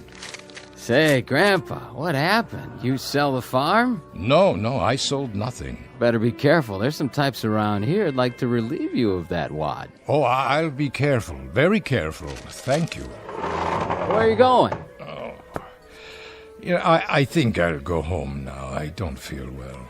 Hold on a minute. I gotta get your change. Okay. Yeah. All right, here you go. 7, 8, 9, 10, 20, 30, and 50. Thank you. Say, Gramps, you know that question you asked me about the private game? You know of such a place? Well, as a matter of fact, I just heard something. Might be of interest to a man like you. Is that right? See that door back there, by the phones? Yes. If you was to knock on that door, there's a man named Faraday. Has a few friends over sometimes for a private party. And when are these parties held? Well, it just so happens there's one right now. Maybe he could help you out. As a special favor, tell him Rich said it was okay. Now you say, I suppose that would be all right. If you let him know ahead of time, give him the word and all. Oh, I see. You would like a tip. Will this suffice? $5? Here, I can't see. Please, keep the rest of the change. Well, that's real generous of you, Grandpa. Faraday, big guy, bald-headed, wears a cashmere coat. I understand. If you want any more drinks, just let me know. I'll keep them coming. Thank you, young man. Hey, Grandpa, you didn't touch your scotch.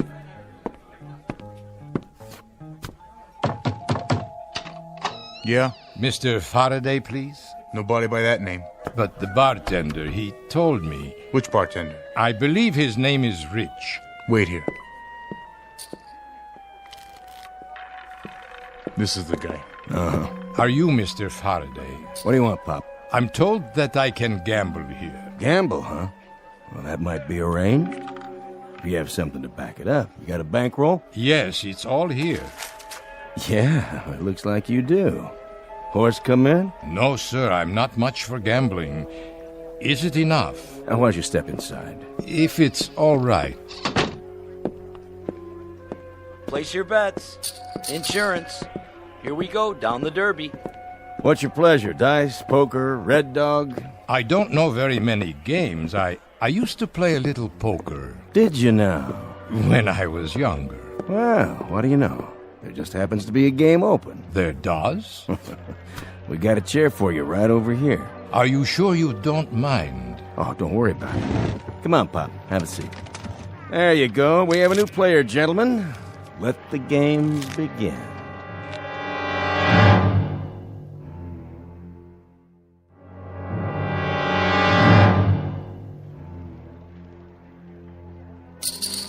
Should I buy some chips? Oh, that's okay, Pop. Money talks. You sitting in, Faraday? Don't mind if I do. Oh, unless the new player has an objection. Why, no. It's your establishment, is it not? I should introduce you around. This is Mickey. Hi there. And Steve-O. Hi there. And the Count. How do you do? You are royalty, sir? Nah, They just call me that because... Because he's the best card counter ever came in here. That's why we barred him from the blackjack table. But I let him stick around. He just loves cards. Yeah. Whose deal? All yours, Count. Shuffle them up real good now so Pop here has a square chance. You got it. Shouldn't we ante first? Listen to the man. Hey, we got a real poker player here. Yeah, sure looks like it. You comfortable, old man? Why, yes, perfectly. Because if you aren't, I can get you a pillow. For your back or whatever. Lay off, Stevie. He said he's okay. I just thought... Hey, cut the chatter and play cards, all right? The game is 5-card draw. Jacks are better. Progressive. Jacks or better. So that means I have to have at least 2 jacks or... Ah, you've played this game before, haven't you, Pop? It's been many years. Oh, wait. If you got any doubts, I mean, maybe you shouldn't do this. Perhaps you're right, Mr. Faraday.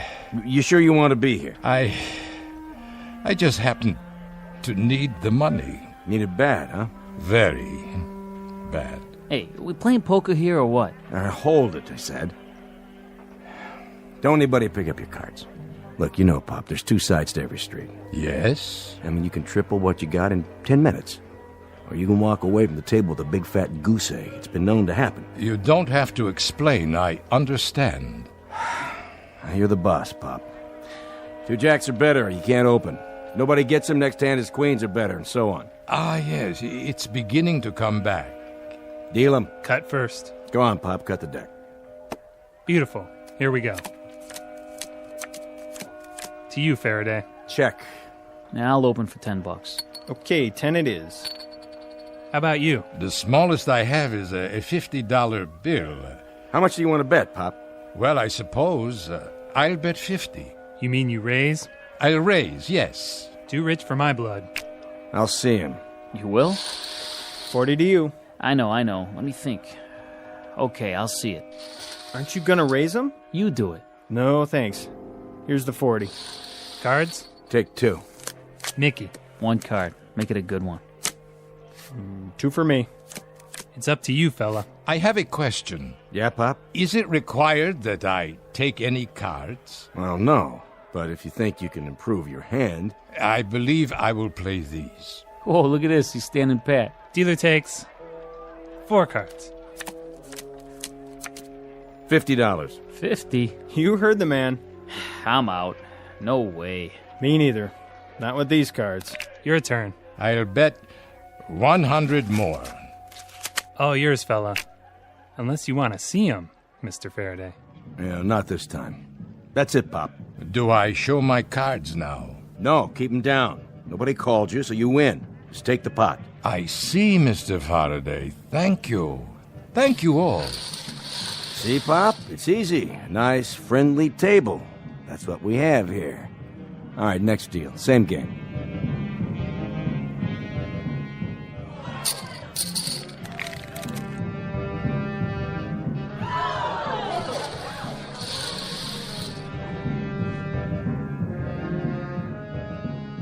To you, old man.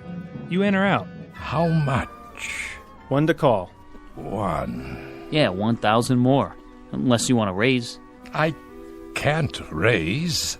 I only have $1,000 left. Yeah, we know. Then You sick, Pop? I'm all right. No, you're not. It's between you and the old guy, Faraday.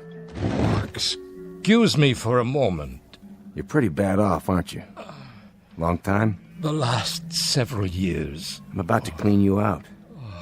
You know that, don't you? I'm sorry to hold up the game. I'll feel better in a minute. Why do you need the money, Pop? It doesn't matter now.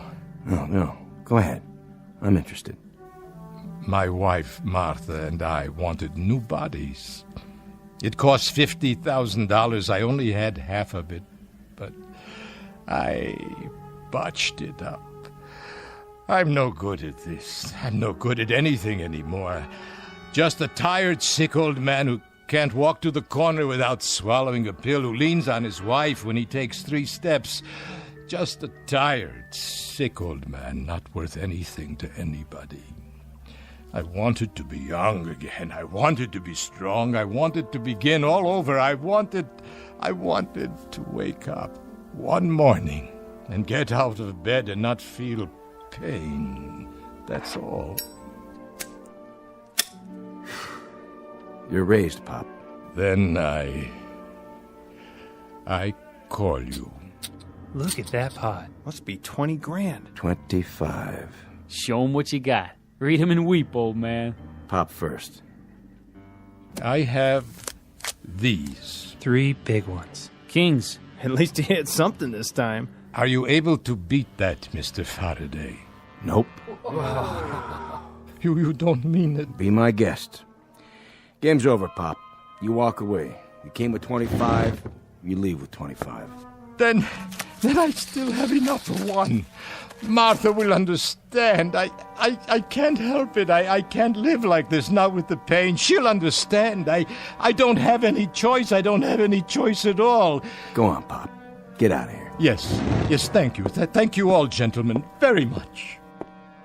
What are you doing, Faraday? You know you had him beat. Let me see. Just like I thought. 3 aces. Why'd you let him walk away?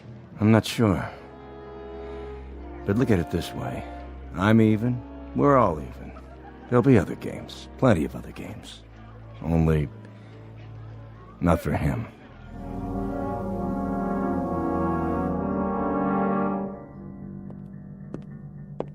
Sorry to keep you waiting again. Martha. It's all right, dear. I understand. Do you? I told you before. You should be the one. This is the way it should be. Forgive me, Martha, please. Please forgive me. It was just I can't stand the pain anymore. Of course you can. Mr. Vance, John is ready now. Go ahead, my dear. They're waiting for you. Are you, Mr. Holt? Are you ready? Yes, I'm ready. Martha, I'll be waiting for you, my darling. Mwah.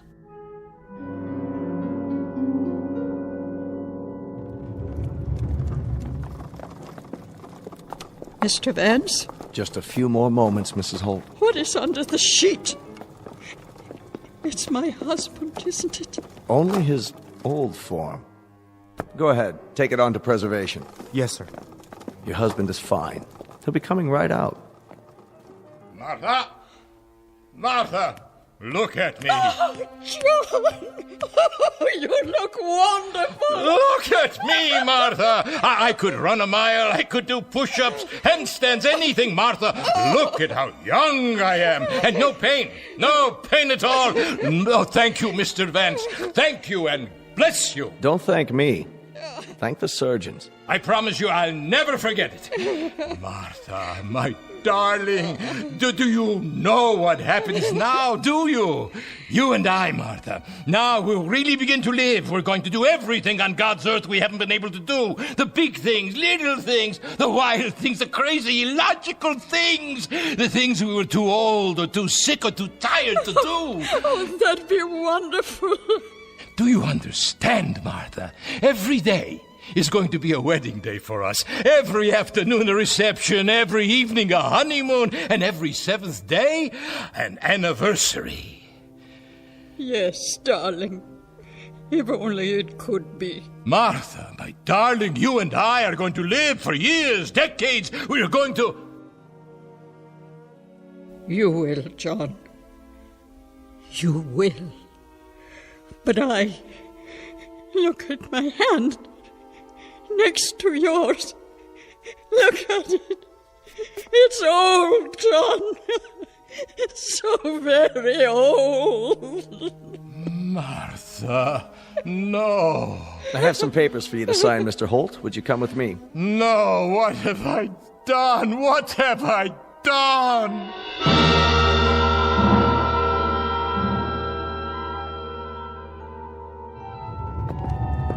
You can carry it back to the display now. Right, sir. The beach scene? That's correct, just as it was with the other. My husband. He's waiting for you, Mrs. Holt. Where? Through there, in my office. John. Martha, There you are. There is my husband again. My wonderful, wonderful husband. Martha, my dear, I must apologize. Hush. You are my dearest one. Martha, if it must come with occasional pain, then so be it. I wouldn't have it any other way. My love. Remember Browning. Grow old along with me, the best is yet to be, the last of life for which the first was made. Yes. Our times are in his hand, who saith, a whole I plan. Youth shows but half. Trust God. See all. Be not afraid. I'm not afraid. You know, John. Nor am I.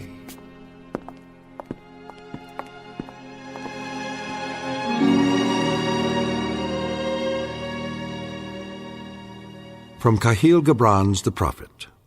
Love gives naught but itself, and takes naught from itself. Love possesses not, nor would it be possessed. For love is sufficient unto love. Not a lesson, just a reminder from all the sentimentalists in the Twilight Zone.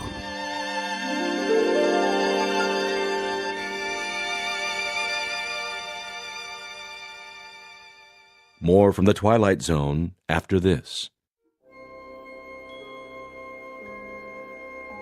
Hi, this is Carl Amari, producer of the Twilight Zone radio dramas. I'd like to take a moment to tell you about our official website at twilightzoneradio.com, where you'll get the latest news and information on these Twilight Zone radio dramas. Plus, at twilightzoneradio.com, you can digitally download 3 free episodes or any of our episodes for only $1.95 each. In this age of ever-changing technology, we've decided to make these episodes instantly available to you by making the Twilight Zone radio dramas a digital download-only series. This means that this series will no longer be offered on CD. The CD collections at our website are now being offered while supplies last at buy one, get one free. So be sure to get your favorites before they're sold out. Be sure to visit us often, and I'll see you in the zone.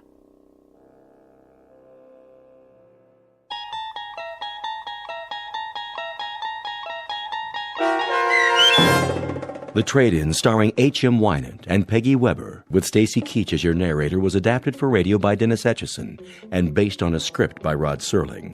Heard in the cast were Christian Stolte, Doug James, Todd Manley, Andy Herman, Sarah Marks, Brooke Sanford, Rick Vargas, Vince Amari, Roger Wolski, and Carl Amari. To learn more about the Twilight Zone radio dramas and to obtain audio cassettes and CDs of these programs, visit our website at twilightzoneradio.com. The producers of The Twilight Zone wish to thank CBS Enterprises, Carol Serling, Dennis Etchison, Dick Brescia Associates, Claire Simon Casting, Terry Jennings, XM Satellite Radio, Sirius Satellite Radio, our sponsors, and our radio affiliates for helping make this series possible. This copyrighted radio series is produced and directed by Carl Amari and Roger Wolski for Falcon Picture Group. Doug James speaking.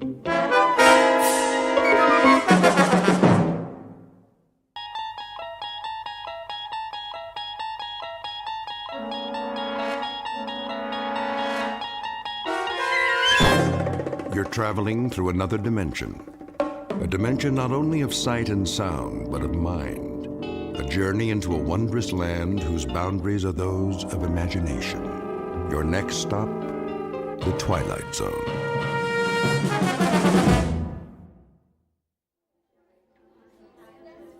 Attention, Grocery King shoppers. Today's special is Bubbling Brook Pure Spring Water, on sale in the beverage department. Why not pick up some for your family? Available in the gallon and half-gallon sizes. That's Bubbling Brook Pure Spring Water, on sale now. Grace! Oh, hey, Martha. I thought that was you. Just doing a little last-minute shopping. For Bill's party? But I told you we'd take care of everything. Oh, you know me. I have just about everything I need, but I'm gonna pick up some greens for the salad. Maybe an appetizer. Well, don't worry about a cake. We're bringing one. Oh, shoot. So are the Hendersons. That's gonna be a lot of calories tonight. Maybe we can freeze some of it. How many candles? Girl, if I tell you the truth, we might start a fire at the dinner table. Please, Bill's not that old. I can't believe this is the big 4-0. No. He does wear it well now, doesn't he? What's his secret?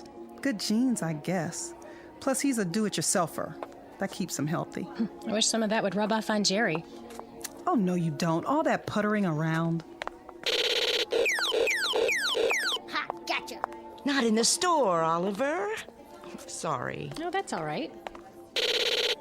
Put that away right now, young man. Yeah, but they're coming. Who's coming? The invaders. I don't know what's gotten into him. Oh, he's just being a boy. I know a lot about that. You do? When my pa was his age, it was video games all the time. It still is. But they're so much more violent now. All about war and killing and... My husband says it's a natural instinct. What is? To protect and defend. Well, if he has to serve his country, that's one thing. But there's no war here now. Thank God. They do grow up fast. Too fast, if you ask me. I know. But really, what can we do? We can't keep them locked in their rooms. They're going to find out what the world's like sooner or later. I think it's a male rite of passage thing, like horror movies and wrestling. That's easy for you to say. You had girls. Hey, Mom, look. Captain Chris. No more breakfast cereal. But there's vitamins in everything. It's nothing but sugar. Oh, Mom. Oliver, stay with me. Oliver! Ooh, she has her hands full. Reminds me so much of my pa. Too much sugar. Oh, Bill says that's a myth. Food coloring, then. I doubt it. It's the way the world is now. All the war news on television. I wish we could just turn it off for a while and let him grow up. Amen to that. Oh, shoot, what time is it? Almost 3. Oh, girl, I gotta get out of here. I gotta go get my hair done. I gotta stop at the cleaners. When do you want us at the house? Well, Bill won't be there before 7. You know, he has patience till 6. He doesn't know, does he? He better not. It won't be much of a surprise if he does. Last chance for Bubbling Brook Spring Water at the sale price. Get some now in the beverage department. Which aisle is that?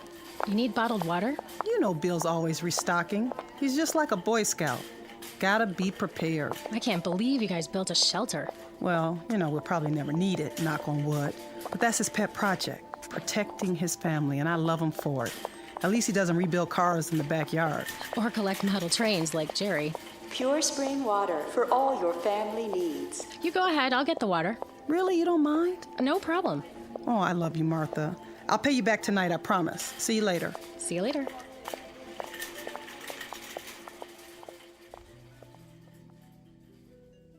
Welcome to Friday afternoon in suburbia. Time for last-minute errands before the weekend begins. In this case, a surprise birthday party. Only there's a twist. What's in store for this particular evening is nothing less than a nightmare. Your attention is directed to the following fable. Once upon a time, families built bomb shelters in their basements in anticipation of a war they prayed would never come. The world lived on the brink of annihilation as men hoped for the best and prepared for the worst. Then the Cold War ended and shelters were forgotten until terrorism again made fear the order of the day. Please note that our story is not meant to be prophetic. It is the fervent prayer of all men of goodwill that such an attack will never come. It need not happen here. But in this place, in this time, the nightmare is about to become a reality because this place is called the Twilight Zone. And now, The Shelter, starring Ernie Hudson, with Stacy Keach as your narrator.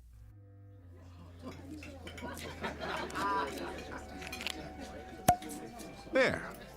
Who wants champagne? Maybe just a little. Give me your glasses, everybody. Mom, may I please be excused? I guess so. Just don't go too far. You know the dessert's coming, babe. Okay. Where are you going, son? The family room. My favorite program's on. Okay, but not too loud, Paul. I know. Who wants to make a toast? Now, Martha? If you don't, I will. All right, here goes.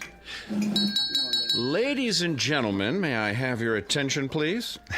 No birthday celebration is complete without an after-dinner speech, and so let's get to the business at hand. The honoring of Dr. William Butler, who tonight is 1 year older and finally admits to being over 21. Spare me. Easy, honey. I'll cut this short, Bill, in the interest of good taste. And to save you excess embarrassment. We got this little surprise party together as a very small reminder to you that on this street in this town, you're a very beloved guy. Yeah, sure. His wife loves him. There isn't one of us in this living room who hasn't put in a frantic phone call to you at some hour in the middle of the night. You're not kidding. This kid's sick, or that kid's got a fever or some crisis or other, and you'd come out with that antique medical bag of yours, half asleep without even a moment's hesitation to ease a little pain and make a parent's heart beat normally again. And there also isn't one of us in this room who hasn't owed you a whopping bill for a whole lot of months afterwards.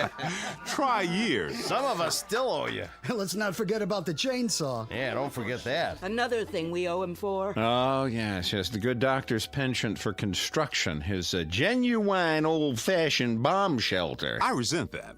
It's not old-fashioned. Yeah, well, with all due respect, Bill, it is circa 1950s. Didn't I see one in an old issue of Life magazine, along with ads for hula hoops and the new Edsel?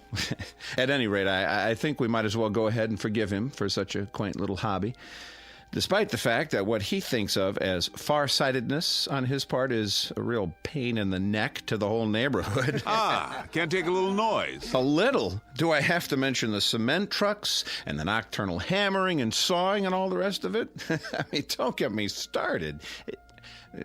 Anyway, when Grace mentioned that it was your birthday, we took it upon ourselves to handle the proceedings, and if the truth be told, we didn't mind it one bit. Speak for yourself. So just as a little personal aside, let me conclude this way. I've lived in this town for 30 years. As you'll recall, Bill, you and I went to the same school, joined the Army together. I became a broker, and a broken-down accountant. You became a doctor. But we raised our kids on the same block, confided in each other about our personal problems, gave each other a few helping hands along the way, and I'm glad to say our wives became fast friends. Well, anyway, in this goofy world we live in today, where the human race still seems unable to function without nuclear bombs and biological warfare, and when it appears that this may be the legacy we're leaving our kids, well, it's a comforting thought that qualities like decency and kindness and friendship still hold sway. And these are the qualities that you have, Bill. In spades. Hear, hear. Yes. These are what you love for. You and Grace. So before I start honking into a handkerchief, let me wind it up this way. Happy birthday, Dr. William Butler, from the gang on the block. And may you have many, many more. Oh, thank you so much, Jerry and Martha, Marty and Ellie, and of course, Bob and Betty. We love you too. You are the best neighbors anyone could have. Bill, honey, don't you want to say something? You dirty dogs, you. First, a surprise party, which I abhor, and then a sloppy, sentimental speech. Boy, I thought it would go on forever. You want me to continue? No. You'll spoil everybody's digestion. All I can say is, bless you all. There's no gift that means as much as good friends. But I might add about civil defense. Here we go. I may not be as crazy as you think. Do I have to mention the 3 little pigs? One built his house of straw, the next one of twigs, but the third one, the third little pig, ran squealing all the way home. Did he just call us swine? All right, but you get my point. Believe me, I sincerely hope I'm wrong. I'm not much of a gambler, as you know. In this case, I'm betting that I'm right, but I'm hoping that you win. That's some bet, all right. Now, everybody relax. That's it for the speeches. Who wants some more champagne? Maybe just a wee bit. Hold on, everybody. There's one more surprise. Betty, I need you and Grace in the kitchen. You didn't get a cake. Hush now. I'm sure that son of yours will want some. Girl, watch out or he'll eat the whole thing. Come with me. Paulie, Yeah, Pop. help your mother clear the plates. Okay, but... But what? What is it? The television, it just went out. Gods, a crisis. Marty, you're an engineer. What do you know about TVs that go on the fritz? That there are times when such malfunctions are a boon to peace. What happened, Paul? Picture just went out? Yeah. You still getting sound? No, first the picture went off. Then there was some kind of announcement about an emergency. Here it comes, everybody. We couldn't get all the candles to stay lit. Hold it for a second. What did you say, Paul? The announcer said to turn on the emergency station or something on the radio. The emergency broadcast network? You must have heard it wrong, Paul. I didn't hear it wrong, Pop. That's what he said. Tune to the emergency frequency. Then everything went blank. He's right. It's a blank screen. There's a radio in the living room. Hey, what about the cake? Not now, Grace.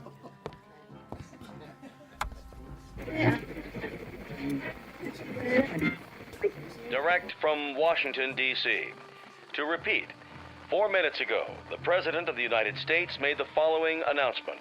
I quote, "At 8:04 Eastern Standard Time, our radar stations in Alaska reported a large number of unidentified flying objects moving southeast across our borders at a high rate of speed."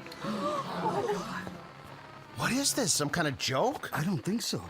Quiet. As of this moment, we have been unable to determine the origin of these objects.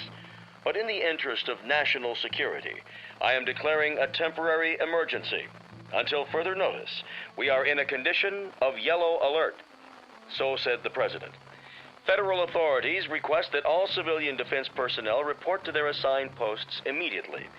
A temporary state of emergency is now in effect. No commercial traffic of any kind will be permitted on streets or highways in the northeast sector of the country. Repeat, no commercial vehicles of any kind will be permitted on streets or highways. You are asked to remain calm and proceed in an orderly fashion to your local shelter centers. Repeat, go to your nearest designated shelters. What about Jeannie? She'll be at the university. It's in the middle of the semester. Bob, we've got to call her. My sister, she's upstate. Did he say they're attacking upstate New York? Does the phone still work? I don't know. The line's down. The circuits are overloaded. Everyone's trying to call. The children. Call the babysitter. Did you hear what he said? We can't get through. Stay calm, please.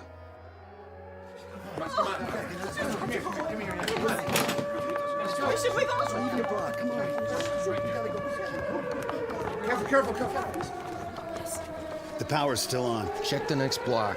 Is your telephone working? No. I'm loading up the car. We gotta get out. Stay where you are. The roads will be blocked. Where can we go, Bill? Tell me. There isn't anywhere to go. We've got to stay put for now. Are you coming, Jerry? Yes, I'm coming. Then what, Bill? What? You heard the radio. If it's bombers, they're probably headed for the industrial centers.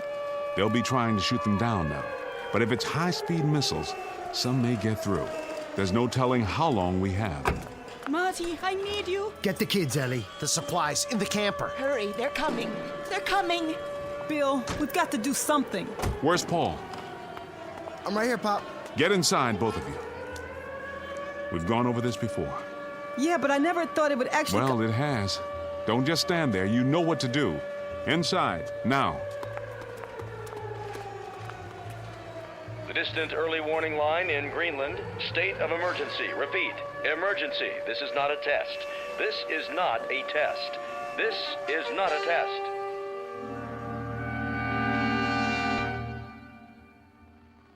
This is the Emergency Broadcast Network.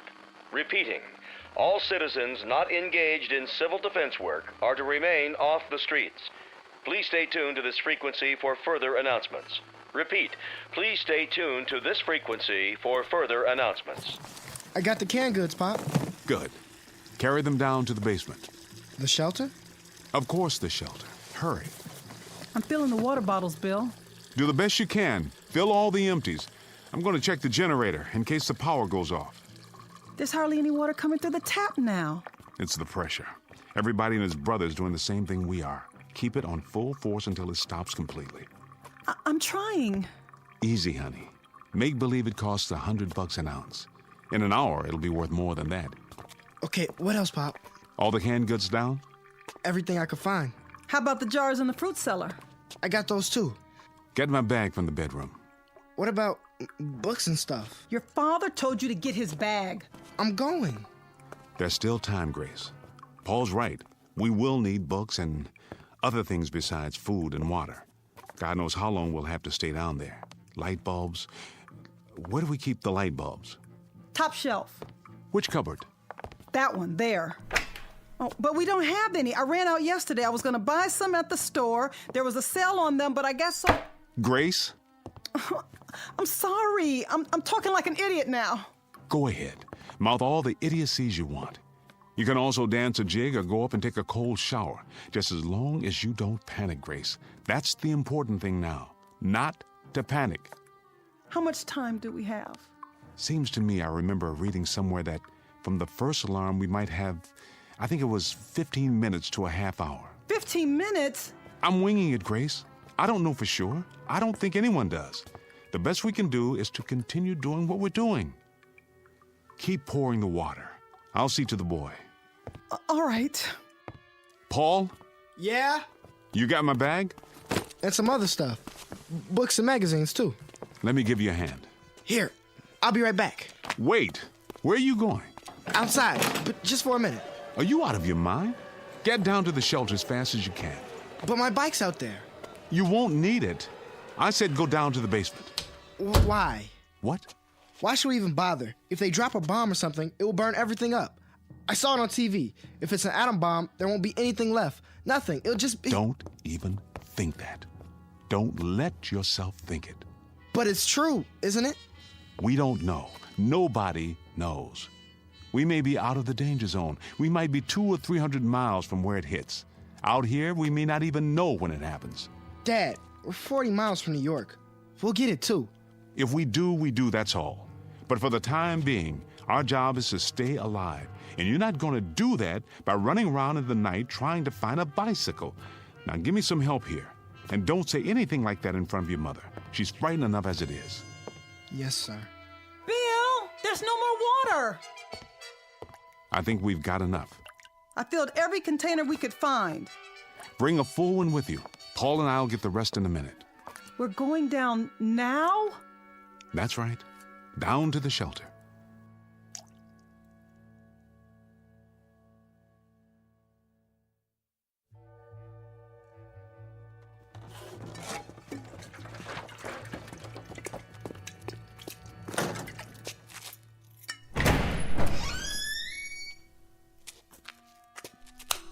There. The lights work. Go inside. Bill, I don't think I'm ready. I'm afraid we don't have much choice. Wait. There's a 5-gallon can of gasoline in the garage. Paul, you run up and get it. We may need it for the generator. Okay. Oh, Bill, I'm so tired. Here. Sit on the cot. I just want to lay down. I want to go to sleep. Grace, listen to me. I am listening. I just explained to Paul, if there's a bomb, there's no assurance it'll land near us. And if it doesn't... But if it does, if it hits New York, we'll get it too. All of it. The poison, the radiation, the whole thing, the firestorm, nothing will be able to put it out. And we'll be in a shelter. With any luck at all, we'll survive. I've built this room very, very carefully to government standards. We've got food and water to last a long time if we use it wisely. And then what? Then what, Bill? We crawl out of here and tiptoe through all the rubble up above, the rubble and the ruins and the bodies of our friends? Why is it so necessary to survive anyway? What's the point? Bill, admit it. Wouldn't it be better? Wouldn't it be quicker and easier if we just... I got the gas can. Is that all you need from up here? Do you hear that? Whose voice is that, Grace? That's why we have to survive. He's 12 years old. It's too early, much too early to think about a boy dying when he's done so little living. For him, Grace. Paul? Yeah. Set it there, next to the generator. I'll go up and get the rest of the water.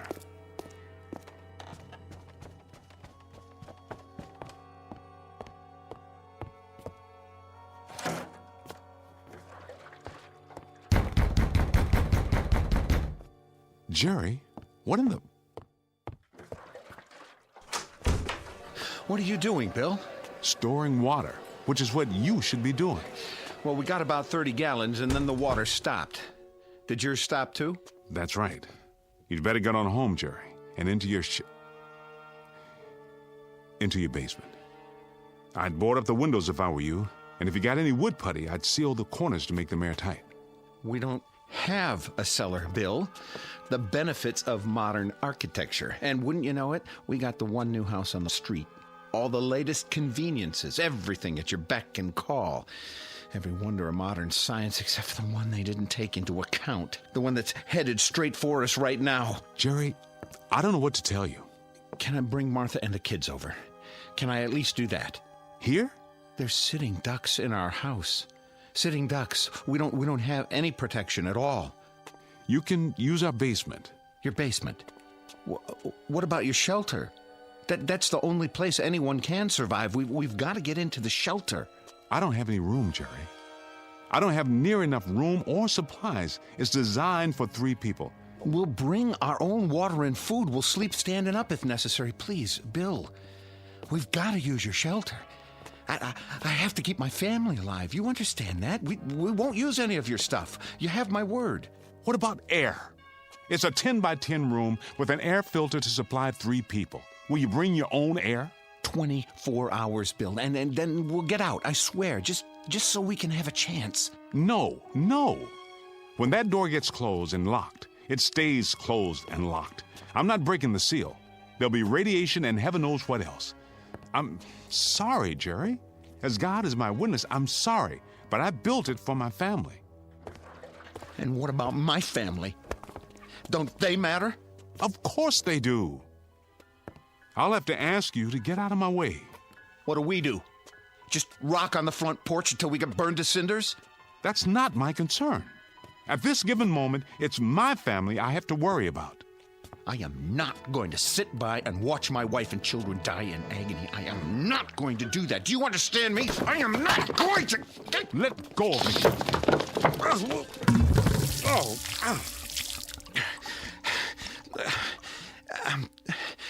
I'm sorry, Bill. I didn't mean to knock you down. Please believe me. I kept telling you, all of you, build a shelter, get ready, forget the card parties and barbecues for maybe 2 hours a week, and make an admission to yourself that the worst is possible. But you didn't want to listen. None of you wanted to listen. To build a shelter was to acknowledge the kind of age we live in, and none of you wanted to face that. So now, Jerry, you got to face something far worse. Reality. May God protect you. It's out of my hands. It's simply out of my hands.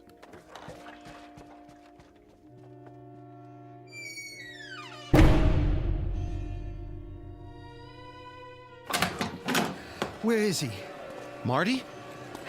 Where? I've got to talk to him. We all do. There's no more time.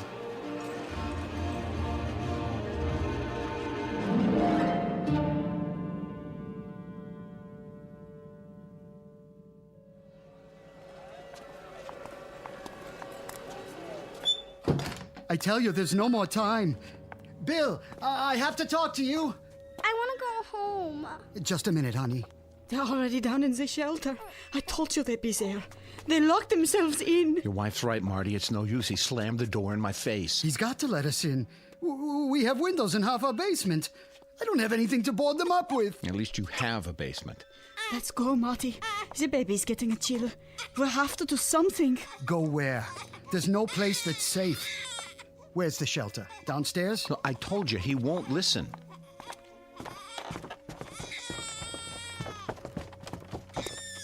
Bill, it's Marty. We've got the kids with us. Bill, can you hear me? Bill, please. Mommy, the lights. It's going to be all right. Shh. Marty, where are you? The lights are out. Bill, I know you can hear me. Please, please let us in. Please, Bill. Just let us in. No one else. Oh my God. What's happening, Bill? I'll start the generator. How can you in the dark?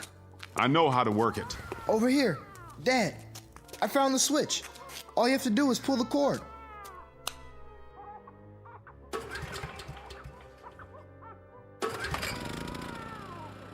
There's a ceiling light. At least we can see. Bill, we don't have any lights out here. My wife and son are scared to death and my baby's crying. Just open the door. Marty, I would if I could. Do you understand? If it didn't mean endangering the lives of my own flesh and blood, I would. I swear to you, I would. Please, you've got to. Don't keep asking me, Marty, because I can't. I can't and I won't. I feel sorry for you then. I really do. You probably will survive, but you're gonna have blood on your hands. You hear me, Bill? You'll have blood on your hands. Dad, maybe No! I've already made my decision. But Bill... I can't help it, Grace. Either it's us or it's them. All my life, I tell you, all my life, I've only had one function. That was to end suffering, to relieve pain, to cure and do no harm. But the rules are different now, don't you see? Now there's only one purpose, and that's to survive. Nothing else means anything.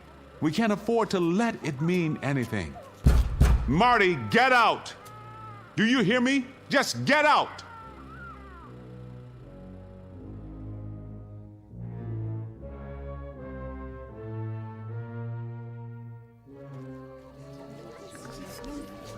I brought a flashlight. Who's got a portable radio? Here.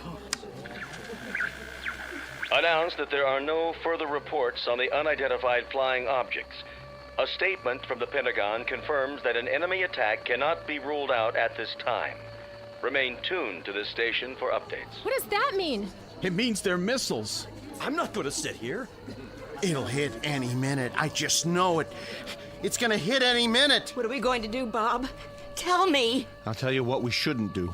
We shouldn't just moon around here like sheep. Maybe we ought to pick out a basement and go to work on it. Pool all our stuff, food, water, everything. It isn't fair. He's down there completely safe, and our kids have to wait around for a bomb to drop. Why don't we just go down in his basement and break open the door? We couldn't all fit in there. It would be crazy to try. Then draw lots. Pick out one family. What difference would it make? He won't let us in. We can all march down there and tell him he's got the whole street against him. And what good would that do?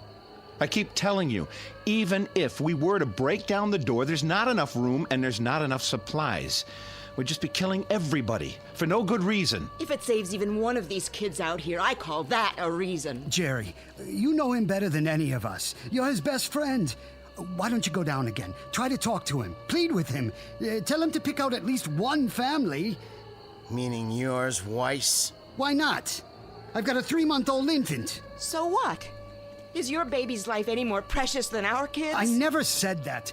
Look, if you're gonna argue about who deserved to live more than the next person, you can shut your mouth. Why don't you shut your mouth, Weiss? I don't even know why we let you in the neighborhood. It always happens. You let one lousy foreign-born type in, and everything goes to hell. Pushy, grabby, semi-Americans. Hey, pal, you're garbage. You're right. It always comes to that. There's always one person, one rotten, unthinking fool like you, who suddenly becomes the big straw boss and decides who's acceptable. I mean it, Weiss. If we've got to start hunting around for people to disqualify, you and yours are at the top of the list. Why, you stupid son of... Keep it up, both of you. We won't need a bomb. We can slaughter each other with our bare hands. Marty, go down to Bill's shelter again. Ask him. What's that? The 2-minute warning? That means they're almost here. Look at the sky. What are those lights? Searchlights. It's gotta be close. Anything new on the radio? No. I'm going down there, and I'm gonna get him to open that door. I don't care what the rest of you think. That's the only thing left. He's right. Come on, let's do it.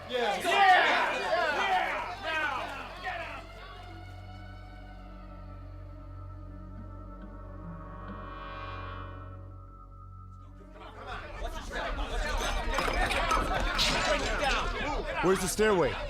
Over here.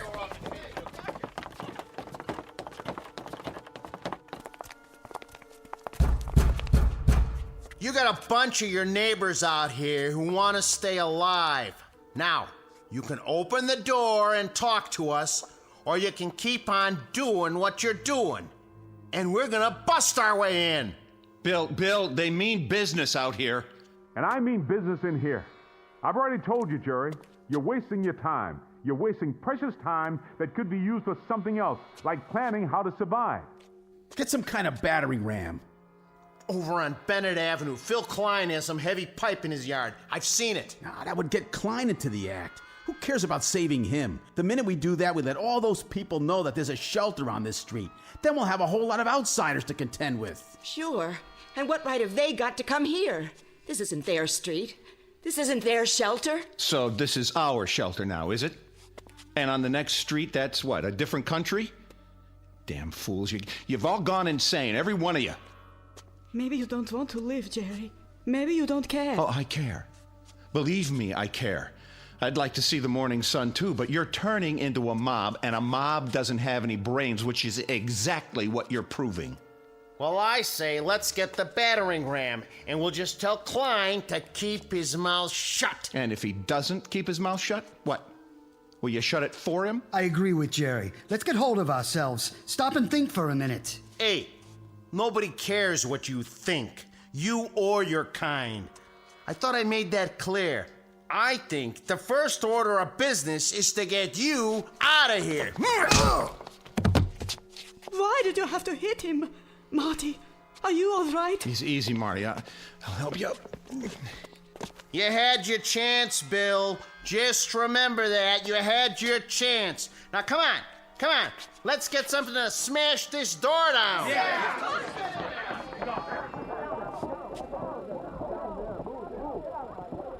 Bill, who were those people? Those people? Those are our neighbors, Grace. Our friends. The people we've lived next door to for 20 years. Come on, Paul. What do you want me to do, Pop?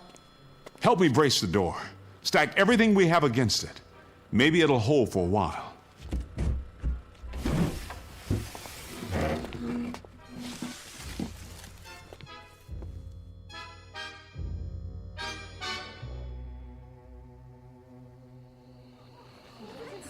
All citizens are reminded to stay off the streets. Authorized vehicles must have the right of way. Please remain calm and stay off the streets. You heard what he said. Let's get inside.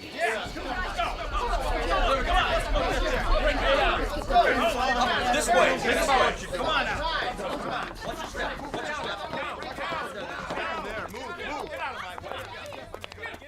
Try the battering ram. Yeah, let's see what it can do. Yeah, knock it down. Who told you, Butler? You should have opened up. Yeah, you should have listened to us. I really don't think it's gonna hold, Bill. Put your back into it, Paul. The hinges are breaking. Go aside, Butler. We're coming in. Remain tuned for an important message. The President of the United States has just announced that the unidentified objects are radar anomalies caused by the breakup of a satellite re-entering the Earth's atmosphere. There is no cause for alarm. There are no enemy missiles approaching. There is no danger. We are not under attack. The state of emergency has been officially lifted. Repeat, there is no enemy attack. Stand by for further information. Oh, thank God. Thank God. Yes. Oh. Hey, Marty, I guess I went off my rocker, huh? You understand, don't you? I just kind of went off my rocker. I didn't mean all those things I said. No? No, come on, you know that. All of us were just so scared, so confused. It's no wonder, right? I mean, you can understand why we blew our tops a little, can't you? It's normal. Yeah. Hey, I don't think Marty's gonna hold it against you. Just as I hope Bill won't hold this against us. We'll pay for the damage. We'll take up a collection right away. Why don't we have some kind of a block party or something? Tomorrow night, a big celebration, just like old times. So we can all get back to normal? How about it, Bill? Hey, Bill, I told you we'd pay for the damages. Yeah, I'll put it in writing if you want. That's all it takes. Marty, you want a block party and you want things back to normal. And Bob, you just want to forget all about it. And Jerry, you pay for the damages, huh? You'll even put it in writing. You pay for the damages. The damages. I wonder if any one of us has any idea of what those damages really are. Maybe part of it is finding out what we're really like when we're normal. The kind of people we are, just under the skin. I mean, all of us. A lot of naked, wild animals who put such a price on staying alive that we claw our neighbors to death just for the privilege. We were spared a bomb, but I wonder if we weren't destroyed just the same, without a shot being fired. Come on, Grace. Paul, you can come out now. We're safe.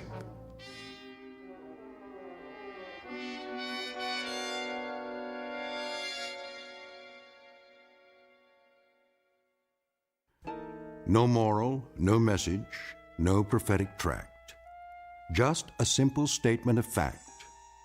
For civilization to survive, the human race has to remain civilized. One very small exercise in logic from the Twilight Zone.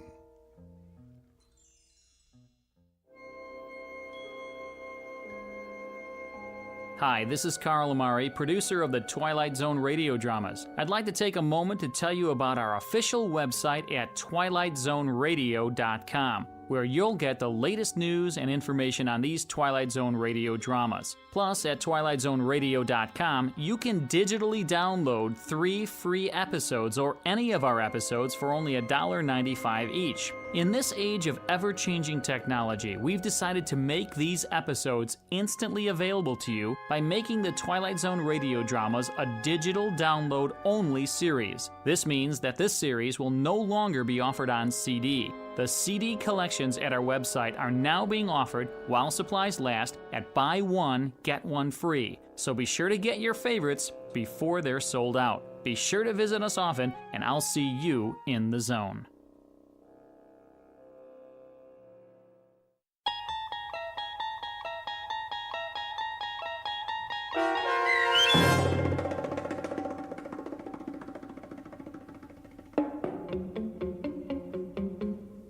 The Shelter, starring Ernie Hudson with Stacy Keach as your narrator, was adapted for radio by Dennis Etchison and written for The Twilight Zone by Rod Serling. Heard in the cast were April Williams, Damon Williams, Tom McElroy, Renee Domenz, Jamie Barron, Anna Sferza, Joby Cerny, Linda Ryder, C.J. Amari, Norm Woodell, Kurt Nabig, Doug James, Rick Vargas, and Jeff Lupetin. This copyrighted radio series is produced and directed by Carl Amari for Falcon Picture Group and Westwood One. Sound design and custom Foley effects for The Twilight Zone by Cerny American creatives Bob Benson, Craig Lee, Matt Sorrow, Tim Cerny, and Todd Beyer. To learn more about The Twilight Zone radio dramas and to contact us, visit our official website at twilightzoneradio.com. Doug James speaking.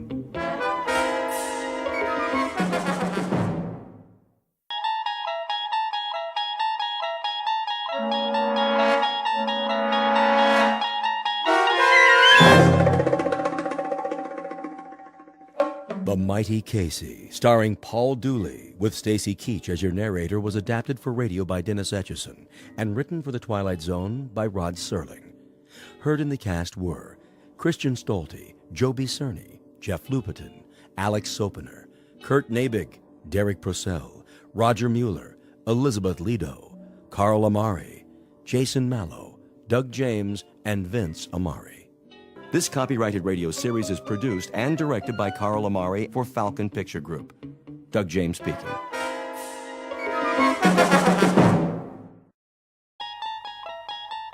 There is a fifth dimension beyond that which is known to man. It is a dimension as vast as space and as timeless as infinity. It is the middle ground between light and shadow, and it lies between the pit of man's fears and the summit of his knowledge. This is the dimension of imagination. It is an area which we call the Twilight Zone.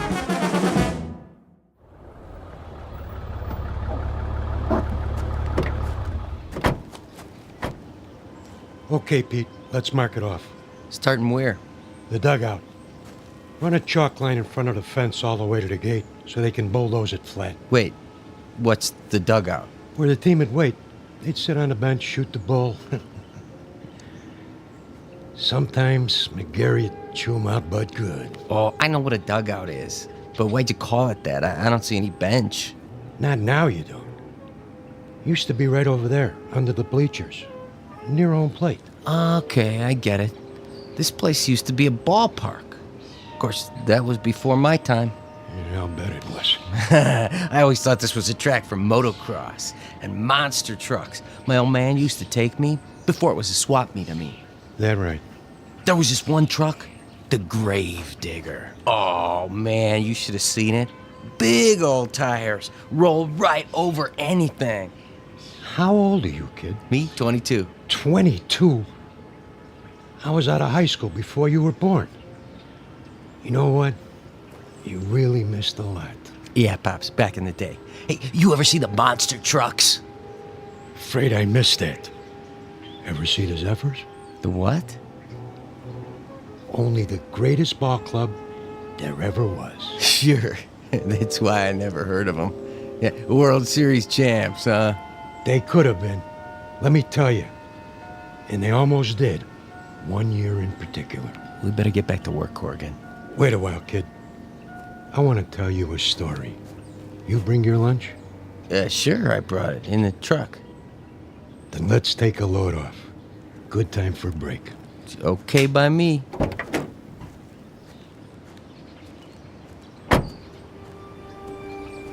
We can sit over there in the pitcher's mound. Of course, you can't see it anymore, but it was there. Fletch was the regular pitcher. He was a nice guy, but he had an arm like an old lady.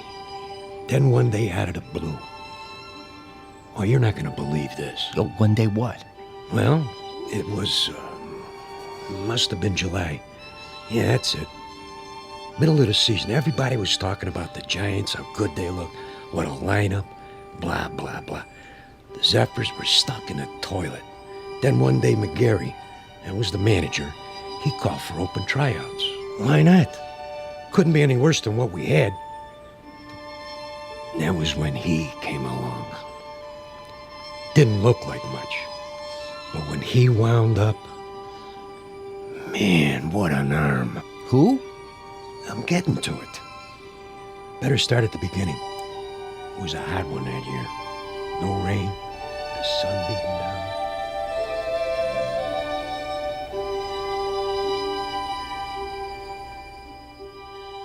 You're standing in the middle of what used to be a baseball stadium.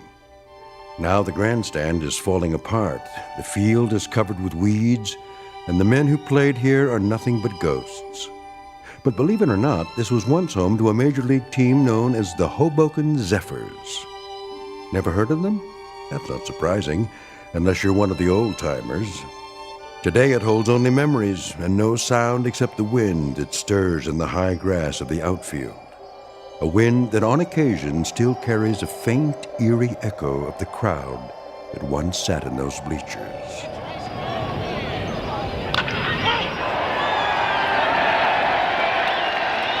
We're about to travel back in time to a day when the Hoboken Zephyrs were still a part of the National League, and this mausoleum of memories was an honest-to-Pete attraction. But since it's strictly a story of make-believe, we must begin this way. Once upon a time, in New Jersey, a most unusual event happened on the way to the ballpark. In a moment, you'll meet the cause of that event, a left-hander named Casey. Not the most original of monikers, but that's what he was called. So sit back, grab a hot dog and a bag of peanuts, and get ready for the playoffs. Because this particular broadcast is brought to you live from the Twilight Zone. And now, The Twilight Zone and our story, The Mighty Casey, starring Paul Dooley, with Stacy Keach as your narrator. All right, new guys, let me see what you got. Give me 50 jumping jacks. Make it 100. Make it 100. Then take a lap around the field. 2 laps. You got it, McGarry. Of course, if we burn them out too fast... They better learn to hustle or they're out of here. Okay, Mouth, if you say so. Let me hear you count. 9, 10, 11, 12, 13, 14, 15. Morning, McGarry. Beasley. 4 great-looking boys, huh? The one with the black socks and the floor shimes brought a note from his mother.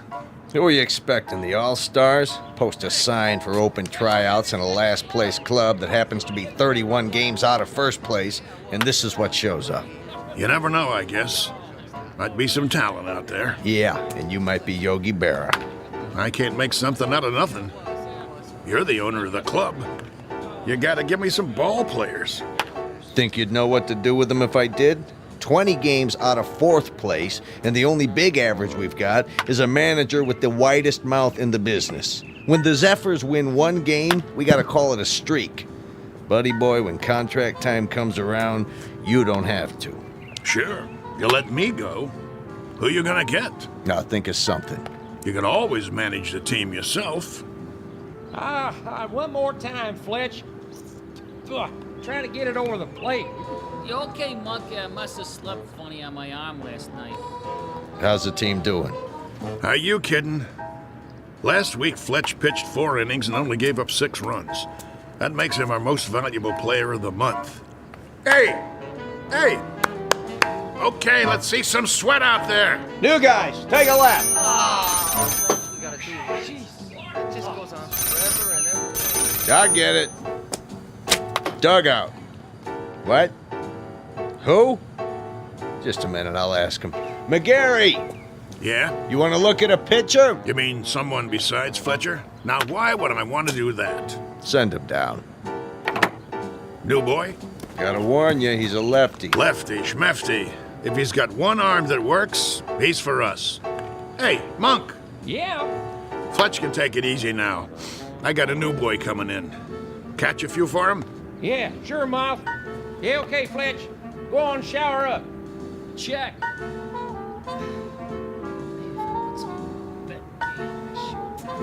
One more lap, let's go.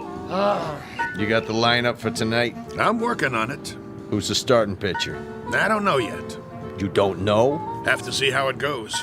Whoever's hot gets a shot. Make that lukewarm. Oh, my. Chavez, that's enough with the laps. They look like they're gonna pass out. Check. Take 5, boys. All right.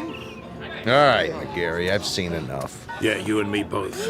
What's that? I said I'll see you on the sports page. I'll stop by later. You do that.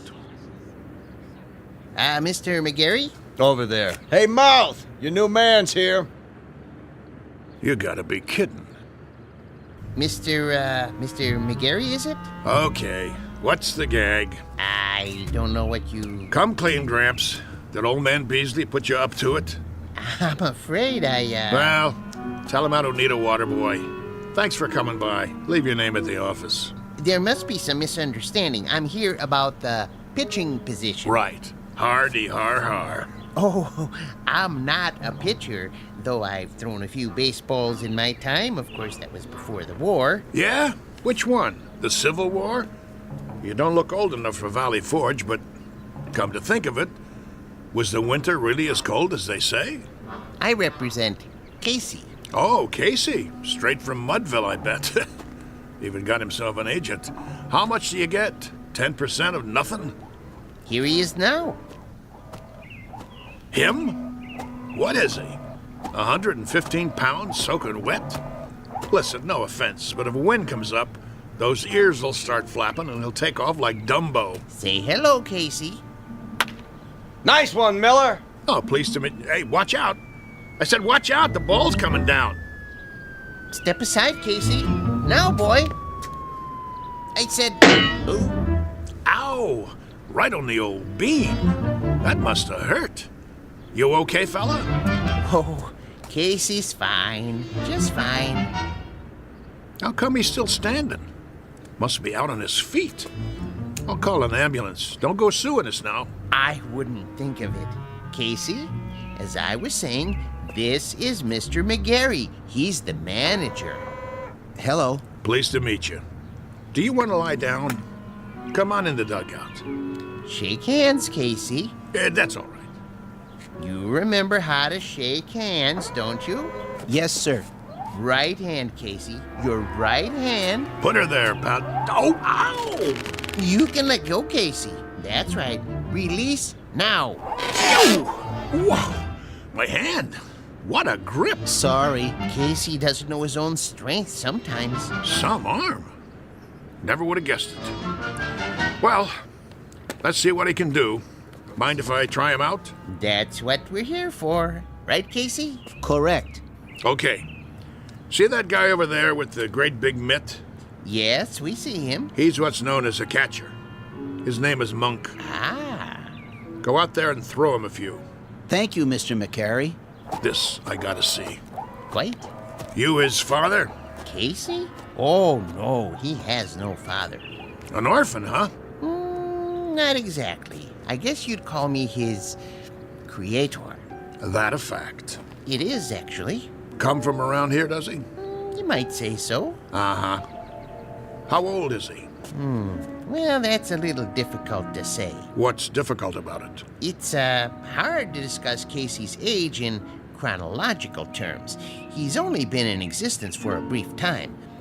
What I mean is, he has the mind and physique of roughly a 22-year-old, but in terms of how long he's been here, the answer would be 3 weeks. Huh? Approximately. Would you mind going over that again? You see, I'm an inventor. I made Casey.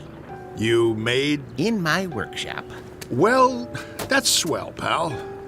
There ain't too many homemade left-handers in the league. You don't understand. I'm serious. Sure you are. Anytime you're ready. Yes, sir.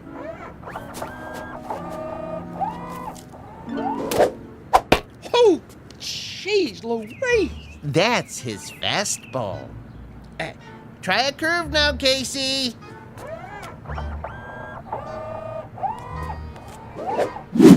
His curveball. Hey, do that again. If you like.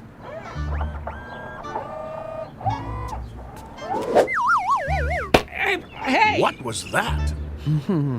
We don't have a name for it yet. Go ahead now, Casey. Don't hold back.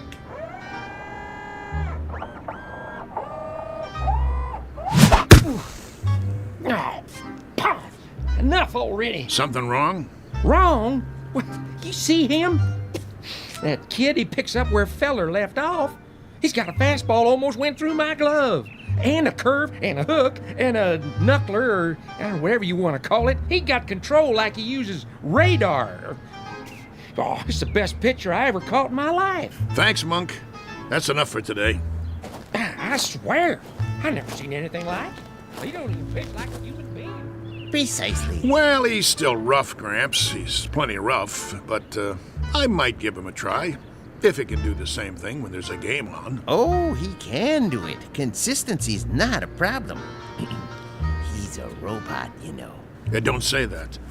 Don't ever say the word R-O-B-O-T-T around here. We'll just keep that one between us, okay? Did you like my pitching, Mr. McGarry? You might have a little potential, Casey, like I told Mr. Stillman here. Professor. The Professor Stillman. You're awful rough around the edges, but I think maybe we could give you a shot. I like to help young ball players. Now you go on into the locker room and find a uniform that fits. He can wear a uniform, can he? Anything you like. Then go and change and come back, and we'll discuss a little contract. Just the three of us. That seems fair. Very kind of you, Mr. McGarry. Don't mention it. Go on now. Say thank you, Casey. Thank you, Casey. Thank you, sir. Come along. You're going to be a real baseball player now, just like I promised you. Isn't that wonderful? Yes. Wonderful.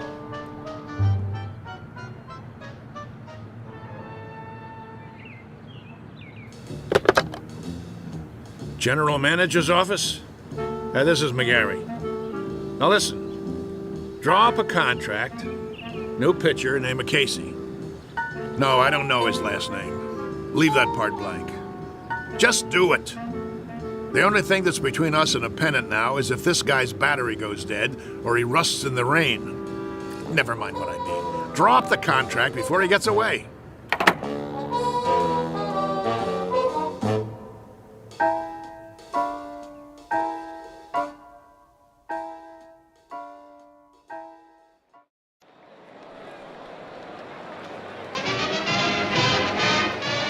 And ready in 3, 2.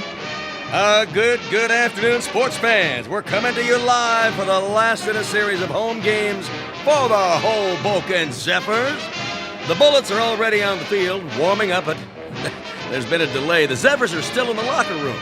Now, we understand they're getting a last-minute pep talk from their manager, the colorful Mouth McGarry, and knowing him, it's an earful. Peanuts, Red Hots. Well, the Zephyrs are at the bottom of the league this season, which means this is a make-or-break situation. Now, rumor has it there's a new pitcher on the team, but that's unconfirmed. Ah, yes, a beautiful sunny day.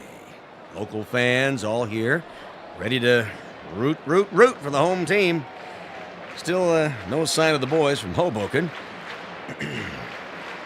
Well, this might be a good time for a break before the action starts. But we'll try to get word from the locker room. But till then, let's go to a commercial. And you're on. 60 seconds. How much longer do I have to fill?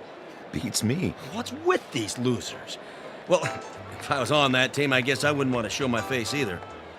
45 seconds. Beer here, get your ice cold beer. Somebody get me a beer. I'm dying out here. What am I supposed to do? Play tiddlywinks? It's going to be another slaughter anyway. Hey, ask him if he's got anything stronger than beer. You can always read him the stats. There are no stats. If this team was any lower, they'd get stuck in the grass.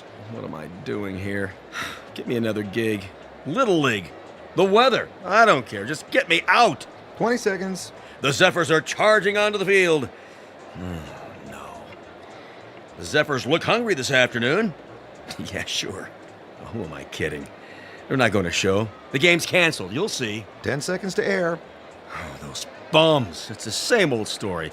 Fletcher winds up, he throws, and he drops the ball on his foot. They should send out a bunch of chimpanzees. 5, 4, 3, 2. And welcome back, ladies and gentlemen, to more thrilling baseball action.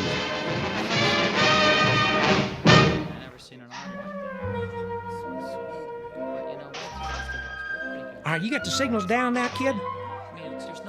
Okay, when you're ready to throw, you watch my fingers. See, I'll give you the hand signals, just like we practiced. Remember the one for the fastball? This one. Yes. And a curve?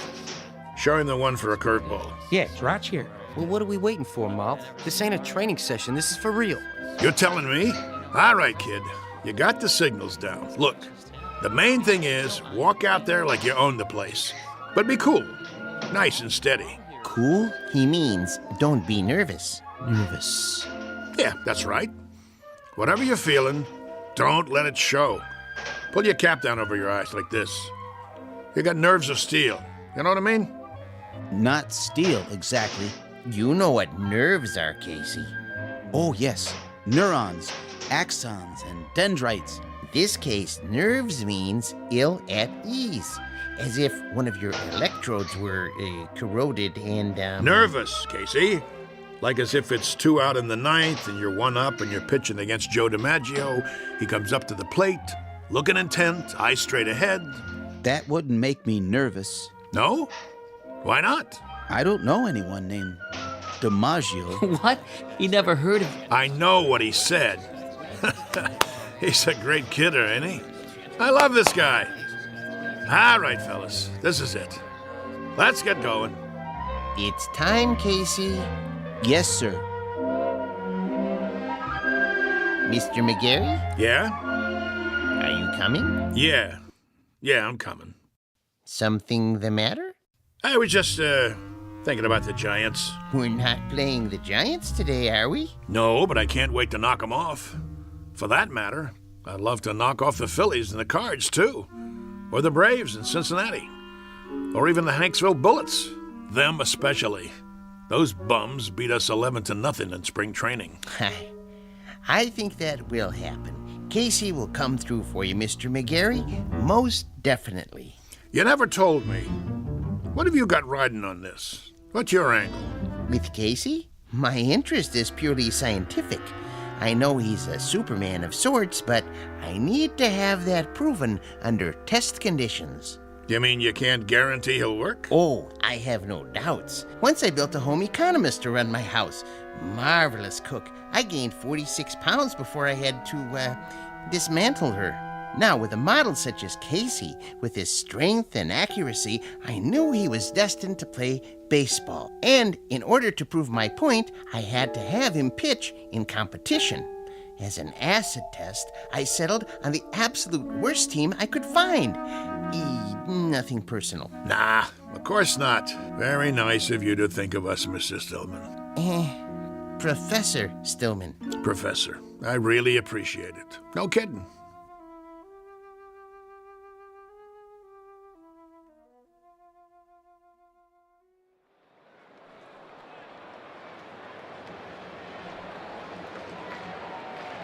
You can feel excitement in the air as the Zephyrs take to the field. Hey, you bums, do something. The pressure's on the home team, tensions are high, and there's a groundswell of support as this new pitcher approaches the mound. Well, it's do or die today. Fletcher's on the bench, and the new man, the only name I have is Casey, and frankly, he doesn't look like much. But his metal's about to be tested, to coin a phrase. Go home, kid, your mother's calling you. The umpire signals for the start of the game. Play ball! The ball is whipped around the infield, and now the second baseman is hand-carrying it over to Casey. He rubs it off on his jersey and hands it to him. The pitcher is, yes, he finally takes it. He turns to face the batter, waiting for a signal. Here's the windup. He throws. The batter swings. Stay right there. I must have missed that one, folks. It looks like the batter missed it, too. It went over the plate so fast, he swung a full 360. Good gravy, was that a fastball? Lucky pitch. Let me see you do that again. Take your best shot. Second pitch. Here's the windup. Whoa, Nelly! Halloran tries to take a bite out of it and misses. He's off his feet. Looks like he threw his back out, twisted around like a pretzel. Good golly, Miss Molly, we got ourselves a pitching machine.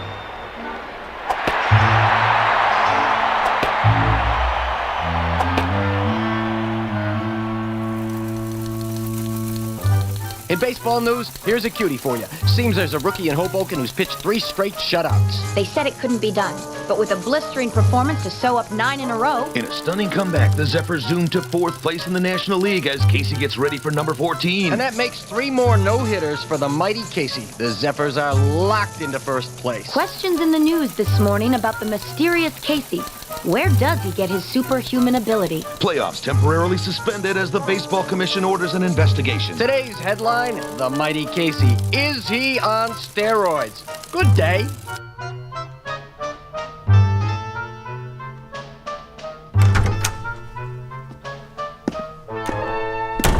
All right, Casey, just relax. What do you mean? He's relaxed. Let's get this over with, Doc. I'm going to sit down in front of you and strike your knee with this little rubber hammer. Why? It's a test, Casey. Nothing to get shook about. You mean shaken? Here we go. Casey, watch where you're kicking. Well, I'd say his reflexes are 100%. That it, Doctor? Not quite, Mr. Beasley. Just let me check his pulse and do a blood test. Oh, no. What's the matter? If Casey doesn't pass his physical, there goes the pennant. There goes the series. There goes my career. But why are you worried? He doesn't take anything illegal, does he? Absolutely not. You may rely on it. Then... There's something I haven't told you, Beasley. What? Now to take your pulse. Hey, Doc, you really need to do that? Oh, a mere formality. He seems to be in A1 shape. Absolute perfection, if I do say so. Quiet for a moment, gentlemen, while I listen through the stethoscope. Oh, boy. Here it comes. Breathe, please. Once more. What's wrong? Nothing. Not a thing. Everything sounds fine. It's just that... Out with it. What? This man doesn't have a pulse. No heartbeat either. Try again. I already have. This man isn't alive. He can't be. That's pretty funny, Doc. Okay, go ahead and draw your blood sample. We gotta get Casey cleared for the rest of the season. I'm afraid that won't be possible. Why don't you wait out in the hall, Stillman? You're starting to get on my nerves. Nerves make up the neurological system in the human body. When a small electrical charge passes from one to another... Enough already. Mr. McGarry, it'll have to come out now. There's no way to avoid it, Doctor. What's this all about, Mouth? Beasley, you ain't gonna like this, but see, I didn't have a choice. It was Casey or nothing. Are you trying to put something over on me? Ah, what a pitcher he was. The only ball player I ever had on the team who didn't eat nothing. Not even a hot dog. Doctor. Is there a problem? I think you should know something before you go any further. Go ahead. Give it to him. Casey doesn't have any pulse or heartbeat because he doesn't have any heart. How's that? He's a robot. A what? You heard the man. A robot, or if you prefer, an android made from lifelike materials to resemble a human being. Are you sure? Oh, I should be. I built him. And he's been pitching for the Hoboken Zephyrs? Doctor, this is the first I've heard of it. Well, under the circumstances, I have no choice but to notify the baseball commissioner. Move over, Casey. I don't feel so good. Doc, you got anything for a splitting headache?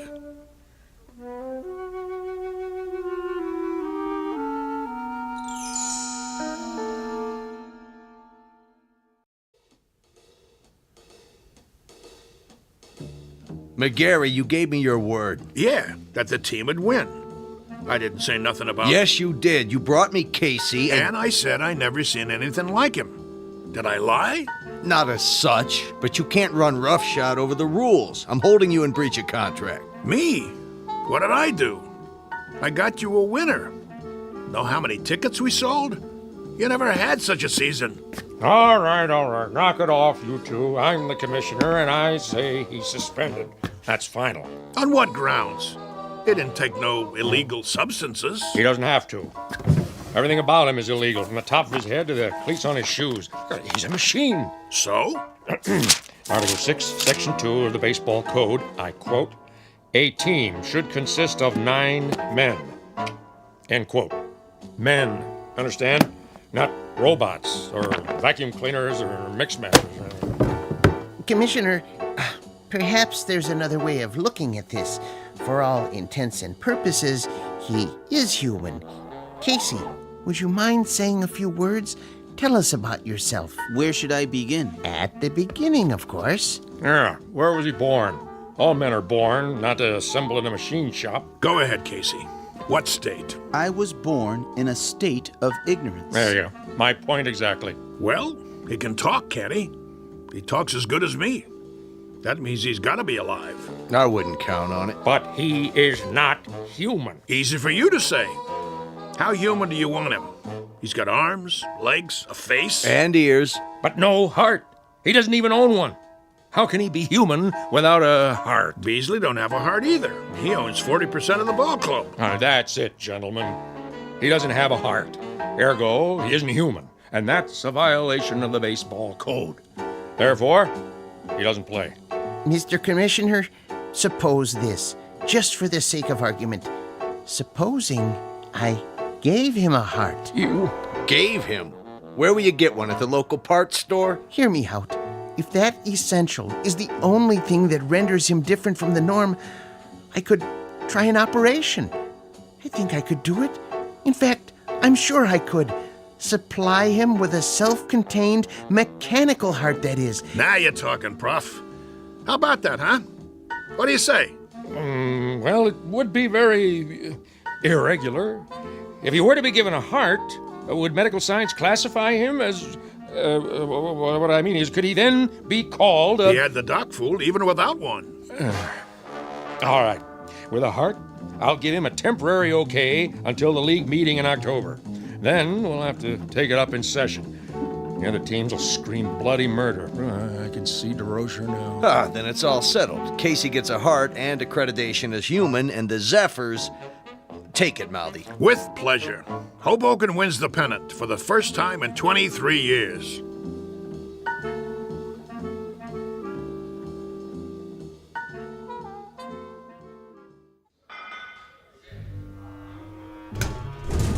So, where's Casey? Search me. He's supposed to be here. Yeah, well, thank you very much, operator. Well, how's Casey? Is he coming? I don't know. What do you mean you don't know? The operator can't get an answer at Stillman's house. Well, maybe he's in the middle of the operation. So he's in the middle of the operation. What's the matter? He can't use one hand to pick up the phone? We can't wait no longer. I gotta turn in the starting lineup. Corrigan? Yeah, Mouth. You'll pitch tonight. All the rest of you, same as before.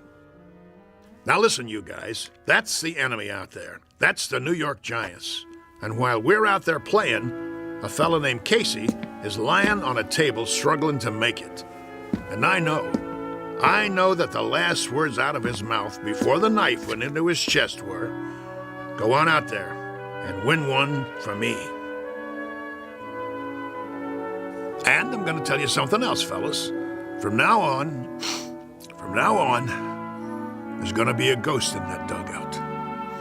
Every time you pick up a bat, look over to where Casey used to sit, because he'll be there in spirit, rooting for us, cheering for us, yelling, "Go, Zephyrs, go!" Hello. Oh, hi there, Professor. And I'm going to tell you something else about him. He has heart. Not a real heart, maybe, but that guy is lying there with a great big hole in his chest. He... Hello, Mr. McGarry. Hello. Now, as I was saying... Casey? Hey, how you doing? Hey, welcome back. All right. Knock it off. Quiet in here. Sorry we're late. Well, you got something to tell me? Go ahead, Casey. Listen, Mr. McGarry. I'm listening. He means his chest. Put your ear against it. Go ahead. Okay. Hear it, sir? I hear it. Casey, you got heart. And look at that smile on his face.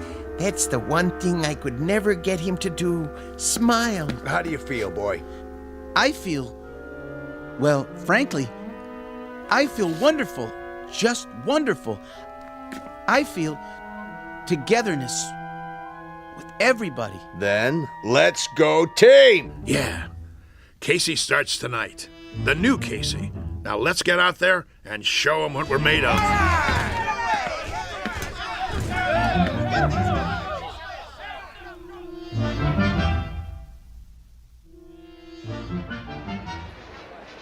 Here, get your red hot. Ladies and gentlemen, boys and girls, this is what we've all been waiting for, the big one. Oh, there's joy in Hoboken tonight, let me tell you. I wouldn't miss this one for the world. One of the greatest comeback streaks in history. Casey takes the pitcher's mound. The umpire signals the start of the game. Casey winds up. He throws. And it's a high fly over the wall and out of the park. That's a home run for the Giants. What a way to start the game. Well, that'll be a big one on the scoreboard. What's he doing? Cool it, guys. Casey's just playing with him. Making it more exciting. Know what I mean? If you say so, Mouth. Another run for the Giants. Now it's 3-0. What's wrong with the mighty Casey? That's what fans want to know.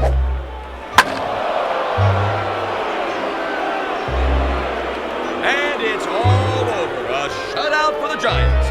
Looks like Casey's streak is history.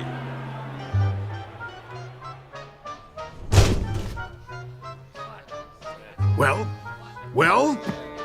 1 minute he's 3 Bob Fellers rolled into one, and the next minute he's a tanker with nothing.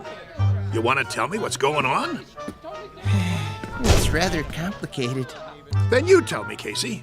Start by explaining how one pitcher can throw 9 balls and give up 4 singles, 2 doubles, a triple, and 2 home runs. I don't know what to say, Mr. McGarry. Shall I tell him? Tell me what? It's because Casey has a heart now. So? He has heart. Big deal. The thing is, Mr. McGarry, I just couldn't strike out those poor fellows. I didn't have it in me to do that, to hurt their feelings. He felt compassion. What? That's what he's got now. Compassion. See that smile on his face? Give an individual a heart, Mr. McGarry. Particularly someone like Casey, who hasn't been around long enough to understand things like competitiveness or drive or ego. And it's bound to happen. Oh, my aching back. I'm sorry, Mr. McGarry. I just couldn't hurt their careers. Professor Stillman thinks I should go into social work. I'd like to help people. That's what happens to you. Should I tell you what happens to me? I get shipped off to a baseball farm system that consists of 1 silo and a McCormick Reaper. The only thing we get come spring is a wheat crop. Right now, I'm gonna go have me a drink.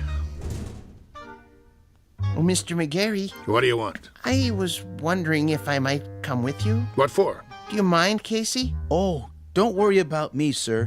You go ahead. Good. Now, Mr. McGarry, I've been doing some thinking. About what? The characteristics necessary to make a great baseball player. I figured out the mechanism for hooks and curves and sliders, and I think Casey is the perfect height. But when it comes to temperament, motivation, attitude, that sort of thing, there may be a better way. Such as? I might be persuaded to build another model, new and improved, who would work out even better. I could have him ready, say, for next year's spring training. Who's gonna pay for it? Oh, I've got the funding, don't worry. But I thought if we could go over the plans together. What do you got in mind? Let me draw you a picture.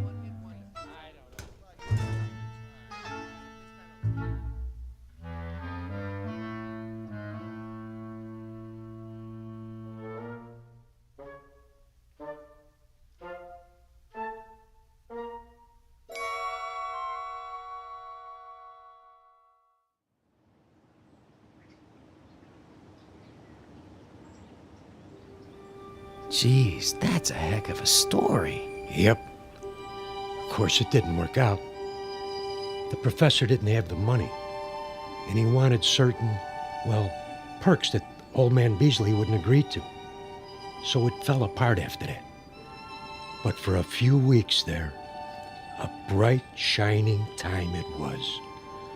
We didn't just have heart, we had hope. How do you know so much, Mr. Corrigan?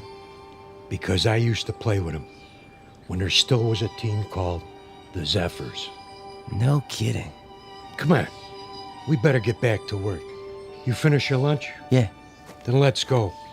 They're gonna flatten this place to the ground tomorrow. We gotta get it marked off. I guess so.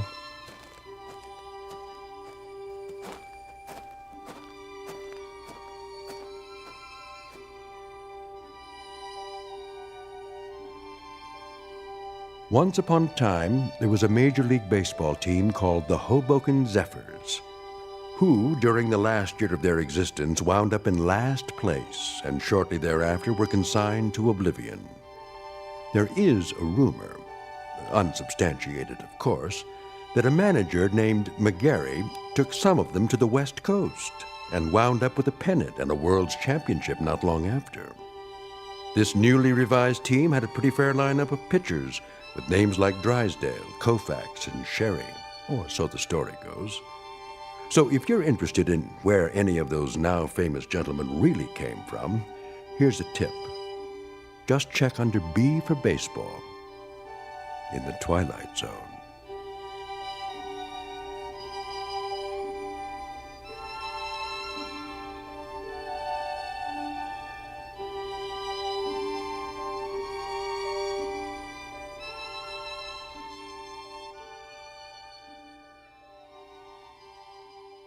We'll return to the Twilight Zone in just a moment.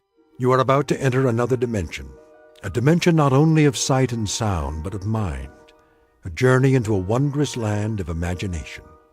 Next stop, the Twilight Zone.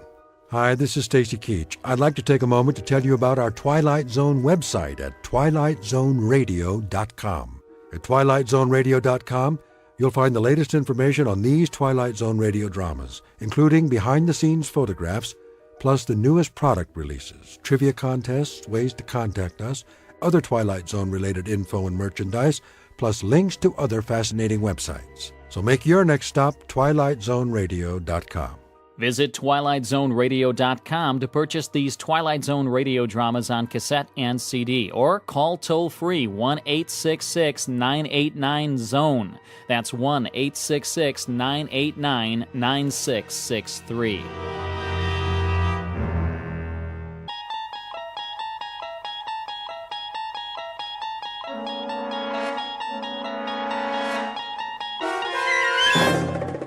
You're traveling through another dimension, a dimension not only of sight and sound, but of mind, a journey into a wondrous land whose boundaries are those of imagination. Your next stop, the Twilight Zone.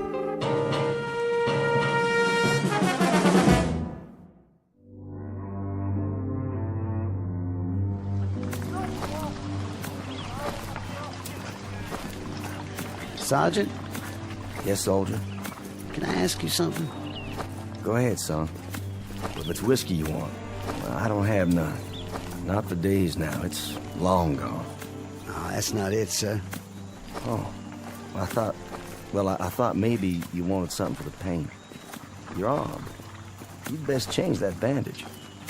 I don't have anything, Sergeant, except my uniform, and there ain't much of that left. Here, take my kerchief. Oh, no, I can't. Sure you can. Come on now. Get that sling off. Make yourself a new dressing. You need it in the heat. Thank you kindly, sir. Go ahead and sit, if you like. Oh, no, I don't want to do that. I gotta keep moving. Why? There's no hurry. Not anymore. Well, if you can walk on that crutch, I figure I can as much on these 2 feet. Besides, I got a long way to go. How far, soldier? Alabama. I made it to be 600 miles. My folks will be waiting. Stop now, I might not get there at all. You'll get there all right. We all will, one way or the other. Because we have to. No place else to go. Yes, sir. Going home. That's what I wanted to ask. You know the date today? I'm sorry, son. I lost track. I don't know, still April or thereabouts. Hey, Willie. That you? You know that boy? Sure I do. Sounds like Willie from Birmingham. We was together at Appomattox.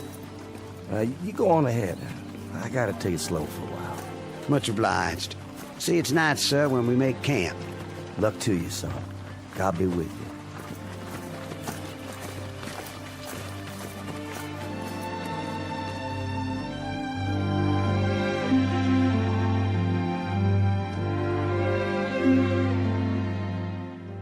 This is the year of our Lord, 1865, and these are Confederate soldiers not long after General Robert E. Lee handed over his sword to General Grant. Lee's troops have been released from duty, and for most that means traveling on foot, carrying with them the last vestiges of dignity and defeat. They walk these roads by the thousands, by the tens of thousands, with one goal in mind, to get home. They survived a war that cost more than 1 million lives, and those left are the walking wounded, bandaged, dirty, bearded, and exhausted, moving past burned-out homes in a burned-out land that now relinquishes a burned-out cause. But in a moment, the dusty road that began at Fort Sumter, South Carolina, and ended at Appomattox, littered with the residue of broken battles and shattered dreams, will terminate in a strange province that knows neither north nor south, a place we call the Twilight Zone.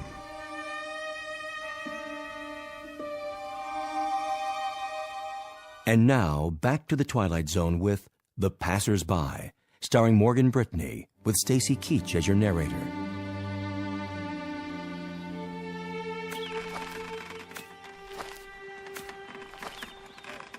Miss? Yes? I was wondering, Come closer to the porch so I can see you. mind if I take some of your water, miss? The canteens run dry. Please. The well's just there. Have all you like. Thank you kindly.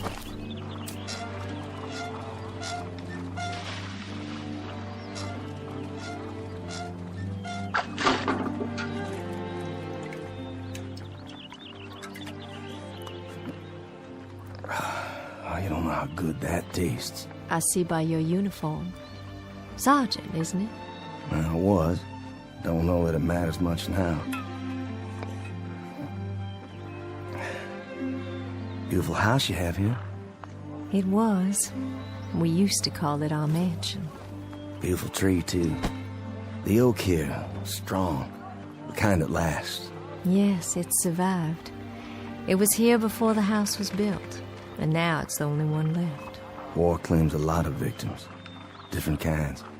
Men, animals, God's own beauty. You mind if I sit here a spell? Not at all. It's nice to talk to someone. I feel as if I haven't had a conversation in years. What if I strum my guitar a bit? You have a guitar? Carried it all through the war. Would it bother you? Oh, it would be lovely. My husband used to play a guitar. Did he? Oh, he played so well. He's where, ma'am? He was killed at Yellow Tavern with General Stewart. I'm sorry. You have a wife back home? No kin at all. It was just my father, but he died the first year of the war. I'm sorry. Ah, it's all right. It's been a while now. I mean the crutch. I didn't see it. You've lost your leg. No matter, ma'am. Didn't exactly lose it anyway. I know just where they buried it. Outside of Chickamauga. It must be hard walking for you. Do you have a long way to go? Why, I guess I do. Kinda lost track. Have you been on the road long? Reckon I have. Since the beginning of time. Leastways, that's the way it seems. I don't quite remember when I wasn't moving down the road someplace. Like all those men passing by day and night. Oh, I got plenty of company. But it's different now. There isn't anything in the world sadder than a defeated army crawling home. And how different it was when they marched off. Brand new gray and gold braid and 1,000 flags. With trumpets and drums. Nothing but trumpets and drums. I thought it sounded so wonderful. I remember. Gonna lick the Yanks in a month. That's what they said. In a month. How wrong they were. And we stood by in our summer dresses and cheered them on and threw flowers and felt so grand. Just a few tears. Not many. Because we were so sure they'd all be coming back just as they left. And how wrong we were.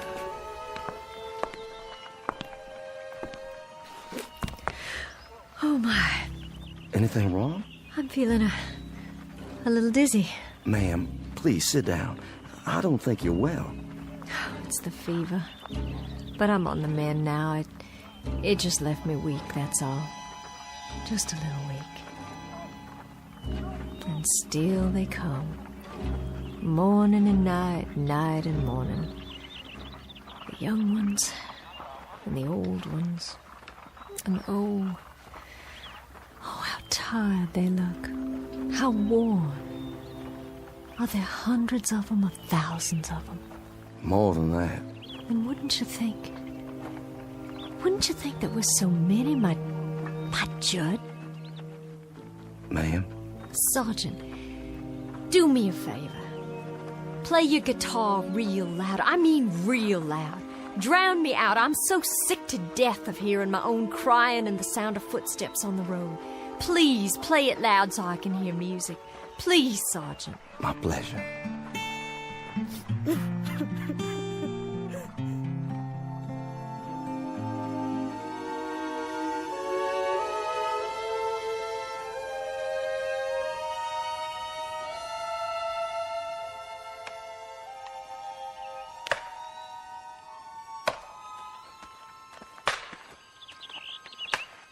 Charlie? Charlie Constable, is that you?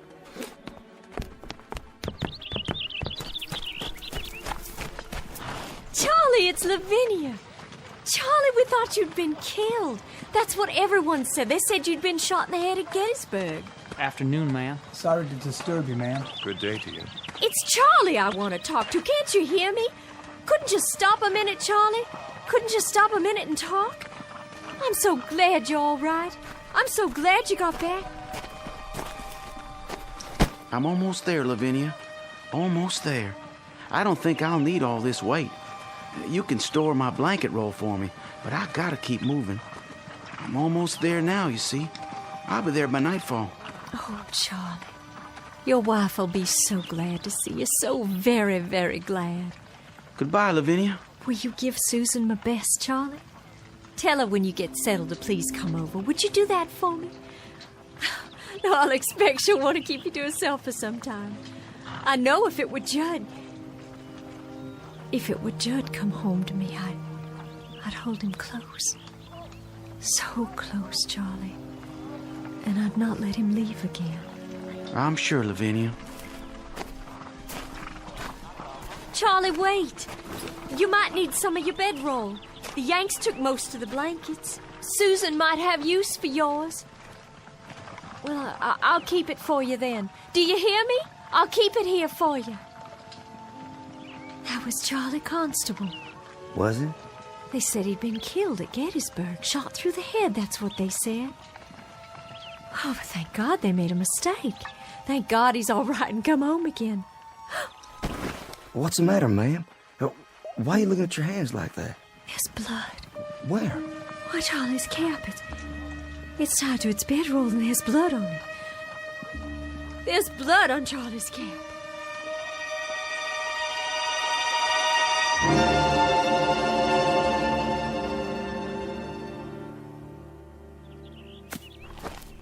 Ma'am? Yes? It's Sergeant Baxter, ma'am. Well, I know that. Who else would it be? You finished so soon? I got a feeling for wood, carving it or chopping it. I got enough cut there so you can at least start the winter. Well, I thank you sincerely. You don't know how much that helps me. No, I thank you. I'm obliged for the dinner. Such as it was. It beats salt pork and hardtack, which is what I've been used to for as long as I can remember. I was hoping you'd play your guitar one more time. Would you? Made this myself. You didn't. You know how to make musical instruments. After a fashion, not as good as the ones I made at home. I had more time then. You have to pick the right tree, a good solid one with character. You cut a branch and strip off the bark and take the wood in layers, but carefully, just right. Then you soak it and bend it into the shape you want. Well, there's plenty to it, believe me. And then after it's dry, it has to be planed and glued and whittled till it's perfect. And then comes the tuning. You know, they say a good guitar takes on the voice of the man who made it. If he has a voice to start with. Seems some men don't. No matter what they play, it just comes out flat and dead. I'll bet all your guitars sound beautiful. Just like this one. My old man used to say that I'd wind up nothing but a bum troubadour. Did he? My old man. But he was a proud one when I marched off. Proud as an old rooster, because his son was going off to war to become a man. And I come back, half a man. That song of yours. Black is the color? Judd, my husband, he used to sing that. Oh, I wish you could have met him. I wish so, too. A very gentle man. A very nice and decent man. And I can remember nights he'd sit out on this porch and play and sing. Even the crickets would keep quiet. And the bullfrogs down at the pond. It was just as if they'd stopped their noise so they could hear the music. And then the Yankees came. Like blue locusts who had to eat away the trees and the land and everything on it. I owe them for much. For our house, our lawn, our trees, for everything that was. Including my husband's life. I owe them for very much. Ma'am? Why don't you leave here? This place is no good for you. This place is all I have. Just an empty shell of an old house and a burned-out field. But it belongs to me, and it's all I've got. You need something else, something different. Being here alone and sick and staring out toward that road, that ain't gonna cure anything. Fever, sadness, heartache. It won't cure nothing at all. What do you suppose happened to him? Your husband? The Yankee who killed my husband. Do you suppose he's marching home now? Back to his own kin? Do you suppose he's laughing and singing and telling all his neighborhood about the rebels he killed? All the bullets and the heads he shot them through? I don't reckon that at all. You shouldn't either, ma'am. There's been a lifetime of suffering on both sides. I got a gun inside the house. An old shotgun. And I keep thinking about how someday, some moment, a Yankee will ride by, and I'll take out that gun, and I'll aim it at him. I'll aim it steady. But first, I'll tell him. I'll tell him that he can consider this the last shot of the Civil War. A bullet in exchange for the one my husband took. You let that kind of poison sit on your mind, you'll die from it, I swear. Who's coming? Can't see yet. It's him. What do you mean? The Yankee. Well, hold on now. It's a hot night. Hot indeed, Lieutenant. Couldn't see if anyone still lives here. They do. You traveling a long way? Oh, just up the road. But I've been on it a long time. You too, Sergeant? Long time. I've got a half-full canteen, but my horse is running dry. Well, there's water in the well. I don't think they'd mind. Much appreciated. I know you, don't I? That's possible. I mean, I've seen you before. I seem to remember. Go on. What is it you remember? You'd best heed the sergeant's answer, because it's the last thing you'll ever hear. No, ma'am. Put the gun down. You don't understand. The last thing you'll hear on this earth. This I promise you.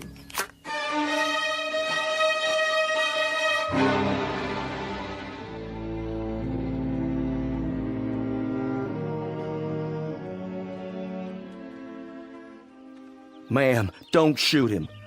The lieutenant here tried to save my life. Stand aside. Hear me out first. I was lying on the side of a road. A mini ball had landed amongst us and took off my leg, and I laid there bleeding.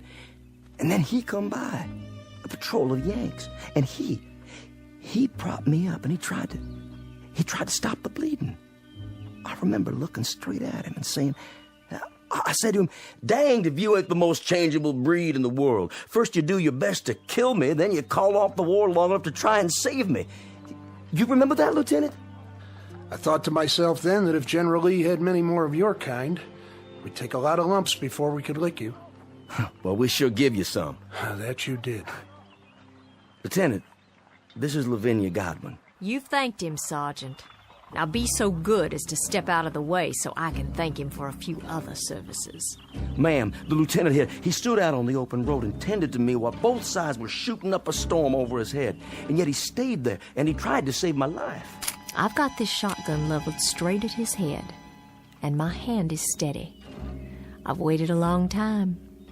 I aim to blow his head right off his shoulders. This your pleasure, ma'am? And duty. A little bit of both, perhaps.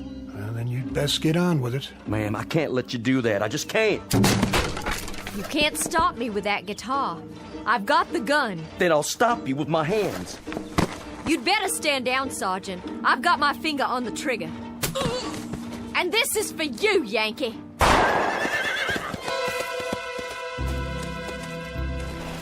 You could thank God for the darkness. That kept you from committing murder. Hasn't there been enough of that already? I didn't miss him. I couldn't have. I couldn't have missed him! No, ma'am. You couldn't have. But it doesn't make any difference. Not anymore. I remember now. I do remember. They got you that day. They got you in the back while you were kneeling over me. You took a bullet in the back and you fell right over. Yes, I think that's how it happened. I thought you were dead. I remember thinking you were dead. What's going on here? What's going on here? You'll understand. It'll come to you sooner or later. What will? I've got to be moving up the road again. Don't want to ride, do you, Sergeant? She's not the staunchest steed on earth, but she'll carry two. Thank you, but one's enough. As you like. Safe journey, Lieutenant. And to you. I wish you the best, ma'am. I do wish you the best. And this too shall pass. This too shall pass. Wait and see. I'm sorry I hit you, Sergeant. And your guitar, your beautiful guitar, I shouldn't have. I shouldn't have done that. Please, forget it. It's over. Those things he said. What do you suppose he meant? I have an idea, but I think we'll know for sure soon enough. Look. On the ground. What? It's wet. When he climbed on his horse, he was dripping blood.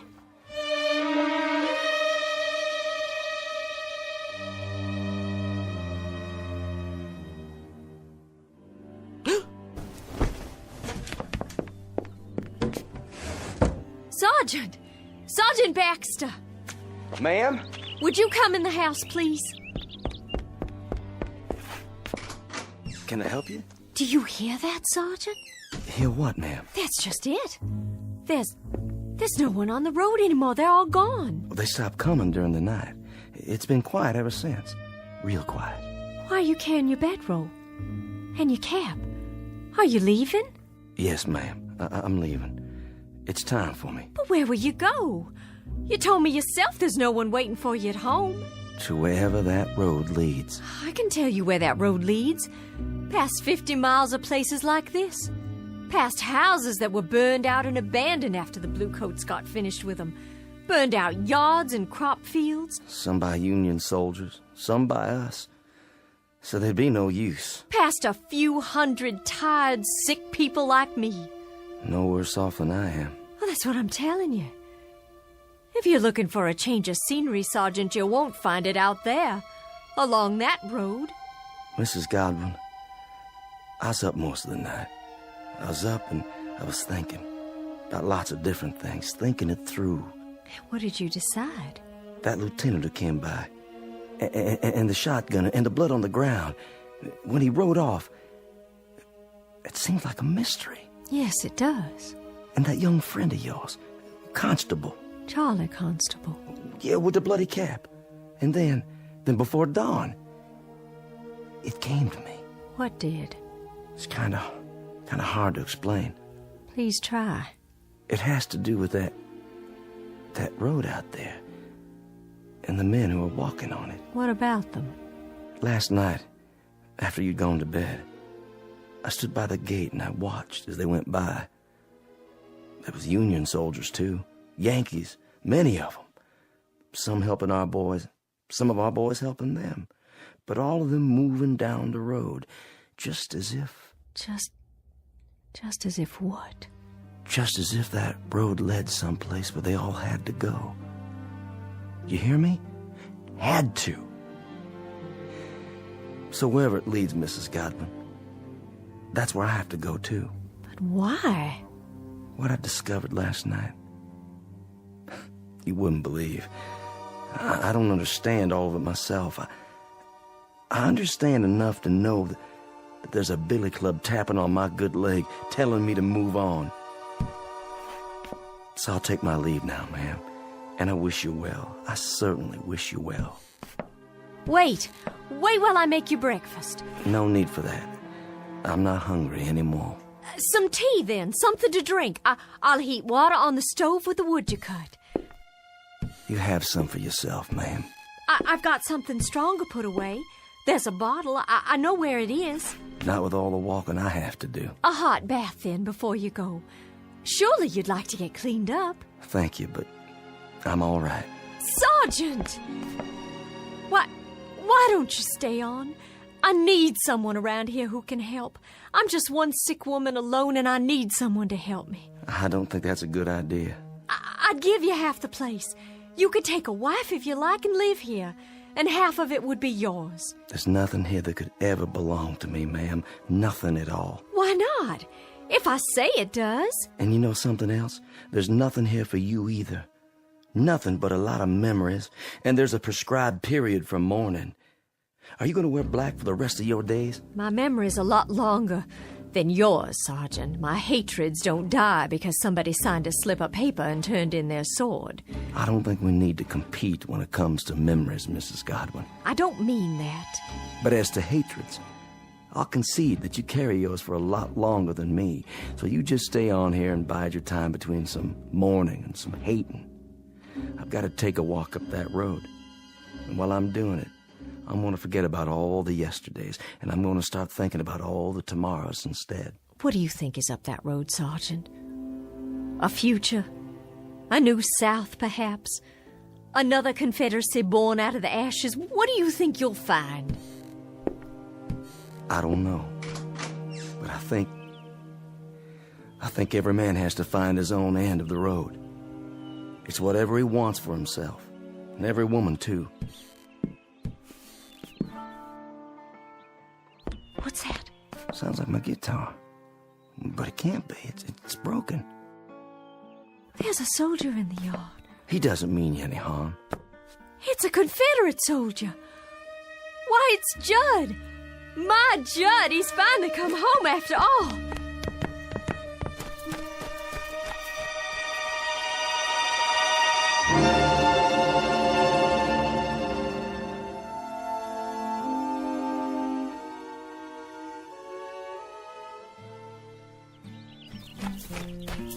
Oh, Judd, it is you. Lavinia? Hello, my dear. Oh, Judd, hold me. Tell me it's really true. And how fares my darling wife? Oh, I've been ill, Judd, very ill. Oh, no. But I'll be well again. I'll be well again because you've come home. Because you're alive and by some miracle you've come home to me. It was home, Lavinia. Look around you. It isn't any longer. It's all the hope we've got, Judd. How do you do, Mr. Godwin? Sergeant? Stop for some water. The old well. It's still good? I'll be moving on now. The sergeant. He's been telling me there's a pot of gold at the end of that road. Has he? And I told him, Judd, and now I have to tell you, I understand. Understand what? There's nothing at the end of that road except more road. And more places like this. But we can rebuild it all. We can paint it and plow up the fields. We can buy seed and we can... Lavinia. Judd, what is it? Sergeant? Yes, sir? Do you know? I think I do, yes. It's easier that way. I'm not sure, but I think I do. Goodbye, Mrs. Godwin. Goodbye, Sergeant. I'll no doubt be seeing you farther on. What does he mean? It's time now, Lavinia. Time? We've got to go. Judd, there's no place to go. This is just a stop along the route, Lavinia. A stop? This is home. Home is somewhere else. And you're saying we have to leave? Yes, Lavinia. We have to leave. Oh, you brought your guitar. I'm glad. This isn't mine. It's that sergeant's. But... See? You remember this guitar, Lavinia. It was all broken, wasn't it? And now it's all in one piece again. Why, yes, it was. How did you know? It was broken, but now it's been put together. And it can be played again, and music can come from it. It's sort of like a human being, Lavinia. A bullet comes along, or a cannonball, or a fever, and it breaks our bodies and throws them aside, and they're no use to us anymore. But then something else comes. What are you saying? With that comes a second chance. Judd, are we? Yes, dearest. My death came at Yellow Tavern with a bullet. Yours came here with the fever. No. Then you mean all those men? All those men are heading to the end of the road, to whatever it is that each of them yearns for. Yearns? To a place or moment that is their heart's desire, theirs and theirs alone. Are you ready? I'm alive, Judd. I have to be. I can feel it. I'm alive. And I don't want to leave here. I'm not ready. I don't want to leave here because if I do, that means I'll have given up. There's nothing to give up anymore, Lavinia. There's nothing at all. Yes, there is. There's the house and the field and the crops we planted that we'll plant again. And the trees and the leaves that rustle when there's a breeze all night long. And the livestock to replace. And sometime one day, the child will have, you and me. And he'll grow strong and healthy, and he'll help you tend the fields, and then he'll move on to a life of his own. His life and his children, our grandchildren, and we'll grow old together on the piece of land that's our own. And in that way, life goes on. Oh, there's so much life still left, so much living still in me, I can't give it up. Don't you feel it? If you don't, I have enough for both of us. It's all I ever wanted, to be here with you. I'll see you later on, then, when you've made your peace. I'll wait for you, just as you waited for me. Oh, Judd, please don't leave me. I'm not leaving you, my darling. I told you, I'll meet you at the end of the road, unless... Then you'll come back? You will. You'll find out what I already know. There isn't anything at the end of the road. There isn't anything at all you can't see right here. You'll come back, Judd. I know you will. That's as it may be, but I'll be waiting for you. Judd, please come back. Please come back to me. Go after him, my dear. Who are you? Just a fellow traveler. You must be tired. And hot in that black suit and that tall hat. Odd, isn't it? Passing strange how it doesn't seem to bother me now. I have some water if you like. That would be a most extraordinary kindness. Over here, there's a well. The water's cool and sweet. Here, drink your fill.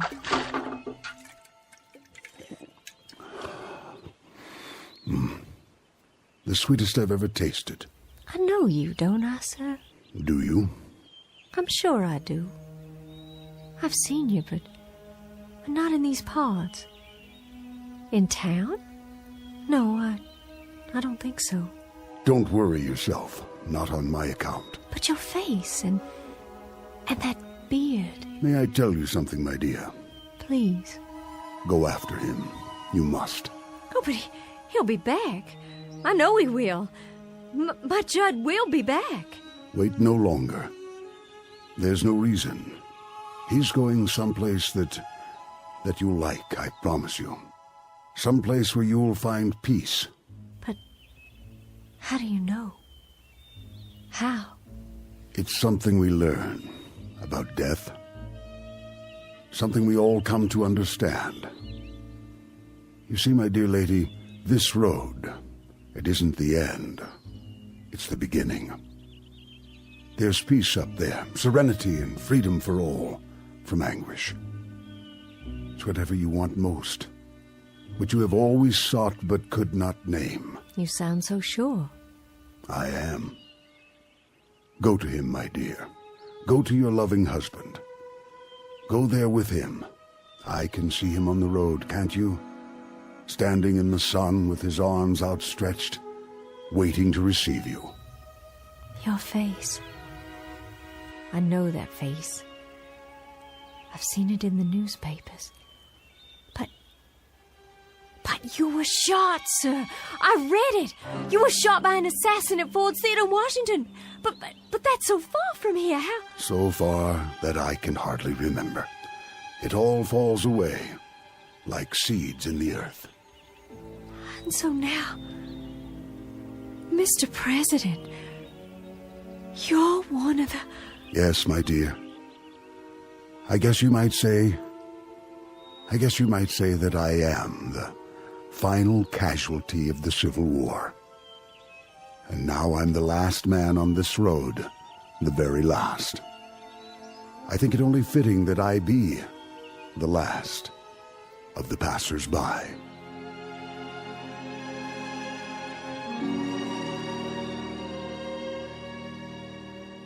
Judd? Is that you? Lavinia.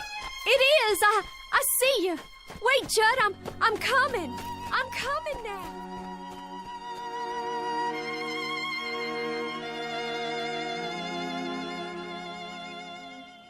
Lavinia Godwin, the mistress of a burned-out home, the image of woman in the aftermath of war, all women in all wars, suffering the final wound and the deepest, and now, at last, ready to be healed. Incident on a dirt road during the month of April 1865. And as we've already pointed out, it's a road that won't be found on any map, but it's only one of many that lead into and out of the Twilight Zone.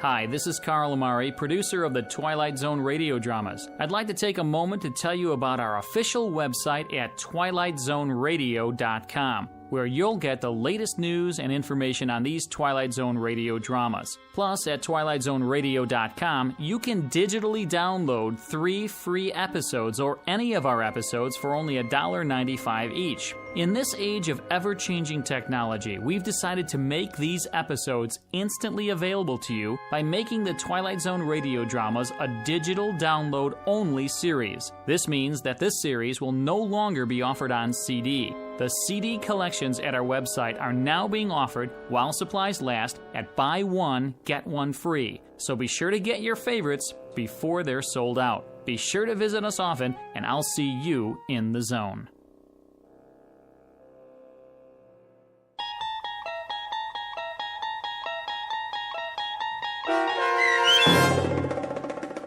The Passers-By, starring Morgan Brittany with Stacy Keach as your narrator, was adapted for radio by Dennis Etchison and based on a script by Rod Serling.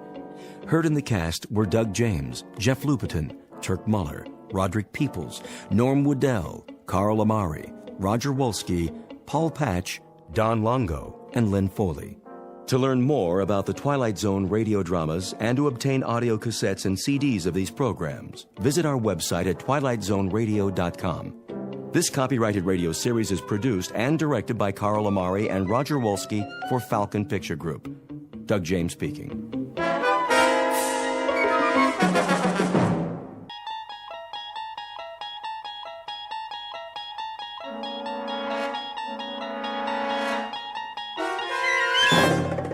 You unlock this door with the key of imagination. Beyond it is another dimension, a dimension of sound, a dimension of sight, a dimension of mind. You're moving into a land of both shadow and substance, of things and ideas. You've just crossed over into the Twilight Zone.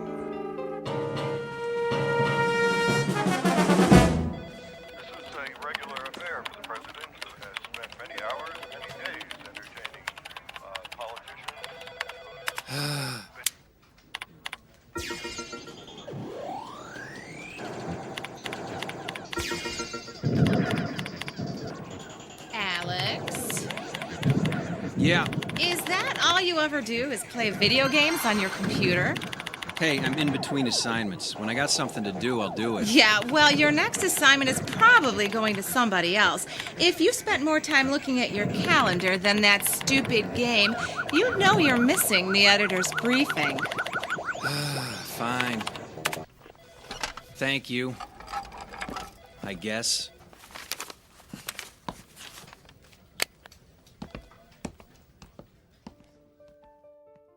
Yeah, I know politicians. Politicians never point fingers at voters. If anything goes wrong, it's either their opponent's fault or sunspots. Do me a favor. Find another source to support it. Sorry I'm late, Tom. Ugh, Alex, you're always late. Get a plane ticket to San Francisco and rent a car. There's a research lab about 3 hours up the coast. Something right up your alley. Nanotechnology. Yeah, if it's too small to see, it must be Alex. Very funny. Maybe folks can find some new nano humor before I get back. Speaking of which, why am I going to Northern California? There's a guy named Thompson, a researcher, has a PhD in inorganic chemistry. Rumor has it he's found a way to use microscopic robots to clean up oil spills. If it's true, any company with the technology will make billions. Never heard of him. No one has. That's our job. You do know that. That's not my point. I mean, joke all you want about nanotech, but I know more about it than anyone in this building. This guy's off the radar. Yeah, and it gets better. It's starting to look like his venture capital is coming from a consortium of Middle Eastern banks. That means there's big oil money behind this guy, and it's possible he may have really pulled this off. That explains the secrecy. Big oil doesn't like publicity. I didn't say this would be easy. He works out of a private lab off Highway 1. He's right on the ocean. Oh, sweet deal. Look, I don't care what you do in your spare time, but find out something about this guy and what he's up to. I don't suppose knocking on the door and saying, "Hi, I'm a reporter, what are you up to," is gonna work? No. Your usual investigative reporting approach is probably not gonna work. That's why we got you hired to work as a graduate assistant on his project. I'm doing what? His lab is crawling with graduate students. We created a fake resume for you and got you hired. You start in 3 days, so you better get packed. How long am I supposed to work there? Till you have the story. Now, get out of here. What if he asked me to do something scientific? How do I fake that? He won't. He treats his assistants like dirt. I should feel right at home. He won't ask you anything, and he sure won't tell you anything. You're gonna have to do this the old-fashioned way. Now, go catch a plane. Why didn't I stick with restaurant reviews?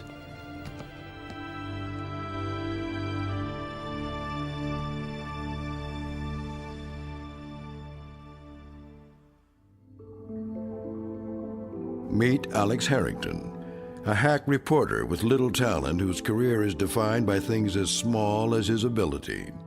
He's a man in search of the big story, and he's about to find it under the microscope that always shows the truth. A truth that can only be found between a shoreline of dreams and that deep blue ocean of fate known as the Twilight Zone. And now, The Twilight Zone, and our story, The Nanobots, starring David Pasquesi, with Stacy Keach as your narrator.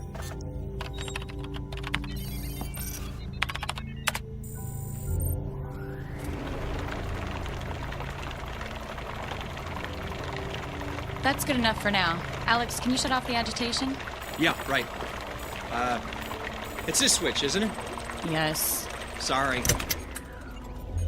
What's in there today? A blend of motor oil, axle grease, and kerosene. Ah, the sludge du jour. Very funny. Tim, ready for release? All ready. Okay, let him go. Commence release now.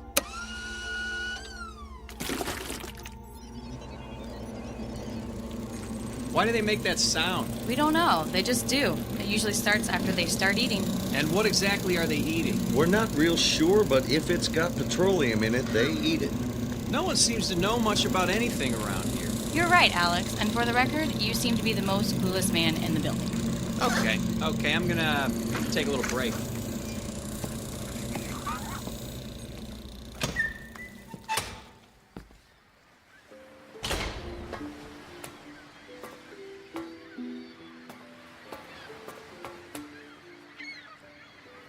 Beautiful view, isn't it? Oh, sorry, I didn't see you coming. Yeah, I could stare at the ocean for hours. Excuse me, can I bum a smoke off of you? You smoke? I wouldn't have expected that. I thought all of you environmentalists were against things like cigarettes. Yeah, well, don't tell anybody.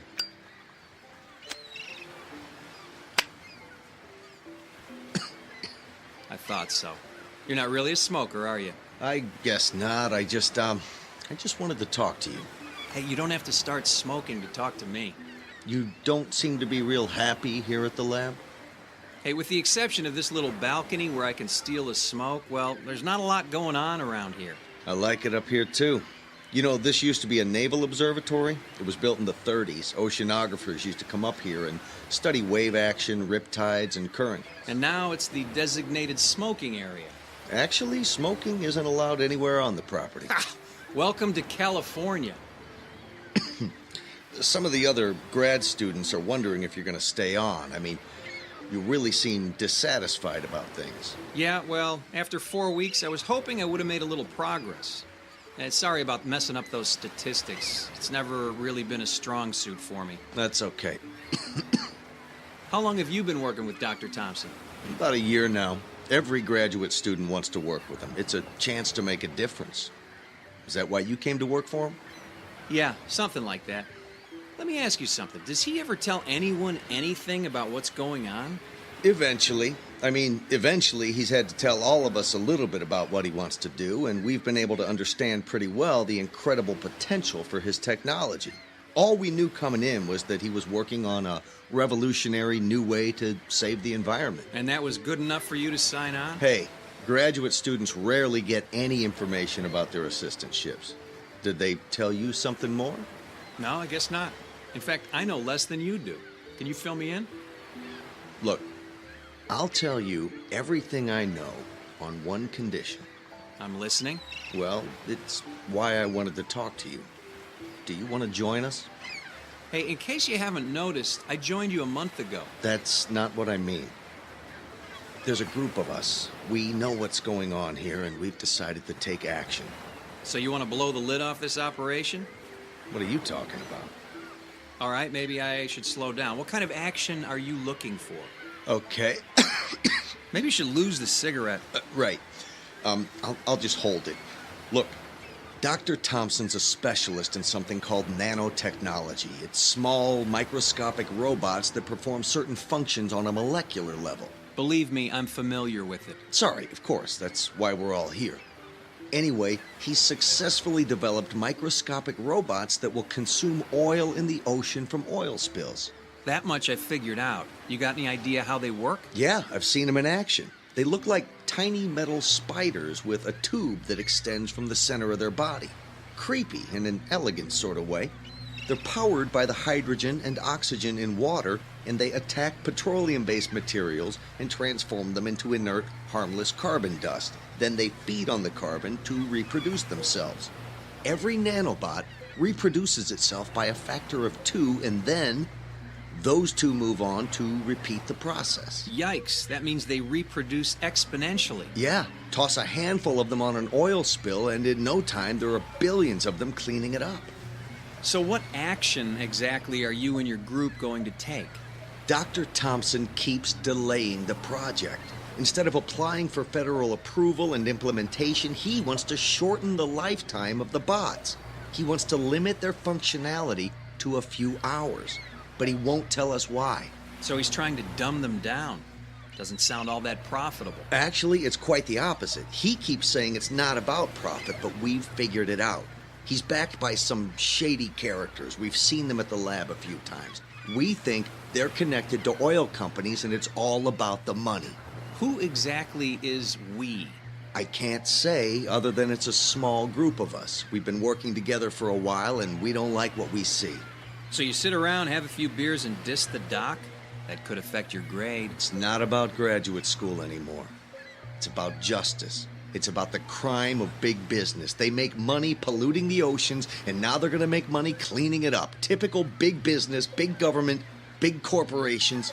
If Dr. Thompson can make the bots only last a few hours, they could corner the market and maintain exclusive access to the technology and total control.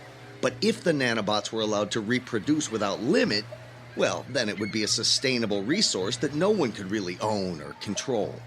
Well, you know, there is something to be said for return on investment. It's not like all this equipment, buildings, and staff are free. This isn't about money. This is about saving the oceans. I don't know how to tell you this, kid, but there's a lot more wrong with this planet than just oil spills. Yeah, but this is not just about oil spills. His nanobots don't just consume petroleum, but petroleum byproducts. What did you just do? I flicked my cigarette off the cliff. Hey, don't worry about a fire. That's the ocean down there. That's just the point. That's the ocean. You're no different than the rest of them. Do you realize the importance of that current down there? A current that comes down from the Sea of Japan, it circles the entire Pacific Ocean, and it's formed an eddy between Hawaii and the west coast of North America. You get worked up pretty easy, don't you? Hey, calm down. It's just a cigarette butt, and that's a big ocean. A big ocean with a big current that's going to take the petroleum-based fiber in your cigarette filter to a large and growing continent of garbage at the center of that eddy in the Pacific. You know, I heard about that. A magazine did a piece on it. Miles and miles wide and 300 meters deep, an island of garbage. A floating raft of plastic bottles, old fishing nets, thick slicks of oil, and probably more than a few of your cigarette butts. So one more is not gonna hurt, right? No.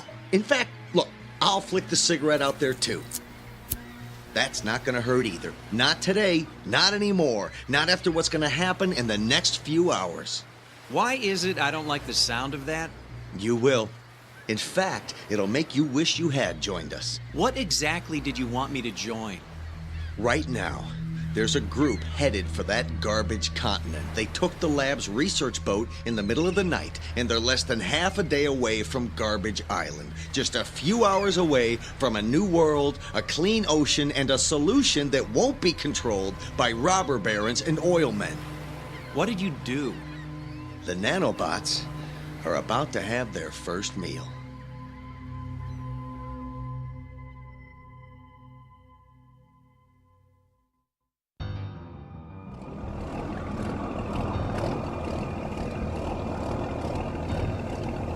Don't get too close. If we get tangled up in some of those old fishing nets, we'll never get out of here. Sure we will. Once the bots get to work, this raft of plastic trash will be gone. Look at the size of this thing. You can't even see the other side of it. How should we do this? Well, we've got the nanobots in these 3 test tubes, and if we throw them out on the plastic, the tubes will break and the bots will get to work. But what if the test tubes don't break? I mean, that's a big raft of plastic out there. It's not like we're throwing these things on rocks. Yeah, I didn't think of that. All right, you know what? Open the tubes, and they'll spill out when they land. Let's do this. Okay, you ready? Yeah. All right, on 3. 1, 2, 3! Oh, one of them broke for sure. It doesn't even matter. All you need is one of those things to hit the water and find some plastic, and it'll start duplicating. Is anything happening? I don't think it's working. Wait. Do you hear what I hear? Yeah! Go, bugs, go! Look!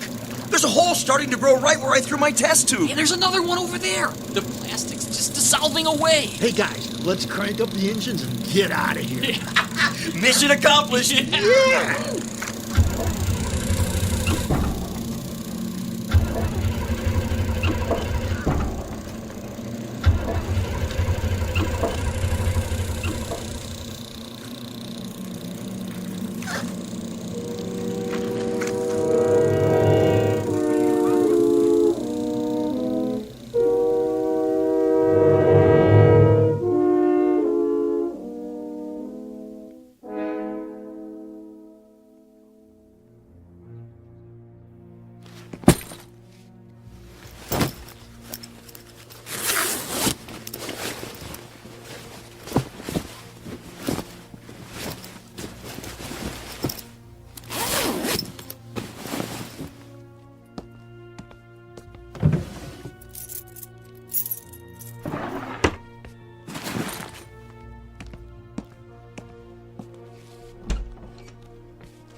So, Mr. Harrington, you've decided to leave the lab. It's not going to look good on your resume, you know? You know, Dr. Thompson, this is going to do more for my resume than you could imagine. You see, I'm not a graduate student. That comes as no surprise. I always thought you were a little old for this position. Besides, your performance here has been miserable. So, what are you? A government mole? Someone from the Pentagon sent to spy on my progress? Actually, I'm a reporter. A reporter? How quaint. I'll have you arrested. You falsified your application. You faked your credentials. You signed a security agreement. You lied and you just admitted it. You don't know who you're dealing with here. If the answer is big oil and your group of Middle Eastern venture capitalists, I'm all over it. Sir, you are a moron. You have no idea what's happening here. That makes both of us. You see, there's something you should know. Something I found out about your lab and the activities of some of your graduate students. Doc, what you're doing here is quite dangerous, if not reckless. What I'm doing here is strictly controlled, and it's nothing more than developing microscopic, mindless little machines. Machines with a voracious appetite for petroleum-based products. A thimbleful of my nanobots could have cleaned up the oil spill from the Exxon Valdez in a matter of hours. What I'm doing here will protect us from danger, not create it. So what's the catch? I mean, if this is such a miracle invention, how come you're trying so hard to shorten their life cycle? Would that level of control make them more profitable for you and your investors, Herr Doctor? Mr. Harrington, before I have you arrested, I'll let you in on a little secret. Control of these nanobots is not about financial gain. It's about responsibility and the danger this kind of technology could represent. It's the indiscriminate nature of the little beasts. They'll do a great job on an oil slick, but once that's gone, they could turn their attention elsewhere, such as the fuel tanks of a ship. Wait a minute, they can't tell the difference? How could they? They're microscopic oil-eating insect machines. You want them to have a brain as well? Maybe in 30 to 50 years, but we're just beginning here. I think you got a problem, Doc. Oh, I know. But in a few years, I think we'll be able to shorten the life of the bots so they only live for a few hours. That way, we clear the area and cut them loose. When they finish the job, they die. The control will be built in. Control that everyone can manage. That's what this is all about. The nanobots you developed and are testing right now, how long does this current batch live? Potentially forever. That's my biggest problem right now. I wouldn't be so sure. Do your graduate students know about this? Some do, some don't. I only tell them what they need to know. You see, Mr. Harrington, this is a Pentagon project. This is about national security, not big oil. My assistants only know what they need to know. Anything beyond that is top secret. And you are about to be placed under arrest. Well, secret or no, I want some answers. Of which you will get none. Now, if you'll excuse me, Mr. Harrington, I'm going to call security. Okay, you do that. But there's one question you're going to have to answer whether you like it or not. And the question is? If I told you some of your graduate students are on a boat and about to release your oil-eating nanobots into the Pacific Ocean, what would your response be?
Island of garbage is drifting.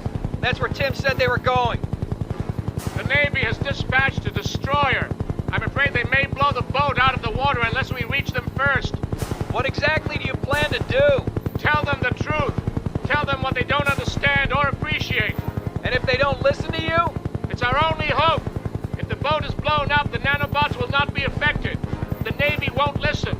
This is our only chance to stop them.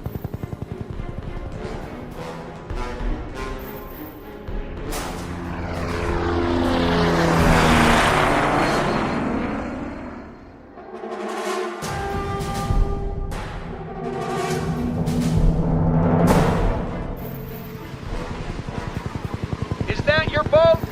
It should be, but I don't see the floating garbage.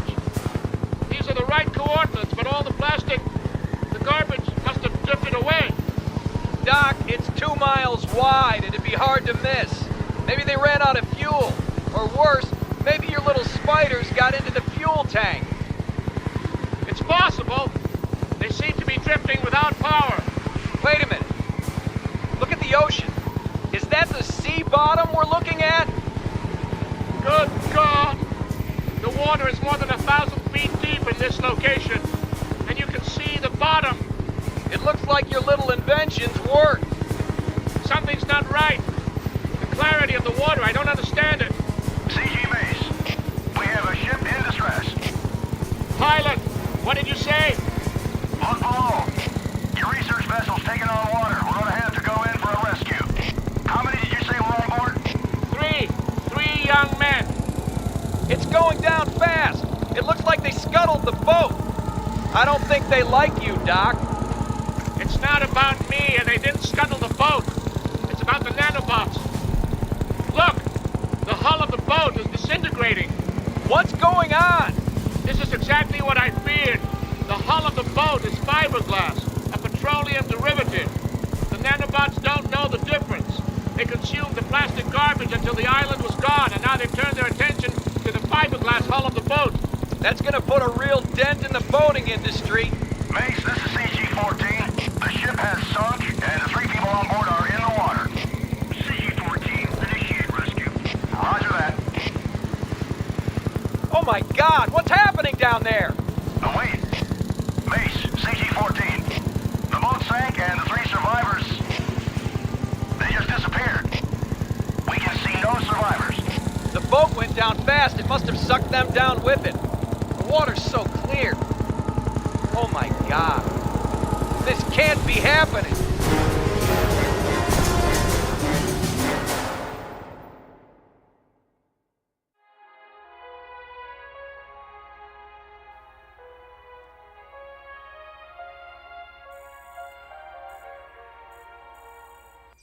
We interrupt this broadcast to bring you a special report. The United States Coast Guard has announced that thousands of distress calls have been received across the Pacific Rim in the last 48 hours. According to the Department of Homeland Security, the alert status in the United States is Code Red, as a combined Navy, Coast Guard, and international effort has been assembled to deal with the crisis. Latest reports indicate that numerous ships, yachts, and pleasure craft have sunk unexpectedly and abruptly along the entire Pacific coastline.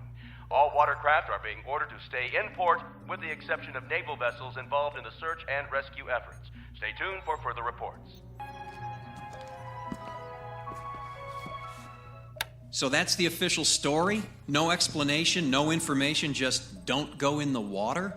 What do you want us to tell people? Isn't there enough panic for you media types to roll around in? Media types? We're the bad guys? I think you're the one who's got some explaining to do, sir. I have nothing to explain to you. Well, maybe not me, but it looks like you got a small army of graduate students looking for some answers. Is it true? What Tim told us? Is it true? Tim, is he here? Where is he? He's gone. He stole a boat from the marina. He's going out to find his friends. Before he left, he told us what they did. Is that what the news reports are all about? Is that why the lab is surrounded by military police? Military police have surrounded the lab? What's going on here? No one can leave this facility. There are additional researchers en route. We're all going back to work. Work without sleep until we can find a way to stop the nanobots. Until then, we're locked down. You're not including me in this little party, are you? Especially you. We'll accomplish nothing with the additional chaos you'll create. What about Tim? He took off in a fiberglass cigarette boat. Ha! Good man. He doesn't smoke, but he found his cigarette. Mary, Tim is dead. The boat he's traveling in will no doubt encounter a great tide of nanobots, and he too will sink into the deep. Justice, if you ask me. He's the ringleader who caused all of these problems. So, on that happy note, I'm going up to your observation deck to have a smoke. Unless you have a problem with that, Dr. Thompson? Smoke yourself to death. The sooner the better. Will do. And as for all of you, Godspeed and good luck. We'll divide into teams. No one works alone. Progress will be reported on an hourly basis.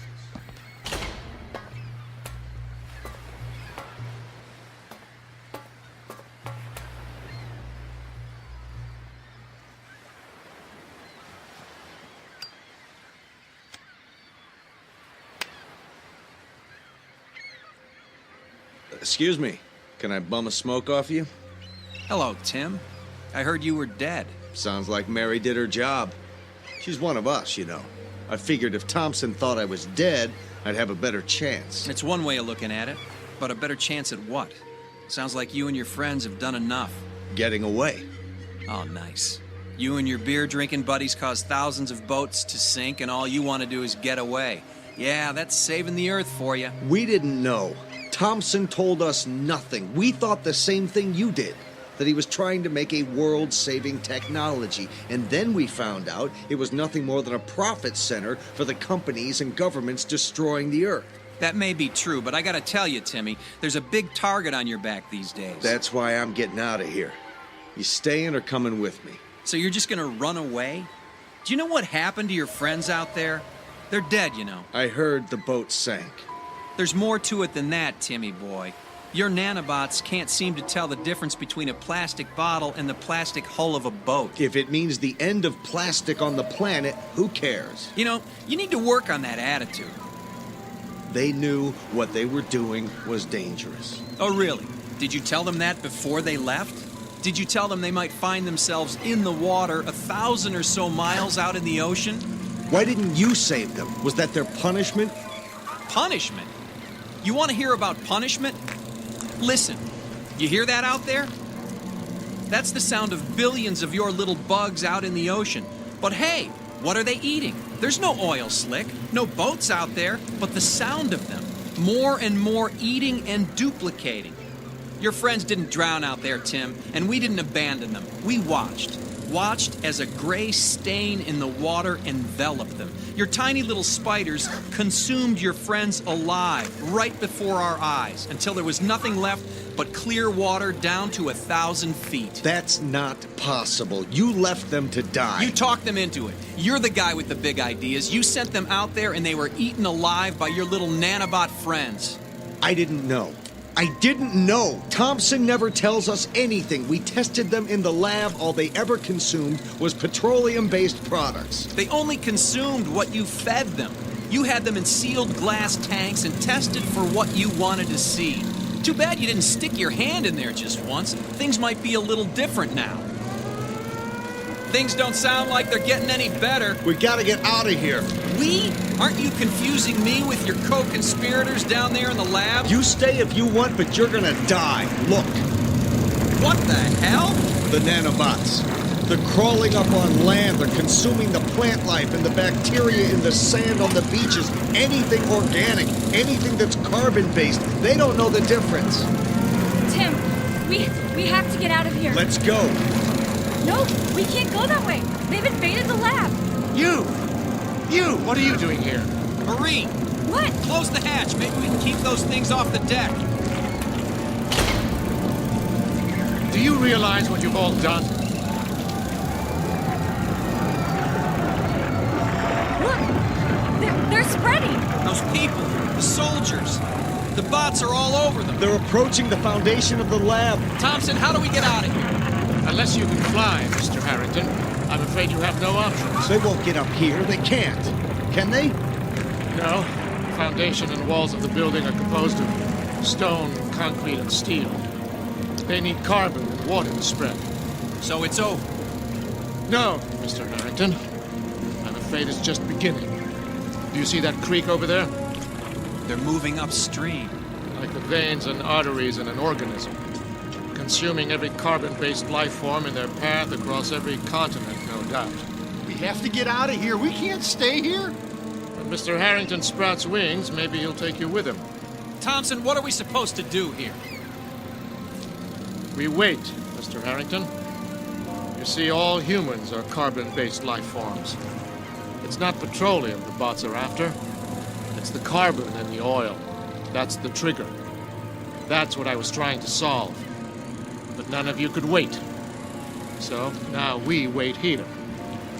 Wait until they move on. Or they die. Yes, that's also an option. Of course, given the fact that they have a life expectancy measured in tens of thousands of long years, that would be a very long wait.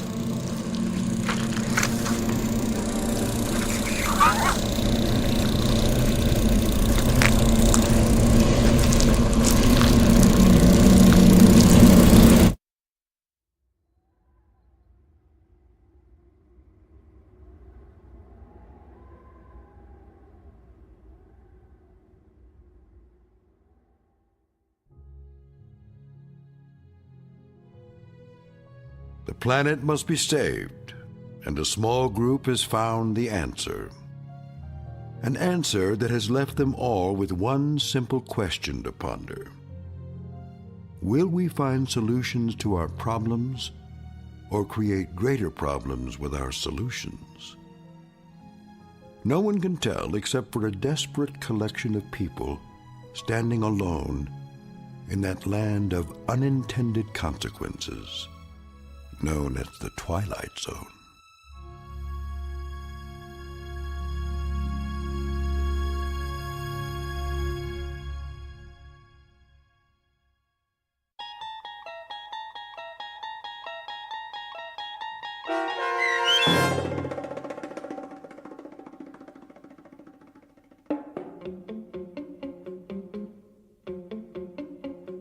The Nanobots, starring David Pasquesi with Stacy Keach as your narrator, was written for The Twilight Zone by Steve Newby. Heard in the cast were Christian Stolte, David Darlow, Joby Cerny, Lisa Wolfe, Doug James, Bree Swartz, Steve Newby, and Carl Amari. The producers of The Twilight Zone wish to thank CBS Enterprises and the Rod Serling Estate for making this series possible. This copyrighted radio series is produced and directed by Carl Amari for Falcon Picture Group. Sound design, custom Foley effects, recording, and editing are produced in the Cerny American Sound to Picture Theater by sound designers Craig Lee, Bob Benson, Todd Beyer, and Tim Cerny. Music for The Twilight Zone is provided by CBS and American Music Company Incorporated, New York. To learn more about the Twilight Zone radio dramas and to download episodes, including 3 free episodes on our homepage, visit our official website at twilightzoneradio.com. Doug James speaking.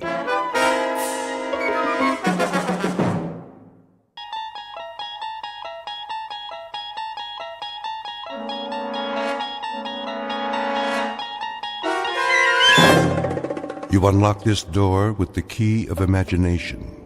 Beyond it is another dimension, a dimension of sound, a dimension of sight, a dimension of mind. You're moving into a land of both shadow and substance, of things and ideas. You've just crossed over into the Twilight Zone.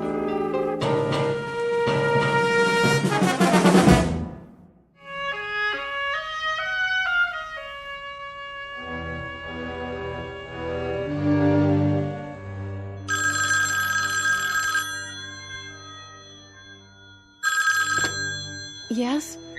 Oh, hello, Bill. Not really asleep, just sort of dozing, waiting. What time is it? 4:30 already. How is he? Mommy, who's that? Colonel Conacher, honey. Good. Well, Bill, tell him I wish him... But that's crazy, isn't it?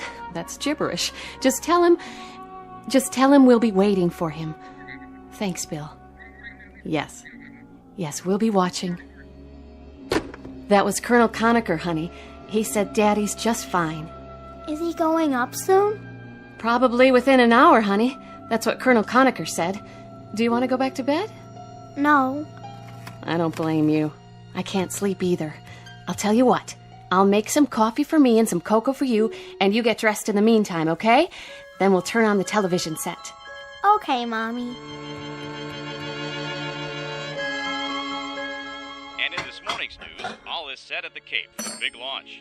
Astronaut Robert Gaines will orbit the Earth alone, gathering vital information for the President's stepped-up space program. So far, Be safe, Bob. are clear, Be safe, darling. looks like a go. And come back In to world us. News, the stock exchange in London reports an opening gain, despite concern over yesterday's devaluation.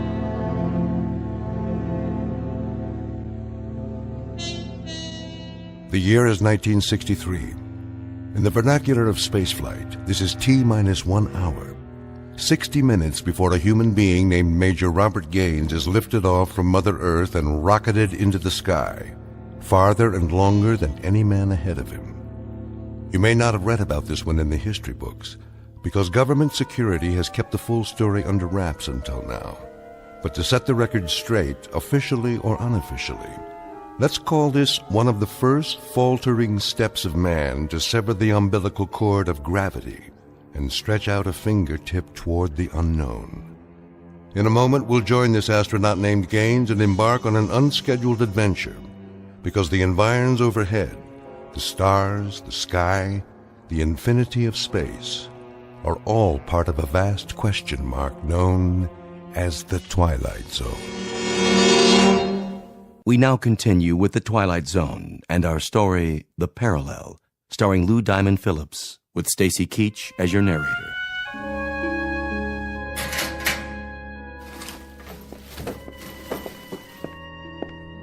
Hello, Gaines. Hey, Conacher. Pulse normal? Reasonable. Someplace between nonchalance and panic. I know the feeling. I talked to Helen. She's fine. Says to tell you they'll be waiting. Bless you for that. Any messages for the angels? Well, you could give them a kiss for me. Any that you happen to meet. Well, on my last orbit around, I'll lasso a pair of gossamer wings and I'll ship them down to Air Express. Collect.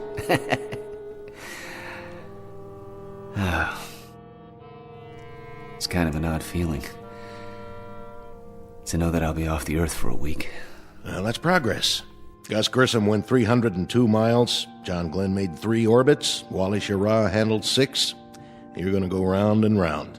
And when you come back down, Bobby, we'll be that much closer to filing a claim on some more sky. Good luck, buddy. Thanks, Bill. Thanks a lot.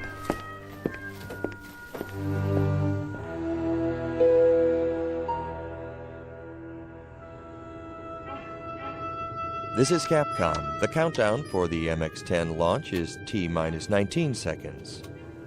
T-minus 19 seconds and holding.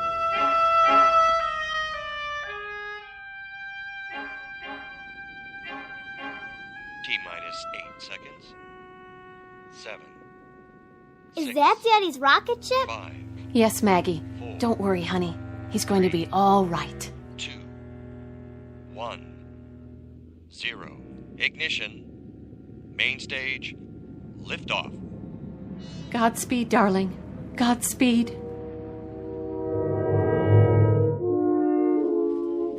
The MX-10 liftoff time is 5:30 a.m. Eastern Standard Time. All systems go. Astronaut Gaines reports his fuel and oxygen quantity steady, the cabin pressure decreasing on schedule. How's he feel up there?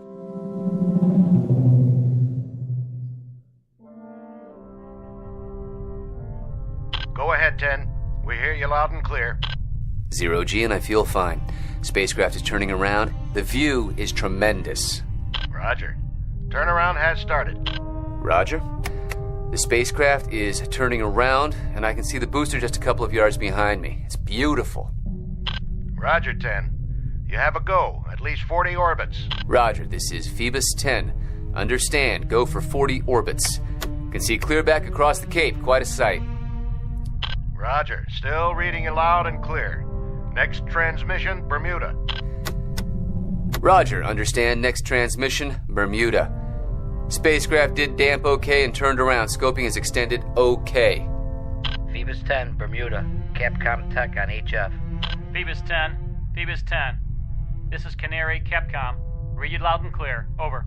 Phoebus 10, this is Zanzibar Captech. We have solid telemetry contact. Report your status. Over.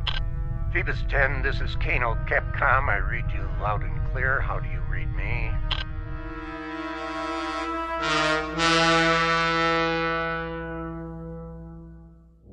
Phoebus 10, this is Capcom. We now have iOS. Over. Phoebus 10, your voice transmissions are starting to fade very badly. I've lost radar here. What? Let me see. I've lost radar. We don't have contact here either. No contact at all. Capcom Tech calling Phoebus 10. This is Capcom Tech. Capcom Tech calling Phoebus 10. Come in.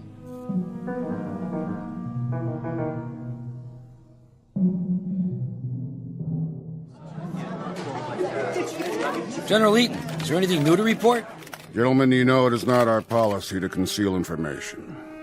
But the situation as it stands now is that we have suddenly lost radar and radio contact. Until we discover the cause of the sudden loss, possible explanations are not available at this time.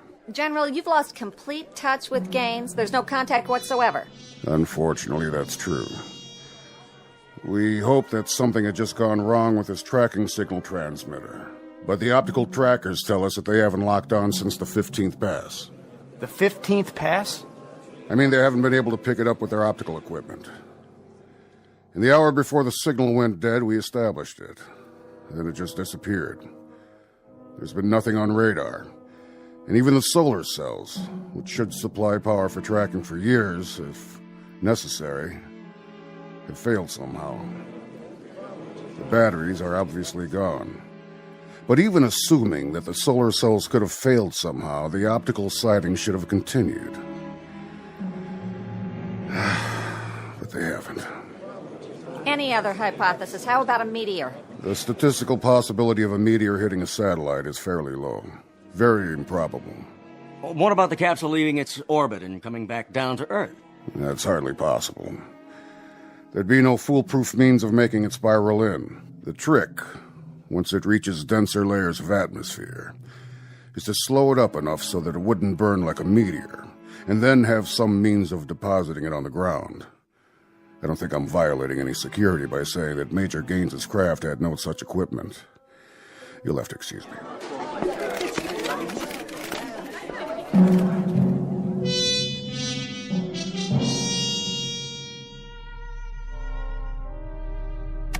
Capcom?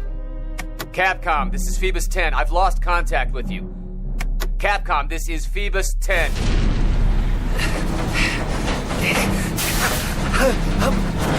I'm blacking out!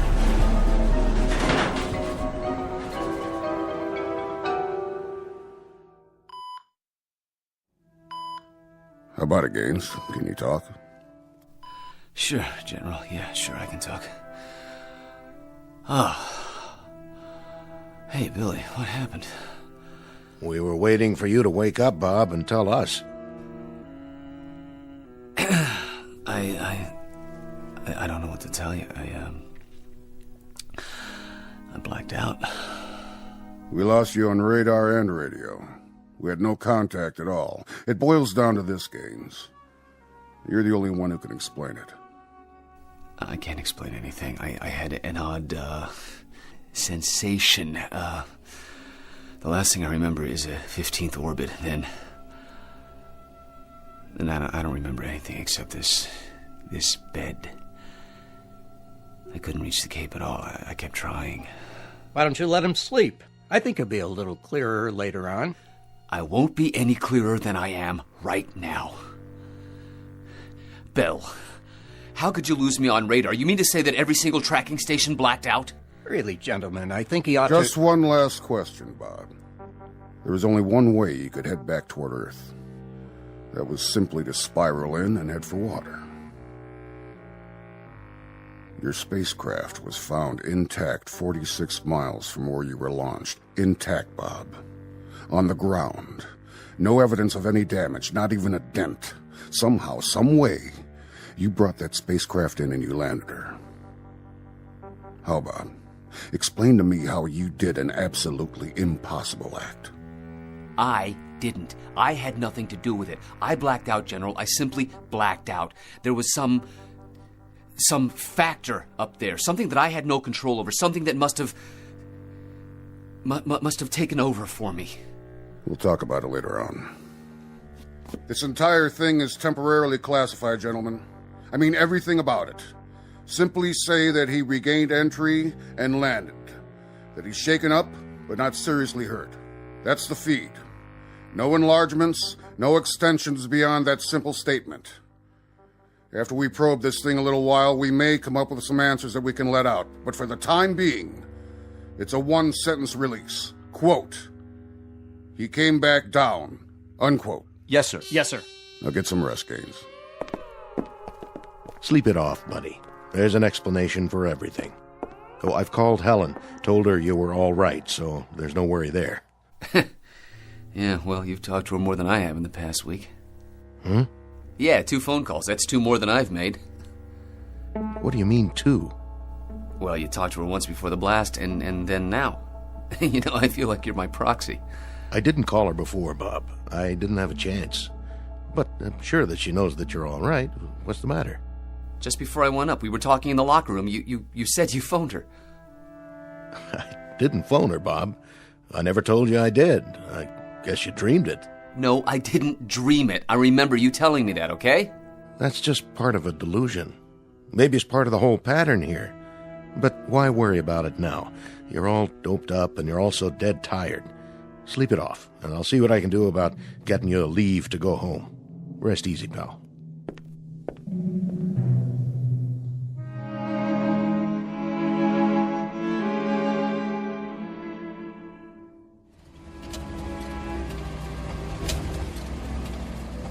Need a hand with your bag? Nope, I got it. Now give Helen my love. And do me a favor. All your concerns, all your question marks, keep them in abeyance for a while. Stick them in a drawer someplace and bring them out one by one. But do it gradually. Give yourself time. And that's supposed to mean what? It's supposed to mean that all the mysteries of the universe don't have to get settled by one man in one morning. Those stars have been up there for a long time. I'll keep it in mind. Thanks for the services rendered. I'll talk to you later. No question about it.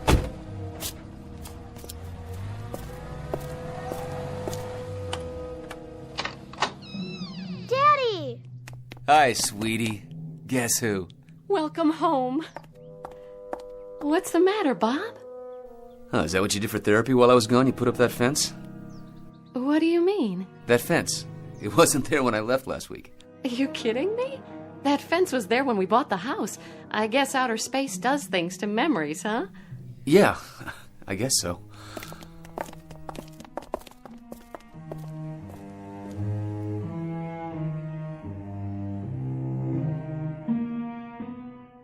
America's latest manned orbital flight into space ends on a note of mystery today, with a cloak of secrecy placed over the entire process. You got any more coffee out there?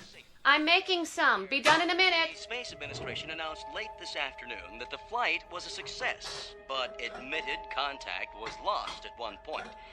Gaines landed safely, but as to where and how, that is what the Space Administration censored, and no further information has been forthcoming. I'm going to go up and put on a bathrobe, okay? I'll be right down. Do you want Maggie to get it? Both of you have been treating me like a cross between a millionaire eccentric and a piece of Dresden china, okay? I'll be right back. Millions of Americans watched the orbital flight when suddenly the pictures were interrupted and all major networks went back to their regular broadcasting schedules with an announcement that there would be no further coverage of the historic flight.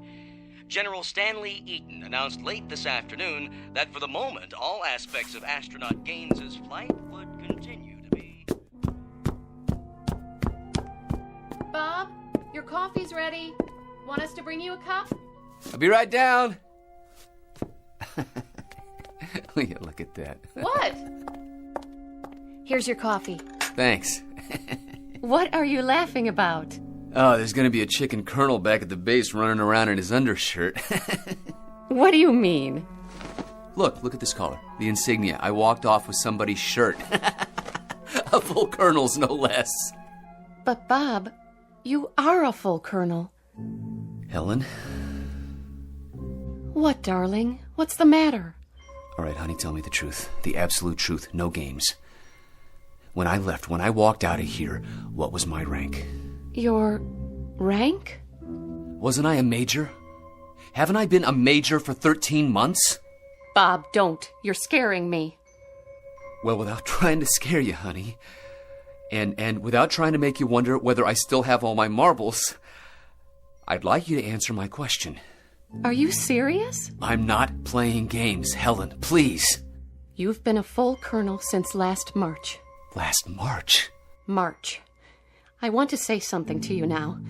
I don't know what happened up there. I know you don't want to talk about it yet, and that's why we haven't said anything. But something must have happened, Bob. That's just it. I don't know what happened. Believe me, Helen, I have no idea at all.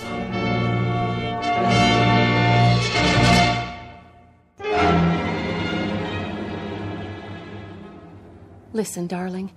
You told me once that there were whole areas of space medicine that had only been touched upon, phenomena and reaction patterns that could only be guessed at. I'm sure this is one of them. I'm sure that there isn't anything wrong with you except a couple of odd fixations that will go away with time. I don't know what happened, but I do know that I'm rational, Helen. I do know that I haven't changed at all, but in some crazy, unexplainable way, the things around me have. Nothing's changed. You've gone through some kind of trauma, and somewhere along the line, Bob, you've gotten a hold of some delusions? Huh? Some distortions? Like the fence outside of the house. I don't remember it, Helen. You told me it had been here when we bought the house. And then there was this business with Bill Conacher. He told me he'd phoned you before the blast-off. He made it a point to tell me. But afterwards, he said there was no such phone conversation. It's not important, really. I mean, it's insignificant, and yet it's part of a crazy pattern here. Something is very wrong. Because he did tell me he called you earlier, and that fence wasn't there, and those eagles were never on my collar before, because when I left, I was a major. Come on downstairs.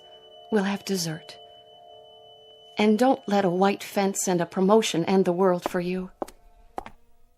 Helen, I think it would be a whole lot better if we just dropped all the pretenses.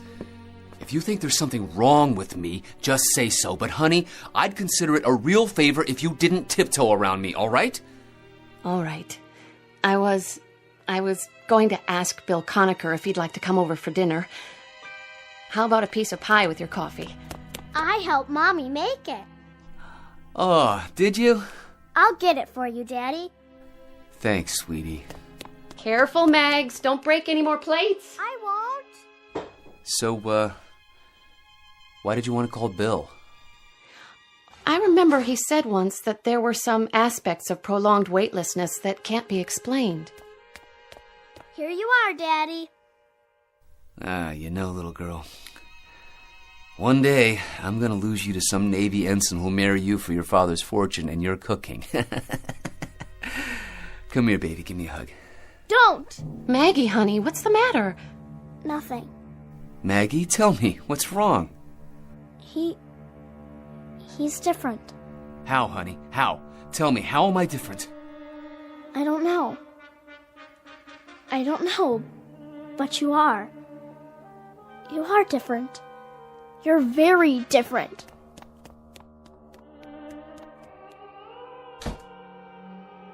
What does she mean? I don't know. Yes, you do. What does she mean I'm different? Am I? Am I, Helen? Have I changed that much? I can't explain it, Bob. I don't know how. But I have changed, haven't I? There's something different about me. The child sensed it, and you've sensed it too, Helen. Yes, I have. How? I don't know. It's just that you're not the same somehow. You didn't have to call Bill Conacher. That wasn't necessary. Tomorrow I'll report in, for psychiatric help. I don't know what it is that's happened, but something did. Something that's tearing us all apart, and until we find out what it is, it's going to keep on doing that.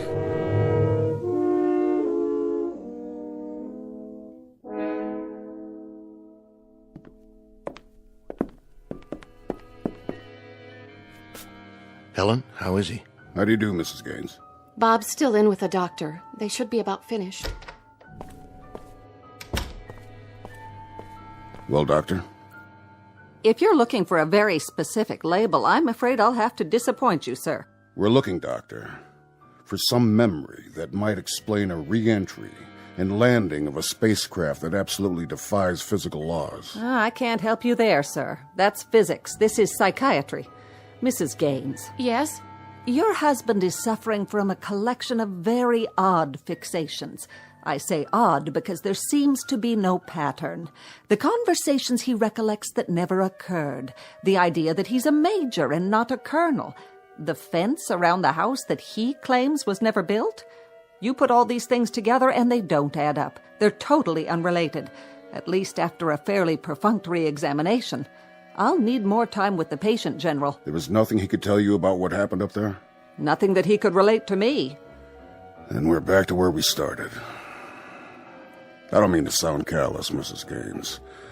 He's an exceptional officer, that husband of yours. I think he'll be out of the woods in no time. My concern happens to be the space program. I understand, sir. Come on, Helen. I'll walk you out.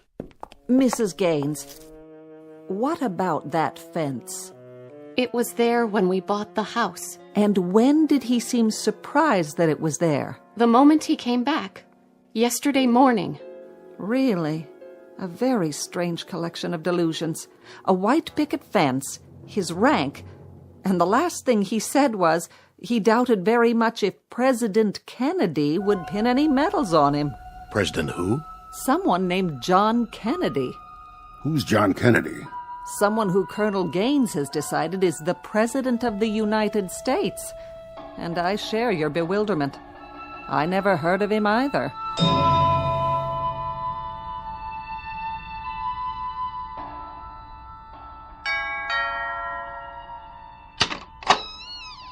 Come in, Bill. How is he? He's fine. He's perfect. A picture of health except for a couple of almost invisible flaws. In fact, he's upstairs right now, studying a set of encyclopedias and taking notes as if he were cramming for an exam. He says they've got some of the facts wrong. Names and dates and world events. Either they do or he does. Still the fixations. More of them now. This afternoon, he got into an argument with Lieutenant Hempstead's wife. About what? Not an argument, really. Just a mild exchange. He claimed that Joe was Air Force. Said he'd flown with him at Wright-Patterson Air Force Base. Joe Hempstead has always been armored infantry. Bob met him at Fort Riley at command school. But he gets this fixation, and after a while he makes you think that maybe you're all mixed up. And there's another thing. Go on, Helen. It isn't easy to say. Maggie noticed it too.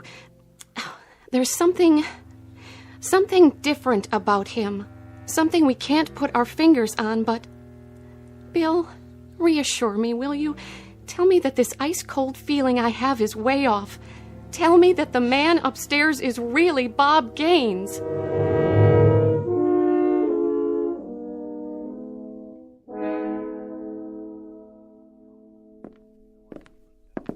I'm sorry, General, but that's what we came up with. And you expect me to believe it?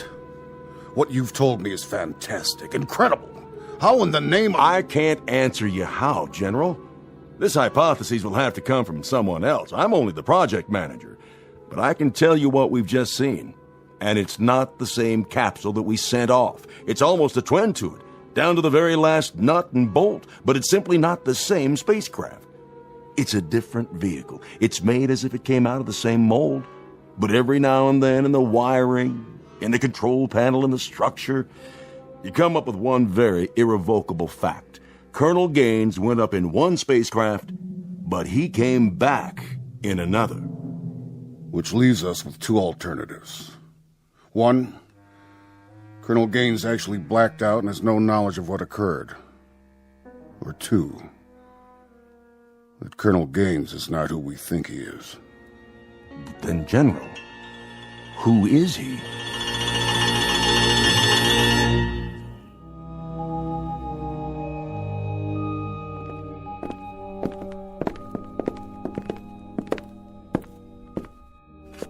Now, Colonel, I want you to examine the vehicle carefully. I want you to be able to say to me without one single shred of doubt that this is the same Astro 7 spacecraft you were sent up in and came down in. This is extremely important. I'll try, General. Phoebus 10. Phoebus 10. Good. Phoebus 10. I trust I've made my point. Well, have I? I'm sorry, what? What's the matter? Bob, what the General is getting at... Phoebus 10. Phoebus 10. We're not sure whether or not your landing bag is deployed. We feel it is possible to re-enter with the retro package on. We see no I don't... I can't. Bob, what's the matter with you? I said I'll try, okay? Just a minute. This is California CapTech. The weather in the recovery area is excellent. 3-foot waves, 10 miles visibility. Don't you hear that voice? Gaines, what's going on? What voice? Phoebus 10. Phoebus 10. This is California CapTech. Do you read? Over. Phoebus 10, we're recommending that you leave the retro package on during re-entry. Override the 0.05G switch, expected at 044353. Retract the scope manually. Do you read? Phoebus 10, recommend you go to re-entry attitude and retract your scope manually at this time.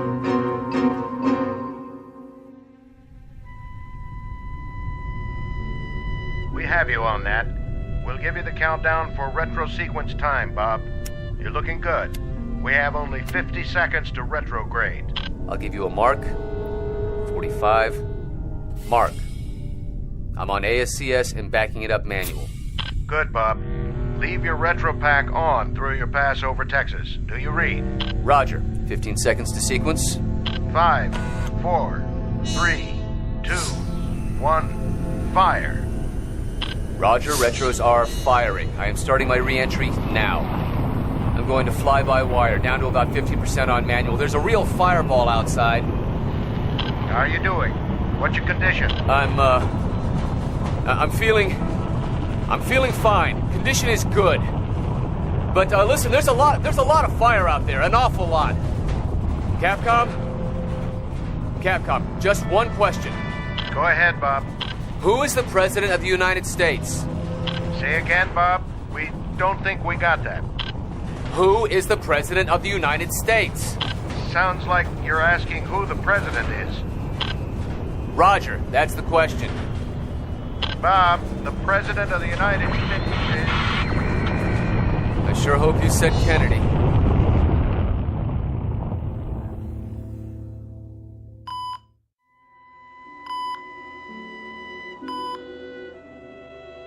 Our wandering boy is awake. Bill? I'm right here, buddy. How do you feel, Major? Well, that depends. Did you hear the question I asked up there, just before re-entry? You wanted to know who the President was. What was that, a gag? No gag. I didn't hear the answer. President Kennedy. You were gone 2 days, Major, not 2 years. What happened the second morning, Gaines? It was your 15th orbit. We lost you for a period of almost 6 hours. Lost? No radar, no contact. We couldn't find any reason for it. We threw the question at you several times later on after we picked you up again, but you ignored it. 6 hours? That's about how long it took. Then you came back in loud and clear. Gentlemen, please. Right now I think he'd better rest. Oh, all right, Doctor. Bill. Something happened. You're not gonna believe this. I'm not absolutely certain I believe it myself. There is, another dimension. I don't know where it exists or how. but it's a world that's a twin to ours. Same places, most of the same people, most of the same chronology of events, except every now and then there's something a little bit different. How do you know this? Because I was there, sir, for almost a week. That's impossible. We only lost you for 6 hours. I can't help that, sir. During those 6 hours, I lived out a week. Doing what? Looking at our counterparts, at us. Us? As we exist in a parallel world, General. A world that exists alongside us, but one that we can't see. And one that I stumbled into. I don't know how. Some kind of space-time warp or something, but there's a doorway up there. It exists, and every now and then, it's possible to fall through it, like I did. Well, how did you get back? I don't even know that. All I remember is standing by the spacecraft in the hangar, and then I was up there again, and now I'm back here. Bob, sleep on this for a little while, will you? Why? Because this whole thing may be a delusion. A delusion? Bill, I don't have any proof. But I can recount to you, minute by minute, everything that happened. Every word that was said, every person I met. I could describe the streets, everything. This was no dream. We'll talk about it after a while, Major. Get some rest. Has anybody phoned Helen? She asked what you wanted for supper. Will I be able to leave? At least for an overnight. But we want you back here first thing in the morning. What for? I want to look at the psychiatrist's face when you start talking about parallel dimensions. We'll see you later, Major. One last question. Be my guest. If we each have a counterpart, and you saw them, where was yours, Bob? I don't know. But he's a colonel, a full colonel. And I hope he got back. He's got a very beautiful wife and a very lovely little daughter.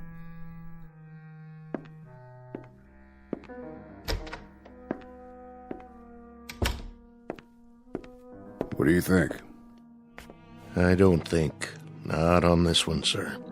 Some kind of trauma. What else? Another dimension? Another world that's parallel to ours? Does that sound rational to you? Up there, who knows what's rational and what isn't? We don't even know the rules, sir, let alone the facts. We're little ants that have just made it to the desert, and now we say we've conquered the Sahara. But we haven't conquered anything. We're only starting to find the mysteries, General. We haven't even begun to solve them. We're going to do a lot of groping through a lot of dark nights, through a lot of space, before we find the answers. We've got a long way to go, sir. Sir. Yes? There's a message from Capcom, sir. It doesn't make much sense. I'll judge that. Capcom reports telemetry with an unidentified space vehicle. What? They had voice communication for about a minute and a half. The spacecraft identified itself as the Astro 7, and the person in it said... Said what? He identified himself as a Colonel Robert Gaines. He asked for re-entry data. Colonel Robert Gaines? Yes, sir. Then we got some garbled stuff, and then nothing. Then what? Well, then nothing, sir. We lost the visual sighting, and we lost all voice. The thing just disappeared. Get a transcript of everything that was said. Have it brought over to my office. Keep trying to raise... whoever it was. Yes, sir. We're still trying, sir. All right. Keep me in touch. Yes, sir. You're so right, Colonel Conacher, when you say that we've got a long way to go. A lot of questions to answer. And you are so right when you say that we haven't even begun. Anything on your mind? One thing. I'd like to tell astronaut Gaines that his proof just showed up on a radar screen, however briefly. Be my guest. Yes, sir.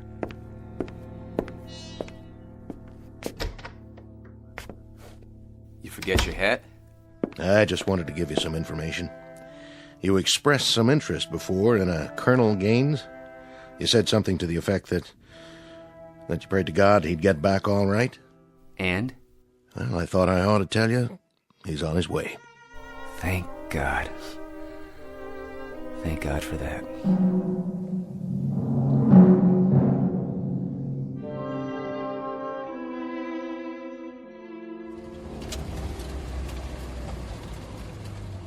Hey, thanks for the ride. My pleasure, Bobby. I really mean that, you know.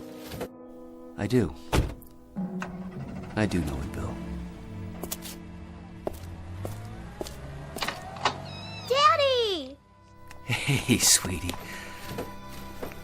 Do me a favor. What? Who am I? Why, you're my daddy, silly. Thank you, honey. That's all I wanted to know. Hey, where's... Mommy, come here. Bob? Yes. Oh, Bob, darling, welcome back. You don't know how glad I am to be back.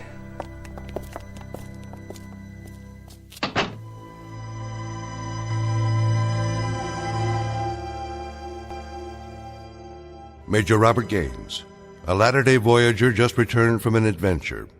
Submitted to you without any recommendations as to belief or disbelief. You can accept or reject. He pays your money and takes your choice.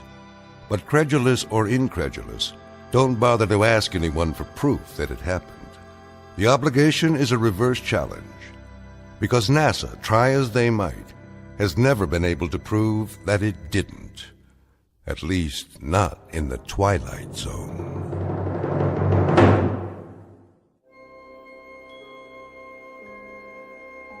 Hi, this is Carl Amari, producer of the Twilight Zone radio dramas. I'd like to take a moment to tell you about our official website at twilightzoneradio.com, where you'll get the latest news and information on these Twilight Zone radio dramas. Plus, at twilightzoneradio.com, you can digitally download 3 free episodes or any of our episodes for only $1.95 each. In this age of ever-changing technology, we've decided to make these episodes instantly available to you by making the Twilight Zone radio dramas a digital download-only series. This means that this series will no longer be offered on CD. The CD collections at our website are now being offered while supplies last at buy one, get one free. So be sure to get your favorites before they're sold out. Be sure to visit us often, and I'll see you in the zone.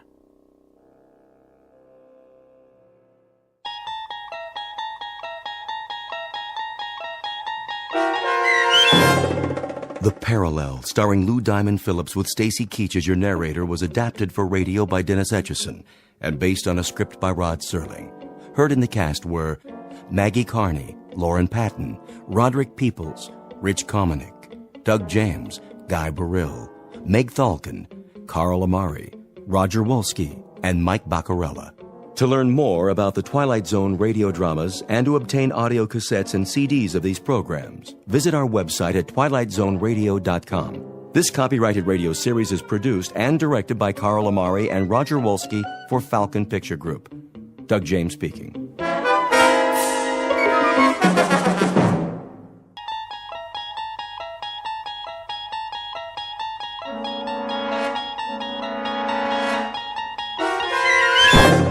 You're traveling through another dimension.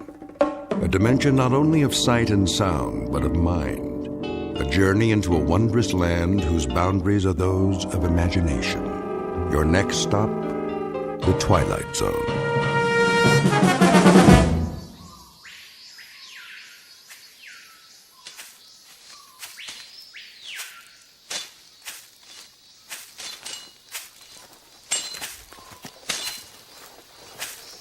Go on. What is wrong with you? We are behind schedule. The jungle is too thick, Clemente. Use your machetes, all of you. We have used them. Now they are dull. Then sharpen them. The burros need water. He's right, Ramos. If we lose another animal, we cannot make it. Very well. Make camp here. Alto. We rest.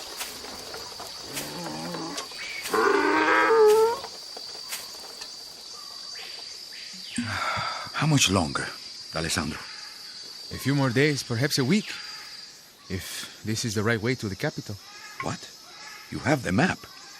What does it say? We are here by the mountains. We should go around, through the lowlands. No, that is too far. We must strike the Cruz now, before his army comes looking for us. Don't worry, Ramos. We are not worth hunting. You say that to me? I speak the truth. Look around. What do you see? Men of destiny. Oh? And how many are we today? The campesinos support us. They give us food, shelter. That is because we are the ones who march. We are the point of the spear. When we strike, they will follow. But only if we succeed. The jungle is full of rebels. They will come out of their caves to join us. First, we must survive. The way through the mountains is difficult. Cristo and Tamar are loyal. And Garcia. And what of the others? If they go back to their wives, we are alone. A teacher and a dreamer. Your words are strange to my ears, Javier. As if they come from a woman. Politics is more than a cause, my friend. It is a strategy. When a bridge is weak, it must fall. Remember the history of our land. The earth is ripe with the blood of other rebellions. We will not fail. There's no shame in it. We can take up arms again when the time is right. This is our moment. Not this year, Ramos. And perhaps not next year either. That is still too soon. But sooner or later, the crop